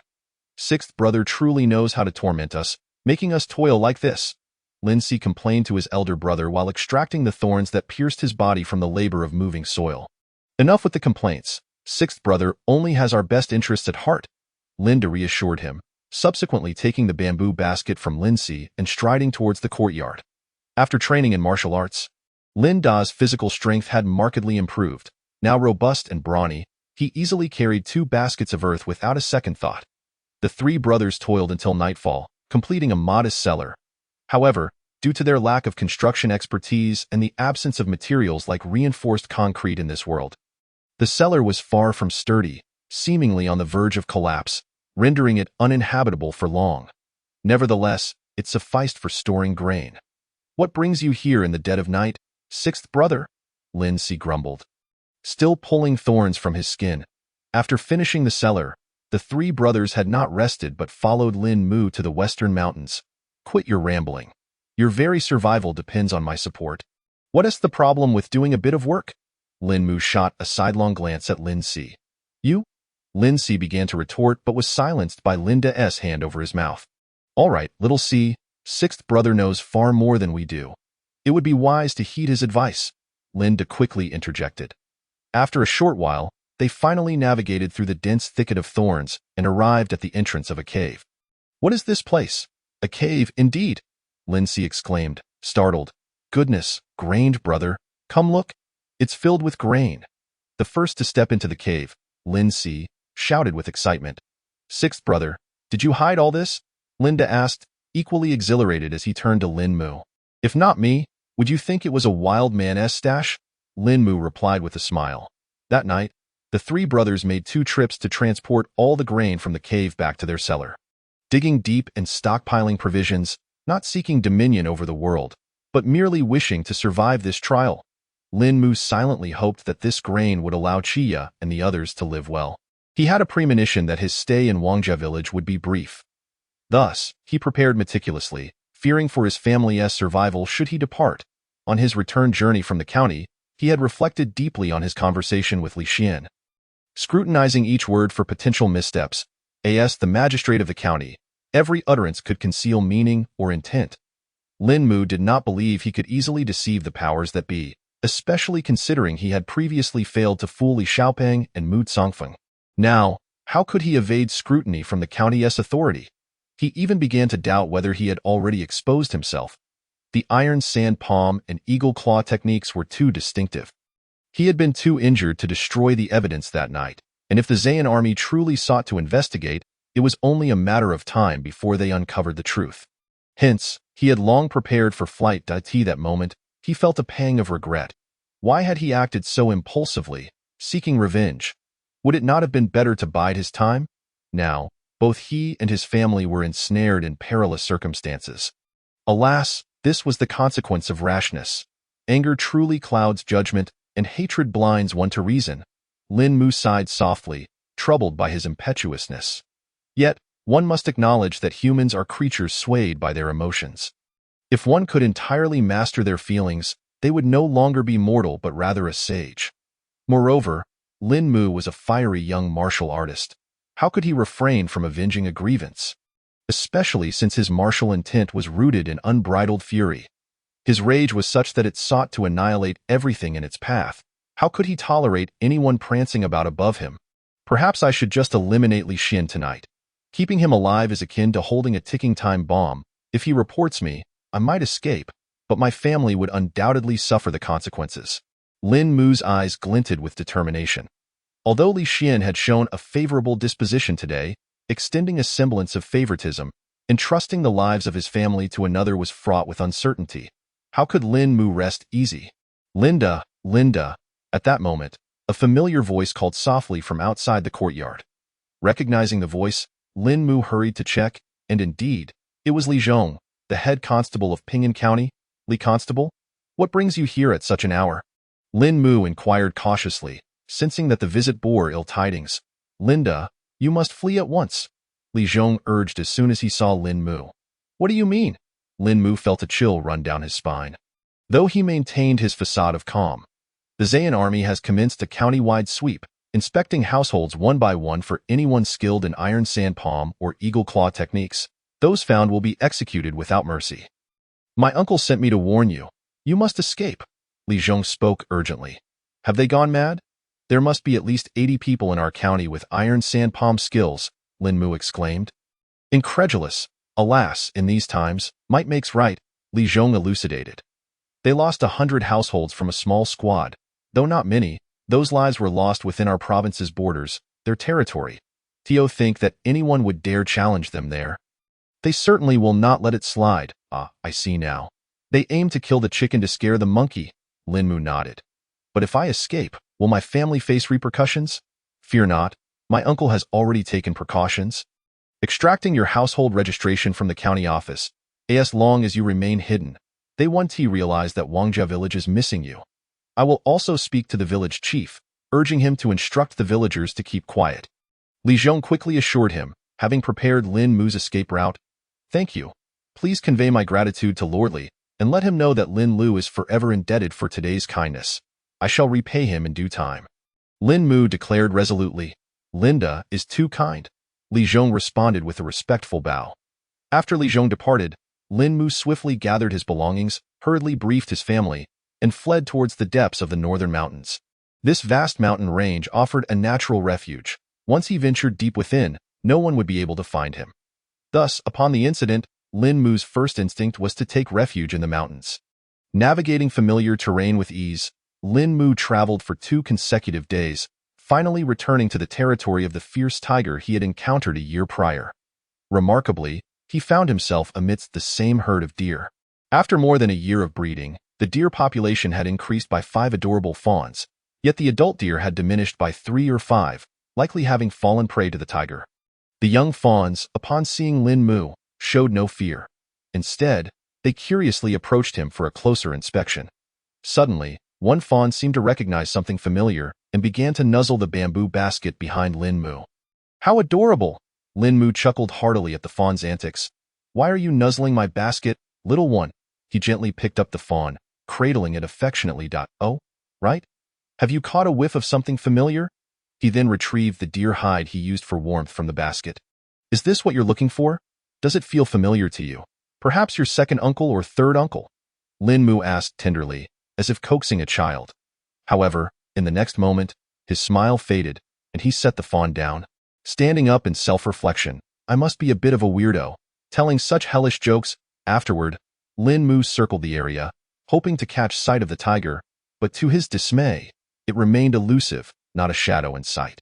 Good for you to be so wise.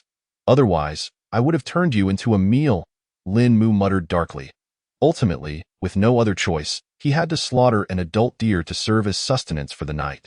Under the moonlight, as Lin Mu savored the roasted meat, he pondered the essence of life. What is the purpose of life's continuity? He mused, gazing at the nearby herd of deer, born in the territory of a fierce tiger. Their fate seems predetermined from birth, to become the tiger's meal. Yet, upon reflection, how different are the villagers of Wangjia village from the deer? The common folk are born to till the land, providing sustenance for the officials and nobles. But unlike them, we still possess opportunities, a chance to rise, like Linda, Mu Tsongfeng, Wang Hexiong, and myself. Thus, to spare future generations from endless suffering, let us strive, Lin Mu. He steeled his resolve and sat down to practice his martial arts. Time passed slowly, and in the span of 10 days, the once thriving deer herd suffered a devastating loss, leaving only a few females and their young, along with a handful of stags. Adhering to the principles of sustainable development, Lin Muji refrained from exterminating them entirely, harboring the hope of returning to reap the rewards in 2 or 3 years. Beasts, I am leaving now. Will you not come out to meet me? Lin Muji called out loudly. Yet, the tiger remained hidden and disheartened. Lin Muji turned away, venturing deeper into the forest. Shortly after Lin Muji's departure, a sorrowful solitary tiger emerged from afar, gazing at the drastically diminished deer herd. Its face betraying a hint of compassion. At last, I have found you. Just as the tiger was lost in its melancholy, Lin Muji suddenly leaped down from a tree, startling the tiger into an instinctive jump. Roar, startled, the tiger's rage flared up. After all, it was the king of beasts. Although retreating from a formidable foe was not shameful, with the enemy now before it, the tiger had no choice but to engage. The tiger launched the first attack, its massive jaws snapping towards Lin Muji, while its sharp claws swiped at him. The chapter is not yet complete. Please turn to the next page to continue enjoying the thrilling content. Come on! Lin Muji refrained from using martial intent to overpower the tiger, relying solely on the fierce tiger fist. The collision of their strikes resonated with a metallic clang, causing the surrounding young deer to scatter in terror. This was Lin Muji's first encounter battling the tiger purely with brute strength. Previously, he had either resorted to cunning tactics or martial intent. Yet, he did not anticipate that even in his current state, he was still no match for the ferocity of the tiger. After exchanging a mere dozen blows, Lin Muji felt his arms grow numb, and even his heart trembled from the impact. Goodness, bring it on! Lin Muji, undeterred, unleashed another fierce tiger fist towards the beast. The man and tiger fought until midnight, only ceasing their clash when both were exhausted, casting lingering glances at one another before parting ways. Neither was willing to concede defeat, tacitly agreeing to reconvene for battle the following day. By then, Lin Muji's arms were marred with wounds from the tiger's claws. Had he not tempered his arms, his muscles would have likely been shredded. However, there was a silver lining. The fierce tiger fist was a technique inspired by the tiger itself. Lin Muji had spent the afternoon grappling with the tiger, gaining insight into its power dynamics, clawing speed, and primal essence. That moment, his mastery of the fierce tiger fist had significantly advanced compared to the previous day. As night fell, Lin Muji circulated his inner energy, healing the wounds on his arms. Early the next morning, before dawn broke, the tiger returned as promised, confronting Lin Muji once more. Without exchanging a word, they resumed their fierce combat. 3 days passed in a blur, during which the man and tiger fought no less than 20 bouts. Initially, Lin Muji struggled to cope, but gradually, he began to adapt to the tiger's strength. Moreover, his fierce tiger fist experienced a qualitative leap. Through these encounters, Lin Muji had fully grasped the essence of the technique. The core of the fierce tiger fist was not merely about force application, but rather the wild and primal spirit akin to that of a tiger. In the heat of battle, Lin Muji had transformed from his previous self. His movements no longer adhered to rigid patterns, nor did he contemplate where the tiger's next strike would land. He fought with the ferocity of a beast, instinctively unleashing his primal instincts in combat. His punches, seemingly chaotic, effortlessly broke through the tiger's defenses, landing blows upon its head. Even when faced with the tiger's assaults, he did not consciously devise a defense. His body reacted instinctively, evading or blocking lethal strikes. This was a remarkable state, reminiscent of the concept that sometimes a lack of technique can triumph over technique. Yet, Lin Muji was aware that he still had much to learn. For now, he could outmatch the tiger, but in the future, against equally skilled martial artists, he would easily expose himself to fatal vulnerabilities.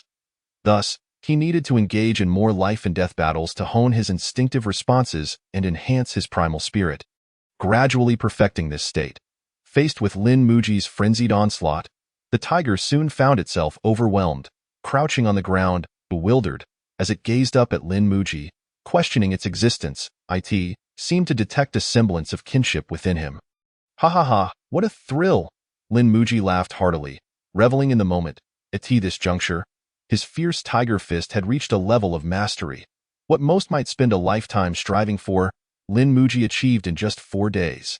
In a sense, he could be considered a prodigy. The term fighting style refers to the techniques employed in martial arts, while training method denotes the practice to enhance one's physicality.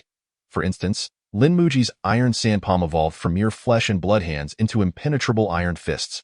The outcome of a battle hinges on both physical prowess and the adeptness of one's techniques. Mastery of a training method is not something achieved overnight, as it involves one's own body, requiring persistent effort and patience. Theoretically, fighting styles are easier to learn than training methods. As long as one is unafraid to engage and risk injury, repeated life-and-death encounters will eventually lead to mastery of techniques.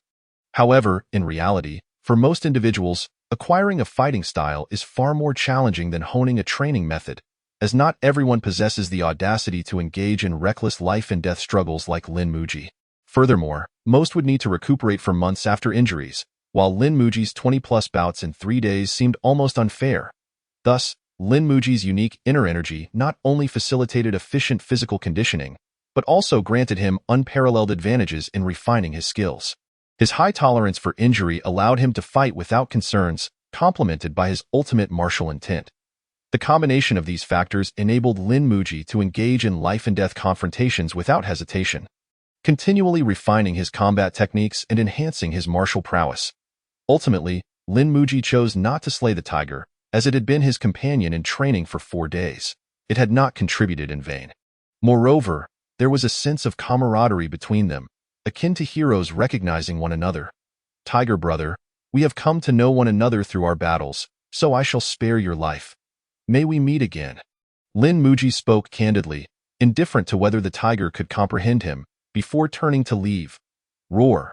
At that moment, the tiger let out a low growl, calling Lin Muji to halt. He paused, perplexed, and turned back, to his surprise. The tiger gestured for him to follow, then slowly turned and ambled away. Observing this, Lin Muji smiled slightly. Are you bidding me farewell? Until we meet again, tiger brother. He felt a surge of emotion, realizing that even beasts could possess loyalty, surpassing some humans in virtue. As he pondered this, Lin Muji turned once more, intending to venture deeper into the forest. Roar! The tiger's call echoed again, and Lin Muji turned back to see it beckoning him with urgency. Ah, I understand now. You wish for me to accompany you somewhere? Lin Muji realized. However, the tiger did not respond, as it too could not understand human speech. Yet, upon seeing Lin Muji approach, it felt reassured and led him deeper into the woods. They walked for over 30 kilometers, continuing until darkness enveloped the land. Yet they did not stop. Tiger brother, where are we heading? Lin Muji inquired, puzzled. The tiger merely nodded at him before continuing on its path. Fine, I shan't ask. You wouldn't understand anyway. Lin Muji sighed in resignation. After traversing another 10 kilometers, they encountered a towering 3-meter-tall black bear. Oh my, tiger brother, you aren't bringing me here to hunt that black bear. Are you? Lin Muji exclaimed in astonishment. The tiger nodded slightly, then roared and lunged at the bear. Goodness, a bear over 3 meters tall is quite a rare sight on Earth, Lin Muji murmured, joining the fray. The black bear's massive frame and thick fur could withstand most attacks, and standing upright, it towered at 3 meters, making it difficult for the tiger to secure a throat hold, rendering it nearly helpless. Yet, this cunning tiger had brought along an ally, catching the bear off guard. In this moment, the tiger engaged the bear head-on, while Lin Muji circled behind, raising his fist to strike its back. To his surprise, his punch bounced back. The bear's thick layer of fat served as formidable protection, rendering his attack ineffective. I refuse to be thwarted by this, Lin Muji declared defiantly, launching a flurry of fierce tiger fists at the bear. Finally, it seemed that Lin Muji's assault had taken effect, as the bear let out an enraged roar and turned its attention away from the tiger to lunge at Lin Muji. Taking advantage of the bear's momentum, Lin Muji deftly evaded its attack. However, the bear's fate was sealed.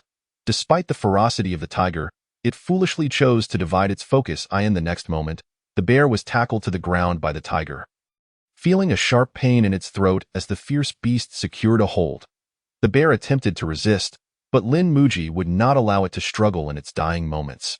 With a decisive strike from the fierce tiger fist, he brought an end to its brief existence. Faced with the formidable alliance of Lin Muji and the King of Beasts, the black bear was doomed to perish from the very outset. Chapter 42. Practicing fist techniques. Bear meat is hardly palatable. Its taste is gamey and foul, and its texture rather coarse. Furthermore, Lin Muji lacked sufficient spices and merely roasted it haphazardly, rendering his meal far from enjoyable. In stark contrast, the tiger beside him feasted with great delight, consuming more than half of the bear's foreleg before reclining beneath a tree to rest. If only I possessed your appetite, Lin Muji mused enviously to himself. He could only manage to consume around 5 pounds of meat in one sitting, while the tiger devoured at least 40 to 50 pounds. Were he capable of such consumption, his internal energy would recover more swiftly, allowing his foundational skills to advance at an accelerated pace. Currently, his progress in cultivating his foundational skills had stagnated, despite his practice of the eagle claw technique and the fierce tiger fist. His physical condition had not seen significant improvement. However, his striking technique had experienced considerable enhancement. Now, he could deliver a punch with at least 3 times the force of before.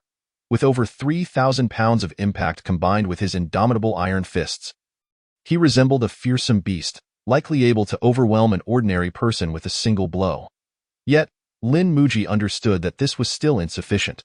Although he was uncertain of the prowess of the martial experts in the world, he surmised that he could not contend with a fully armed battalion of 100 soldiers. While 3,000 pounds of punching force may seem impressive, it merely equates to 1.5 tons on Earth. Comparable to a small car. In terms of kinetic energy or destructive capacity, his punching power paled in comparison to that of a high-speed vehicle. Lin Muji, possessing a modicum of knowledge in physics, recognized that the formula for kinetic energy is 0.5 mv. Thus, the magnitude of a punch's impact must consider not only the force exerted but also the speed of the punch. Even if he could throw 10 punches per second, his punching speed would only reach 10 meters per second, whereas a car could achieve 30 meters per second. This implies that the kinetic energy generated by his full-force punch would be less than 1/9 that of a speeding automobile. In reality, the kinetic energy produced by Lin Muji's punches was even lower than this calculation suggested, as the 3,000 pounds of force had been augmented by speed. If calculated based on his raw strength of 1,000 pounds, it would be equivalent to only 1/27th of a small car's force. However, given that his fists were smaller than the car's front, according to the laws of physics, a smaller impact area results in greater damage, thus enhancing his damage output to some extent. As he pondered these thoughts, a sudden epiphany struck Lin Muji. If the kinetic energy of a punch is calculated using 0.5 mv, then to increase damage, it is unnecessary to solely focus on amplifying strength. I can also work on increasing speed. Moreover, speed contributes significantly more to kinetic energy than strength does. Even if my strength doubles, the kinetic energy generated by my full-force punch would only double as well. However, if my speed were to double, the impact would quadruple. Furthermore, as speed increases, the resulting force would rise exponentially. At 3 times the speed, the impact would be 9 times greater. At 4 times, it would be 16 times greater. Indeed, as the saying goes, in the realm of martial arts, only speed is invincible. With this realization, Lin Muji sprang to his feet, as if he had stumbled upon a profound revelation. He then began to practice his punches against a nearby tree, this time focusing not on strength, but on speed. The sound of his fists striking the tree resonated loudly, rousing the slumbering tiger beside him.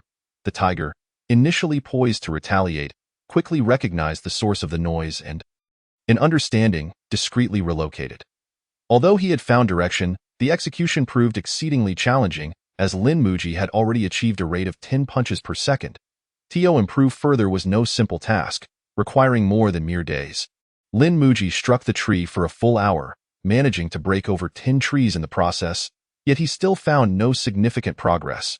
With a sigh of resignation, he sat upon the ground, reflecting on the sensations he had just experienced while punching, and began to contemplate quietly. In that brief moment, he might have surpassed the 10 punches per second mark, yet this came at the expense of his strength. Based on the damage inflicted upon the trees, it seemed even less effective than before. No, I should not obsess over the number of punches thrown per second, but rather strive to deliver the fastest punch in the shortest time possible. Even if I could throw 20 punches per second, if each punch only delivered 30% of the original force, then such an increase would be futile. I must enhance my punching speed while maintaining the power behind each strike. This way, once I unleash a punch, regardless of the opponent's defense, I can shatter their guard and deliver a lethal blow, rendering the need for multiple strikes unnecessary. With this newfound clarity, Lin Muji rose again, this time prioritizing quality over quantity in his punches. After each strike, he would pause to reflect momentarily, savoring the sensation of the punch just thrown, striving to achieve an even better state with the next. Lin Muji practiced diligently throughout the night, yet he still gleaned no tangible results. However, he remained undeterred, for he understood that mastering martial arts is not an endeavor that can be accomplished overnight. To succeed, one must throw punch after punch. If 10,000 attempts yield no success, then try 100,000. If that fails, aim for 1,000,000. Ha, brother tiger, do you truly think of me as your free sparring partner? Lin Muji quipped, facing the wild boar with its sharp tusks. He had little else to do in the mountains, and aiding the tiger in dispatching formidable foes provided some amusement. However, the spoils of battle left much to be desired. Whether it was the black bear or the wild boar, while there was plenty of meat, the taste was simply dreadful. Even before he had dealt with the wild boar before him, the sight of the filthy mud coating its body had already sapped his appetite. Suddenly, with a fierce roar, the wild boar charged forth, initiating the assault. Its massive frame, akin to a tank, propelled itself toward the tiger with its sharp tusks bared. Anyone daring to trespass in the domain of the wild boar king would meet a merciless fate. Even the mighty tiger was no exception. Facing the ultimate attack from the wild boar king, even the tiger, king of beasts, dared not confront it directly and instead evaded the terrifying blow with agile maneuvers. After a prolonged standoff between the boar and the tiger, the wild boar king, realizing it could not outsmart the cunning tiger, took a few steps back before suddenly charging at Lin Muji. Am I being perceived as an easy target? Lin Muji smirked, then assumed the stance of the fierce tiger fist, determined to meet the beast head-on. The wild boar king was massive, likely weighing a ton. Yet it was surprisingly agile, reaching speeds of at least 40 kilometers per hour at full force.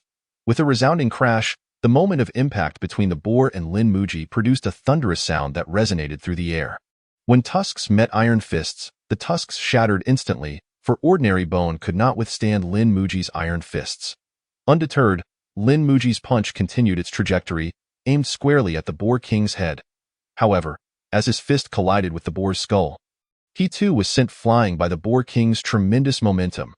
Lin Muji was propelled backward uncontrollably for over 10 meters, ultimately colliding with a large tree. The impact nearly rearranged his internal organs, causing him to spit out a mouthful of blood. That moment, the wild boar king was not in a much better state. It stood dazed for quite some time before finally collapsing to the ground. Unconscious. The wild boar possesses immense strength. Lin Muji gasped, blood spilling from his mouth, utterly bewildered. His injuries were far from superficial. At that moment, he discovered that a tusk had embedded itself in his right fist. Though the wild boar's tusk had broken upon impact, The tremendous force had driven it deep into Lin Muji's iron fist, penetrating 3 centimeters. Moreover, his right arm had been fractured into 3 segments, contorting grotesquely. Had his muscles and skin not been exceptionally resilient, his entire arm might have been sent flying. A wild boar weighing a ton, charging at 40 kilometers per hour, unleashed destruction comparable to that of a slowly moving automobile. As for the wild boar, it fared even worse. The force was mutual, and it bore no less impact than Lin Muji, especially since it had met the force head dash on it was likely that it would never awaken from this blow. Chapter 43. The black serpent. The tiger paid no mind to the fallen wild boar, but leisurely approached Lin Muji, sniffing at him as if assessing whether he was alive or dead. "Hey, Tiger Lord, don't take advantage of my misfortune. Don't think that because I'm injured, you can settle the score for that earlier incident," Lin Muji said nervously. Empathizing, he thought that if he were the tiger, he would certainly take advantage of this opportunity to eliminate the one who had once harmed him. "We are good friends, are we not?" Lin Muji forced a smile, adding, "Besides, I still have my iron sand palm to unleash. Be careful or I might just strike you down." While Lin Muji continued to boast, a sharp pain surged through his hand, eliciting a grimace. Initially believing the tiger had attacked, he looked down only to discover that the tiger was helping him extract the tusk embedded in his fist. Afterward, the tiger even licked the large wound on his hand. "Hey, don't do that. You think everyone can heal like you? You're a filthy beast. Don't spread any rabies to me," Lin Muji complained, and he promptly swatted the tiger away. Struggling, he sat on the ground, channeling his internal energy to recuperate. He first attended to his internal injuries, having been violently hurled against a tree by tremendous force, resulting in a near displacement of his vital organs. His condition was indeed grave. The wounds on his arm paled in comparison to the severity of his internal injuries. Yet, his inner strength served as a miraculous remedy, and after a night's rest, he had remarkably recovered to the point of near full mobility. Subsequently, he lifted his right arm with his left hand to assess the extent of his injuries. The wound on his right hand was marked by a circular hole approximately 2 centimeters in diameter, with fangs having penetrated through his fingers and nearly piercing his palm. The flesh between his middle and index fingers was a gruesome sight. Yet fortunately, the bones remained unbroken. His iron sand palm, a result of rigorous training, held up reasonably well, but his arm had suffered grievously. 2 sections of his forearm were fractured, while his upper arm had broken into 3 pieces. Such bone injuries could not be healed merely by cultivating inner strength. Realignment was imperative. Without proper setting, the bones would heal improperly, leading to deformities, and his arm would be forever bent. Lin Muji bit down on a wooden stick, enduring the agony as he began to manipulate his arm. Lacking X-ray vision or any imaging technology, he could only rely on repeated attempts to realign the broken bones. Soon, he was drenched in cold sweat, his mouth filled with anguished cries. Immediately after the break, the pain had been tolerable, but once inflammation set in and pus began to form, the agony intensified 5-fold. Attempting to realign the bones at this stage would amplify the suffering even further. This excruciating pain, piercing through to his very soul, made Lin Muji wish he could simply sever his arm to escape the torment of realignment. "Damn it, get back in place." Frustrated by the stubbornness of the forearm's bones, he exerted more force. A sharp cry escaped his lips, but through sheer determination, he managed to set the bones. After enduring the excruciating pain of aligning the arm bones, Lin Muji immediately channeled his inner strength to begin the healing process. Under the nurturing of his inner energy, the bones within his arm began to heal at an astonishing rate, and gradually, his pain subsided. Unbeknownst to him, he drifted into a deep slumber, and upon awakening, he found that all his injuries had completely healed. Clenching his fists, he threw a few punches into the air, only to realize that, remarkably, his strength had not diminished but increased by 10% following such a serious injury. Was this the legendary principle of no pain, no gain? While it certainly appeared to be a remarkable method of enhancing one's strength, the problem lay in the fact that the process was agonizing, and he had no desire to endure it a second time. Lin Muji shook his head in trepidation, as he pondered the reason behind the increase in strength in his right arm. He recalled that scientific studies in his previous life had demonstrated that children's bones, after healing from fractures, could be even stronger than before. However, this was not the case for adults and the elderly. As their healing was slower and less robust, Lin Muji's recovery speed was nothing short of extraordinary, at least 100 times faster than that of an average person. Thus, his healed bones were now 3 parts stronger than they had been previously. The same principle applied to his muscles. The process of strengthening muscle fibers involved tearing them through exertion, and their subsequent healing would lead to greater resilience.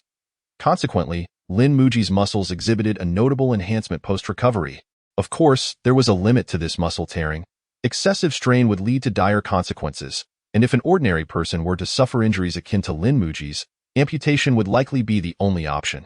Alas, the healing process consumed a staggering 80% of my inner strength, Lin Muji lamented. For replenishing his inner energy would require a significant investment of time, even if he feasted on meat daily, taking at least half a month to recover, all the while unable to practice any other martial arts. As a fervent practitioner, this was a bitter pill for him to swallow. Subsequently, Lin Muji began to reflect and analyze the aftermath of his ordeal. His injuries could not be in vain, and he must extract lessons from this experience. He resolved not to act so recklessly again. He could have easily evaded the boar's attack, yet he chose to confront it head-on. What folly! Furthermore, his bones were too fragile. Even slight exertion would lead to fractures. Unless he addressed this issue, future confrontations could result in severe injuries. Weak bones would inevitably restrict his power, no matter how formidable his other attributes. If his bones were weak, his strength would remain limited. At that moment, a tiger approached from a distance, surveying Lin Muji before beckoning him to follow. "Come on, brother tiger, must you not allow me to recuperate a bit longer after my recent recovery? You truly are a merciless beast." Though he grumbled, Lin Muji nonetheless followed, confident in his ability to fend off any threats in the forest. Black bears and wild boars were no match for him. Even after his injuries, he believed he could devise 100 ways to defeat the wild boar in a real confrontation. Lin Muji trailed closely behind the tiger for 2 days and nights. Yet the creature showed no signs of stopping. Finally, after traversing for half a day more, the environment around them began to shift noticeably. The towering, lush trees diminished, and Lin Muji thought he could hear the gentle sound of flowing water. Indeed, after walking a while longer, a small pond with a diameter of about 1 kilometer came into view. Lin Muji was instantly mesmerized by the sight before him. Wisps of mist danced above the water, and sunlight refracted to reveal a faint rainbow. The banks were lush and green, with a gentle breeze carrying the sweet, moist aroma of the pond's waters. The water itself was crystal clear, and the fish beneath appeared to float effortlessly. This evoked a line of poetry in Lin Muji's mind. In the pond, fish abound, all seemed to swim in emptiness. "Oh, brother tiger, are you taking me on a scenic tour? This truly is a slice of paradise. Ive decided to bring Chia here upon my return and make this my home." He mused, "By the way, have you considered making me your guardian spirit?" However, the tiger paid him no heed. Striding purposefully toward the pond's edge, it then opened its massive maw, unleashing a thunderous roar that echoed through the forest. Accompanied by the tiger's resounding cry, the pond's waters began to ripple, to Lin Muji's astonishment. A colossal black serpent, adorned with a single horn atop its head, slowly emerged from the depths. "By the heavens, a horned serpent! Are you truly expecting me to assist you in vanquishing such a formidable foe?" "My esteemed tiger!" Lin Muji recoiled several steps, briefly contemplating escape. Was this not a legendary creature, one that could be defeated by mere mortals? Yet, he soon discerned that the serpent's strength was not as formidable as he had initially surmised. It appeared to be evenly matched with the tiger in a fierce struggle. The serpent, over 3 yards long and as thick as a thigh, bore fangs and a single horn, presenting a terrifying visage. It twisted and turned, attempting to ensnare the tiger, yet the tiger's agility allowed it to evade the serpent's strikes while occasionally retaliating with its claws. Realizing the stalemate, Lin Muji shouted, "Brother tiger, I am here to assist you." With that, he boldly joined the fray. This was a serpent of legend, and defeating it would undoubtedly enhance his own prowess. Lin Muji circled behind the serpent and unleashed his fierce tiger fist. But to his dismay, the serpent's scales were incredibly resilient, akin to striking iron. Additionally, the serpent's smooth body made it difficult for his punches to land effectively, as the serpent lunged at him with its fangs bared. Lin Muji wisely dodged to the right. However, in that moment, the serpent's long tail lashed out toward him. Lin Muji crossed his arms defensively and rolled backward, narrowly evading the serpent's strike. Meanwhile, the tiger seized the opportunity, leaping into the air to pounce upon the serpent's head, delivering a powerful swipe with its claws. The blow connected, but the serpent merely shifted a few meters before swiftly recovering and snapping at the tiger. Lin Muji, seizing the moment, judged the serpent's vulnerable spot and unleashed 5 rapid strikes with his tiger fist. The serpent writhed in pain, momentarily abandoning its pursuit of the tiger to attack Lin Muji instead. Yet this time, Lin Muji did not retreat. He employed his eagle claw technique to grip the serpent's scales deeply. Clinging to the serpent's back, he evaded its attacks. Realizing it could not reach Lin Muji with its mouth, the serpent coiled itself, attempting to constrict him. However, the tiger firmly clamped its jaws around the serpent's tail, immobilizing it. In perfect synchrony, the tiger and Lin Muji exerted their strength, pulling the serpent away from the pond. They had devised a plan to distance the serpent from the water, preventing it from escaping back into its depths. With remarkable speed, the duo dragged the serpent toward a sturdy tree, crashing it against the trunk with immense force. The impact shattered the tree, and the serpent emitted a mournful cry. Seizing the moment, Lin Muji unleashed the full force of his eagle claw technique, blood vessels in his forehead bulging as he summoned all his strength to rip a scale from the serpent's body.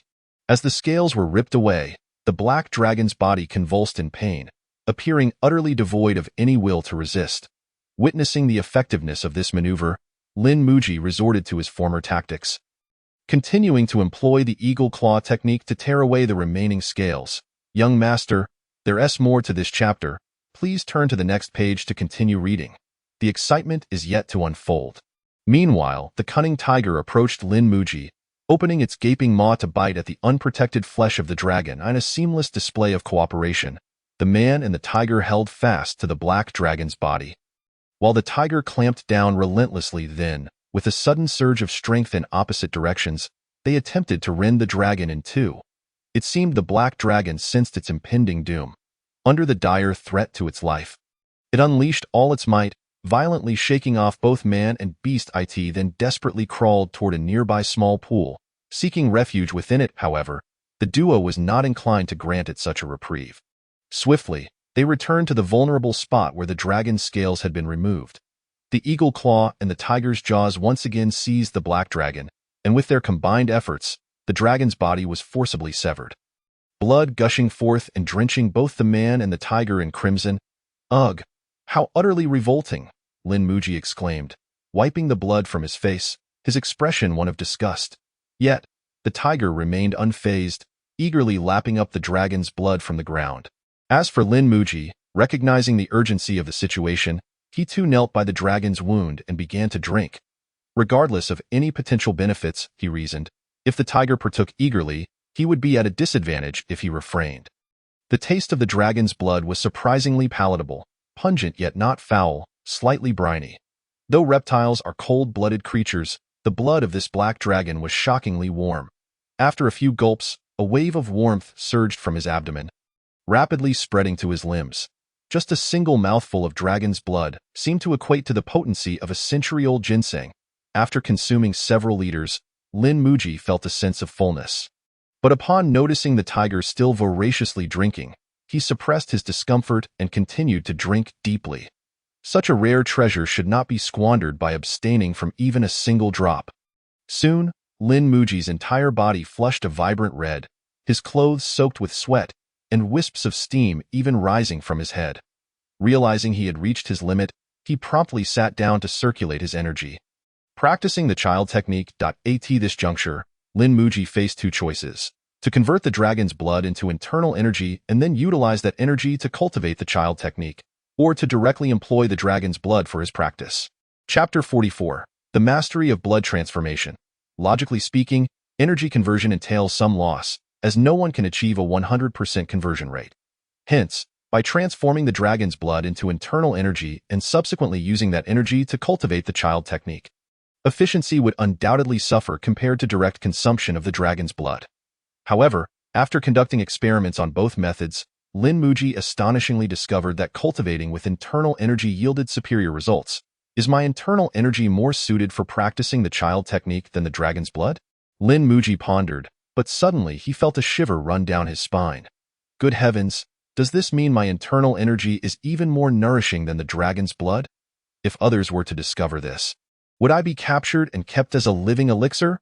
The chilling thought nearly interrupted his practice, causing him to leap to his feet. He was aware of the uniqueness of his internal energy. Yet he had grossly underestimated it. As his martial prowess deepened and his vision broadened, he began to grasp the wondrous nature of his internal energy. Suppressing the tumult within, Lin Muji resumed his practice. Approximately 2 hours later, he had fully digested the dragon's blood. Still unsatisfied, he leaned over the black dragon's body to continue drinking. The dragon, though in agony, had not yet succumbed to death, showcasing its tenacious vitality. Yet, such struggles were futile, merely prolonging its suffering. Weighing around a ton, the black dragon would, according to the average blood volume of most creatures, possess at most 100 liters of blood. With over 10 liters wasted on the ground and the tiger having consumed more than 40 liters. Lin Muji had only partaken of 15 liters, leaving the dragon's blood alarmingly depleted. After draining another 10 liters, Lin Muji could extract no more. He then seated himself once more and resumed his practice of the child technique. As night fell, Lin Muji completed his training, and at that moment, he found that he had achieved 1/3 of the mastery of blood cultivation within the child technique. Remarkably, just this 20+ liters of dragon's blood had saved him 3 to 5 years of arduous effort. Although 3 to 5 years may seem a modest amount, it hardly befitted the grandeur of such a legendary creature. Yet, the true marvel lay in the fact that this was merely dragon's blood. Lin Muji gazed greedily at the carcass of the black dragon and then at the still slumbering tiger. He then hurried to the dragon's corpse to begin the grisly task of searching for the serpent's gallbladder. The essence of serpents is believed to be concentrated within their gallbladders, and if the blood proved so tremendously beneficial, what wonders might the gallbladder hold? With iron claws, Lin Muji vertically tore the black dragon's abdomen in half. At this point, the creature had long since passed away, and even its scale armor had significantly diminished in defensive capability, allowing Lin Muji to easily rend it apart. Soon, amidst the flesh and blood, he discovered a pale golden orb. Could this be the legendary dragon pearl? Lin Muji felt a surge of excitement. Holding the pearl in his hand, he noted that it still emanated warmth, its texture soft and clear, akin to fine jade. After carefully handling it for a time, he promptly placed the dragon pearl into his mouth. Lin Muji chewed eagerly, finding its texture reminiscent of jellyfish, crisp yet tender, unlike the dragon's blood. However, the pearl quickly dissolved in his mouth and slid down his esophagus into his stomach. Compared to the scalding dragon's blood, the pearl was far gentler, dispersing as a warm current throughout his body, far more enduring than the blood, as though it were a life-giving essence. Seizing the opportunity, Lin Muji immediately commenced his practice. He continued until midday the following day, spending a full 6 hours to completely digest the dragon pearl. Through this pearl, his mastery of blood cultivation in the child technique had more than doubled, with only 1/10 remaining before reaching the next realm. Not only had his child technique improved significantly, but the internal energy within his dantian, which had long stagnated, also began to stir, increasing by over 50%.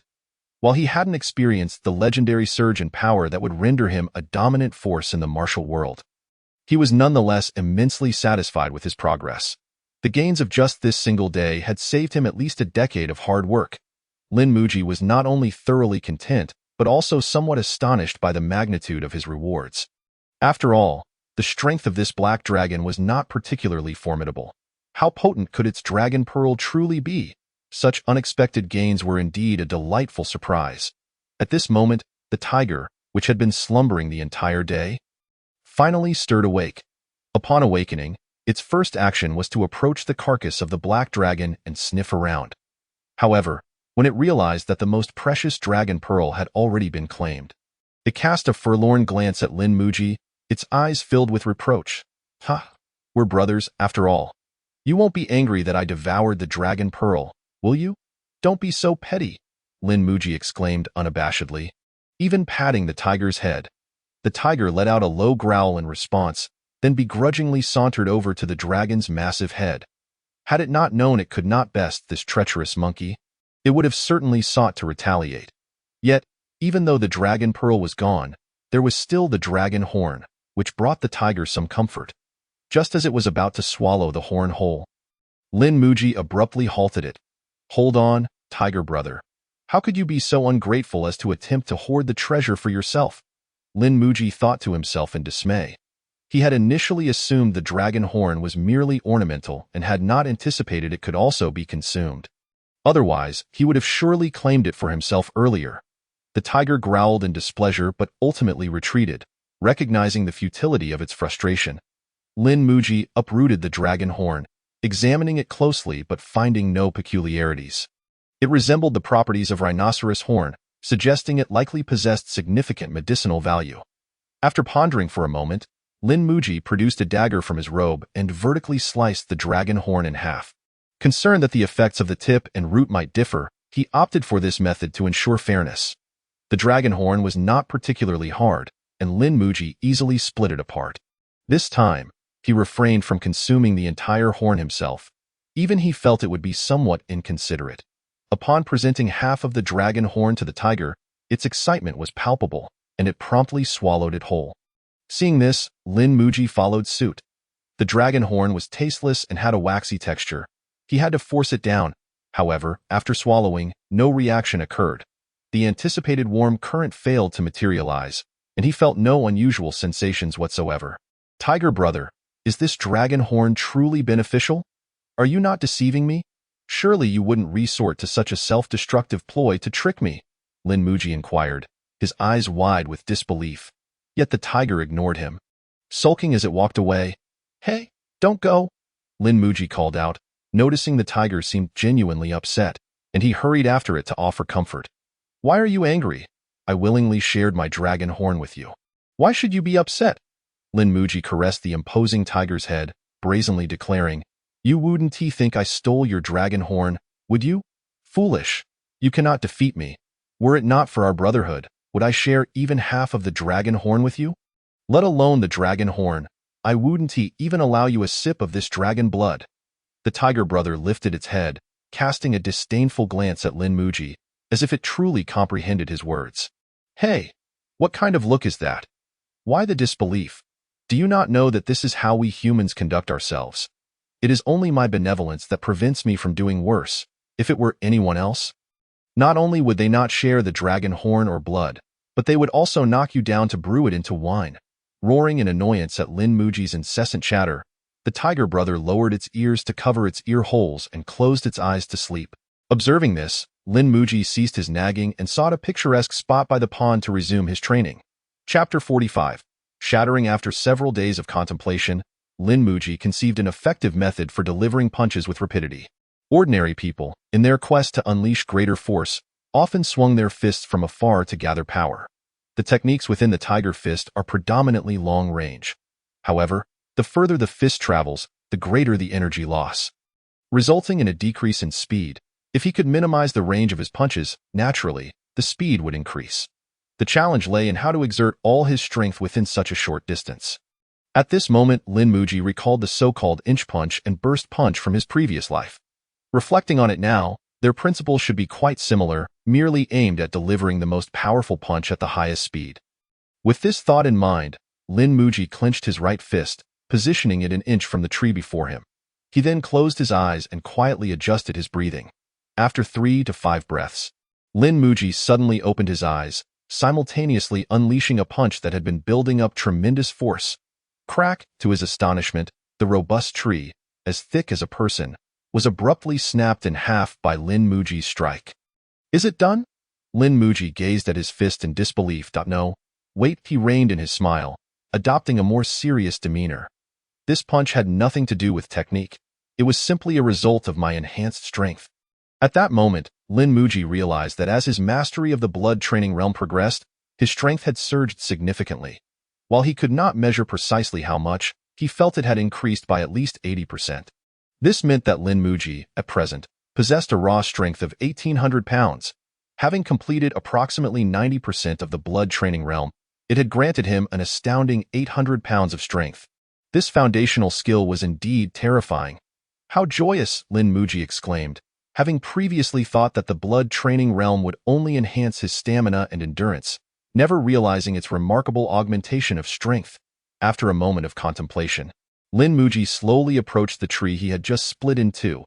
He lifted the massive tree and, astonishingly, began to run around the pond. He sought to test how much the foundational skill had enhanced his physical capabilities. 5 laps, 10 laps, 15 laps. After an hour, Lin Muji had circumnavigated the pond 15 times, carrying the tree, before finally reaching his limit. He discarded the tree onto the ground and lay back on the shore. Ha ha ha! He laughed heartily, panting heavily. Previously, Lin Muji had barely mastered a fraction of the blood training realm. He had no inkling of its true power. Now, having achieved mastery, he comprehended the sheer terror of this realm.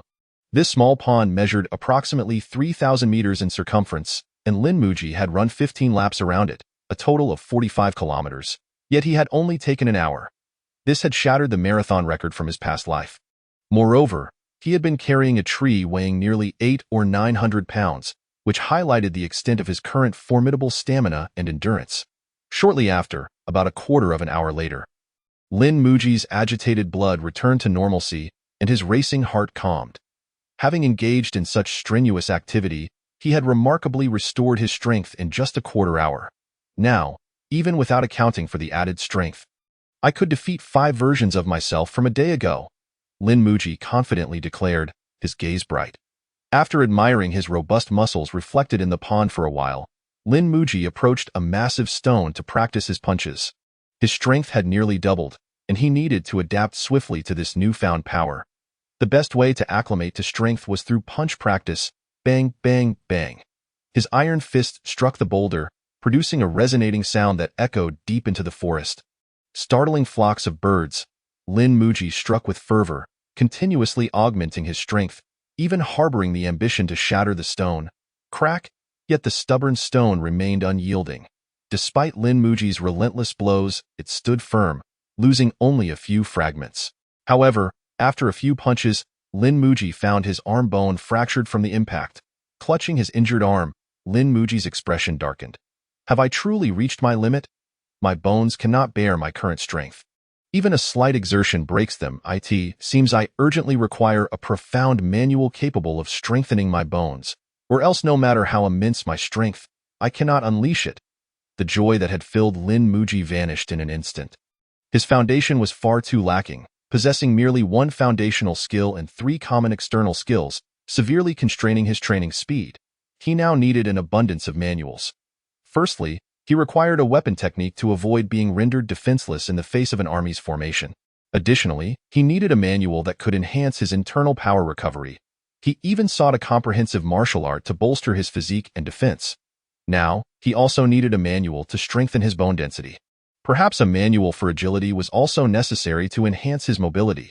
He lacked far too much, and these deficiencies had become his current weaknesses. Lin Muji exhaled deeply, acknowledging that he mustn't rush. A meal must be eaten bite by bite, and he still had ample time. After all, he was merely 9 years old. Chapter 46. Iron Claws. Once his arm was healed, Lin Muji ceased his training. He could not fully exert his strength, and continuing to practice punches would yield minimal progress, akin to sowing seeds in barren soil. Oh?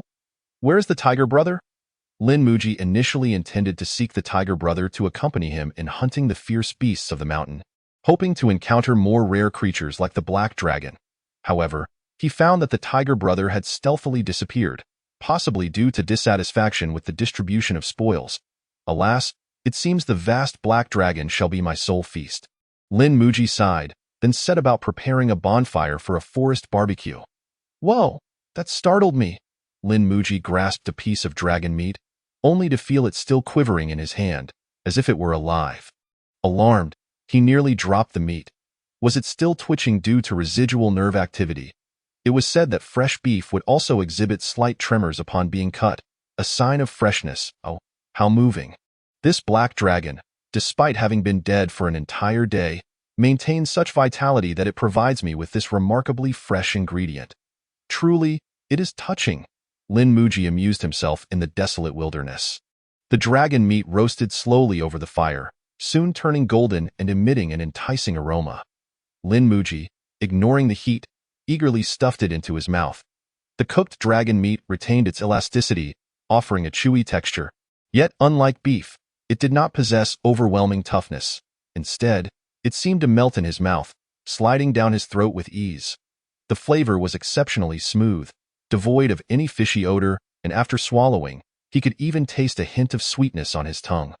Lin Muji's eyes lit up, and he promptly cut another large piece of dragon meat to continue roasting.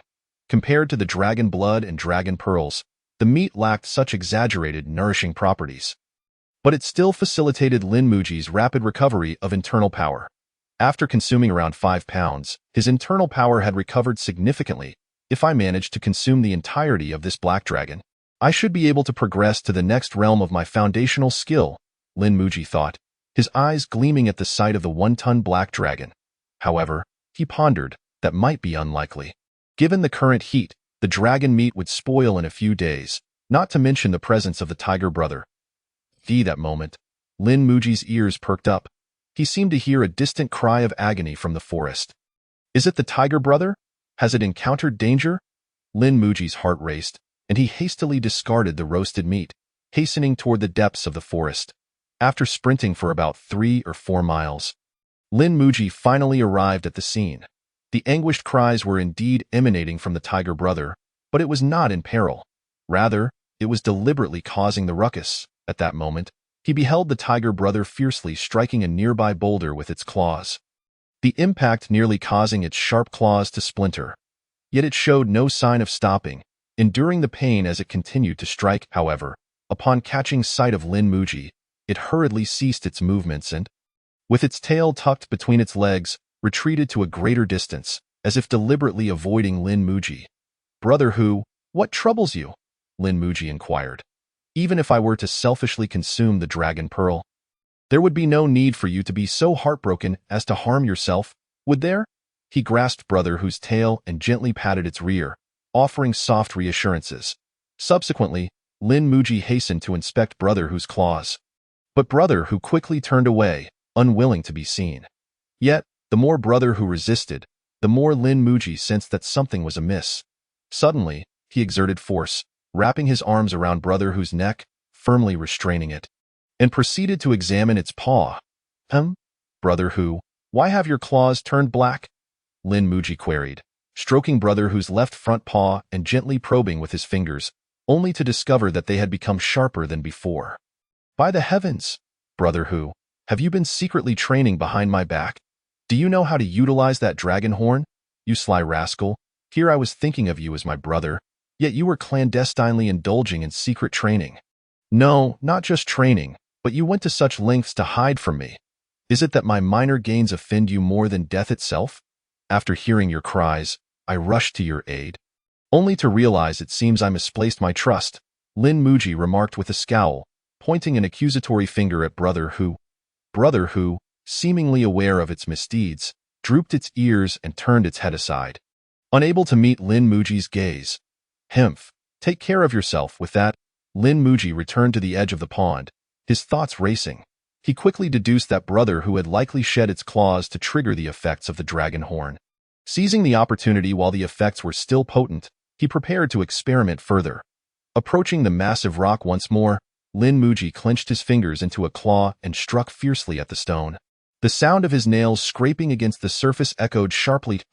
After the impact, the nails on his middle and index fingers were sent flying, causing him to break out in a cold sweat from the pain.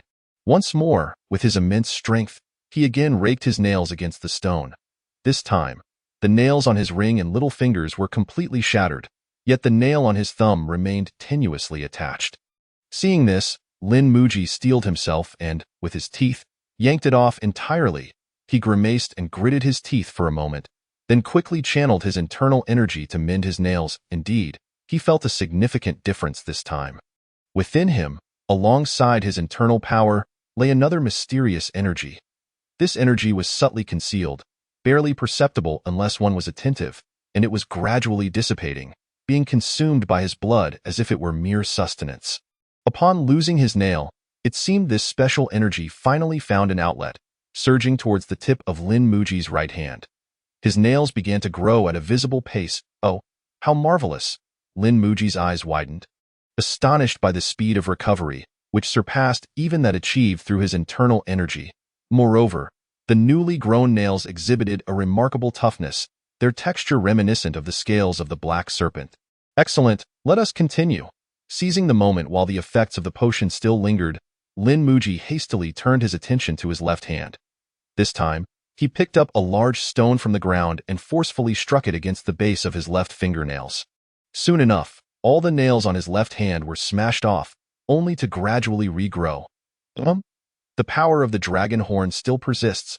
Sensing that a significant amount of the dragon horn's energy remained within him, he picked up the stone again and struck at the base of his nails with renewed vigor, aiming for a second transformation. However, the regrown nails proved much more resilient than their original counterparts. Lin Muji battered his entire finger to a bloody pulp before finally managing to dislodge them. Under the catalyst of the dragon horn's power, the nails that had been lost began to regrow, their hardness increasing yet again. Ultimately, Lin Muji repeated this process thrice for both hands, depleting the dragon horn's energy completely. Chapter 47. Grasshopper. At this moment, Lin Muji's nails had transformed entirely into a black hue, resembling the texture of obsidian, perfectly complementing his iron-dark hands. Surprisingly, the nails, post-transformation, turned out to be even harder than his iron fists. This revelation left Lin Muji feeling somewhat unsettled. What is this? After years of arduous training in the iron sand palm, enduring countless trials, only to find that these mere remnants of a dragon horn surpass my efforts, he mused with a self-deprecating tone. It dawned on him how futile hard work could be in the face of extraordinary encounters.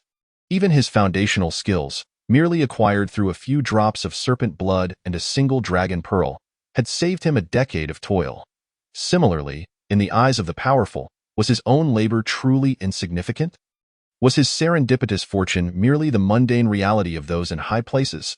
Sighing deeply, Lin Muji lamented, "The heavens do not always reward diligence, and effort does not guarantee gain. Moreover, we cannot ascertain whether our chosen paths are correct. In my past life, I had a colleague who jested, 'What use is effort? It's better to have a good father.' Yet, as a commoner, is there truly a second path to success aside from extraordinary diligence? In this life, I refuse to remain a failure, and as a traveler of realms, I possess ambitions to dominate this world. Even if my efforts fall short against fate, I shall strive to try. For if I traverse from being a mere passerby to becoming one again, then my journey would have been in vain." Lin Muji swiftly regained his resolve, for he had always understood the true nature of this world. That night, Lin Muji did not rest but instead practiced the eagle claw technique against the stone. With his nails as hard as gold and iron, he intended to make the most of this divine assistance. Propelling his eagle claw technique towards rapid mastery, days flew by, and in a mere 10 days, Lin Muji had shattered the 2-meter-high boulder by the pond into dust with his iron claws. Throughout this period, he had lost count of how many finger bones had broken or tendons had snapped. Even the seemingly indestructible nails had cracked multiple times. With such immense effort invested, the rewards were bountiful. His eagle claw technique had reached the second tier within 10 days.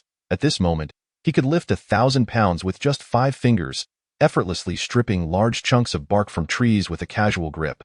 His fingers had grown remarkably robust, their joints pronounced, resembling a pair of fearsome dragon claws from a distance. "Brother Hu, are there truly no rare and exotic beasts in this mountain?" Lin Muji asked his companion. With the black serpent completely consumed, lingering here had lost its meaning. Moreover, it had been over a month since he had left home, and it was time to check on things.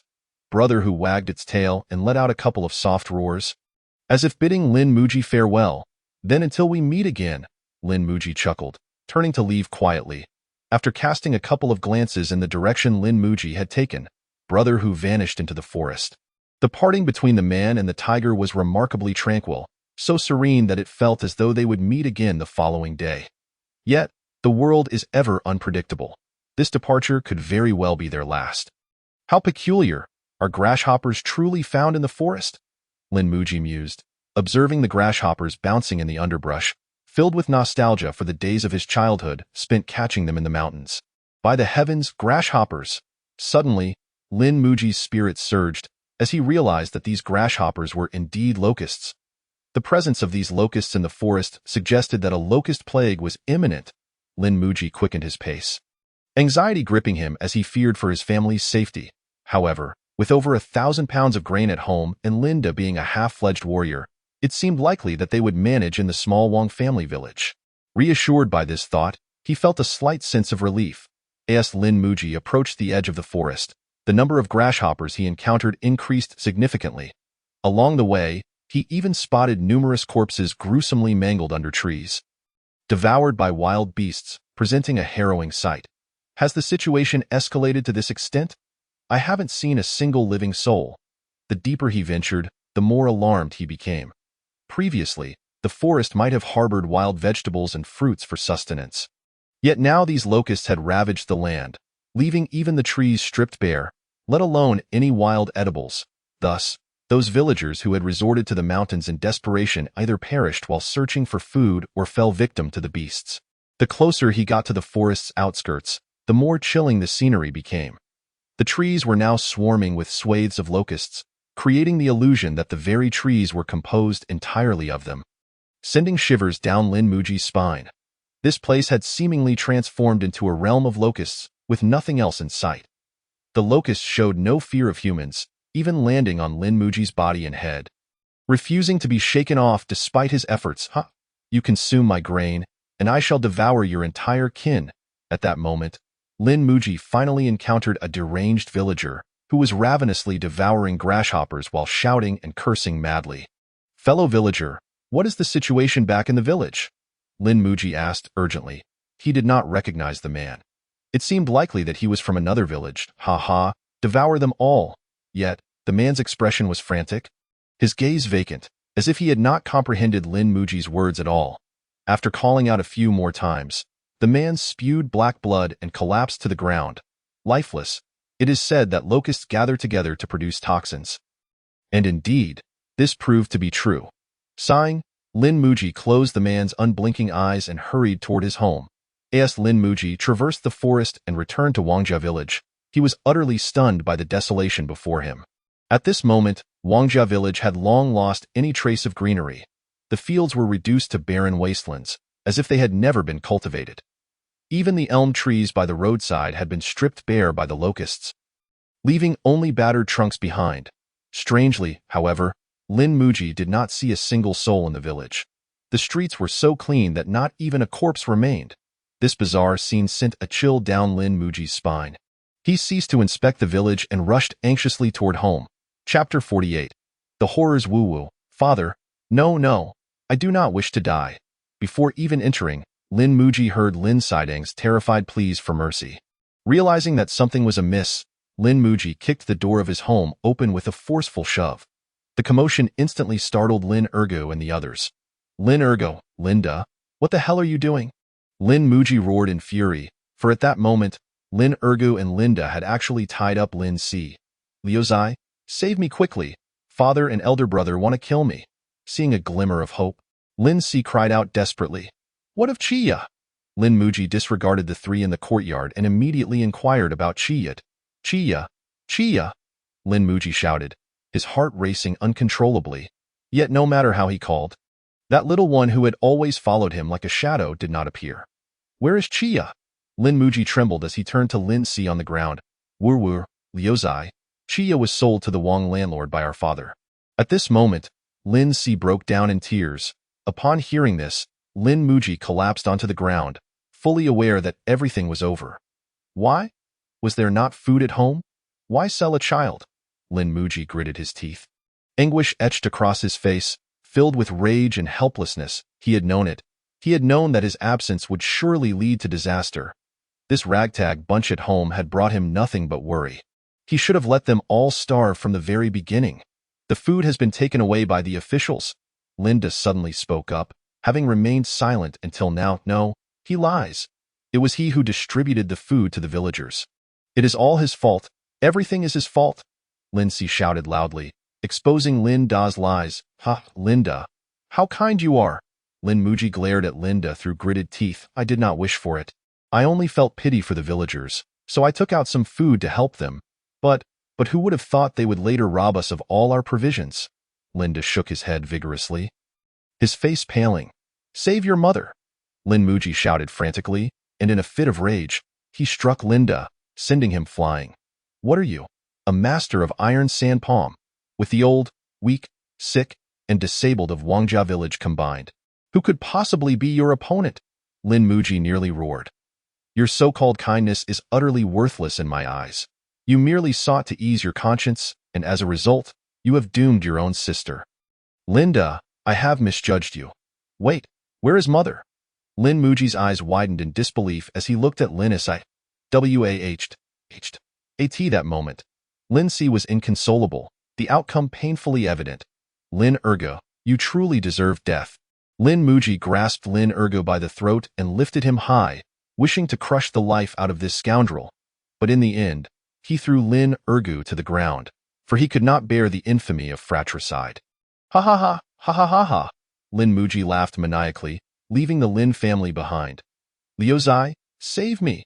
Lin Si cried out desperately from the ground, but Lin Muji seemed not to hear, stumbling away into the distance. Lin Muji walked feebly, his body trembling uncontrollably, as if he could scarcely move. Eventually, he collapsed weakly onto the ground. Had he known it would come to this, he should have taken Chiya with him. No, had he known it would come to this, he should never have sought revenge against the Zayan army. Lin Muji was filled with regret.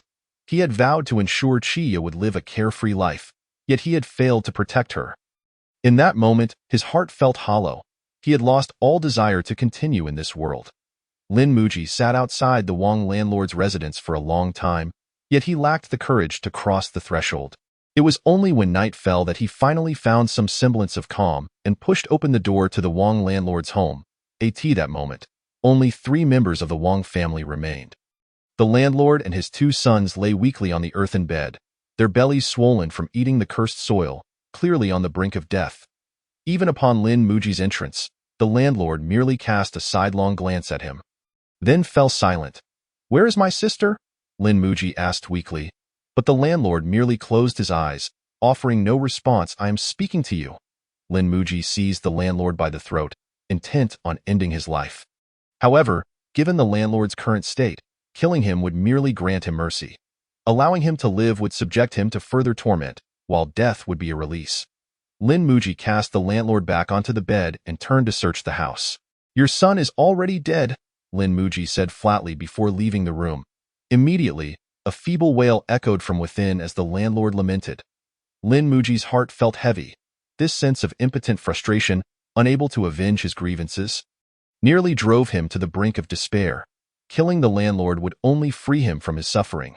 What a damned world this was. Finally, Lin Muji discovered a tattered wooden hairpin in the Wang family's firewood room. He recognized it. It was the one he had once bought for Chiya. Trembling, he picked it up, wiped the blood from it, and clutched it tightly to his chest. The night was exceptionally somber, the clouds obscuring the moon. Without the moonlight to accompany him, Lin Muji walked alone along the desolate country road, leaving Wangjia village, leaving Ping'an County behind. Along the way, Lin Muji stumbled upon many skeletons of those who had fled from disaster. They had all perished on the road of escape. Now, with locust plagues and military calamities ravaging the provinces, where could one possibly flee? Fleeing meant death, entering the mountains meant death, and remaining at home was merely waiting for death. It seemed the common folk had entirely lost their path to survival. No, there remained one path, and that was to raise an army and revolt. Chapter 49. An encounter. Lin Muji journeyed southward, wandering aimlessly. Along the way, he encountered not a single living soul, nor a single patch of green. The world had descended into utter silence, save for the occasional raucous fluttering of grasshoppers. Suddenly, a cacophony of hoofbeats echoed from afar, and Lin Muji looked up with delight. He had finally spotted some living beings. However, his expression quickly darkened with murderous intent, for this was a troop of imperial cavalry. The squad consisted of over 10 riders, and judging by the attire of the leader, he appeared to be 100 households officer. Sir, there is someone ahead. Should we capture him as a conscript? Do not cause trouble. His physique clearly indicates he is a master. Soon, the cavalry approached Lin Muji. He clenched his fists, pondering whether to strike. Ultimately, he relaxed his grip, They were a well-equipped cavalry squad, and the 100 household strength remained uncertain. In broad daylight, it would be unwise to act recklessly. Moreover, he was unsure which army they belonged to. Grievances had their origins, and he could not slay all imperial troops merely because of his hatred towards the Zayan army. In that moment of hesitation, the cavalry brushed past Lin Muji. But then, the leading 100 households pulled the reins, turning his horse to face Lin Muji. "Did you practice the iron sand palm?" the 100 households inquired, eyeing Lin Muji's dark, calloused hands. "What is it?" Lin Muji replied, lifting his gaze slightly. "Our Zayan army is currently seeking a master of iron sand palm. So, no need for further explanation." Lin Muji interrupted the 100 households, a sinister smile spreading across his face. "Since you are from the Zayan army, you must stay." As soon as the words left his mouth, Lin Muji struck with ferocity. Targeting the horse first, he delivered a powerful blow to the steed's head, causing it to collapse in agony. The soldiers reacted swiftly, drawing their steel blades to strike at Lin Muji in unison. Lin Muji seized the two swords aimed at him, effortlessly disarming them. Yet, as he prepared to counterattack, the two soldiers, relying on the cavalry's high mobility, swiftly evaded his reach. "Watch your backs, everyone be cautious," the disarmed cavalryman shouted, reaching for a bow from behind to support his comrades from a distance. Soon, two more cavalrymen charged from afar, their speed enhancing the lethality of their long blades, capable of easily severing an enemy's head. However, Lin Muji faced the oncoming steel blade without flinching, deftly grasping it with ease. He then hurled the weapon with great force, piercing one adversary from his steed. Just then, 4 or 5 arrows whistled through the air from a distance, thwarting Lin Muji's intention to pursue his advantage. Forcing him to dodge repeatedly, do not engage him directly. "You are no match for such a master of external arts. Maintain your distance and shoot him down," commanded the captain, who had long since retreated to a safe distance. The 10 or so cavalrymen swiftly formed a circle around Lin Muji, launching a barrage of arrows aimed to turn him into a pincushion. Their archery skills were exceptional, far surpassing the exaggerated portrayals in films. The group coordinated seamlessly, with some targeting Lin Muji's body while others anticipated his movements, blocking all potential escape routes. The cavalry, truly elite among the elite, quickly forced Lin Muji into a desperate struggle. He hastily deflected wave after wave of arrows, using his iron palms to block those that flew directly at him. Yet the deadly angles from behind were not so easily evaded. That moment, 2 arrows struck his back.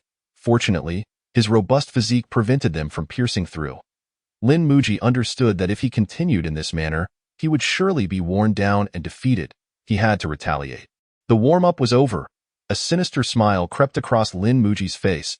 He seized 2 arrows that were shot at him and dashed towards the approaching cavalrymen. "Retreat, retreat. Maintain your distance," the captain shouted in alarm. Seeing Lin Muji charging towards him, the cavalryman quickly turned his horse to flee. "Come chase me. The fiercer the pursuit, the quicker your demise. Can you outrun a horse?" The soldier thought confidently, but his expression soon turned to one of horror as Lin Muji closed the gap between them in an instant. Despite the two being at least 20 meters apart, Lin Muji's explosive speed rendered that distance trivial. Thus, even as the cavalryman turned to flee, Lin Muji easily caught up, and the arrows he wielded mercilessly plunged into the soldier's neck. Lin Muji then repeated the process, hunting down each enemy one by one. If these soldiers scattered in panic, he would be powerless to stop them, only able to take a couple for revenge, but certainly not annihilate them all. Yet the commanding captain watched as his soldiers fell one after another without issuing a retreat order. Truly a master. His tone hinted at an involvement in that previous incident. He must capture this brigand. The captain greedily eyed Lin Muji, who was rampaging through the battlefield, already considering him a stepping stone for his own military achievements. After all, the commander of the Zhaoan army's left guard had issued a decree. Anyone who apprehended this rogue would be promoted. Though he had lost so many subordinates, it was worth it. "I wonder how much strength he has left."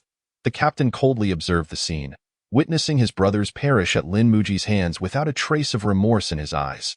These were his personal guards, his elite troops, whom he had always referred to as brothers. In the past, the loss of even one would have pained him deeply.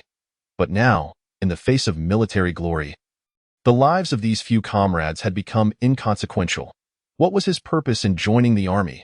merely to achieve merit, rise in rank, and acquire wealth. Once he became a captain, he could have as many personal guards as he desired. Kill them. Those who retreat will face military law. Upon witnessing his subordinates showing signs of fleeing, the captain immediately drew his steel blade, taking on the role of a military supervisor. Any soldier daring to escape would be personally executed by him as a warning to others. When Lin Muji dispatched the last cavalryman, the captain finally sprang into action. He charged towards Lin Muji on horseback, then leaped down, thrusting his blade directly at Lin Muji's heart with the momentum of his steed. Faced with such a ferocious strike, Lin Muji chose not to recklessly confront it, but instead deftly sidestepped, narrowly avoiding the blow. Yet it was clear that the captain's assault was not over. As the blade grazed past Lin Muji, he swiftly pivoted and slashed horizontally at him. The fluidity of his movements was remarkable, first forcing Lin Muji to evade and then immediately pressing the attack.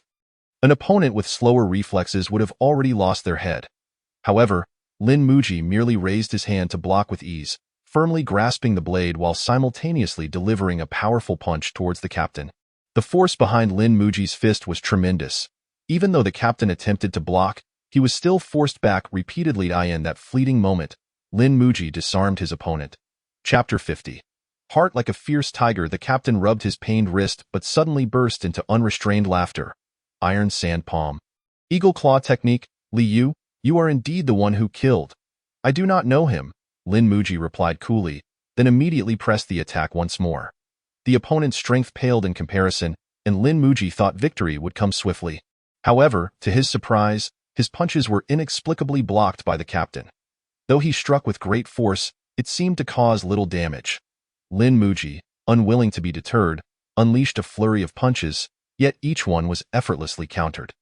He sensed that the captain was not merely absorbing his blows with brute strength, but employing a unique technique to dissipate the force. Although his attacks appeared ineffective, Lin Muji continued to press forward. Seeking to uncover his opponent's weaknesses, prevent any counterattack, and exhaust the captain's stamina. After approximately 10 breaths, Lin Muji had thrown over 100 punches, and his arms began to ache, causing his speed to wane. Just then, the captain seized his opportunity. Recognizing Lin Muji's slower pace, he did not attempt to block, but instead instinctively wrapped both hands around Lin Muji's fist. Utilizing a special force, he dislocated Lin Muji's wrist. Lin Muji recoiled in pain, staggering back several steps, yet he had no time to reset his dislocated wrist, for the captain had already closed in on him. Now, it was the captain's turn to attack. His strikes were lightning fast, alternating between palms and fists, with angles that were both intricate and lethal. With only one hand at his disposal, Lin Muji soon found his defenses breached, receiving several powerful blows to his chest. Realizing he was at a disadvantage, Lin Muji abandoned the fierce tiger fist, transforming his strikes into clawing motions aimed at the captain's vulnerable joints. Yet it was futile. His attempts were effortlessly brushed aside. Lin Muji felt as though the captain's hands were as slippery as an eel, evading his grip entirely. He could neither strike nor grasp effectively. Moreover, the captain's footwork was exceedingly elusive, as if he were glued to Lin Muji, making it impossible for him to create any distance. The captain provided no respite, and as Lin Muji's weaknesses became increasingly apparent, the number of punches landing on him grew. Lin Muji understood that if he continued in this manner, defeat was inevitable. He had to counterattack. After fighting for so long, he had also become familiar with the captain's techniques. In the next moment, Lin Muji's expression shifted. His eyes transformed from those of a human to those of a predatory beast. Hunger for flesh evident within them, he effortlessly sidestepped the captain's incoming lethal strike, retreating with impeccable timing, no excess movement whatsoever. Then, with a sudden motion, he unleashed a powerful punch aimed at the captain's chest. The captain immediately attempted to block, intending to replicate his earlier maneuver to dislocate Lin Muji's wrist. Yet this time, he failed to grasp Lin Muji's fist. What seemed to be aimed at his heart unexpectedly changed direction, striking his left shoulder instead.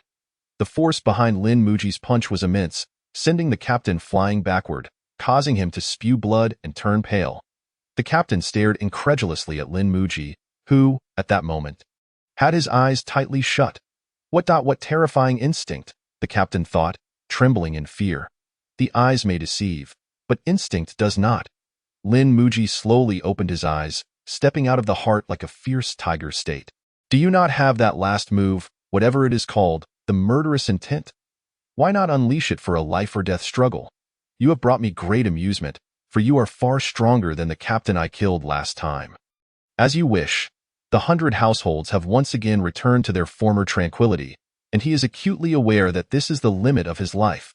He had long anticipated the arrival of this day. Yet he never imagined it would come so swiftly. Without regret or bitterness, at this moment, he yearns to unleash one final blow in this lifetime. Soon, his body begins to convulse. He endures the excruciating pain that envelopes him, channeling all his malevolent energy into his right fist.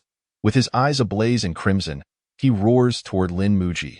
Faced with such a grand and formidable punch, Lin Muji also assumes a stance, summoning all his strength to execute the most classic technique of the fierce tiger fist, the fierce tiger straight punch. The two fists collide with a deep, resounding echo, accompanied by the crisp sound of bones shattering. Following the impact, every bone in the 100 households is reduced to fragments by this overwhelming force. He kneels on the ground, his face smeared with blood, yet his expression remains calm, even bearing a trace of satisfaction. For Lin Muji has granted him the chance for one final strike. This moment, however, Lin Muji is not faring much better. His right arm fractures once more. After exerting all his power, the first to be harmed is not his enemy, but himself. Chapter 51. Humanity. After dispatching this 100 households, Lin Muji, despite having lost an arm, remains undeterred in his pursuit of spoils. He eagerly approaches the fallen 100 households, carefully peeling away the armor to search for any hidden treasures. The martial arts of this 100 households are formidable. His defenses are impervious, and his attacks are cunning. Most notably, his unique footwork makes Lin Muji feel as though he is ensnared by an unyielding adhesive. Unable to break free at it is no surprise that he is indeed a cavalryman of considerable strength, far surpassing the previous foe he had slain. Lin Muji covets the opponent's martial arts manual. If he could master such a slippery and entangling style, his combat prowess would surely ascend to new heights. With his immense strength and a tendency for powerful strikes, he often sends his adversaries flying, allowing them to create distance. However, if he were to learn this intricate and tenacious technique, he could fully harness his own power, and when faced with opponents of equal caliber, a mere close encounter could lead to a comprehensive defeat of his foes. Surely, this must be the legendary balance of hardness and softness. As Lin Muji indulged in these aspirations, his smile gradually faded, replaced by a slight twitch. How dare you call yourself 100 households? Not only do you venture out without a martial arts manual, but you also carry not a single coin. You are utterly devoid of anything. Lin Muji berated the corpse of the 100 households. Subsequently, he searched through the bodies of several other soldiers, yet found nothing of value. What happened to the promise of bosses dropping skill books? Lin Muji lamented, feeling as though he had suffered a great loss without gaining anything. But this was to be expected. Who among the honorable would carry their hard-earned martial arts manuals on their person? A paper book would surely be worn to tatters within days of being tucked away in clothing. His own manual, hidden beneath for years, was nearly illegible. Furthermore, these soldiers, knowing they might perish on the battlefield, could carry no valuable possessions lest they fall into enemy hands. Finally, Lin Muji turned his gaze to the warhorses that stood idle, awaiting their master's commands. In this era, a warhorse is a costly asset. Logically, these steeds should be the most prized spoils of war. Yet, Lin Muji found himself unable to take them with him. A warhorse requires a substantial daily intake of quality feed, primarily hay and soybeans. Currently, Lin Muji could not provide even a single soybean, let alone grass. In despair, he resolved to slaughter them all to prevent them from falling into the hands of the Zayan army. Subsequently, he butchered the horses for their tendons, reputed to be the finest part, not one to let such an opportunity slip by. After processing over 200 pounds of meat from more than a dozen horses, Lin Muji hastily departed from the scene. Lin Muji journeyed southwards, practicing his skills while managing to cover 200 miles each day. After 5 days, he finally exited Zhe Province, arriving in Yu Province, located directly south of Zhe Province. The circumstances in Yu Province were scarcely better, having also suffered a locust plague. Along the main roads, he would occasionally encounter the lifeless bodies of starved citizens. At this juncture, Lin Muji finally came across a group of living souls. This was a throng of refugees, their destination aligned with his own, as they too sought to move southward to Su province in search of fortune. This band of refugees numbered over 100, clad in tattered garments, their emaciated bodies resembling mere skeletons, moving slowly with blank expressions, appearing like a horde of zombies from a distance. Individuals within the crowd continually fell behind, reaching out helplessly toward the group, hoping for someone to lend a hand. Yet, in such dire circumstances, who could afford to assist another? Lin Muji had witnessed similar scenes no fewer than 10 times on his journey. He understood that these refugees would never reach Su province. Without food, this group might not survive until the morrow. Glancing at the remaining horse meat, approximately 100 pounds, he noted that, with the heat of summer upon them, the meat was on the brink of spoilage and soon inedible. Thus, Lin Muji resolved to share the meat with these suffering souls. Compassion stirred within him for these unfortunate individuals. He also wished to witness firsthand the depths of desperation that could lead Lin to relinquish even a morsel of sustenance. Swiftly, Lin Muji approached the forefront of the crowd, carefully unwrapping his pack to announce his intention to distribute food. However, before he could utter a word, the sight of meat incited a frenzy among the refugees. "Meat. Real meat," someone in the crowd shouted, and like a swarm of locusts, they surged toward Lin Muji. The nearest individual reached him first, disregarding Lin's consent, eyes wild with hunger as he snatched pieces of meat into his embrace. Seeing this, Lin Muji seized the man's wrist and shouted, "1 piece per person?" Yet before he could finish, a second person arrived, frantically stuffing their arms with meat.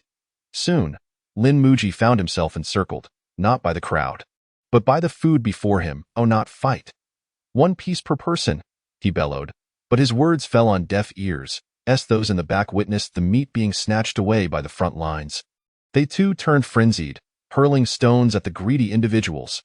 The scene erupted into chaos, people behaving like wild beasts, clawing at one another in a savage struggle for sustenance. Lin Muji observed this turmoil with a complex expression. Having anticipated some level of madness during the distribution, but never to this extent, he had underestimated the cruelty inherent in humanity.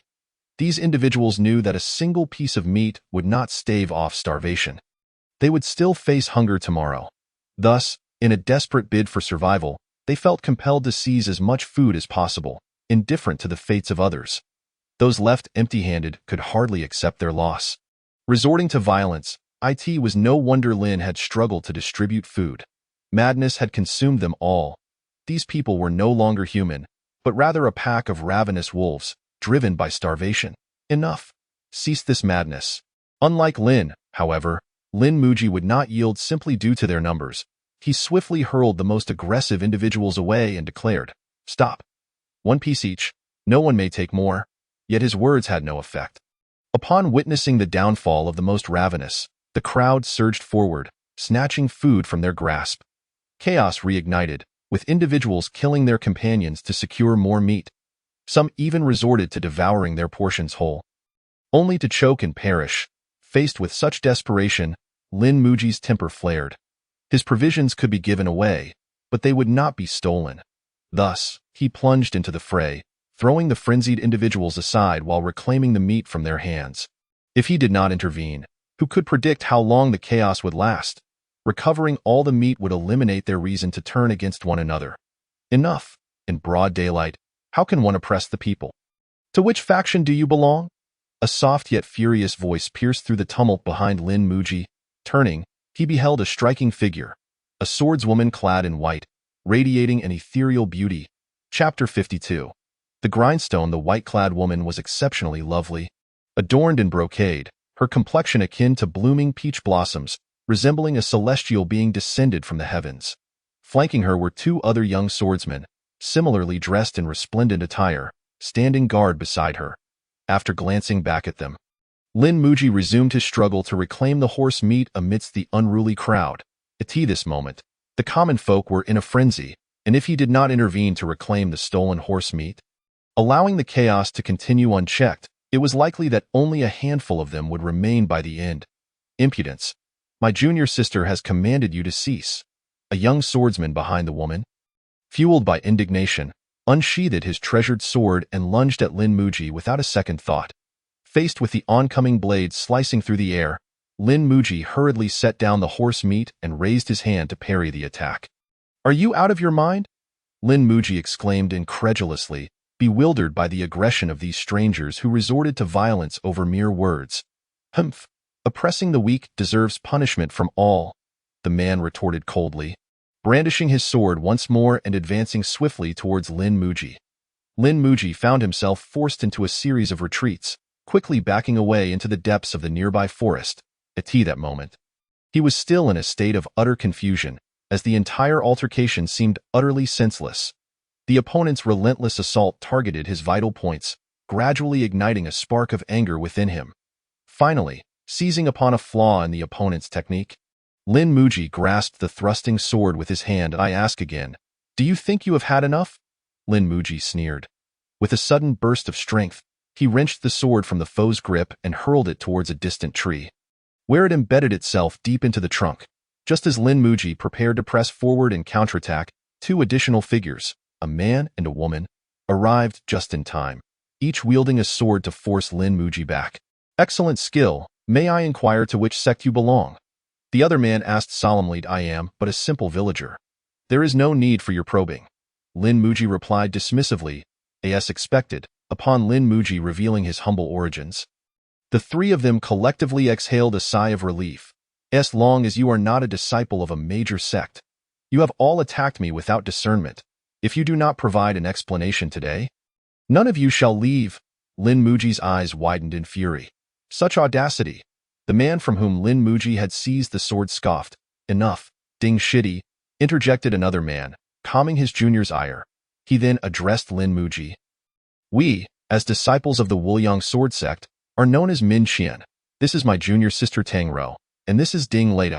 So you are esteemed disciples of the Wuliang sword sect." "A pleasure to meet you," Lin Muji replied nonchalantly, though he was entirely unfamiliar with their sect. "I intended to share my food with those unfortunate commoners, but inadvertently, my good intentions have led to this upheaval. I am merely attempting to intervene." "What reason do you have to obstruct me?" Lin Muji explained.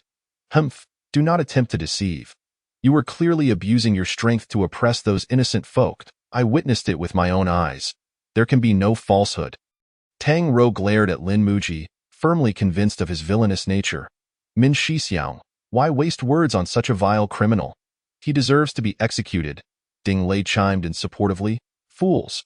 You two must be fledgling wanderers just stepping into the martial world, oblivious to the ways of the world. Instead of hastily judging a person's character based on your limited experiences, you should observe and learn," Lin Muji scolded, refusing to elaborate further due to their evident ignorance. "What did you say?" Ding Lei's eyes widened in rage, poised to retaliate against this insolent individual, yet instinctively taking a step back, realizing he was no match for Lin Muji. "If you wish to fight, I shall oblige. If you desire peace, then follow me. The truth of my words will soon be apparent," Lin Muji declared with authority, turning towards the direction of the commoners. Tang Rou looked towards her senior. "Let us follow him for now," Min Xian murmured, and the three of them trailed behind Lin Muji back onto the main road. At that moment, the battle on the thoroughfare had yet to cease, with several individuals still frantically slaughtering one another for horse meat. However, many more lay bloodied and broken on the ground, their vitality ebbing away. "Do you see? These lives have been lost because of your interference. Had you not obstructed me, perhaps there would not have been such casualties. You fledglings, you are truly a blight upon the world," Lin Muji remarked with a chilling smirk. At that juncture, Tang Rou and Ding Lei, who had previously been filled with defiance, fell silent, their faces drained of color as they beheld the horrific scene before them. "Ha ha ha, all mine. You shall all perish." At last, a victor emerged from the fray, cackling maniacally as he clutched his bounty of horse meat. Yet, in an instant, his ecstatic expression faltered, and he collapsed lifelessly onto the ground. "Why? There is so much meat here. Why must they steal from one another? Can't each have a piece?" Tang Rou gasped in disbelief. "Enough, junior sister. Do not blame yourself. Even without our intervention, these commoners would not have survived for long. Their demise was inevitable," Min Xian consoled her gently. Though his gaze shifted to Lin Muji, filled with ire, "Friend, Your actions have crossed a line. Why junior sister and brother are young and naive. And while their actions may have been ill-considered, they were motivated by good intentions. Why must you lay all the blame upon them? Are you truly intent on shattering their noble spirits? The root of this matter lies with you. If you had not distributed the horse meat to those commoners, they would not have turned against one another, Min Qian exclaimed, his anger palpable. He was genuinely furious, for Lin Muji's actions had unjustly placed the weight of over 100 lives upon Tang Rou and Ding Lei, clearly aiming to exploit the virtuous ideals of youth to crush them.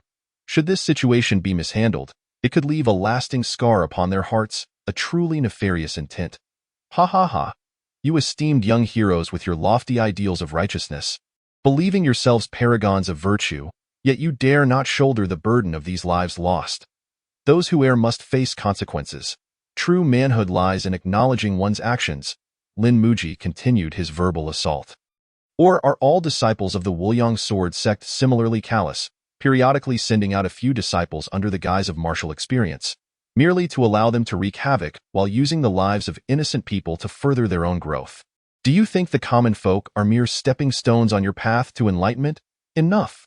At that moment, Min Qian finally lost his composure, drawing his sword with a swift motion, aiming for Lin Muji's head. His intent to kill unmistakable. In truth, Lin Muji was not merely causing a ruckus. Min Qian, clearly seasoned in the ways of the martial world, must have understood that Lin Muji was trying to save lives. Yet he chose to turn a blind eye. What was his true intention? Was it indeed, as Lin Muji suspected, that he sought to temper the hearts of his junior disciples through this experience? Such a lofty and detached disregard for life enraged Lin Muji, igniting a fire within him. Though not a virtuous man himself, having once aided Li Xian in annihilating the innocent Iron Claw sect, he could not tolerate or despise such behavior. Chapter 53. Disciples of a major sect. Min Qian's sword struck swiftly, the sound of its whistle preceding the blade as it bore down on Lin Muji. With a sudden retreat, Lin Muji narrowly avoided the strike, though the sharp edge still grazed his cheek. Those who insult my sect shall perish, Min Qian proclaimed, his sword held firmly before him, his left hand delicately resting upon the blade. Speaking with an eerie calmness, he was neither enraged by Lin Muji's revelation, nor did he exude the so-called bloodlust. It was as if this were merely a commonplace occurrence. A fierce wind erupted around Min Qian, and Lin Muji squinted, his senses heightened as he observed the man's flowing robe and hair in the gust. In an instant, Lin Muji felt a blinding flash, the cold blade piercing through his chest. He stared at Min Qian in astonishment. Despite his caution, he had not even seen the attack coming. Quickly, he raised his hands to seize the sword embedded within him, but in the next heartbeat, the blade was withdrawn, leaving him grasping at emptiness. Min Qian wasted no words, swinging his sword once more aimed directly for Lin Muji's heart. This time, however, Lin Muji slightly sidestepped, narrowly evading the lethal thrust.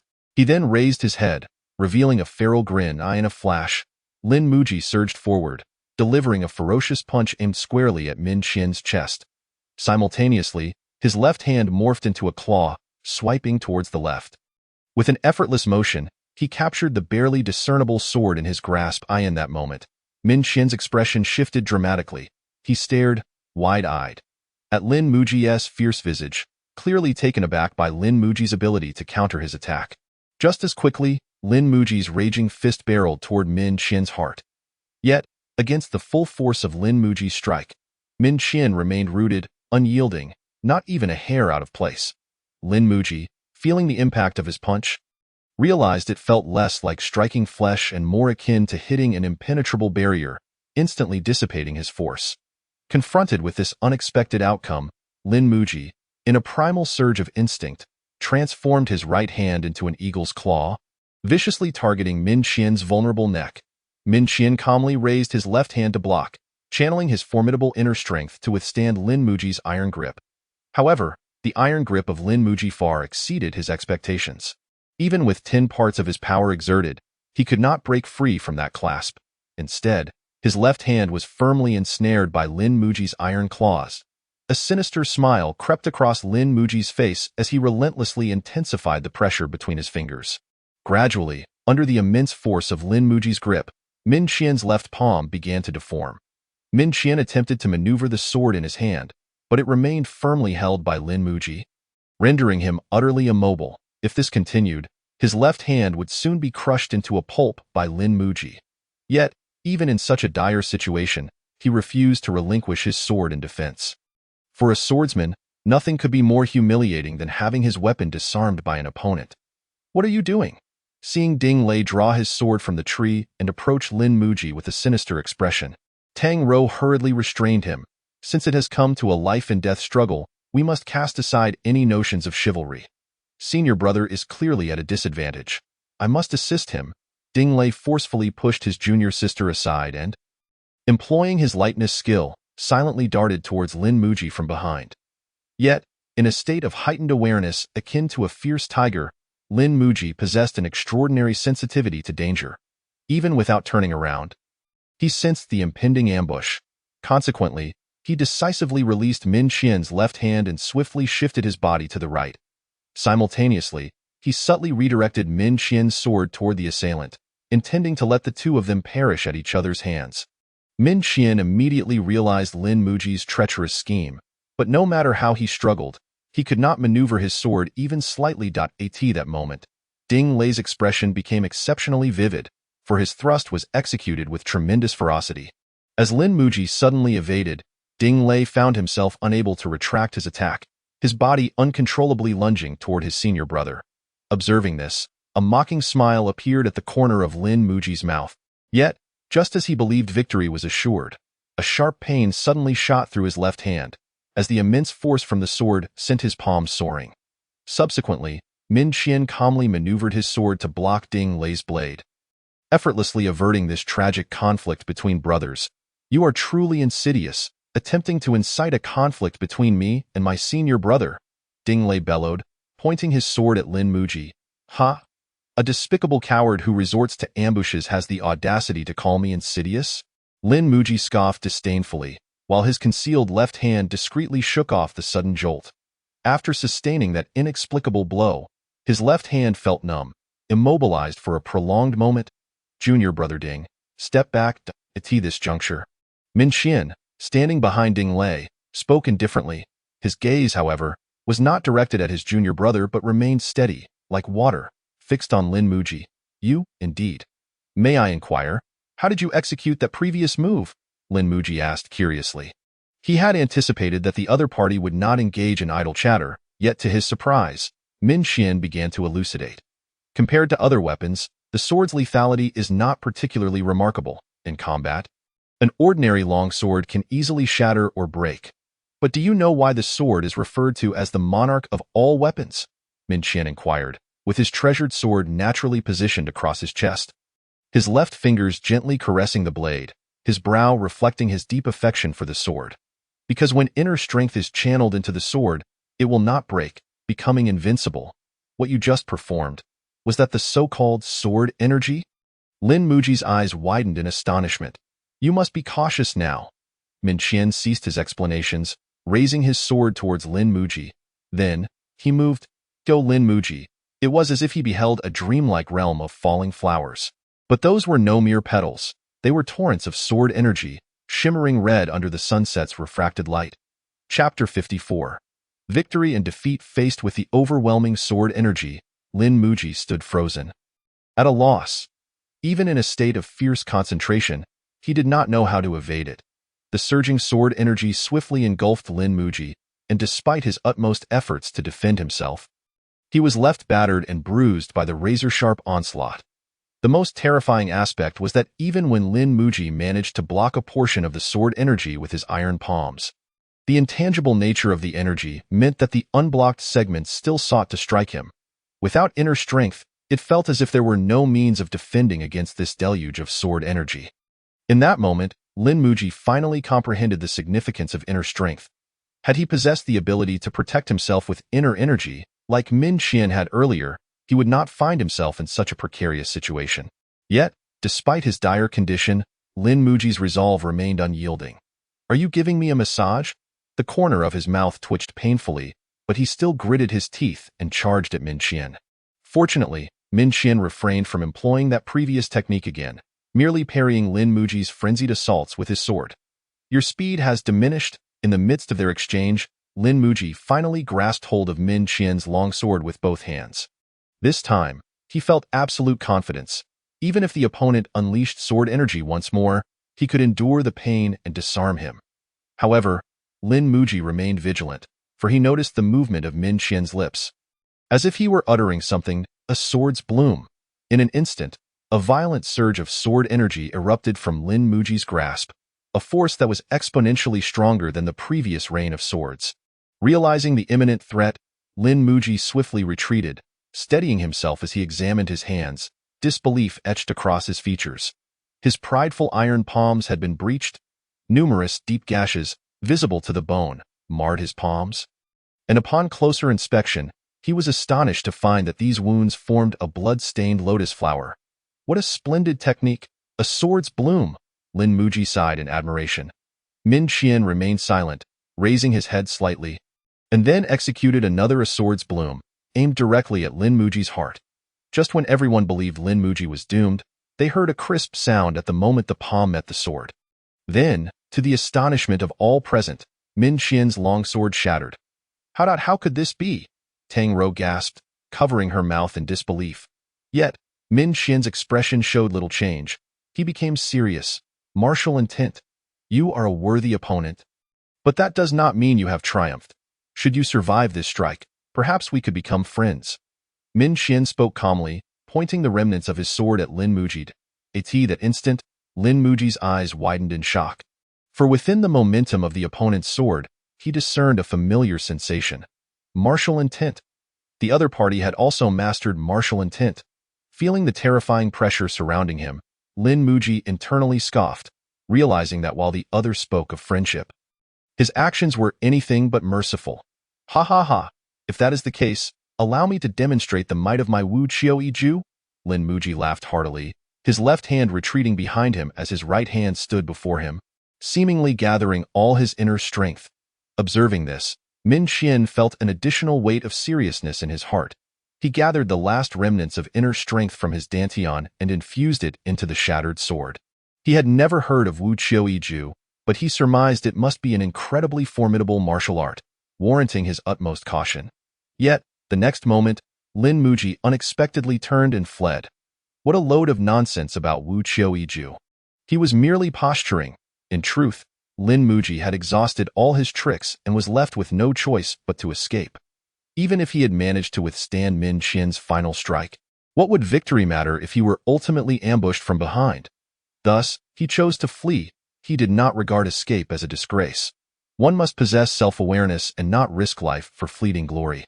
Moreover, he was not on a so-called invincible path, one that allowed no room for failure or fear of defeat. In truth, failure was not terrifying. What was truly dreadful was the inability to try again after a setback. Whether one lost once or 10 times mattered little. As long as the spirit remained unbroken, success would eventually come. At this moment, Min Qian, too, did not pursue Lin Muji but quietly regulated his breathing, dispersing the inner energy and martial intent he had gathered for so long. Senior brother, are you all right? With Lin Muji's hasty retreat, Tang Rou and Ding Lei finally dared to approach their senior brother. I am fine, Min Qian replied expressionlessly. Then he collected the broken sword from the ground and sheathed it. I am sorry, senior brother. It is all my fault. If it weren't for me stirring up trouble, your Qingyang sword would not have broken. Tang Rou lamented, her face covered in tears. The Qingyang and the remnant sun are no different. Both can guard the mountain gate. Min Qian replied nonchalantly, turning to walk away. Senior brothered, at this moment, Tang Rou called out softly to Min Qian again. What is it?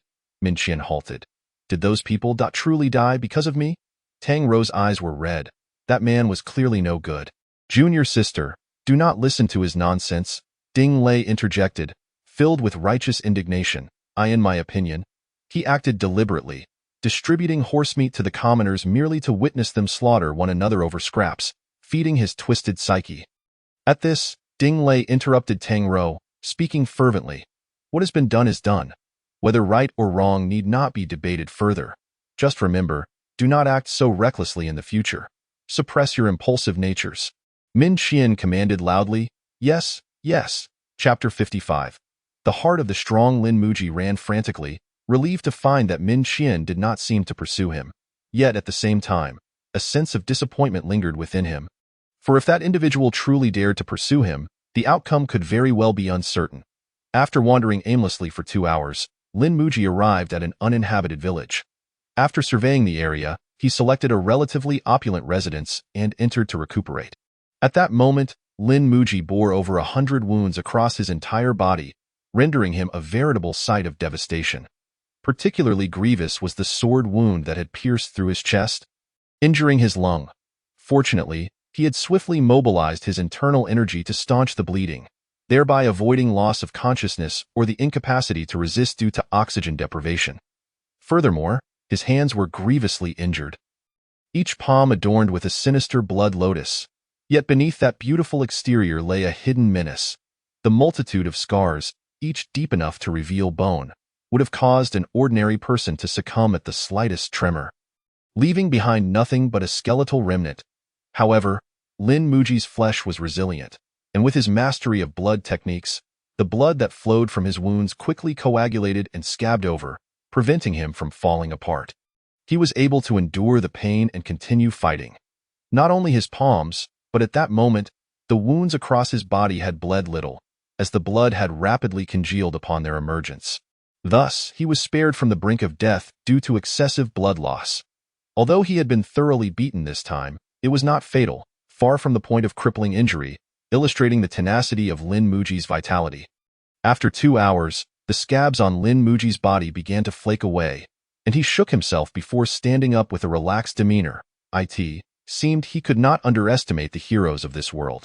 Unexpectedly encountering someone so formidable today, Lin Muji marveled, finally realizing that this was no longer the remote and impoverished Ping'an County.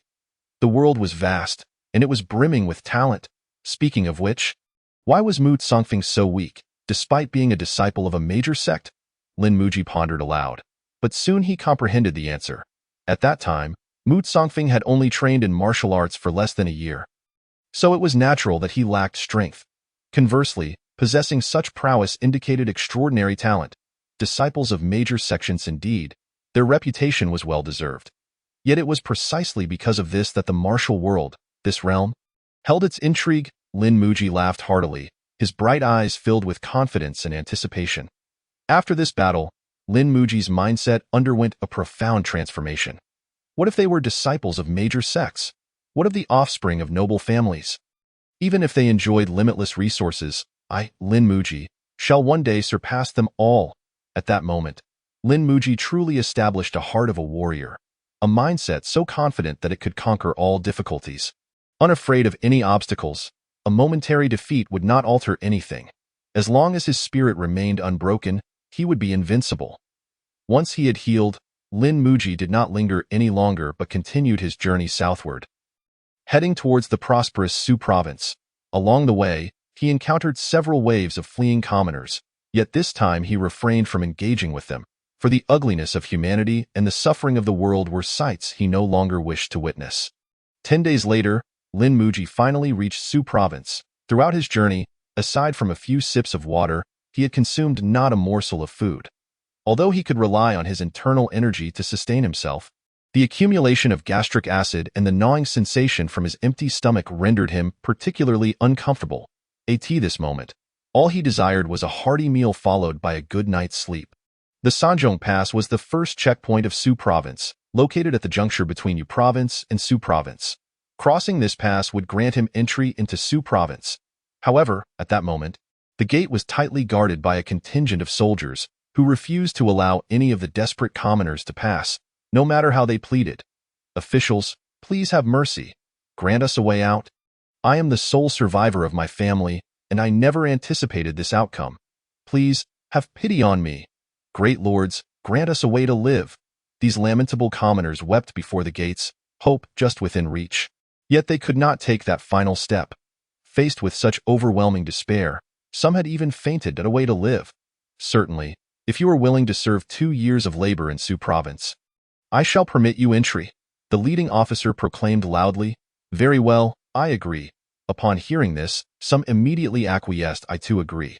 As soon as someone took the lead, the remaining commoners followed suit, for what was servitude compared to survival?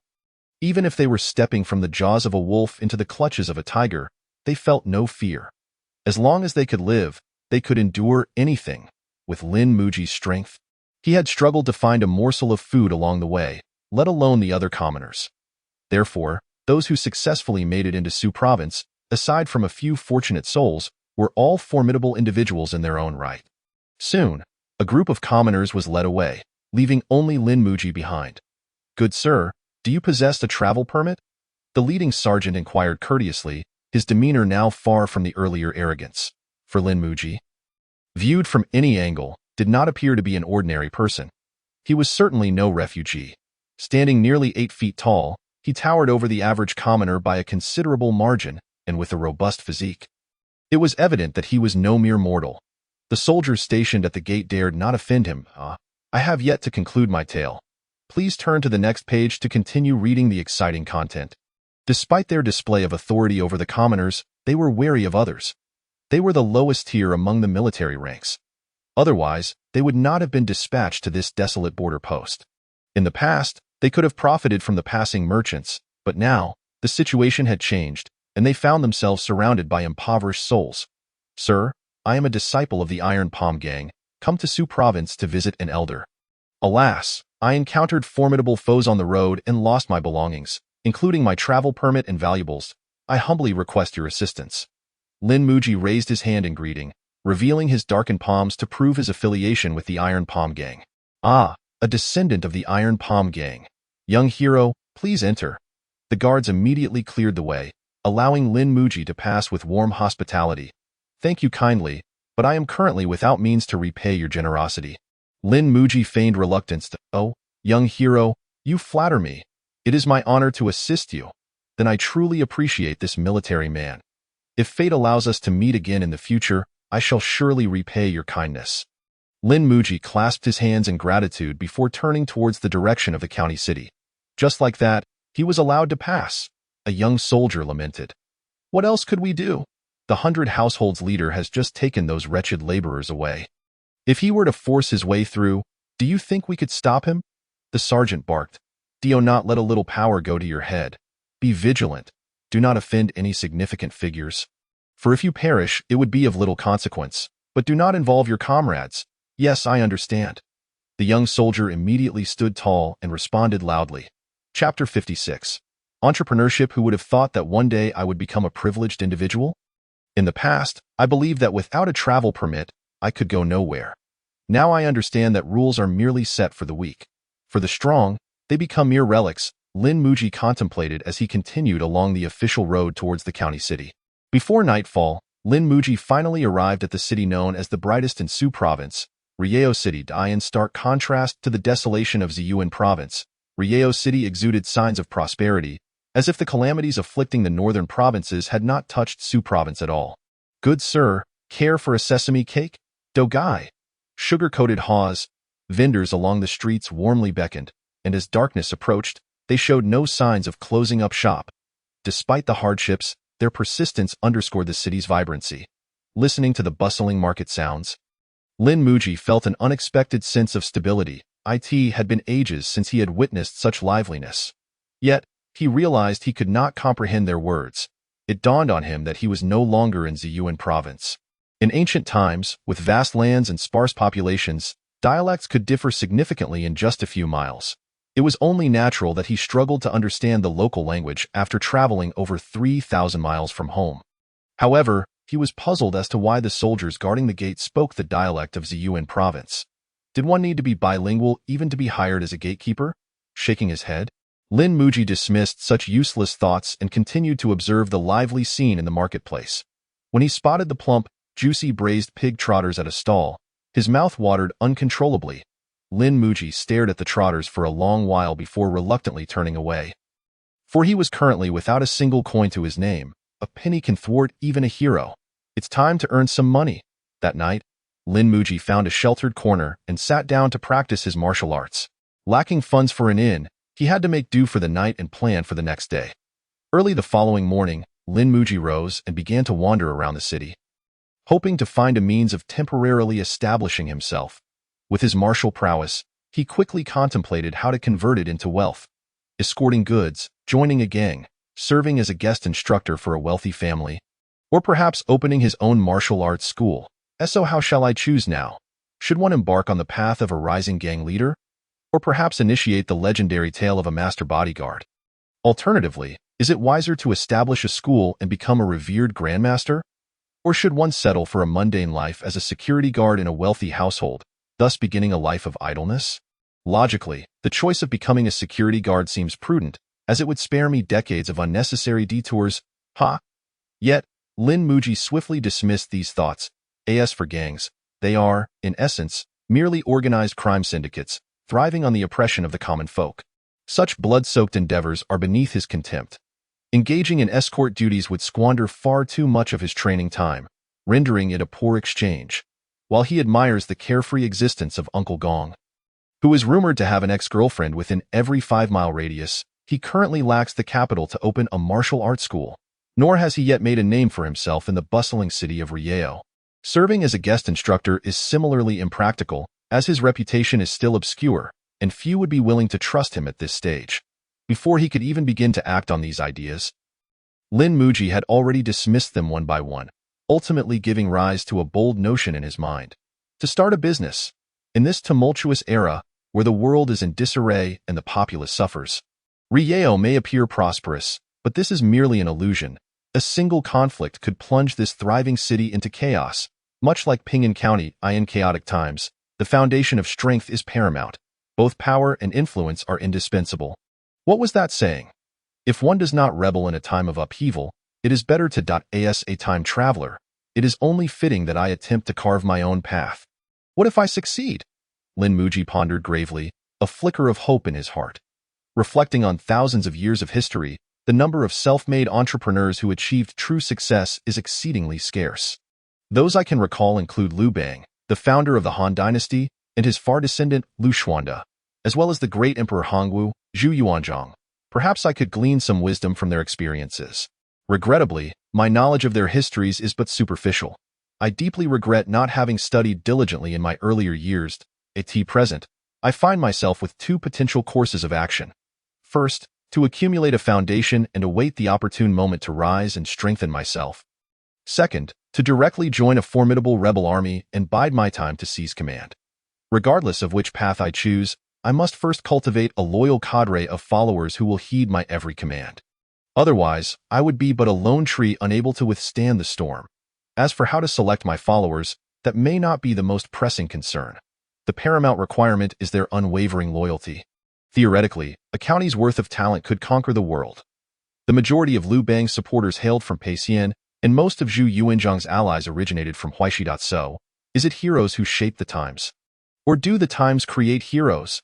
Just then, a rumble from his stomach jolted Lin Muji from his grand ambitions. It had nearly been half a month since he last ate, and his primary concern now was to find a way to fill his belly.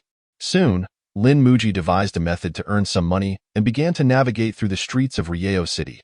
By the time night fell and the moon hung high, he stealthily scaled a wall and entered a somewhat lavish estate. He then quietly made his way toward the main house. "Come in quickly, sir." At that moment, a sultry laughter echoed from within the room. "My apologies," Lin Muji thought regretfully as he knocked on the door. "Who is it? Do you not know that I am resting?" Came the disgruntled voice of the male host from within. "I apologize for the abrupt visit. I hope you can forgive my intrusion." Lin Muji replied respectfully. "Who? Help, someone." Upon hearing the foreign accent, the man was immediately filled with terror. He was aware that many desperate refugees had recently arrived in the city. These individuals could be ruthless, willing to extinguish entire families for a mere morsel of food, which left him understandably frightened in no time. The household guards rushed to the scene, but within 5 seconds, Lin Muji had dispatched them all effortlessly. "Do not worry, I mean no harm," Lin Muji said amiably as he sat at the tea table in the main hall, playfully handling a teacup made of purple clay, though he ultimately refrained from drinking the tea inside. The male and female hosts exchanged awkward smiles, glancing at each other, clearly unable to comprehend Lin Muji's words. Seeing that neither party could understand the other, Lin Muji reluctantly picked up a piece of paper and began to write. "I find myself in dire straits." Thus, before he could finish, the male host had grasped Lin Muji's intention. He promptly beckoned his wife to retrieve all the silver from the cabinet, totaling over 200 taels. Money is but an external concern. As long as he could ensure the safety of his family, this amount was insignificant. The man decisively handed the silver to Lin Muji, hoping this ominous figure would depart swiftly. Lin Muji was somewhat taken aback by the man's compliance. He had not anticipated such sagacity. Yet he was not one to forcibly seize another's wealth. He continued writing on the paper, "I find myself in dire straits, and thus wish to propose a transaction. I apologize for the intrusion. I am willing to offer my martial arts knowledge in exchange for some silver. Might this be agreeable?" The following morning, Lin Muji exited the estate, holding 200 taels of silver. After a night of harmonious communication, both parties left satisfied, Lin Muji with his newfound wealth, and the landlord fulfilling a long-held aspiration to acquire a precious martial arts manual known as the Tiger Fist. Chapter 56. Fellow villager. The martial art Lin Muji sold was the Tiger Fist, as practicing iron sandpalm and eagle claw techniques required special secret medicines, which he had failed to note. Thus, he had to settle for this. However, Lin Muji was unaware of the true value of this manual. Given the other party's demeanor, he was hesitant to negotiate, so in order to avoid shortchanging them, he meticulously pinned numerous insights from his own training. After a full night of writing, Lin Muji finally completed his work and left the estate, exhilarated by his success. As soon as he stepped out, the man and woman could no longer contain their excitement and embraced each other. "My dear wife, this is truly a stroke of good fortune. I, Zhu, have accumulated virtue through good deeds for many years. It is only fitting that I be rewarded." With money in his pocket, Lin Muji's demeanor shifted. He strode confidently into a larger tavern, gesturing for an exquisite banquet to feast upon, rewarding his long-suffering stomach. Afterward, he rented a comfortable guest room and slept for an entire day and night, finally recuperating from the exhaustion of the past half-month. In the days that followed, he traversed the bustling markets, be it tea houses or bazaars, swiftly absorbing the dialect of Xuxing. "Sir, please hold on. I am a staff member of the beauty pavilion. May I take a moment of your time?" A modestly dressed woman stopped Lin Muji, her face beaming with enthusiasm. "Oh, you speak the dialect of Zhe province?" Lin Muji inquired, surprised by the familiar tone. "Sir, you too hail from Zhe province?" The woman responded with a smile, but then her expression shifted to one of sorrow. "I am but a refugee from Zhe province, now working at the beauty pavilion to make a living. Alas, our Zhe province has truly suffered a great calamity. Those fortunate enough to survive and arrive here are indeed blessed. But as a young woman venturing out, it must be quite arduous for you," Lin Muji remarked, feeling a kinship with a fellow villager. "It is tough, indeed, but at least I won't starve," she replied with a glimmer of hope. "My job is to bring customers into the shop, and there are daily quotas. However, I have yet to meet a single one today." The woman looked at Lin Muji with her large, watery eyes. "Big brother, could you please help a little sister out? You'd receive a gift if you enter the shop. You need not purchase anything, just consider it a favor." Seeing the earnest expression on the young woman's face, Lin Muji found it difficult to refuse. "All right then, I shall assist you. Thank you, big brother." The woman beamed with innocent joy. While one must always be cautious in unfamiliar surroundings, Lin Muji felt no trepidation about potential traps. He held confidence in his own abilities. After all, it was merely a beauty pavilion. What could it possibly be? A den of vice. Soon, under the guidance of the young woman, Lin Muji entered a lavish building and was quickly led into a private room. "Big brother, could you please cooperate with our technician for a brief survey? It won't cost you a penny, and afterward, you'll receive a small gift from us. I must go out to continue bringing in customers." "So I won't be able to stay," the woman said busily. "Very well, go ahead." Lin Muji waved her off. Shortly after, a tall woman entered the room, carrying a small box filled with exquisite bottles and jars. "Greetings, esteemed sir. Thank you for coming. May I ask you to lie down and assist me in completing a survey?" she said confidently, as though she possessed genuine expertise. Lin Muji nodded and reclined on a nearby bed. The woman then began to apply a certain ointment to his face. "Hey, what are you doing? A survey is one thing, but what is this you are applying? What if it is toxic?" Lin Muji grasped her wrist firmly. "How could that be? Our beauty pavilion is a reputable establishment, with over 1,000 branches across the realm. Though you truly think we would engage in any nefarious activities? Moreover, we are in the bustling marketplace. How could we possibly misbehave? Now, could you please release my hand? The woman replied, maintaining her composure. I apologize for intruding. Please continue. Lin Muji released his grip, contemplating that the woman's words held some merit. Moreover, he had not detected anything unusual within the ointment. The woman nodded slightly and resumed applying it to Lin Muji's face. By the way, are you also from Zisheng? At that moment, Lin Muji abruptly realized that the woman was indeed speaking in the dialect of Zisheng. Yes, both I and Xiaoyu hail from Zisheng. Is Xiaoyu the little girl from earlier? Precisely, the woman affirmed with a gentle nod. Ah, esteemed warrior, you must frequently train outdoors, correct? She exclaimed in surprise. Huh? How did you know that? Lin Muji asked, astounded.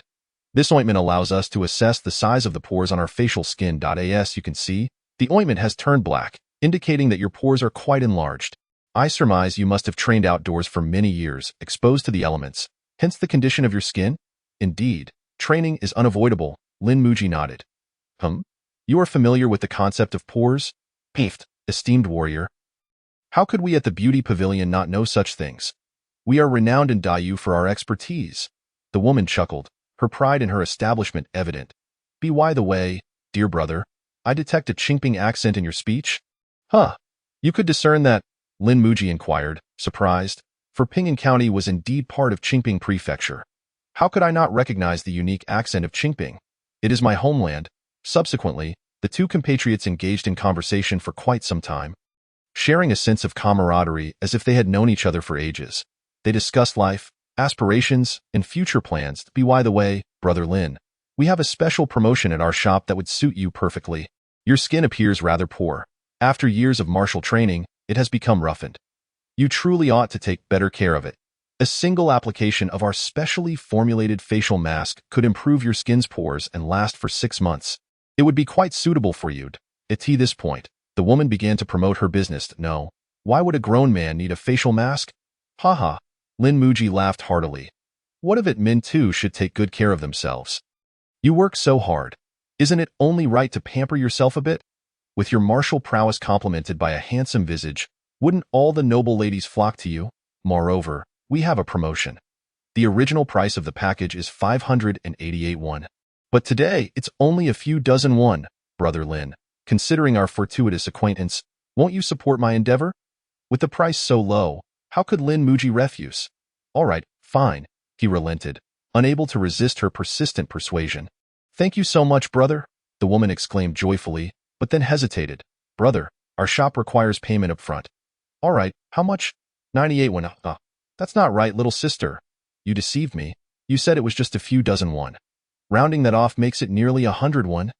Lin Muji's eyes widened, not particularly concerned about the money but feeling as though he had been tricked. Oh dear, brother, with your talents, does it truly matter if it's an extra 21? A true man shouldn't be so stingy, should he? The woman cooed playfully. All right, I suppose, Lin Muji sighed. Very well. The woman took the silver from Lin Muji's hand and quickly made change. Brother, I want to give you back those 2 won. Let us keep it even. You want to even part with 2 won? Fine, let us just get on with the treatment. I must leave afterward, Lin Muji remarked, exasperated. All right, brother. Suddenly, the woman exclaimed in surprise. Oh, brother. What now? Lin Muji replied impatiently. Brother, your skin has suffered considerable damage. Our basic ointment might not suffice for repair. Would you consider upgrading to a better package? She implored, her expression so pitiful that it evoked a desire to comfort her. Initially resistant, Lin Muji eventually acquiesced to her persistent pleas. Brother, why not add a facial nutrition treatment? It's part of our promotion and can be done for just a few dozen won. Also, we offer full-body massages. Would you care to try one? As Lin Muji was gradually swept away by her incessant calls of brother, he found himself spending 3 taels of silver that morning on various treatments. Why do I feel no effect? He pondered while gazing into a bronze mirror. How could that be, brother? Just look at how handsome you've become. What more do you wish for? She laughed heartily. Lin Muji initially joined in the laughter. But soon his expression shifted. Little sister, go fetch your manager. Huh? Why do you want our manager? The woman asked, taken aback. After years of wandering the martial world, do you think I cannot recognize this establishment as a scam? UVE lured me into spending step by step, with these so-called packages being utterly useless. Had any of these treatments shown even a modicum of effectiveness, I would not have pursued this matter further. You are merely too greedy, treating me as a fool. In an instant, Lin Muji erupted in anger, his iron fist crashing into the surrounding structures as he intended to dismantle this fraudulent establishment entirely. Ensuring no one else would fall victim to their schemes, he felt insulted. Why had they chosen him as their mark? Was it because he appeared honest and simple, making him an easy target? This prompted a moment of introspection. Why, among the throngs of people on the street, had they chosen to deceive him instead of others? Did he truly look like an easy mark? It was particularly humiliating that he had not realized initially. This fellow countryman, with sweet words of brother, had indeed captivated him. It was only after he had spent the first tale of silver that he recognized this kindred spirit, who had shared thoughts on life and aspirations. Was, in fact, deceiving him, exploiting his sympathy and a hint of vanity to strip him of his silver. Lin Muji could not help but admire the con artist's prowess. She effortlessly identified his vulnerabilities, resonating with his emotions, leading him to trust her unconditionally. Moreover, she lied without a flicker of hesitation, possessing a wealth of knowledge, determining his hometown merely from his accent. She was adept at reading him. Knowing precisely when to persuade him to upgrade his package, she had him completely in her grasp. At that moment, Lin Muji could only acknowledge that this woman was indeed a talent. He could not help but seriously question his own intelligence. Could such a dullard truly accomplish the grand ambitions of rebellion? Nevertheless, today's experience imparted several lessons. First, when venturing out, one must steer clear of overly enthusiastic compatriots, for they may leave you penniless. Second, one should never engage in a battle of wits with others. Third, do not underestimate anyone, even if they appear to be a delicate woman. Chapter 57. Violent retribution, help, murder, the woman cried out in horror, prompting 4 or 5 burly men to burst through the door. Who dares to? The leading man had yet to finish his sentence before Lin Muji kicked him down the stairs, following up with a punch for each of the remaining assailants, knocking them all to the ground. Lin Muji then made his way to the hall on the first floor, intent on eliminating everyone from the beauty pavilion, determined to eradicate this den of deceit to prevent others from being swindled. Brave warrior, your actions have truly gone too far. I have visited this establishment as well. While the effects may not be remarkable, the young ladies did provide you with their services. Since you enjoyed their company, you must compensate them, no? A well-spoken young man in white attire chimed in, his accent revealing him to be from Yincheng province. Yes, indeed. It's a matter of mutual consent, other patrons echoed, joining in the ruckus. How dare you? Lin Muji's anger surged, and he struck the young man in white with a punch, sending him spitting blood. I care not whether you are a shill or a so-called reasonable person. Mind your manners in your next life.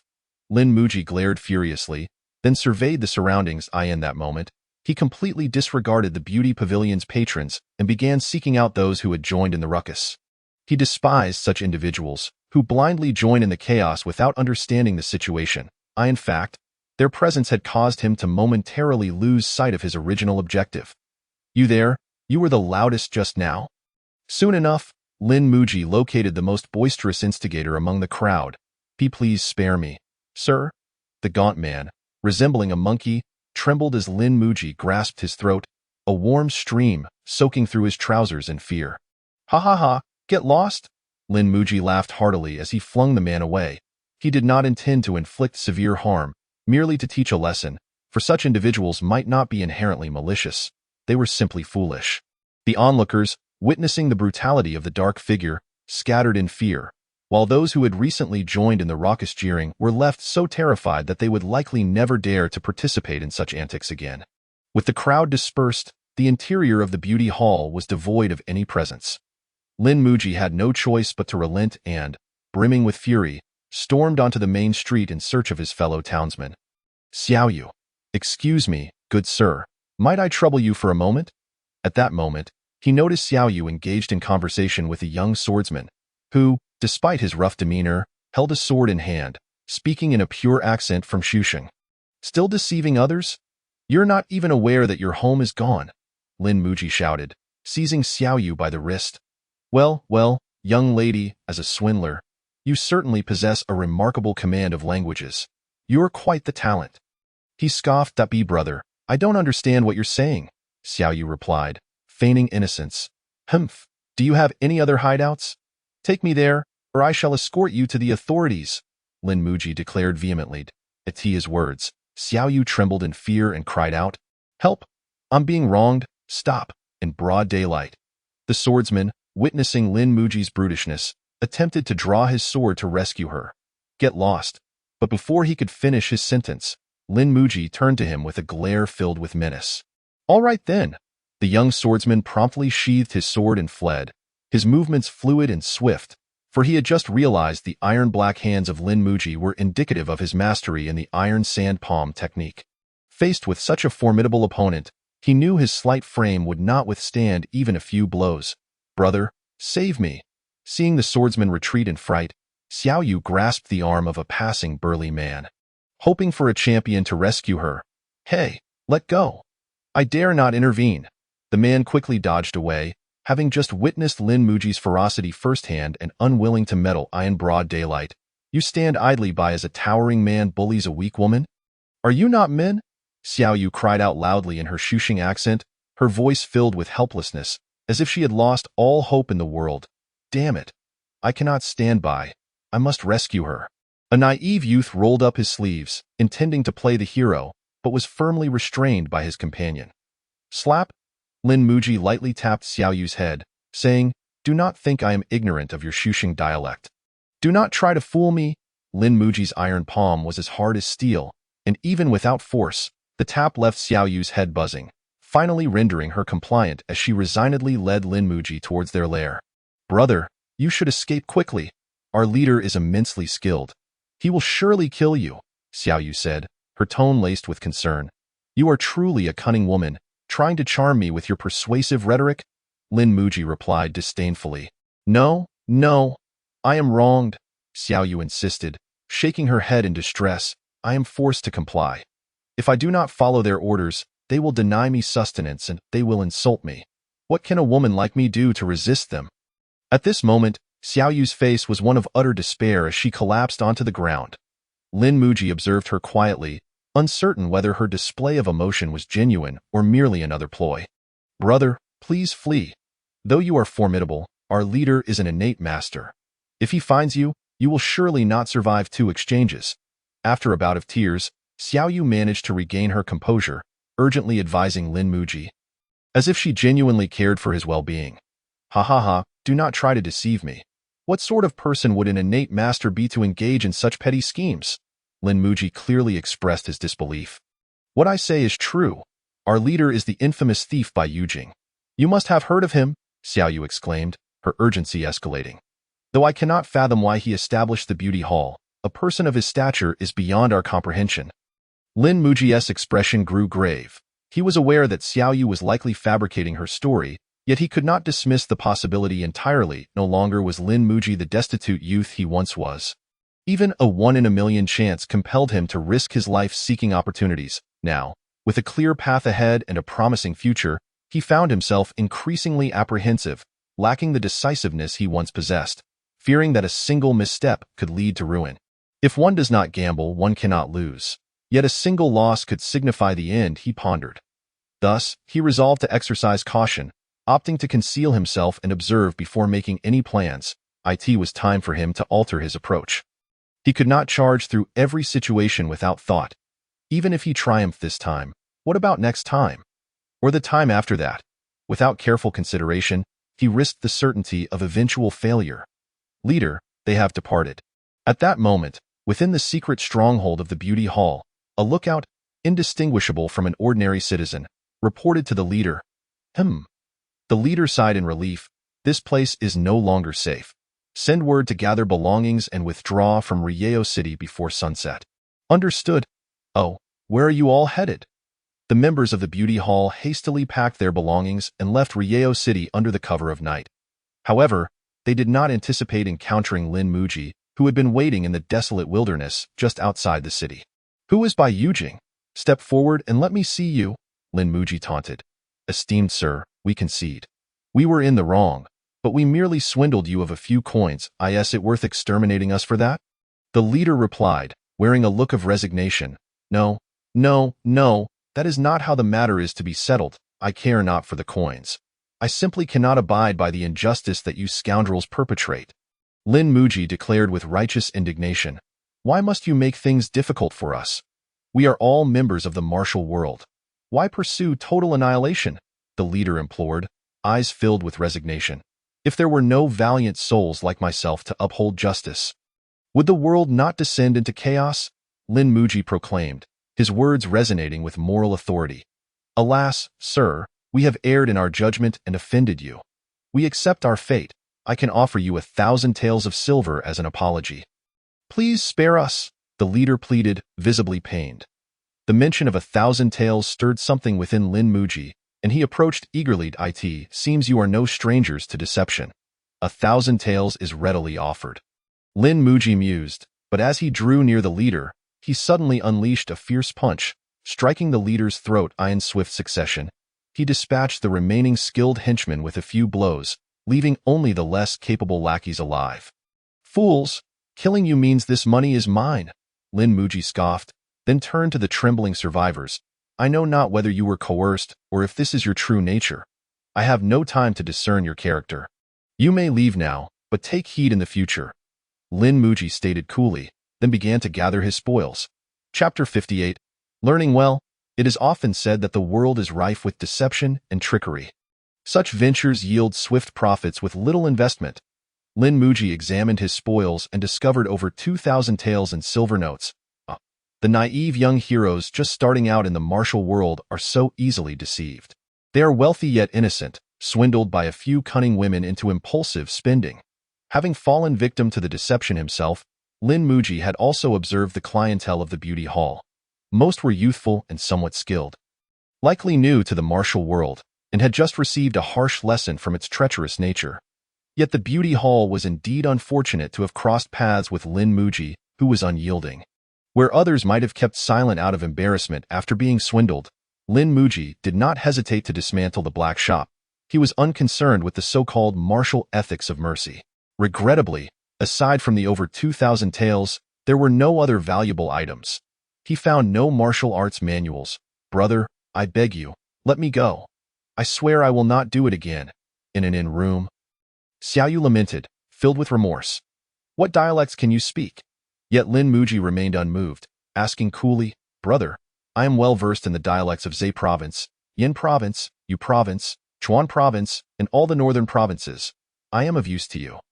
Please do not turn me over to the authorities, Xiaoyu pleaded with tearful eyes. Humph, truly, you are quite the talent, and your beauty hall is filled with such individuals. It is a pity that such intellect is wasted. Lin Muji then inquired, how many branches does the beauty hall have across the country? And do you have any masters among you? Returning to the elder brother, our beauty hall has over 3,000 branches nationwide, with masters aplenty within. Thus, one must exercise caution while traversing the martial world, for having annihilated our sunlit branch, they will undoubtedly seek retribution. Xiaoyu expressed her concerns for Lin Muji. You young lady, not a word of truth escapes your lips. That technician, Xiao Yun, mentioned to me that there were only about 1,000 branches. Lin Muji cast a sidelong glance at Xiaoyu, an inkling of murderous intent stirring within him. My apologies, elder brother. I was lying. I swear I won't do it again. Please do not kill me. Xiaoyu, having sensed Lin Muji's murderous aura, hastily knelt on the ground, pleading for mercy. Let there not be a next time. Do you think I would hesitate to kill you? Or do you believe I am a benevolent person? Lin Muji replied coldly. For the next period, you shall teach me the dialect of this province. Only then shall I allow you to depart. During this time, do not entertain any frivolous thoughts. Very well, I shall devote myself wholeheartedly to assisting you, young master.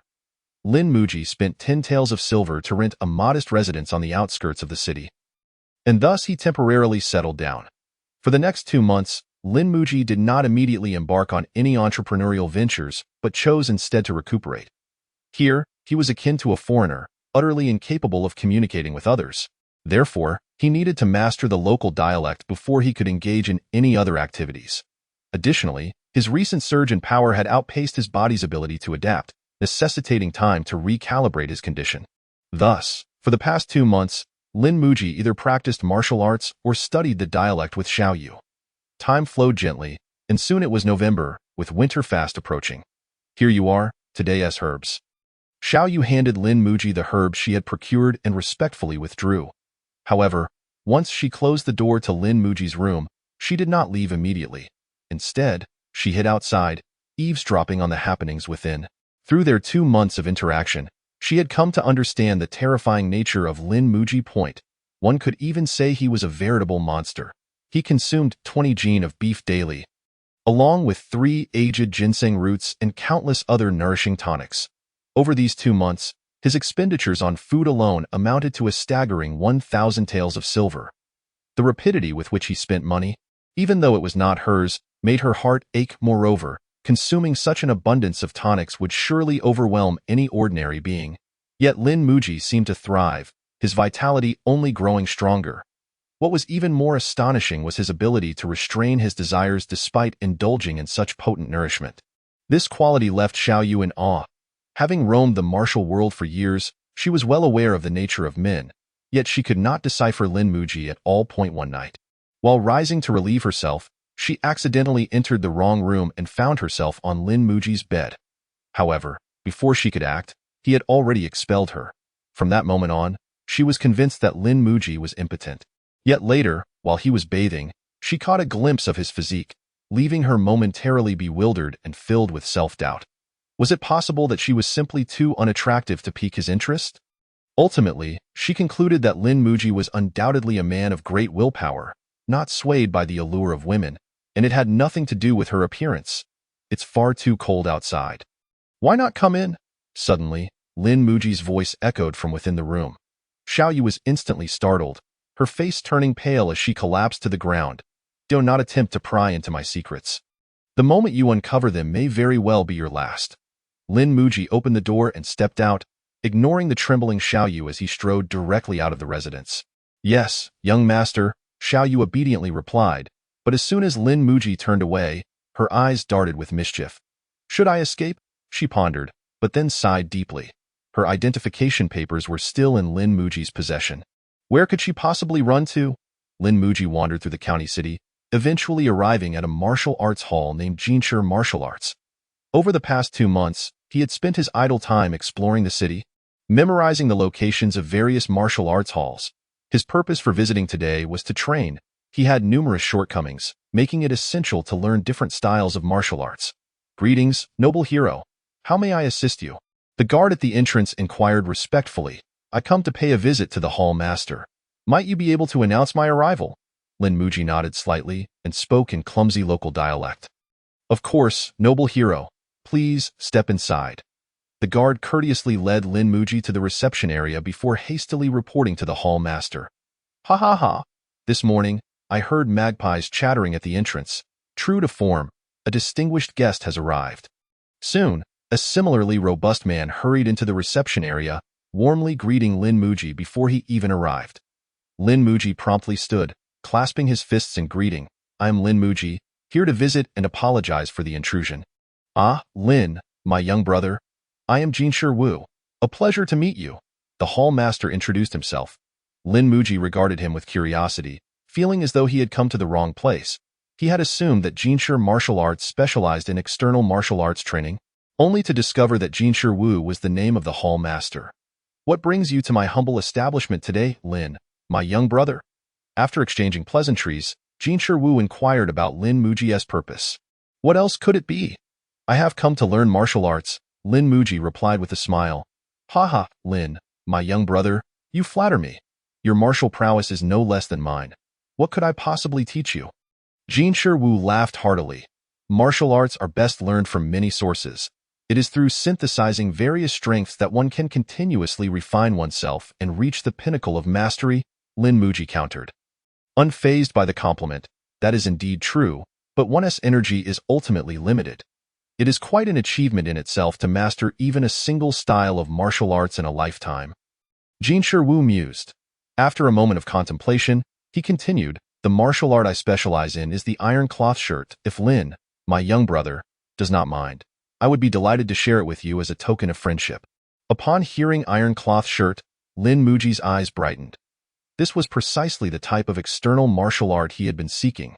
He had feared he had come to the wrong place, yet it seemed he had indeed arrived at the right one. Ah? How could I take advantage of your kindness, my brother? I must pay for this, and in double. Lin Muji responded graciously, then shifted the conversation. Jinshi, my brother, I must be candid. I did not come seeking the ordinary martial arts practiced by typical apprentices, but rather your true, treasured skills. Ah? This? Jinshi Wu wore a troubled expression. This is my family's treasured secret. It cannot be passed on to anyone but true disciples. You truly place me in a difficult position. Lin, my young brother, I understand this request may be quite presumptuous, but I implore you to consider it, regardless of the cost. Alternatively, I could trade you my own martial skills in exchange. Lin Muji spoke earnestly. Jinshi Wu pretended to ponder for a long while before finally shaking his head. Having just met Lin Muji, he could not so easily divulge his prize techniques. The character and background of the other person were unknown. What if he were a spy sent by a rival faction? If the secrets were leaked, it would be all too easy for enemies to exploit vulnerabilities, and the losses would far exceed a mere handful of silver. Had it not been for Lin Muji's extraordinary demeanor and strength, Jinshi Wu would have considered expelling him on the spot. Nonetheless, no matter how displeased he felt, Jinshi Wu maintained a polite smile, tinged with a hint of regret. Such is the nature of the martial world. When a peer of equal standing visits, as long as neither side has torn apart their facades, they must afford each other due respect. Offending someone could lead to creating a formidable enemy, which is not how one should navigate the martial realm. Of course, this did not imply that Jinshi Wu was afraid. Should someone truly seek trouble, he would demonstrate what it meant to possess ironclad resolve. I was indeed presumptuous, Lin Muji acknowledged, understanding that he would gain nothing today, but the seed sown would eventually bear fruit in that case. Jinshi, my brother, I shall begin my training as an apprentice. How does that sound? Lin Muji inquired. Of course, Lin, my young brother. I would be thrilled to have you assist with my business. However, let us forego the tuition fee. Haha, Jinshi Wu laughed heartily. Typically, the tuition for an ordinary apprentice, excluding the cost of herbs, was merely 5 taels of silver a month. Jinshi Wu would not dream of accepting such a small sum. After all, Lin Muji's prowess was on par with his own, if not superior, thus placing them at a similar societal level. Accepting such a meager fee would only invite ridicule from his peers. The two engaged in polite conversation for quite some time, but ultimately, Lin Muji could not resist Jinshi Wu's generosity and agreed. Then I shall graciously accept your kindness, Lin Muji chuckled wryly. A few dozen taels of silver was but a trifling sum for him, while for a seasoned master like Jinshi Wu, it was merely a drop in the ocean. Yet, despite the small amount, the goodwill established was invaluable, and one day, it would inevitably need to be repaid. Therefore, Lin Muji preferred to settle matters with silver. After all, a mere few dozen taels to secure a favor from him was a bargain.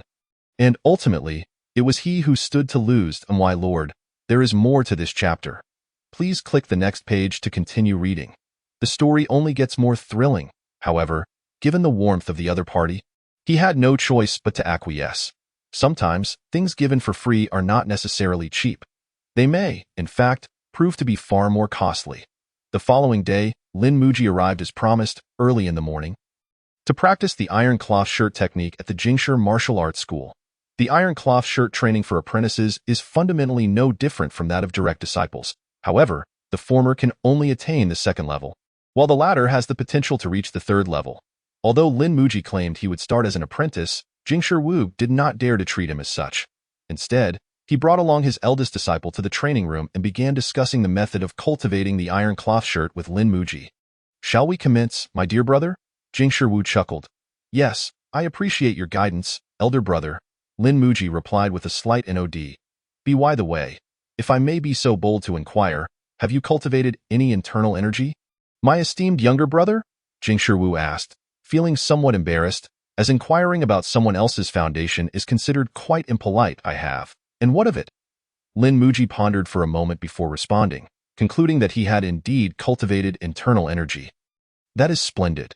Although the iron cloth shirt is a form of external skill, its practice necessitates the assistance of internal energy.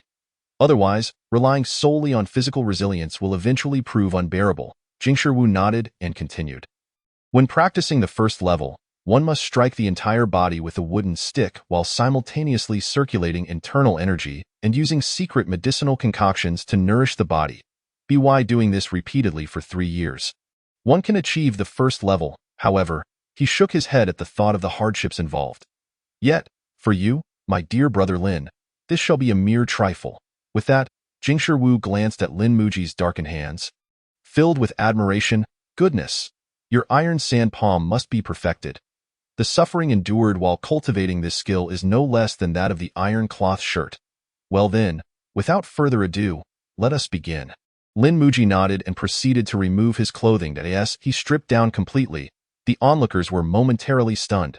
Why, dear brother Lin, you truly are a prodigy, Jingshi Wu exclaimed, astonished by Lin Muji's equally darkened feet. At Lin Muji's age, achieving mastery over the iron sand palm was already remarkable, yet he had also perfected his feat. How could this be? How old could he possibly be? May I ask, esteemed younger brother? How old are you this year?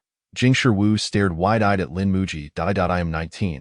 After the new year, I will be 20, Lin Muji mused, adding 10 years to his actual age. Hiss, the gathered crowd gasped. Their minds buzzing. 19? Even if you began training at 10 years old, that would only account for 10 years of practice. Yet you have simultaneously cultivated both your hands and feet, suggesting you perfected the iron sand palm in merely 5 years? Jingshi Wu looked at Lin Muji in disbelief. No. Wait. He then examined Lin Muji's arms and thighs, noticing the skin appeared to be covered by a layer of white membrane, an indication of having reached the second level of the iron sand palm. Jingshi Wu, filled with excitement, grasped Lin Muji's arm and began to examine it closely, gasping for breath as if he were about to drool. Hey, what are you doing? Lin Muji was taken aback, questioning whether Jingshi Wu might be of questionable character. Ahem, my apologies, I lost my composure. Jingshi Wu quickly regained his senses, though the fervor in his gaze remained. What a talent, my esteemed younger brother, he exclaimed sincerely. Had he not just recently met Lin Muji, he would have been tempted to directly pass on the third level of the iron cloth shirt to him. He was eager to witness how long it would take such a gifted individual to master the iron cloth shirt and to what heights he might ascend in the future. As a middle-aged man, Jingshi Wu recognized his own stagnation and, consequently, his mindset had undergone a significant transformation. In his youth, he was competitive and unwilling to yield to anyone. However, as he matured and came to terms with reality, he lost the ambition to challenge the heavens. Instead, he found joy in supporting the success of others, eager to see the limits of human potential and whether external skills could truly lead to a path of success, while also fulfilling his own unaccomplished aspirations through them. Why, esteemed younger brother, have you also refined your arms and legs using the iron sand palm training method? Jingshi Wu inquired incredulously after regaining his composure. Indeed, but I wonder if this will hinder my cultivation of the iron cloth shirt? Lin Muji questioned. In terms of defensive capabilities alone, your legs and arms have already attained the strength of the second level of the iron cloth shirt. Jingshi Wu remarked, unable to resist touching Lin Muji's thigh once more. Then would my defensive capabilities stack if I were to further train in the iron cloth shirt? Lin Muji's eyes sparkled with curiosity. Ha ha ha, what are you thinking, my esteemed younger brother? Jingshi Wu laughed heartily. How could such a fortunate occurrence exist? If it were possible to stack abilities, I could simultaneously cultivate dozens of external skills and become invincible. The various external skills in the martial world, whether the iron cloth shirt or the 13 Guardians technique, along with iron stone, iron garment, and golden iron skills, are fundamentally all methods of refining the body to enhance defensive capabilities, albeit through different means. Thus, if you reach mastery in the iron cloth shirt and then practice the iron garment technique, it would merely be a matter of addressing deficiencies, only serving to refine the weaknesses of the iron cloth shirt. While it has its uses, the extent of enhancement would be minimal. I see. Lin Muji nodded regretfully. But fear not, my esteemed younger brother. Your efforts shall not be in vain. The foundation of your arms is already established. With just a few months of practice, you will easily achieve the second level of the iron cloth shirt. Of course, this applies only to your arms and thighs. Bang, bang, bang. In the training room, Lin Muji stood in a horse stance with his hands clasped, while 4 robust men rhythmically struck his body with wooden sticks as thick as their wrists. Meanwhile, Jingshi Wu sat to the side, sipping cup after cup of tea, yet sweat continued to pour from his forehead. Stop! Change partners! Upon hearing the diminishing sound of the sticks striking Lin Muji's body, Jingshi Wu immediately commanded. The four men wielding the sticks exhaled deeply, placing their weapons down to rest. After prolonged exertion, their wrists were already sore, and they were completely exhausted. Soon, the four men who had been resting for a while picked up the wooden sticks again, resuming their rhythmic strikes on Lin Muji. How long has it been? Jingshi Wu inquired of his eldest disciple, Luo Sheng. Master, it has been 2 hours, Luo Sheng respectfully replied. Goodness, 2 hours. How long can you endure in a single training session? Jingshi Wu's expression turned astonished. I can only last 15 minutes, Luo Sheng replied, feeling ashamed. Alas, my child, this is the chasm between genius and ordinary folk, Jingshi Wu sighed. Though he noticed the despair in his disciple's heart, he refrained from offering comfort. For his own feelings of despondency were no less than Luo Sheng's. If he consoled his disciple, who would console him? Very well, let us share this burden together. Meanwhile, Lin Muji was diligently circulating his internal energy according to the method of the iron cloth shirt. Gritting his teeth as he endured the strikes from the four men surrounding him. Through his training, Lin Muji gradually understood the principles behind the iron cloth shirt. Initially, he believed it merely involved striking the body, supplemented with secret medicines and internal energy to enhance muscle strength and impact resistance. However, upon closer introspection, he discovered that the iron cloth shirt was far from crude. Rather, it was exceptionally intricate, as the primary focus of the training was the fascia. The fascia, a highly elastic membrane covering the surface of the muscles, could be made increasingly resilient and robust through continuous training of the iron cloth shirt. Moreover, it enveloped all the muscles of the body, which explained why, upon reaching mastery, one would be impervious to blades and arrows. At that moment, Lin Muji recalled the texture of beef. Occasionally, while eating beef, one might encounter a piece of meat that is utterly unchewable, which is precisely where the fascia is most developed. Even after being subjected to high temperatures of 100 degrees, the fascia retains its remarkable toughness, illustrating the immense strength contained within this seemingly inconspicuous membrane. Now, as Lin Muji trained the iron cloth shirt, he found it hard to fathom the defensive capabilities he would possess if all the fascia in his body were to become 100 times tougher than that of a cow. The potential enhancement to his defense and strength was staggering. The profundity of the iron cloth shirt left Lin Muji in awe. He realized that if its principles were solely to enhance muscle strength, then even if he achieved mastery, the increase in strength would be limited. His current muscular strength was already at an extraordinary level, making further enhancement exceedingly difficult. However, fascia represented a different system altogether. Thus, Lin Muji was confident that the iron cloth shirt would undoubtedly bring him significant improvements. All right, everyone, thank you for your hard work. Lin Muji finally called for a halt to the training. In truth, he could have continued for at least another hour, but that would have been too ostentatious, so he decided to temper his enthusiasm. Jingshi Wu and Luo Sheng, the master-disciple duo, finally sighed in relief. Had Lin Muji continued, they might have truly begun to question their purpose in life. Lin Muji stretched his body before retrieving 2 taels of silver from his clothing. Thank you all for your assistance. Lunch is on me today, and I will treat you to beef, Lin Muji declared loudly. Chapter 60. Refining the marrow. Time flew, and 3 months passed in the blink of an eye, with the new year approaching. To Lin Muji's surprise, even with his efficient training, he had still not managed to reach the second level of the iron cloth shirt.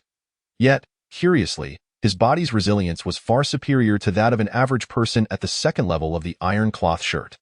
In response to this peculiar phenomenon, Jin Shihui provided a reasonable explanation. The physical constitution of individuals varies, and consequently, one's limits differ as well. The purpose of cultivating the iron cloth shirt is to gradually elevate one's physique to this limit, rather than merely augmenting a fixed defensive value.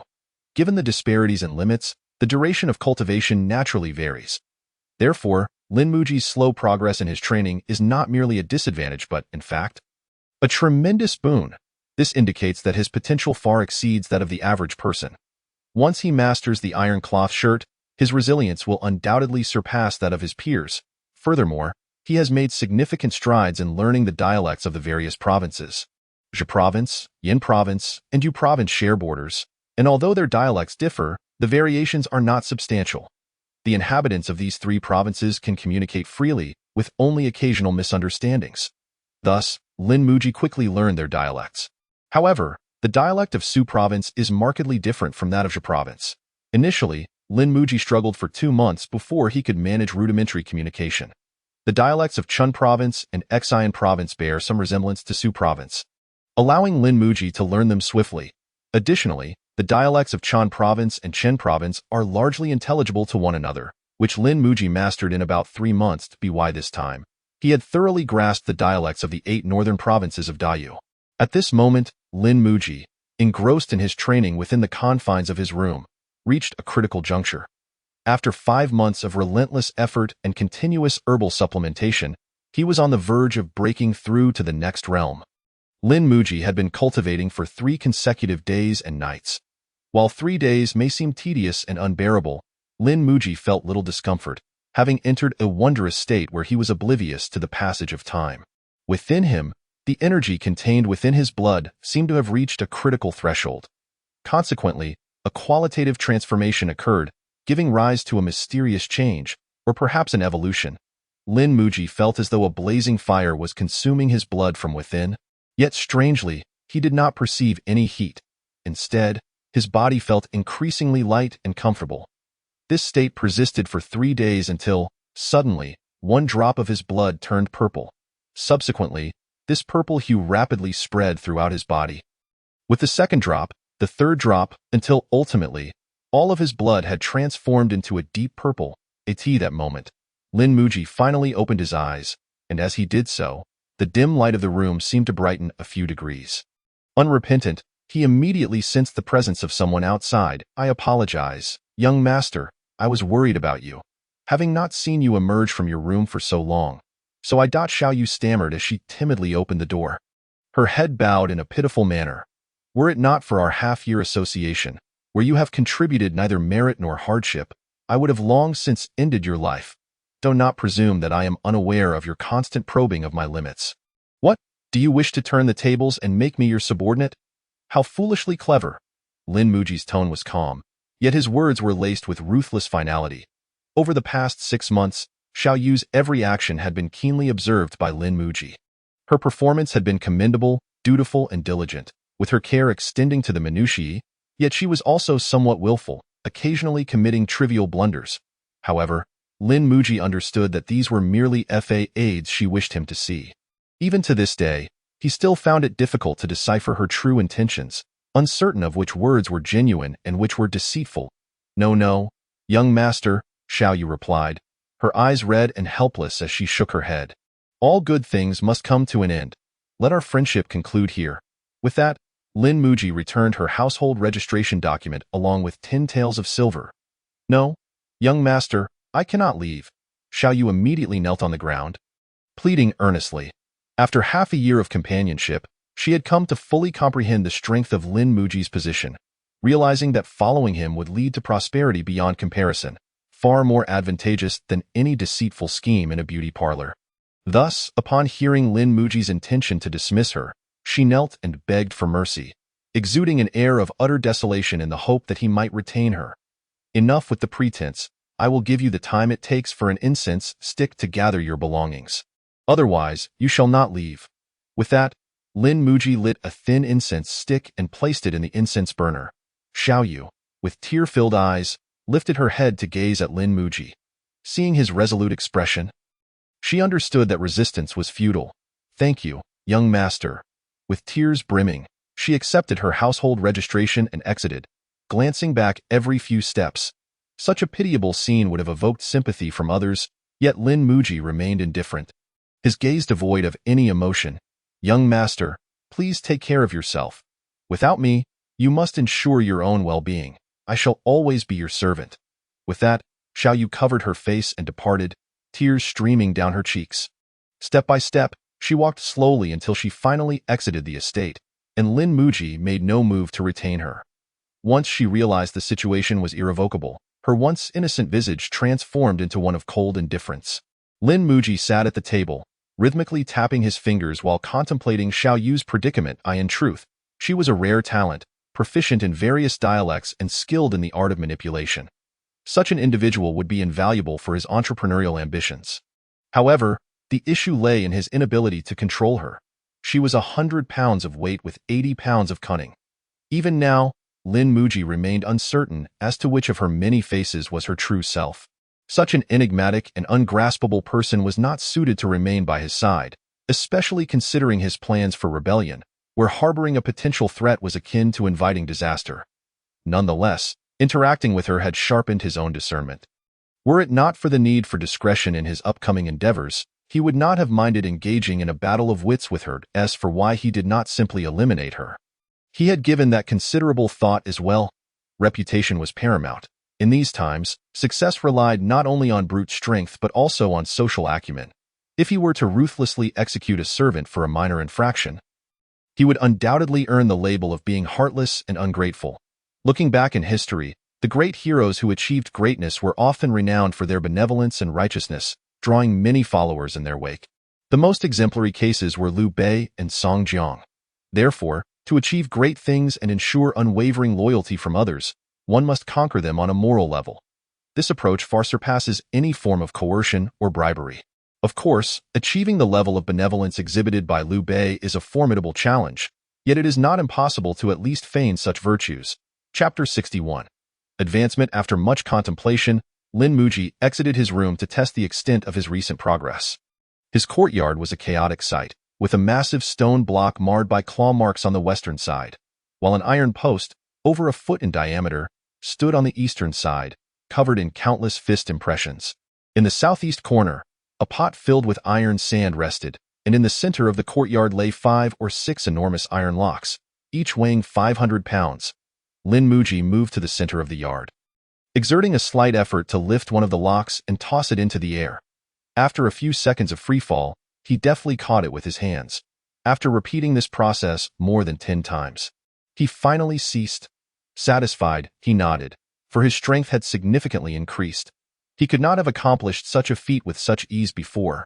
Moreover, his endurance had evidently improved, as he had just thrown the iron lock over 10 times without the slightest hint of breathlessness. Subsequently, Lin Muji bound 5 locks together with an iron chain and, summoning all his strength, managed to lift the 2,500 pounds of iron locks with a single hand. He continued to raise and lower the locks repeatedly, performing this action over 100 times before feeling a slight fatigue, yet he was far from reaching his limits. Next, he approached the eastern side of the courtyard and began to strike the iron post with his fists. 50% power, 60%, 70%. Lin Muji gradually increased his force until, at 70%, his arm began to tremble, realizing that this was the upper limit of what his bones could endure.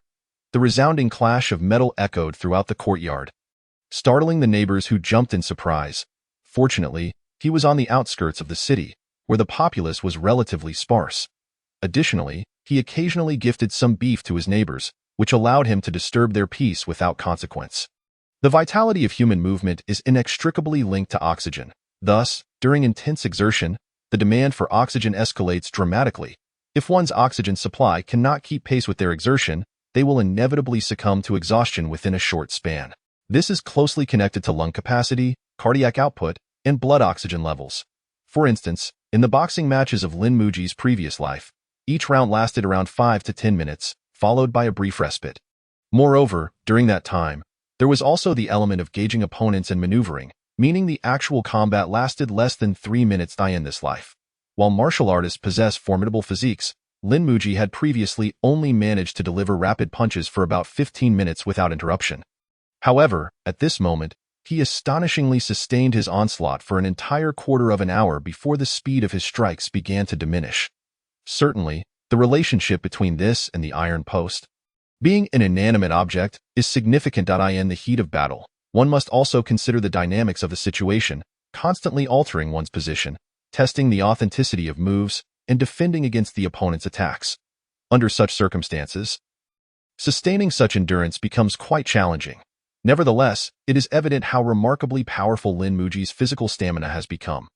Lin Muji suspects this may be linked to his blood, as it is likely that the oxygen-carrying capacity of his blood has improved, resulting in a substantial enhancement in his explosive endurance. Subsequently, Lin Muji ceased his punches, not due to fatigue, but because of the intense heat.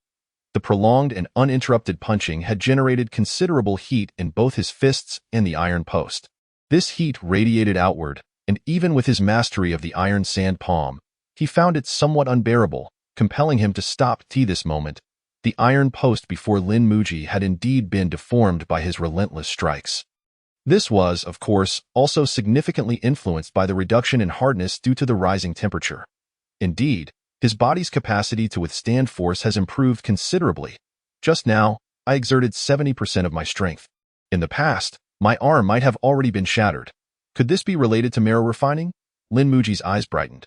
His foundational practice has now fully entered the realm of marrow refining, focusing on enhancing the bone marrow, which naturally leads to an increase in the strength of his bones.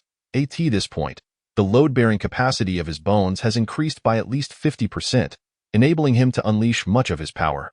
If he were to encounter that Min Qian now, he is confident he could defeat him within 100 moves. However, the enhancement of bone strength is merely an ancillary benefit. The primary focus of marrow refining is still the marrow itself. Regrettably, this stage has no shortcuts.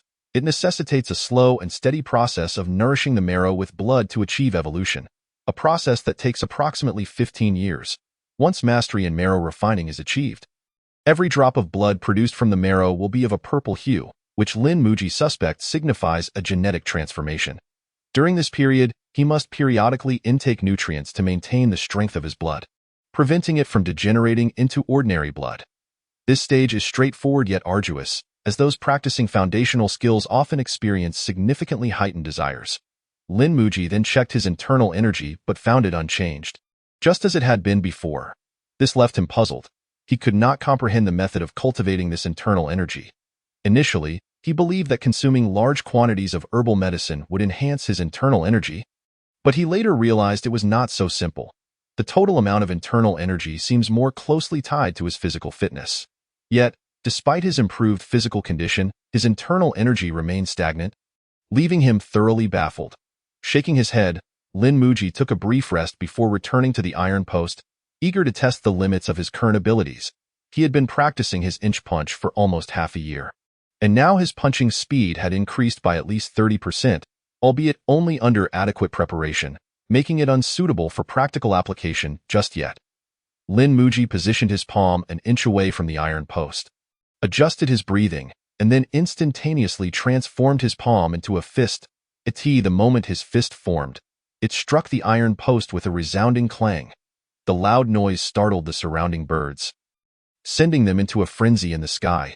Immediately afterward, Lin Muji's arm fell limply, yet his face bore no trace of pain.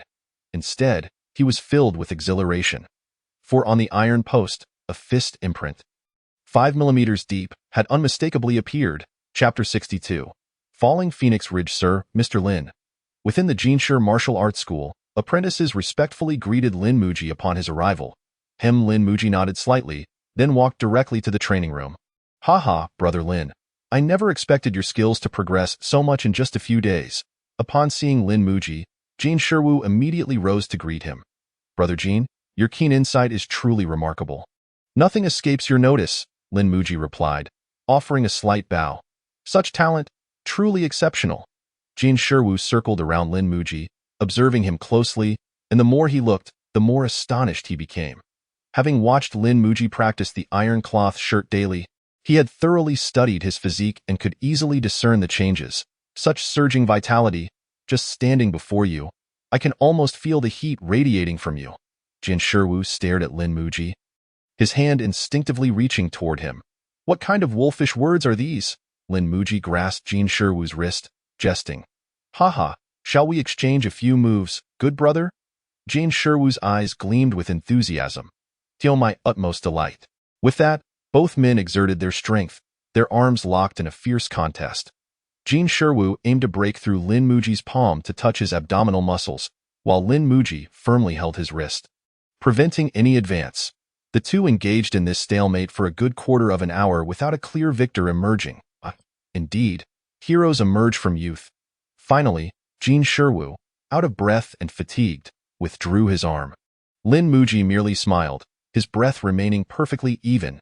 I concede, Brother Jin. Lin Muji bowed again before turning to enter the training room. 3 hours later, After exhausting 3 waves of opponents, Lin Muji finally concluded his training, feeling a lingering desire for more. Indeed, as my physical fitness strengthens, my limits also expand. Through a morning of training and study, Lin Muji felt he had drifted further from achieving the second layer of the iron cloth shirt. Initially, he believed he could break through in 2 months, but now it seemed it would take 3 to 4 months. The reason being that his fascia's load-bearing capacity had increased, allowing for greater enhancement through practicing the iron cloth shirt. This indicates that the iron cloth shirt is a more advanced technique compared to the iron sand palm and eagle claw technique. The iron sand palm is forged from iron sand. Thus, its upper limit is confined to iron, and the same applies to the eagle claw technique. However, the iron cloth shirt is different. Its upper limit is entirely contingent upon the individual, naturally, based on personal physique. Some may find their defensive capabilities after mastering the iron cloth shirt superior to that of the iron palm, while many others may not. Not everyone possesses a physique as extraordinary as Lin Muji's. Sir, I have news regarding the inquiries you made. At this moment, a disciple from the martial arts school approached Lin Muji and whispered, "Oh, pray tell." Lin Muji's expression turned serious. "I have discovered a band of mountain bandits near Falling Phoenix Ridge." The individual whispered, "Falling Phoenix Ridge, you say? Well done. Thank you." Lin Muji patted the disciple's shoulder and then produced 10 taels of silver from his pocket. "It is no trouble at all. It is my honor to assist you." "Sir," the disciple eagerly accepted the silver. "Very well, off you go." Lin Muji nodded, then took out a map and circled the location of Falling Phoenix Ridge. At this moment, his map bore over 10 markings, each indicating areas where bandit activity had been reported. These markings were the result of inquiries he had entrusted to the disciples over the past half-year. After all, Lin Muji was but one man, and the mountains were vast. He simply did not have the time to investigate each area personally, so he compensated the disciples for their help. Indeed, one must rely on the labor of others. It is impractical for me to handle every matter myself, as that would hinder my cultivation. While influence is undoubtedly important, it is ultimately an external factor, subject to obliteration by rival forces or betrayal. Fraught with countless uncertainties, only one's own strength is truly one's own. Only by becoming robust can one secure a solid foundation. Lin Muji's inquiries about the bandits were, of course, purposeful. He aspired to establish a venture. And for that, one requires both personnel and territory. Ordinary, law-abiding citizens would certainly be reluctant to engage in such a perilous trade. Thus, his primary targets would be those bandits who had taken to the hills. Furthermore, the territories of these bandits are often relatively concealed, making them ideal for covert development as a base. Is this indeed Falling Phoenix Ridge? Without the map, I would never have found this place. At night, Lin Muji ventured into the depths of the mountains southeast of Rieo City, guided by the map. Now, where might the bandits' hideout be? Lin Muji mused aloud. Then, under the moonlight, he gazed at the mountain peak resembling a bird's wing. It is said that this is the wing of a phoenix, hence the name Falling Phoenix Ridge. Yet, perhaps due to the darkness, Lin Muji could not discern any resemblance to a phoenix in the mountain's appearance. After observing for a while, Lin Muji followed a narrow path up the mountain. Should bandits be present, their lair would likely be situated at a location that is easily defensible yet difficult to assault. The mountain of Falling Phoenix Ridge is not particularly high, estimated at about 700 or 800 meters. After a quarter of an hour navigating the rugged path, Lin Muji reached the summit. Upon arriving, he immediately noticed signs of human activity. However, contrary to expectations of a heavily fortified stronghold, he found only a few rudimentary thatched huts. Lin Muji felt a twinge of disappointment, for this signified that his haul for the night might be quite meager. Yet, even the smallest morsel is still meat. He was determined to secure this little brother. Soon, Lin Muji approached a somewhat more lavish thatched hut and forcefully pushed open the modest door. Despite the commotion he created, the bandits inside remained fast asleep, entirely oblivious to his arrival. Their vigilance is truly lacking. Are they really bandits? Lin Muji regarded the slumbering figures with curiosity. "The officials are coming," Lin Muji shouted loudly. "Huh? The officials are here? Run!" Upon hearing the arrival of the soldiers, the slumbering bandits were instantly roused, scattering in all directions like startled birds. However, the unfortunate bandits in the thatched cottage where Lin Muji resided found themselves trapped. Unable to escape as Lin Muji blocked the doorway, Please, do not kill me. Do not kill me. Several bandits cried in terror, huddling in the corner, clutching their heads. Are you from the Yin province? Lin Muji inquired in the dialect of Yin province. Recognizing their accent, yet, the frightened men remained cowering in the corner, muttering incoherently, completely disregarding his question. Observing this, Lin Muji furrowed his brow. Enough of the charade. This Luofeng Ridge is indeed a place of fortune. There must be some skill in you for establishing dominion here. Moreover, the cottage you occupy is the most opulent in the vicinity. Surely, you must be the leaders, no? He continued. I grant you 3 breaths' time. Either rise and light the lamp so I may converse with you, or I shall slay you all. Chapter 63. The Bandit King indeed. After Lin Muji's threatening proclamation, the bandits finally stood up in fear. Spare us, military sir. We are all good citizens, 3 of the bandits exclaimed in trepidation. Light the lamp, sir. We are so poor that we have taken to banditry. How could we afford an oil lamp? One bandit lamented. Oh, so you confess to being bandits? Lin Muji remarked with a playful smile. Alas! The bandit who had spoken previously slapped himself in frustration for his slip of the tongue. Enough! Those who survive in these wild hills cannot be virtuous folk. Did you think you could pass yourselves off as ordinary citizens? Lin Muji's lips curled into a slight smile, amused by the foolishness of the bandits. Though we are bandits, we truly have not committed any heinous acts. The leader, Wang Er, swore, kneeling before Lin Muji. I know well that despite your murders, arson, highway robbery, and abduction of women, you still consider yourselves good people. Lin Muji nodded knowingly. No, we have never abducted women. We have no women in our mountain. The previously loquacious bandit interjected again. Oh? Then you admit to having committed murder and arson? Lin Muji inquired with keen interest, gazing at the bandit. Old 3, silence yourself. The leader scolded in exasperation before despairingly closing his eyes. It was over. They would surely face execution if caught by the soldiers. They had contemplated resistance, but Lin Muji's imposing figure at the doorway resembled that of a great black bear, quelling any desire for rebellion. Fear not, for I am not a soldier, and I do not come here for the sake of justice. Rather, would you be interested in following me in the future? Lin Muji smiled. Yet, he knew that should they refuse, he would have to act in the name of justice and eliminate them. To follow a great hero like you is a privilege. We would wholeheartedly agree, the bandit leader replied without a moment's hesitation. Given the dire circumstances, he understood they had no bargaining power. Very well, Lin Muji nodded in approval, then turned to the other 2. I too would gladly follow you, and I vow to serve you faithfully for all my days, me as well. They chimed in unison, and Lin Muji nodded in satisfaction. Do not think that following me is a great misfortune. Consider that you are currently the lowest of bandits. Look at the conditions in which you live and the meager meals you consume daily. Following me may not lead you to titles or nobility, but I can at least guarantee you meat at every meal and the chance to marry, with rewards for good behavior potentially leading to additional wives. Lin Muji painted grand visions of the future, exuding confidence as if success was already within reach. If he did not believe in this vision himself, how could he expect others to follow? May I ask, what are your future plans, great brother? The bandit leader inquired softly. Plans? My dream is to become the king of bandits, Lin Muji declared with unshakable confidence, adding a hint of youthful bravado. He could not reveal thoughts of rebellion. Such ideas must remain concealed. At least for now, lest he frighten them away. Though being a bandit was a dangerous endeavor, so too was rebellion. The difference lay in the fact that while banditry might escape the attention of the authorities, open rebellion would invite swift retribution from the imperial forces. The king of bandits? The 3 murmured in astonishment. Yes, bandits, would you allow yourselves to be trampled by others, living in perpetual hiding? Why should some bandits revel in feasts and festivities while you suffer through hunger? What do you lack compared to them? Are you content with this? Life is fleeting. Why not seize the opportunity to fight for something greater? What if you succeed? Lin Muji passionately challenged them. Indeed, why should we? The most innocent bandit exclaimed, stirred by Lin Muji's words.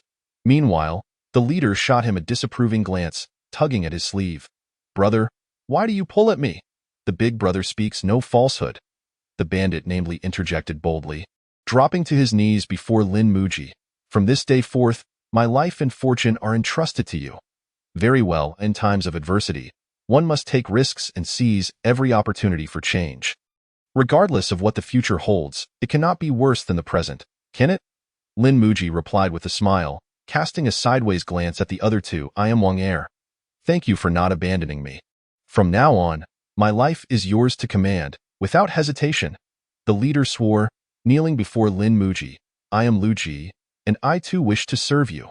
The quiet bandit declared, also kneeling before Lin Muji with determination. Lin Muji's eyes widened in surprise as he looked at Lu Ji. Was this not a name reminiscent of Liu Bang, the founder of the Han Dynasty? But he quickly dismissed the thought. Lu Ji was a common name, meaning simply Lu IV. It was likely just a coincidence. Excellent. You shall soon realize that today's decision is the wisest choice of your lives. Wang Er and Lu Si? Those names lack elegance and may lead to disdain in the world. Thus, I shall bestow upon you new names. How about? Lin Muji's lips curved into a smirk. From now on, you shall be known as Wang Lufei. And you shall be Lu Suolong. Wang Lufei? Thank you for the name, great leader. Wang Lufei bowed deeply. Thank you, great leader, Lu Suolong echoed, bowing as well. And what about me? What about me? The bandit namely asked eagerly. You shall be called Chopper, but my surname is Li, great leader. The bandit protested, looking perplexed. A name can change, but a surname must remain. Thus, you shall be Li Chopper. Yes, great leader, Li Chopper exclaimed excitedly. Great leader, how should we address you from now on? Wang Lufei asked cautiously. Lin Muji pondered, knowing that one must not reveal their true name in such ventures. In case of future trouble, he might need to escape under a different name. After a moment of contemplation, he replied, from now on, you may call me Lu Yi. Chapter 64. The mission now. I entrust you with your first mission. Go and retrieve all your lost brothers, Lin Muji commanded. Yes, they chorused. Second brother. What do you think? Should we flee? After walking a distance, Wang Lufei turned to Lu Suolong. What, big brother? Are we not to follow Lu Yi from now on? Are we running away? Li Chopper exclaimed loudly. Shh, quiet. Wang Lufei hissed, covering Li Chopper's mouth tightly, glancing nervously at the distant thatched cottage. Seeing no sign of movement, he sighed in relief. Are you foolish, old three? In this world, there are no free lunches. Did you truly think that following him would guarantee daily feasts and brides? Even if it did, who knows what dangerous tasks he may assign us? We might end up without a bride and lose our lives. Wang Lufei warned earnestly. No, big brother, I believe that man speaks the truth. We cannot be in a worse situation than we are now. Instead of living constrained lives, we should take a chance. Though he may wish to use us, this is also our opportunity. Besides, what do we have left to lose? Just our lives, Lu Suolong retorted with unwavering determination. Wang Lufei stared at his good brother for a long moment before resolving, very well. I will follow your lead. You are right. This may not be our chance. Oh, excellent. You have returned without missing anyone. I thought you might take the opportunity to flee, Lin Muji observed as he sat on the bed, scrutinizing the group. At that moment, the three brothers were followed by over a dozen gaunt men. Marking the first wave of his burgeoning enterprise, to follow Lu Yi is our honor. How could we be so ungrateful? Wouldn't you agree? Wang Lufei proclaimed loudly. Indeed. The group responded in unison. Indeed, though they are still but a band of timid souls. Their spirit is commendable. Lin Muji nodded, then inquired, is there anyone among you who can read? Upon hearing this, the crowd exchanged glances and shook their heads in unison. I had intended to impart a martial skill to you. But alas, Lin Muji lamented, shaking his head in disappointment, before producing a handwritten manual of fierce tiger fist. In that case, we shall discuss this another time. No. Sixth Master, while we may be illiterate, there are many learned individuals in this world. We can venture into the city and easily procure a scholar to teach us to read. At this, Lu Suolong, eager not to let this rare opportunity slip away, declared resolutely. Oh, the city is heavily guarded. Do you not fear for your lives? Lin Muji asked with keen interest. What is there to fear in death? Lu Suolong replied with unwavering determination. Very well. Remember, once you enter the city, do not commit acts of violation against women. Do not indiscriminately slay the innocent. Do not oppress the weak. I shall return in 3 days. I hope you will not disappoint me then. With that, Lin Muji tossed the fierce tiger fist manual to Lu Suolong. Before the bandits could react, he quietly departed. Lin Muji felt a sense of satisfaction with today's outcome. Among the three brothers, one possessed a calm demeanor suitable for managing the stronghold, while another, simple-minded, would make an excellent chief enforcer. But it was Lu Suolong who intrigued him the most. His personality mirrored Lin Muji's own, daring and willing to take risks. Thus, Lin Muji had high hopes for him. He directly handed over the manual. Knowing that even mastering the first 2 levels within 5 years would be a considerable achievement. It takes a decade to grow a tree, a century to nurture a person. I wonder if I have enough time? As for Lin Muji's insistence on their moral conduct, it stemmed from his long-term vision. Should they behave like common bandits, plundering the city, committing heinous acts, and slaughtering the innocent, even if they grew in strength? They would remain mere brigands. Such a band would invoke fear and revulsion, making it impossible to seize the capital and alter the course of history in the future. On a moonless, windy night, just outside Dayo City, a group of bandits quietly dug a small tunnel beneath a dilapidated city wall. After meticulous reconnaissance over the past 2 days, they had finally identified this relatively weak point in the fortifications. The wall had previously been damaged and repaired with soil and stones, making it easier to excavate. "We're through, big brother," Li Qiaoba exclaimed, filled with excitement. "Shu, lower your voice," Wang Lufei urged in a hushed tone. The group then crawled through the small tunnel and stealthily made their way towards a nearby residence. "Remember, we are here to invite the scholar to our mountain. We must not harm a single hair on him," Wang Lufei said earnestly. Suddenly, a young girl, startled by the intrusion of the bandits into her home, screamed in terror. "Silence! Scream again and I will kill you." One of the bandits, brandishing a kitchen knife, threatened her. Seeing this, the girl quickly covered her mouth, her expression one of despair. "Can you read, sir?" Another local bandit inquired of the male head of the household. "Spare me, good sir. How could a humble villager like me read? Please, spare my life." The man trembled as he spoke. "Big brother, there are books in his home. He can read." Another younger bandit exclaimed, having found a book on a shelf. "Keep your voice down. This is the city. This old man is trying to deceive me. Take him away." Wang Lufei hissed, preparing to forcibly drag the middle-aged man away. "What are you doing, Li Godin?" he shouted as he noticed his subordinate behaving inappropriately towards the young girl. "Big brother, this girl is quite lovely. Why not take her to the mountain as well?" Li Godin said greedily. "Shut your mouth. Have you forgotten what Sixth Master said?" Wang Lufei retorted fiercely. "Sixth Master? You speak so fondly of him. I am a bandit, a rogue. Why should I concern myself with morals? I joined the mountains to be a thief." Li Godin snarled back, "Brothers, the woman is right before us. Shall we not indulge ourselves first? Sixth Master is not a deity. How would he know what we have done?" Li Godin's words stirred temptation among the few present. But before they could respond, Li Qiaoba's blade swiftly cut across Li Godin's throat. "In this line of work, loyalty is paramount. I promised Sixth Master not to force women, and thus I shall not." Faced with a subordinate slipping from control, Li Qiaoba acted decisively.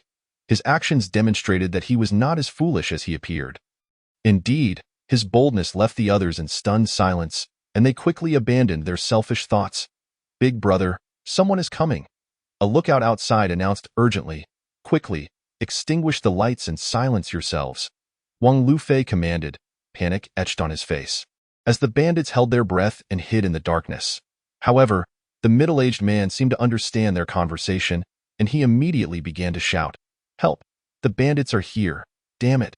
Are you trying to get us killed?" Wang Lufei growled, pressing his knife against the man's throat. But it was too late. The night watchman had heard the man's terrified cries and immediately began to sound the alarm. "The bandits are here. The bandits are coming. What do we do, big brother?" Li Qiaoba asked, panic rising in his voice. "Let us go. Bring him with us and retreat." Wang Lufei stammered, forcing the middle-aged man towards the city walls in terror. Dayo City, being a county seat, had many night watchmen. Upon hearing the urgent alarm, they quickly armed themselves and rushed to investigate. "Sir, a band of mountain bandits has invaded," one watchman reported breathlessly to the captain. "What?" The captain's mouth twitched at the news, and he trembled as he asked, "How many of those ruffians are there? What do they seek?" "Sir, there are over 10 of them, but their intentions are unclear. They were frightened off by the watchman's alarm, but in their escape, they forcibly abducted a man." "What? They escaped?" The captain's spirit lifted at this revelation, and he drew his steel blade. Brothers, follow me to eliminate the bandits. The moment for glory has arrived. It goes without saying that bandits who could be scared off by a watchman are not to be underestimated.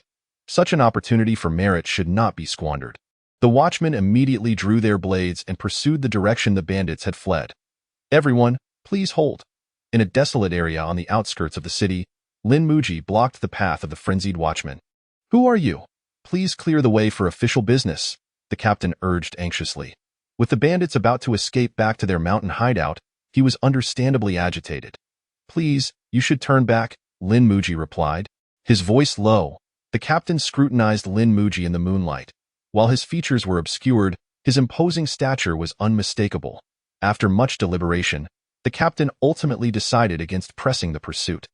Very well, I shall grant you this favor. We will withdraw. Though the opportunity for merit was lost, there would be others, but a life lost is irreplaceable. Once the watchman retreated, Lin Muji nodded in satisfaction at the direction where Wang Lufei and the others had vanished. Despite their final oversight, had it not been for his intervention, they might have been utterly annihilated. Yet, they adhered strictly to his orders, and for that, he was immensely pleased. The true measure of a subordinate's worth is not merely their ability to execute tasks, but their loyalty. Skills can be developed over time, but without loyalty, even the most capable are rendered inconsequential. Finally, Lin Muji arrived at the home of the abducted man, leaving behind 10 taels of silver before vanishing into the night. That night, Lin Muji awoke once more from a restless sleep, his bedding soaked with sweat. Clenching his fists, he threw a few punches into the air, struggling to quell the heat surging within his body. He had believed that reaching the marrow refining stage would merely require perseverance, yet he was unprepared for the intense heat that would awaken him every night from the depths of his marrow. At this moment, he understood why this stage was termed marrow refining instead of marrow training. It seemed that the marrow must endure countless cycles of refinement to achieve its evolution. With sleep eluding him, Lin Muji decided to forego rest entirely. He retrieved several fist-sized pebbles from the yard and began to crush them with his fingers. As the pebbles were ground into dust, dawn finally broke. Lin Muji wrapped his hands in white cloth and donned a masked hat. Once his distinctive features were concealed, he set off towards Luofeng Ridge. The 3 days had passed. It was time to reunite with his subordinates. Upon arriving at Luofeng Ridge, Lin Muji was taken aback to find the bandits gathered around the middle-aged man, studying diligently as if they were schoolchildren. When they saw Lin Muji approach, panic momentarily seized them. Fearing it was the officials, however, Wang Lufei soon recognized Lin Muji and, trembling, asked, "Sixth Master, it is I. Your vigilance is lacking. You ought to station at least 2 brothers as sentinels. Otherwise, should someone else come, you could easily be captured." Lin Muji remarked with an even tone. "Yes, we have learned our lesson, Sixth Master." Wang Lufei replied with a serious expression. Although he had already arranged the sentinels, when confronted with the questions posed by the higher-ups, as a subordinate, he naturally could not retort. Instead, he had to adopt a posture of humility and deference. Nevertheless, he had resolutely decided that once Sixth Master departed, he would deal harshly with those 2 scoundrels.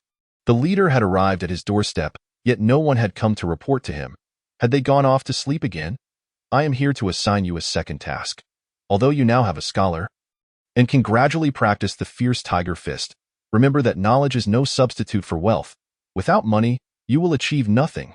Therefore, it is high time for you to accumulate wealth. With that, Lin Muji produced a map from his person. This map indicated 3 groups of bandits similar to your own, and if you can swallow them within a month, I shall reward you with 100 taels of silver. Young master, there is more to this chapter. Please click to the next page to continue reading. It gets even more exciting. Yes, Sixth Master. We pledge to accomplish the task. The crowd responded in unison. Excellent. I hope you will not disappoint me. Lin Muji nodded slightly, then turned to leave the site.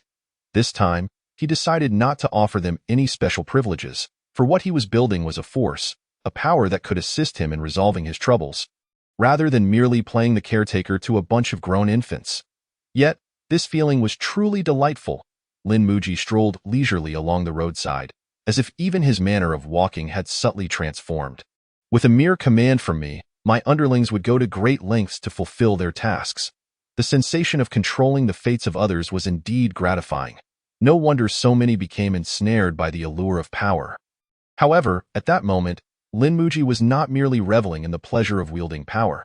He experienced a profound joy in nurturing growth, much like the online games of his past life, where one would establish a faction, cultivate warriors, gather resources, and then vie for supremacy in the world. Witnessing the gradual expansion of the force he painstakingly managed ignited a fervor within him, to the point of becoming somewhat addictive. Now that his faction was preparing to raid the bandit stronghold, Lin Muji felt an urgency, wishing that time could hasten to a month ahead to assess his gains. Furthermore, he could hardly restrain himself from following closely behind them, lest any unforeseen incidents lead to the demise of his formidable warriors. Yet, he understood that he must not become so engrossed that he lost sight of his purpose. In this world, strength remained paramount. Previously, Lin Muji practiced martial arts merely for survival. Later, it was solely for the ambition of becoming invincible, yet he found no enjoyment in it. Only today did he truly discover his motivation for becoming stronger, to save her life. But suddenly, Lin Muji halted in his tracks, his expression morphing into one of perplexity. That woman named Yuanqi, could her thoughts mirror my own? For reasons unknown, Lin Muji felt an inexplicable certainty that he would encounter her again one day. Though whether that meeting would bode well or ill remained uncertain. How fascinating this world is. One believes they are controlling the fates of others, yet unbeknownst to them, there are also forces at play orchestrating their own destiny. Thus, let us see whose growth outpaces the other. Should Wang Lufei and his companions advance more swiftly, then I shall rightly deserve whatever retribution they may exact upon me. Conversely, if I were to outpace them, then the woman with the surname you would have no hope of dictating terms to me. The force was insufficient. I in the training hall of the Jinshi Martial Arts School, facing the wooden sticks wielded by the apprentices. Lin Muji felt not a twinge of pain, and thus spoke slowly.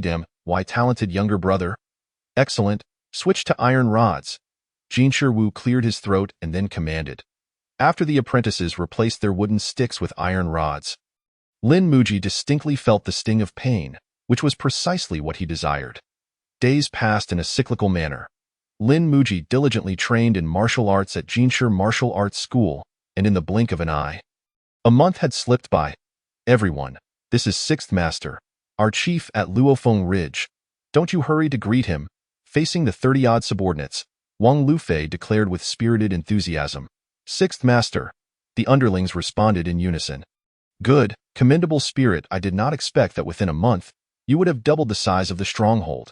You have done well. Lin Muji nodded. However, the name Luofeng Ridge is rather unappealing. I do not like it. Lin Muji shook his head. Hey, Sixth Master, this stronghold belongs to you, so you shall name it. Wang Lufei grinned obsequiously. The name Luofeng Ridge is too sorrowful, carrying an unfavorable connotation. Let us call it Foaming Stronghold instead. Lin Muji proposed eloquently. Very well, Sixth Master. I shall change the stronghold's banner shortly. Wang Lufei responded immediately. Lin Muji nodded and then continued. Now, I will assign your positions. I will divide our members into 3 teams. The first team, led by Wang Lufei, will oversee reconnaissance and logistics. The second team, led by Lu Suolong, will be responsible for offense. The third team, led by Li Chaoba, will handle punishment. Thank you, Sixth Master. Upon hearing this, Li Chaoba immediately exclaimed with excitement. Wang Lufei and Lu Suolong, however, were expressions of concern. Lin Muji noticed their lack of immediate reaction and felt displeased. Thank you, Sixth Master. Lu Suolong quickly expressed his gratitude. Thank, Sixth Master. Wang Lufei appeared somewhat dejected. He understood that this was Sixth Master diminishing his authority. Yet, fortunately, the 3 brothers were inseparable. Power, regardless of who wielded it, remained the same, right? All right, Lu, do not be disheartened. Though you currently have only 10 subordinates, in the future, you will surely have not just 10, but hundreds, thousands. As long as you possess the capability, I will provide you with as many men as you need. Now, I require your assistance in managing Foaming Stronghold, ensuring the welfare and safety of our brothers, for that will all depend on you. Remember, you will always be my first team leader. Lin Muji patted Wang Lufei's shoulder, speaking earnestly. Yes, Sixth Master. Wang Lufei replied solemnly. Lin Muji nodded in satisfaction. then retrieved 100 taels of silver from his robe and placed it in Wang Lufei's hands. Use this to buy some meat for the brothers. Let them enjoy good food. I grant you 2 months to spend this 100 taels. In these 2 months, you must ensure the brothers are well-fed and healthy. Understood. After receiving the silver, Wang Lufei appeared exhilarated. In that moment, he felt that Sixth Master still cared for him, for the financial authority of this stronghold still lay in his hands. Lu Suolong. Lin Muji then turned to Lu Suolong, who stood nearby present. I give you 2 months. I want you to train a formidable offensive squad. Can you accomplish this? Certainly, Lu Suolong shouted confidently. Excellent. 2 months from now, we shall launch an attack on the western Sanlong Mountain. Do not let me down. Lin Muji patted Lu Suolong on the shoulder, then turned to the eagerly awaiting Li Qiaoba.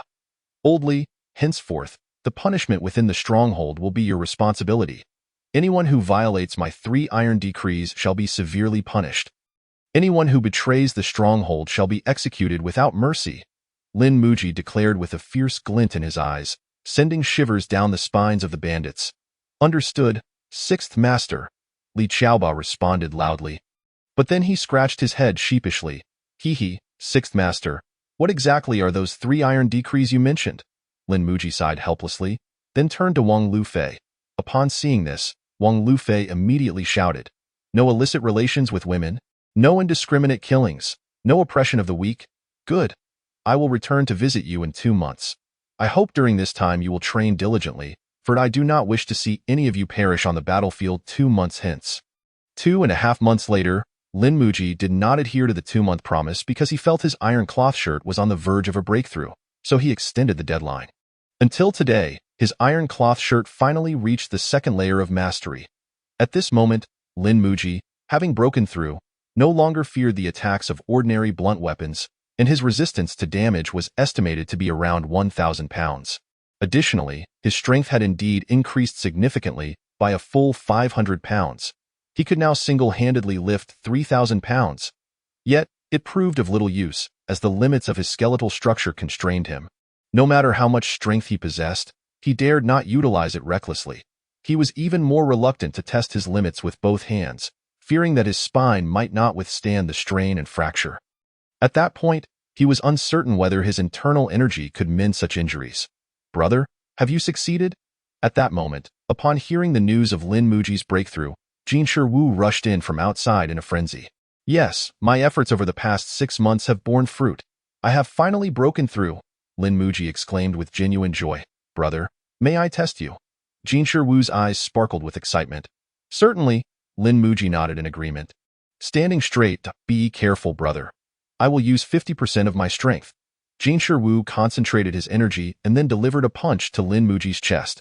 Jinshi Wu's punch carried the force of 1,000 pounds, coupled with an extraordinary speed of delivery, sending Lin Muji flying. Yet, in the next moment, Lin Muji rose from the ground, dusting himself off, completely uninjured. His iron cloth shirt absorbed most of the impact, while his robust muscles dissipated the residual force. Alas, indeed, comparing strength can be disheartening.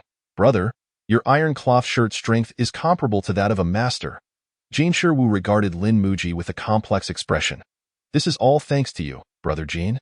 Lin Muji clasped his hands in gratitude. Indeed, to see the iron cloth shirt flourish in your hands brings me great joy. Jinshi Wu nodded slowly before articulating. The first level of the iron cloth shirt focuses on the surface, while the second level pertains to the internal workings of the body. Thus, relying on blunt instruments to strike the body at this stage bears little effect. Rather, it necessitates the cultivation of internal energy to exercise within the body. Upon hearing this, Lin Mu's brows furrowed slightly, for he possessed no internal energy. His capacity for internal damage was nearly non-existent. How could he possibly achieve any form of training? Is there something troubling you? Brother? Jinshi Wu inquired, noticing Lin Mu's troubled expression. Brother, if one has not cultivated internal energy, does that mean the second layer of the iron cloth shirt is unattainable? Lin Mu, unafraid of revealing his concerns, asked candidly. Of course not. Internal energy is exceedingly precious, not something that common folk can easily cultivate.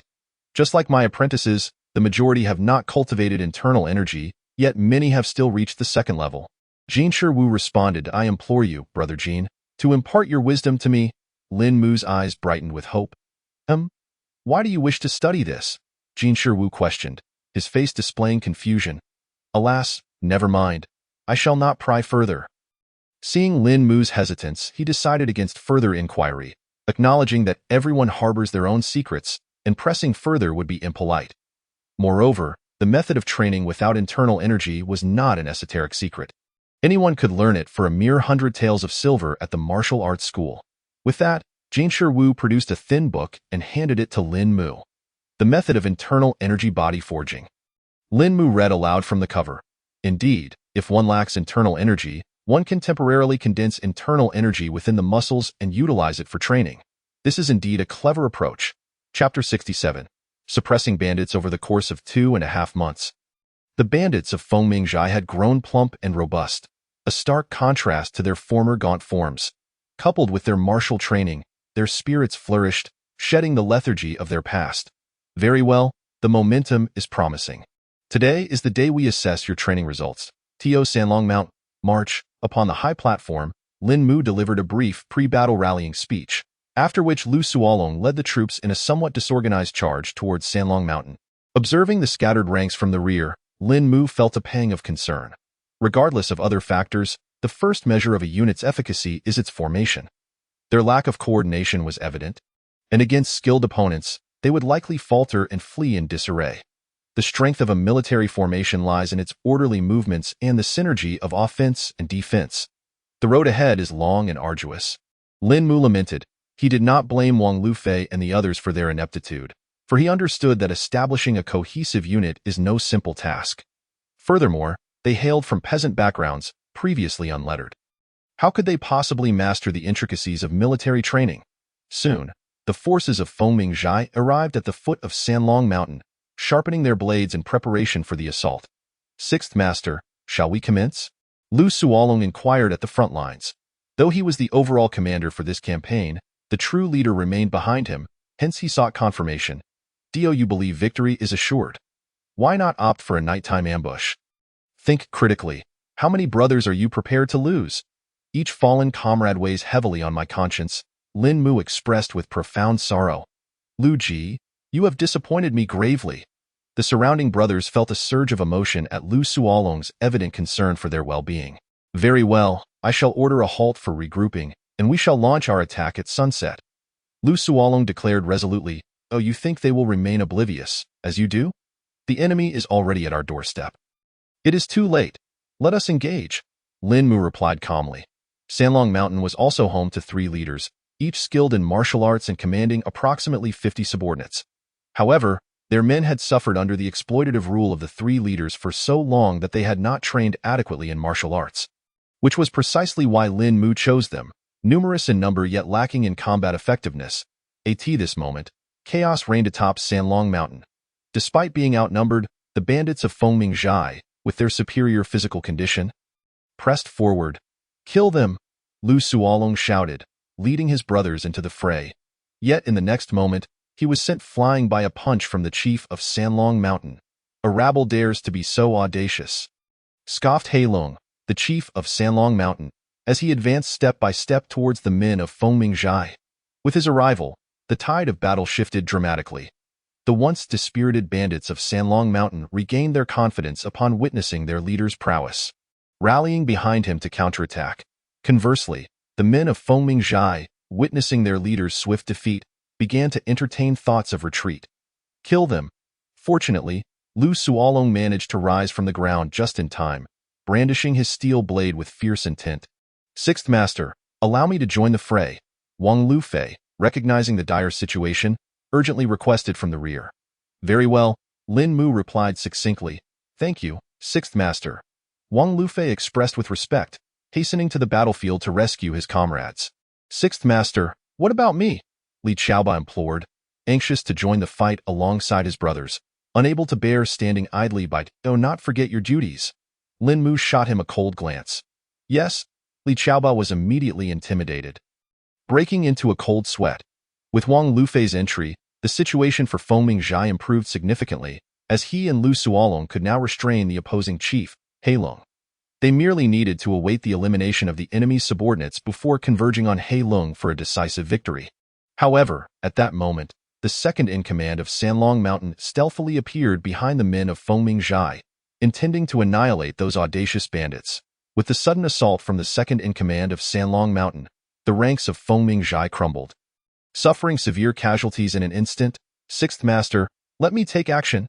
Li Qiaoba glared furiously at the second-in-command of Sanlong Mountain, unable to tolerate the slaughter of his comrades any longer. Endure. Yet Lin Mu still withheld his permission for Li Qiaoba to engage. Chapter 68. Victory as one of Fengming Zhai's bandits fled the battlefield. This act seemed to trigger a contagion. More and more bandits abandoned their comrades and became deserters. It is time for you to act. Lin Mu finally directed his gaze at Li Qiaoba. Yes, Li Qiaoba, his face reflecting torment, stepped forward. With a swift motion, he drew his knife and executed the two fastest fleeing bandits, his eyes bloodshot as he bellowed. Return! Those who retreat shall be met with death. Though he felt a pang of guilt towards those he had fought alongside, he understood the necessity of his actions. Those who retreat shall be executed without mercy. Those who advance shall be rewarded. Anyone who slays the enemy leader shall be promoted to vice-captain, Li Qiaoba proclaimed. The bandits, witnessing Li Qiaoba standing resolutely like a god of death, realized that escape was futile. Reluctantly, they turned back to fight for their lives, and when they heard that slaying the enemy leader would earn them a promotion, their spirits ignited. Kill! The bandits, with fervent eyes, surged towards the second-in-command of Sanlong Mountain. Knowing that death was inevitable, they chose to die with purpose, seeking revenge for their fallen brothers. What if they succeeded? The second-in-command of Sanlong Mountain was taken aback by the audacity of the counterattack and, momentarily careless, found himself surrounded by the enraged bandits. Though he fought valiantly and managed to slay two, he was ultimately overwhelmed by sheer numbers and met his end at the hands of the ferocious bandits. Ha ha! I killed him! I killed him! One bandit exclaimed, triumphantly holding the severed head of Sanlong Mountain's second-in-command aloft, laughing maniacally. Fengming Zhai emerged victorious, albeit at a heavy cost. At that moment, fewer than half of their original number remained standing. However, their spoils were substantial. 3,000 jin of rice, dozens of iron tools, over 100 taels of silver, 2 martial arts manuals, and a physician, along with more than 20 captives. The third-in-command of Sanlong Mountain, though lacking in martial prowess, was skilled in rudimentary medical techniques and was thus appointed to the position by He Lung. The 2 martial arts manuals obtained were the split stone palm and the open tablet hand. Though regrettably, they contained only the first 2 levels and could not be cultivated to a higher realm. Sixth Master, we have gained much from this endeavor. I humbly request that you reward us according to our merits. After counting the spoils, Wang Lufei approached Lin Mu respectfully. I have stated that the logistics of the bandit camp shall be entirely your responsibility. Do not trouble me with these matters, Lin Mu replied calmly. As you command. Wang Lufei was so moved by this statement that he nearly shed tears. The Sixth Master had entrusted him with this opportunity to win the loyalty of the men, which implicitly indicated that he held Wang Lufei in high regard. Lin Mu nodded slightly, then turned his attention to the despondent Li Qiaoba. What troubles you?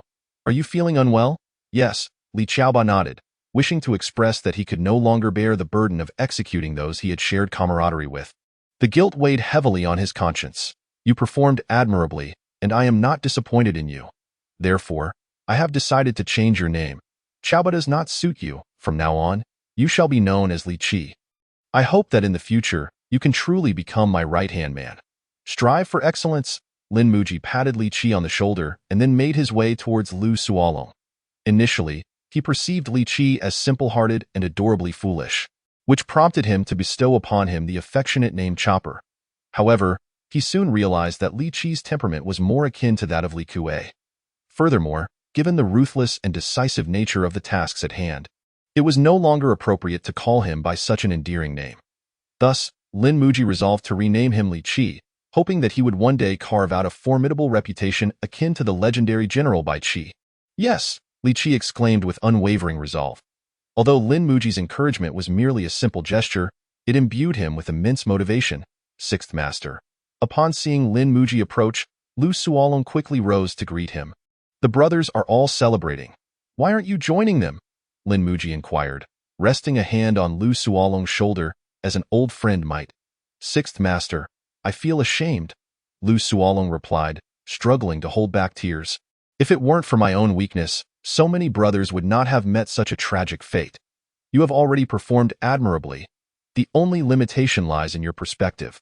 The strength of a team is not solely determined by the might of its members or the vigor of its steeds, but also by effective management." Lin Muji then proceeded to impart a wealth of knowledge regarding military formations to Lu Suolong. Although he himself was not an expert, he had participated in military training in his past life. Crucially, he had also experienced the bullying of military formations firsthand, thus understanding that the strength of a team is closely tied to its discipline and cooperation. "This is for you. You must cultivate it on your own." Before departing, Lin Muji presented Lu Suolong with a package containing the foundational manual for the iron cloth technique, along with various related medicinal substances. Although the rights to the iron cloth technique belonged to Brother Jin, Lu Suolong, as the sixth, was entitled to learn it, and by sharing it with only Lu Suolong, even if Jin Shiwu were to discover it, he would not raise much objection, for it was but a mere 5 taels of silver. Moreover, mastering the iron cloth technique was not merely a matter of possessing the manual. The essence lay in the medicinal properties and the practitioner's experience. Rest for 3 months, and after that, march with me to Heixiong Ridge. After issuing the next assignment, Lin Muji returned to the city.in, the training room of Jin Shiwu's establishment. Lin Muji sat cross-legged, cultivating his internal energy. At this moment, he had come to a comprehensive understanding of what this internal energy truly represented. It was, in essence, a failed form of internal power. It lacked the tranquility of true internal energy and the formidable strength associated with it. Moreover, it could not be stored within the dantian, and prolonged retention within the muscles could lead to self-harm. This energy was merely a byproduct of various failures encountered during the cultivation of true internal power. Yet, to his surprise, it could now be repurposed, allowing those unversed in internal cultivation to hone their physical prowess. After gathering internal energy for a considerable duration, Lin Muji's internal energy finally reached a critical threshold, subsequently erupting within his limbs and body. The surging internal energy rampaged through him, as if intent on tearing his flesh apart. Such a reckless approach would terrify an ordinary person who would only dare to consolidate a small amount of internal energy for cultivation, for any injury sustained within one's own body could lead to severe harm or even death. Yet, high risks often yield high rewards. At this moment, Lin Muji's progress was twice as rapid as when he was at the first layer. At this pace, he could complete the second layer within 2 months. Brother Jin has misled me. Had I known earlier that I could utilize internal energy for cultivation, I would not have wasted so much time on the first layer. Though he grumbled, Lin Muji understood that only he could engage in such reckless training. For anyone else, attempting to cultivate the iron cloth technique using internal energy without mastering the first layer would be tantamount to courting death. Now officially embarking on the second layer of cultivation, Lin Muji had grasped its essence. The human body comprises approximately 640 muscles, intricately layered over the skeletal structure, forming the physical form. Each muscle is enveloped in a layer of fascia, which separates the various muscles. The first layer of the iron cloth technique focuses solely on the external fascia that covers the body. The second layer, however, aims to reinforce all the fascia throughout the body without exception. Naturally, there are many regions where strengthening the fascia is ill-advised, such as the anal sphincter, the transverse perineal muscle, the corpus spongiosum, the ischiocavernosus muscle, and the urethral sphincter, among others. Training these areas is particularly challenging and could lead to irreversible damage if not approached with utmost care. Thus, many practitioners avoid these regions, leaving them as vulnerabilities in the iron cloth technique. However, Lin Muji was different. He genuinely achieved comprehensive training, and when perfected, his body would bear no flaws. Life is often fraught with turbulence. It is rarely a smooth journey. The trees may long for stillness, yet the winds never cease. Lin Muji intended to push through and complete the second layer of the iron cloth technique in one go. But on this day, a stir at Jin Shiwu's establishment interrupted his training. "What has happened?" Lin Muji inquired of a nearby disciple who was running in a fluster. "Lin Xiansheng, the people from Wangxiangmen have come to challenge us. Master and senior brother are currently engaged in battle," the disciple exclaimed urgently before hastily exiting through the back door to rally support from allied martial arts schools. Seeing this, Lin Muji hurried towards the front courtyard. where Jin Shiwu was confronting the members of Wangxiangmen with a group of disciples. Members of Wangxiangmen, you are requested to leave. Jin Shiwu's establishment is not open for business today. If you refuse to depart, do not blame us for calling the authorities, Jin Shiwu bellowed. Ha! Jin Shiwu's establishment is renowned throughout Rieo City, yet here you are, a bunch of cowardly wretches, seeking help from the court in matters of the martial world. Are you not afraid of being ridiculed by your peers? Zhao Ting, the eldest disciple of the Wangxiangmen, scoffed. You scoundrel, what did you say? Jin Shiwu's eldest disciple, Luo Sheng, glared furiously, preparing to confront him, but was restrained by Jin Shiwu. No matter our circumstances, your gathering here has already disrupted the order of Rieo City. If you do not wish to face imprisonment, be gone.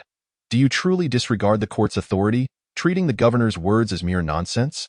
Jin Shiwu, with a blend of robustness and subtlety, deftly placed a heavy accusation upon them. You? Zhao Ting was about to unleash more verbal assaults, but was halted by his master, Wan Onping, who raised a hand. Old Jin, I have come today to challenge you. Are you brave enough to accept? Go to hell. Get lost. Jin Shiwu cursed vehemently, showing no regard for his dignity. Oh, old Jin, you have indeed aged. You lack the boldness of your youth. Today, you shrink back in cowardice, and I wonder how you will hold your head high among your peers in the future. Wan Onping taunted. Damn it. You, a practitioner of internal arts, dare to bully us external martial artists? I will not fight you. If a fight is to be had, bring someone who practices external arts. Jin Shiwu retorted defiantly, exhibiting not a shred of shame. In this day and age, reputation in the martial world is indeed paramount. But is it more important than one's life? He was no longer a naive youth easily provoked by mere words. As for the potential damage to his reputation and its impact on the establishment's business, he had already earned enough. If it came to it, he could simply close shop. Let us see whether the absence of Jin Shiwu's establishment in Rieo City would be a loss for him or for the townsfolk. You, this old fool, how dare you be so shameless? Wan Onping's face flushed with anger, realizing that his attempts to provoke Jin Shiwu had backfired. In this world filled with extraordinary martial arts, where masters abound, it does not mean that these martial experts can act with impunity. Above them, the court still holds sway. One might wonder how powerful the court is to suppress all martial practitioners from daring to act recklessly. Any mature adult would likely answer, it's a 50-50 situation. The court has quelled the martial world of Dayu 5 times within 5 days, and it cannot be overstated. While this may sound exaggerated, it nonetheless illustrates the formidable power of the Dayu court in such a high martial world, where a unified dynasty can emerge. It clearly indicates that the court possesses the most terrifying martial prowess in the realm. Currently, the court has explicitly prohibited martial practitioners from engaging in combat within the city, with violators facing the death penalty. Thus, it is evident why Wan Onping, despite possessing absolute strength, refrains from taking aggressive action. Where there are people, there are rules, and those who dare to openly breach them often meet with dire consequences. Although the laws of Dayu do not permit martial practitioners to brawl within the city, they do allow for sparring between martial schools. Therefore, as long as Wan Onping follows the proper channels, he still has a way to defeat Jin Shiwu. However, Jin Shiwu's refusal to accept the challenge complicates matters. In the past, Wan Onping might have felt powerless against him, but today he was fully prepared. He would avenge his father's grievances today. Since Jin Shiwu's establishment is filled with cowards, why not withdraw from the martial world altogether? From this day forth, let the responsibility of imparting martial skills to the people of Rieo City fall to our Tiamen. At this moment, a burly, dark-skinned man stepped forward from behind Wan Onping, his physique indicating his prowess in external martial arts. He then cupped his fists towards the onlookers and proclaimed, "Dear folks, today our Tiamen shall establish a martial school here, and we welcome all to come and learn martial arts. I cannot claim that our skills are unmatched, but they will surely surpass those of Jin Shiwu's establishment. Nonsense. How dare you, scoundrel, challenge me?" Jin Shiwu's eyes widened in fury. The actions of the opponent, which threatened to sever his financial lifeline, truly infuriated him, compelling him to take decisive action. Moments ago, he had resolutely refused to engage in battle, clinging to a mindset of resignation, as he was irreplaceable in Rieo City. There existed no other training hall for hard martial arts besides his own. However, circumstances had changed. The adversary was, astonishingly, a fellow practitioner. Thus, it was imperative to settle the score. Furthermore, could I, who cannot be bested by Wan Onping, truly falter against you? Chapter 70. A surprise attack. Ha, who fears whom, old fool? Dare you sign a death warrant? The man from the iron clothing sect boasted. What of signing? Am I to fear you? Rage surged within Jin Shiwu.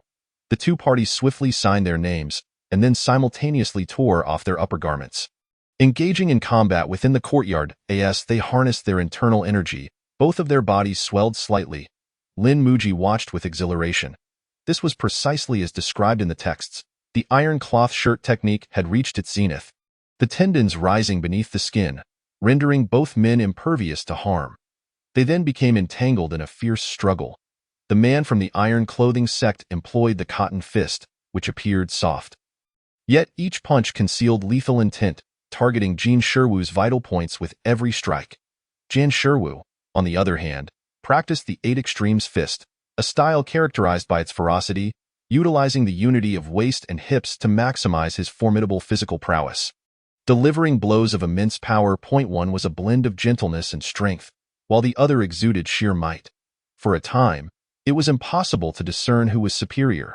The sound of fists meeting flesh resonated like drums, reverberating in the ears of the onlookers.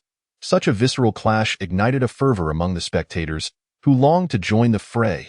At that moment, Lin Muji approached Luo Shang, whispering, "Who is that leading figure?" "Sir, that man is named Wan Onping, an old rival of my master. He practices a profound internal technique, giant elephant skill. According to my master, he possesses 30 years of cultivation. One must not confront him head-on." Luo Shang replied with concern. 30 years, you say? Lin Muji mused, his thoughts veiled in contemplation. The two combatants fought fiercely for a full quarter of an hour without a clear victor emerging. Despite their formidable techniques, their defensive capabilities were equally robust, resulting in neither party managing to breach the other's guard. Moreover, for the sake of pride, they refrained from targeting each other's fatal points, lest they devolve into a vulgar contest. With so many witnesses present, they could ill afford to lose face. "My good brother, may I inquire your esteemed name?" At that moment, a middle-aged man from the Wanxiang sect approached Lin Muji, engaging him in pleasantries. "Lin Muji, what brings you here?" Lin Muji furrowed his brow, puzzled by the man's approach in the midst of hostilities. "Ah, it is none other than the esteemed Lin Xiaoxia. I am Wan Qingping, the deputy leader of the Wanxiang sect."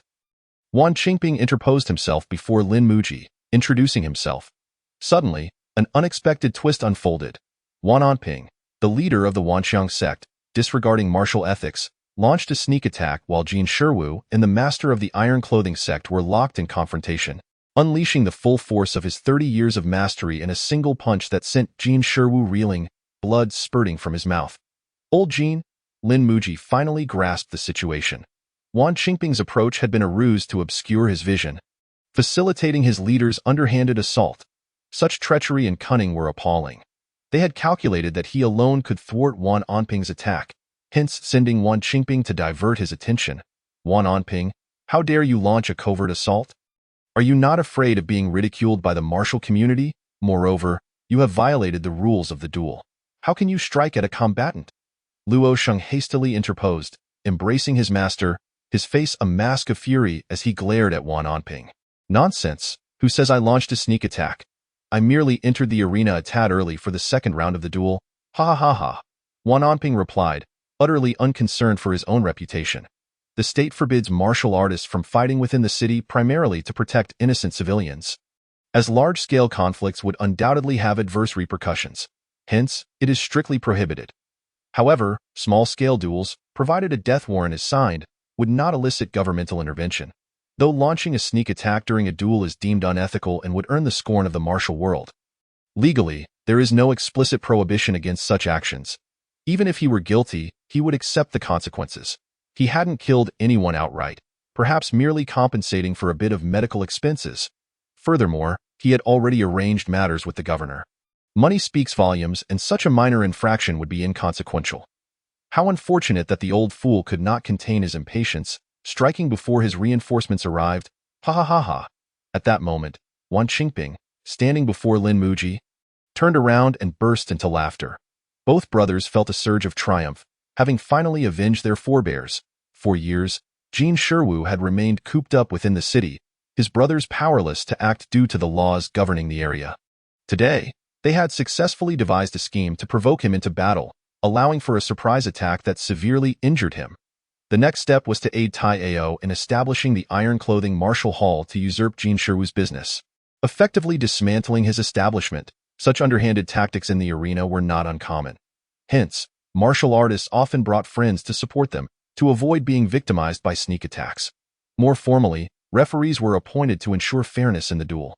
Alas, Jin Shiwu had acted impulsively, underestimating the lengths to which his opponents would go, or perhaps overestimating their sense of honor. Nevertheless, this incident had irrevocably tarnished the reputation of the Wanxiang sect, potentially rendering them unable to thrive in Riyao City. As no one would tolerate such wanton disregard for the rules, if everyone resorted to sneak attacks during duels, who would dare to sign up for combat in the future? How would disputes between martial artists be resolved? By weeping to the authorities?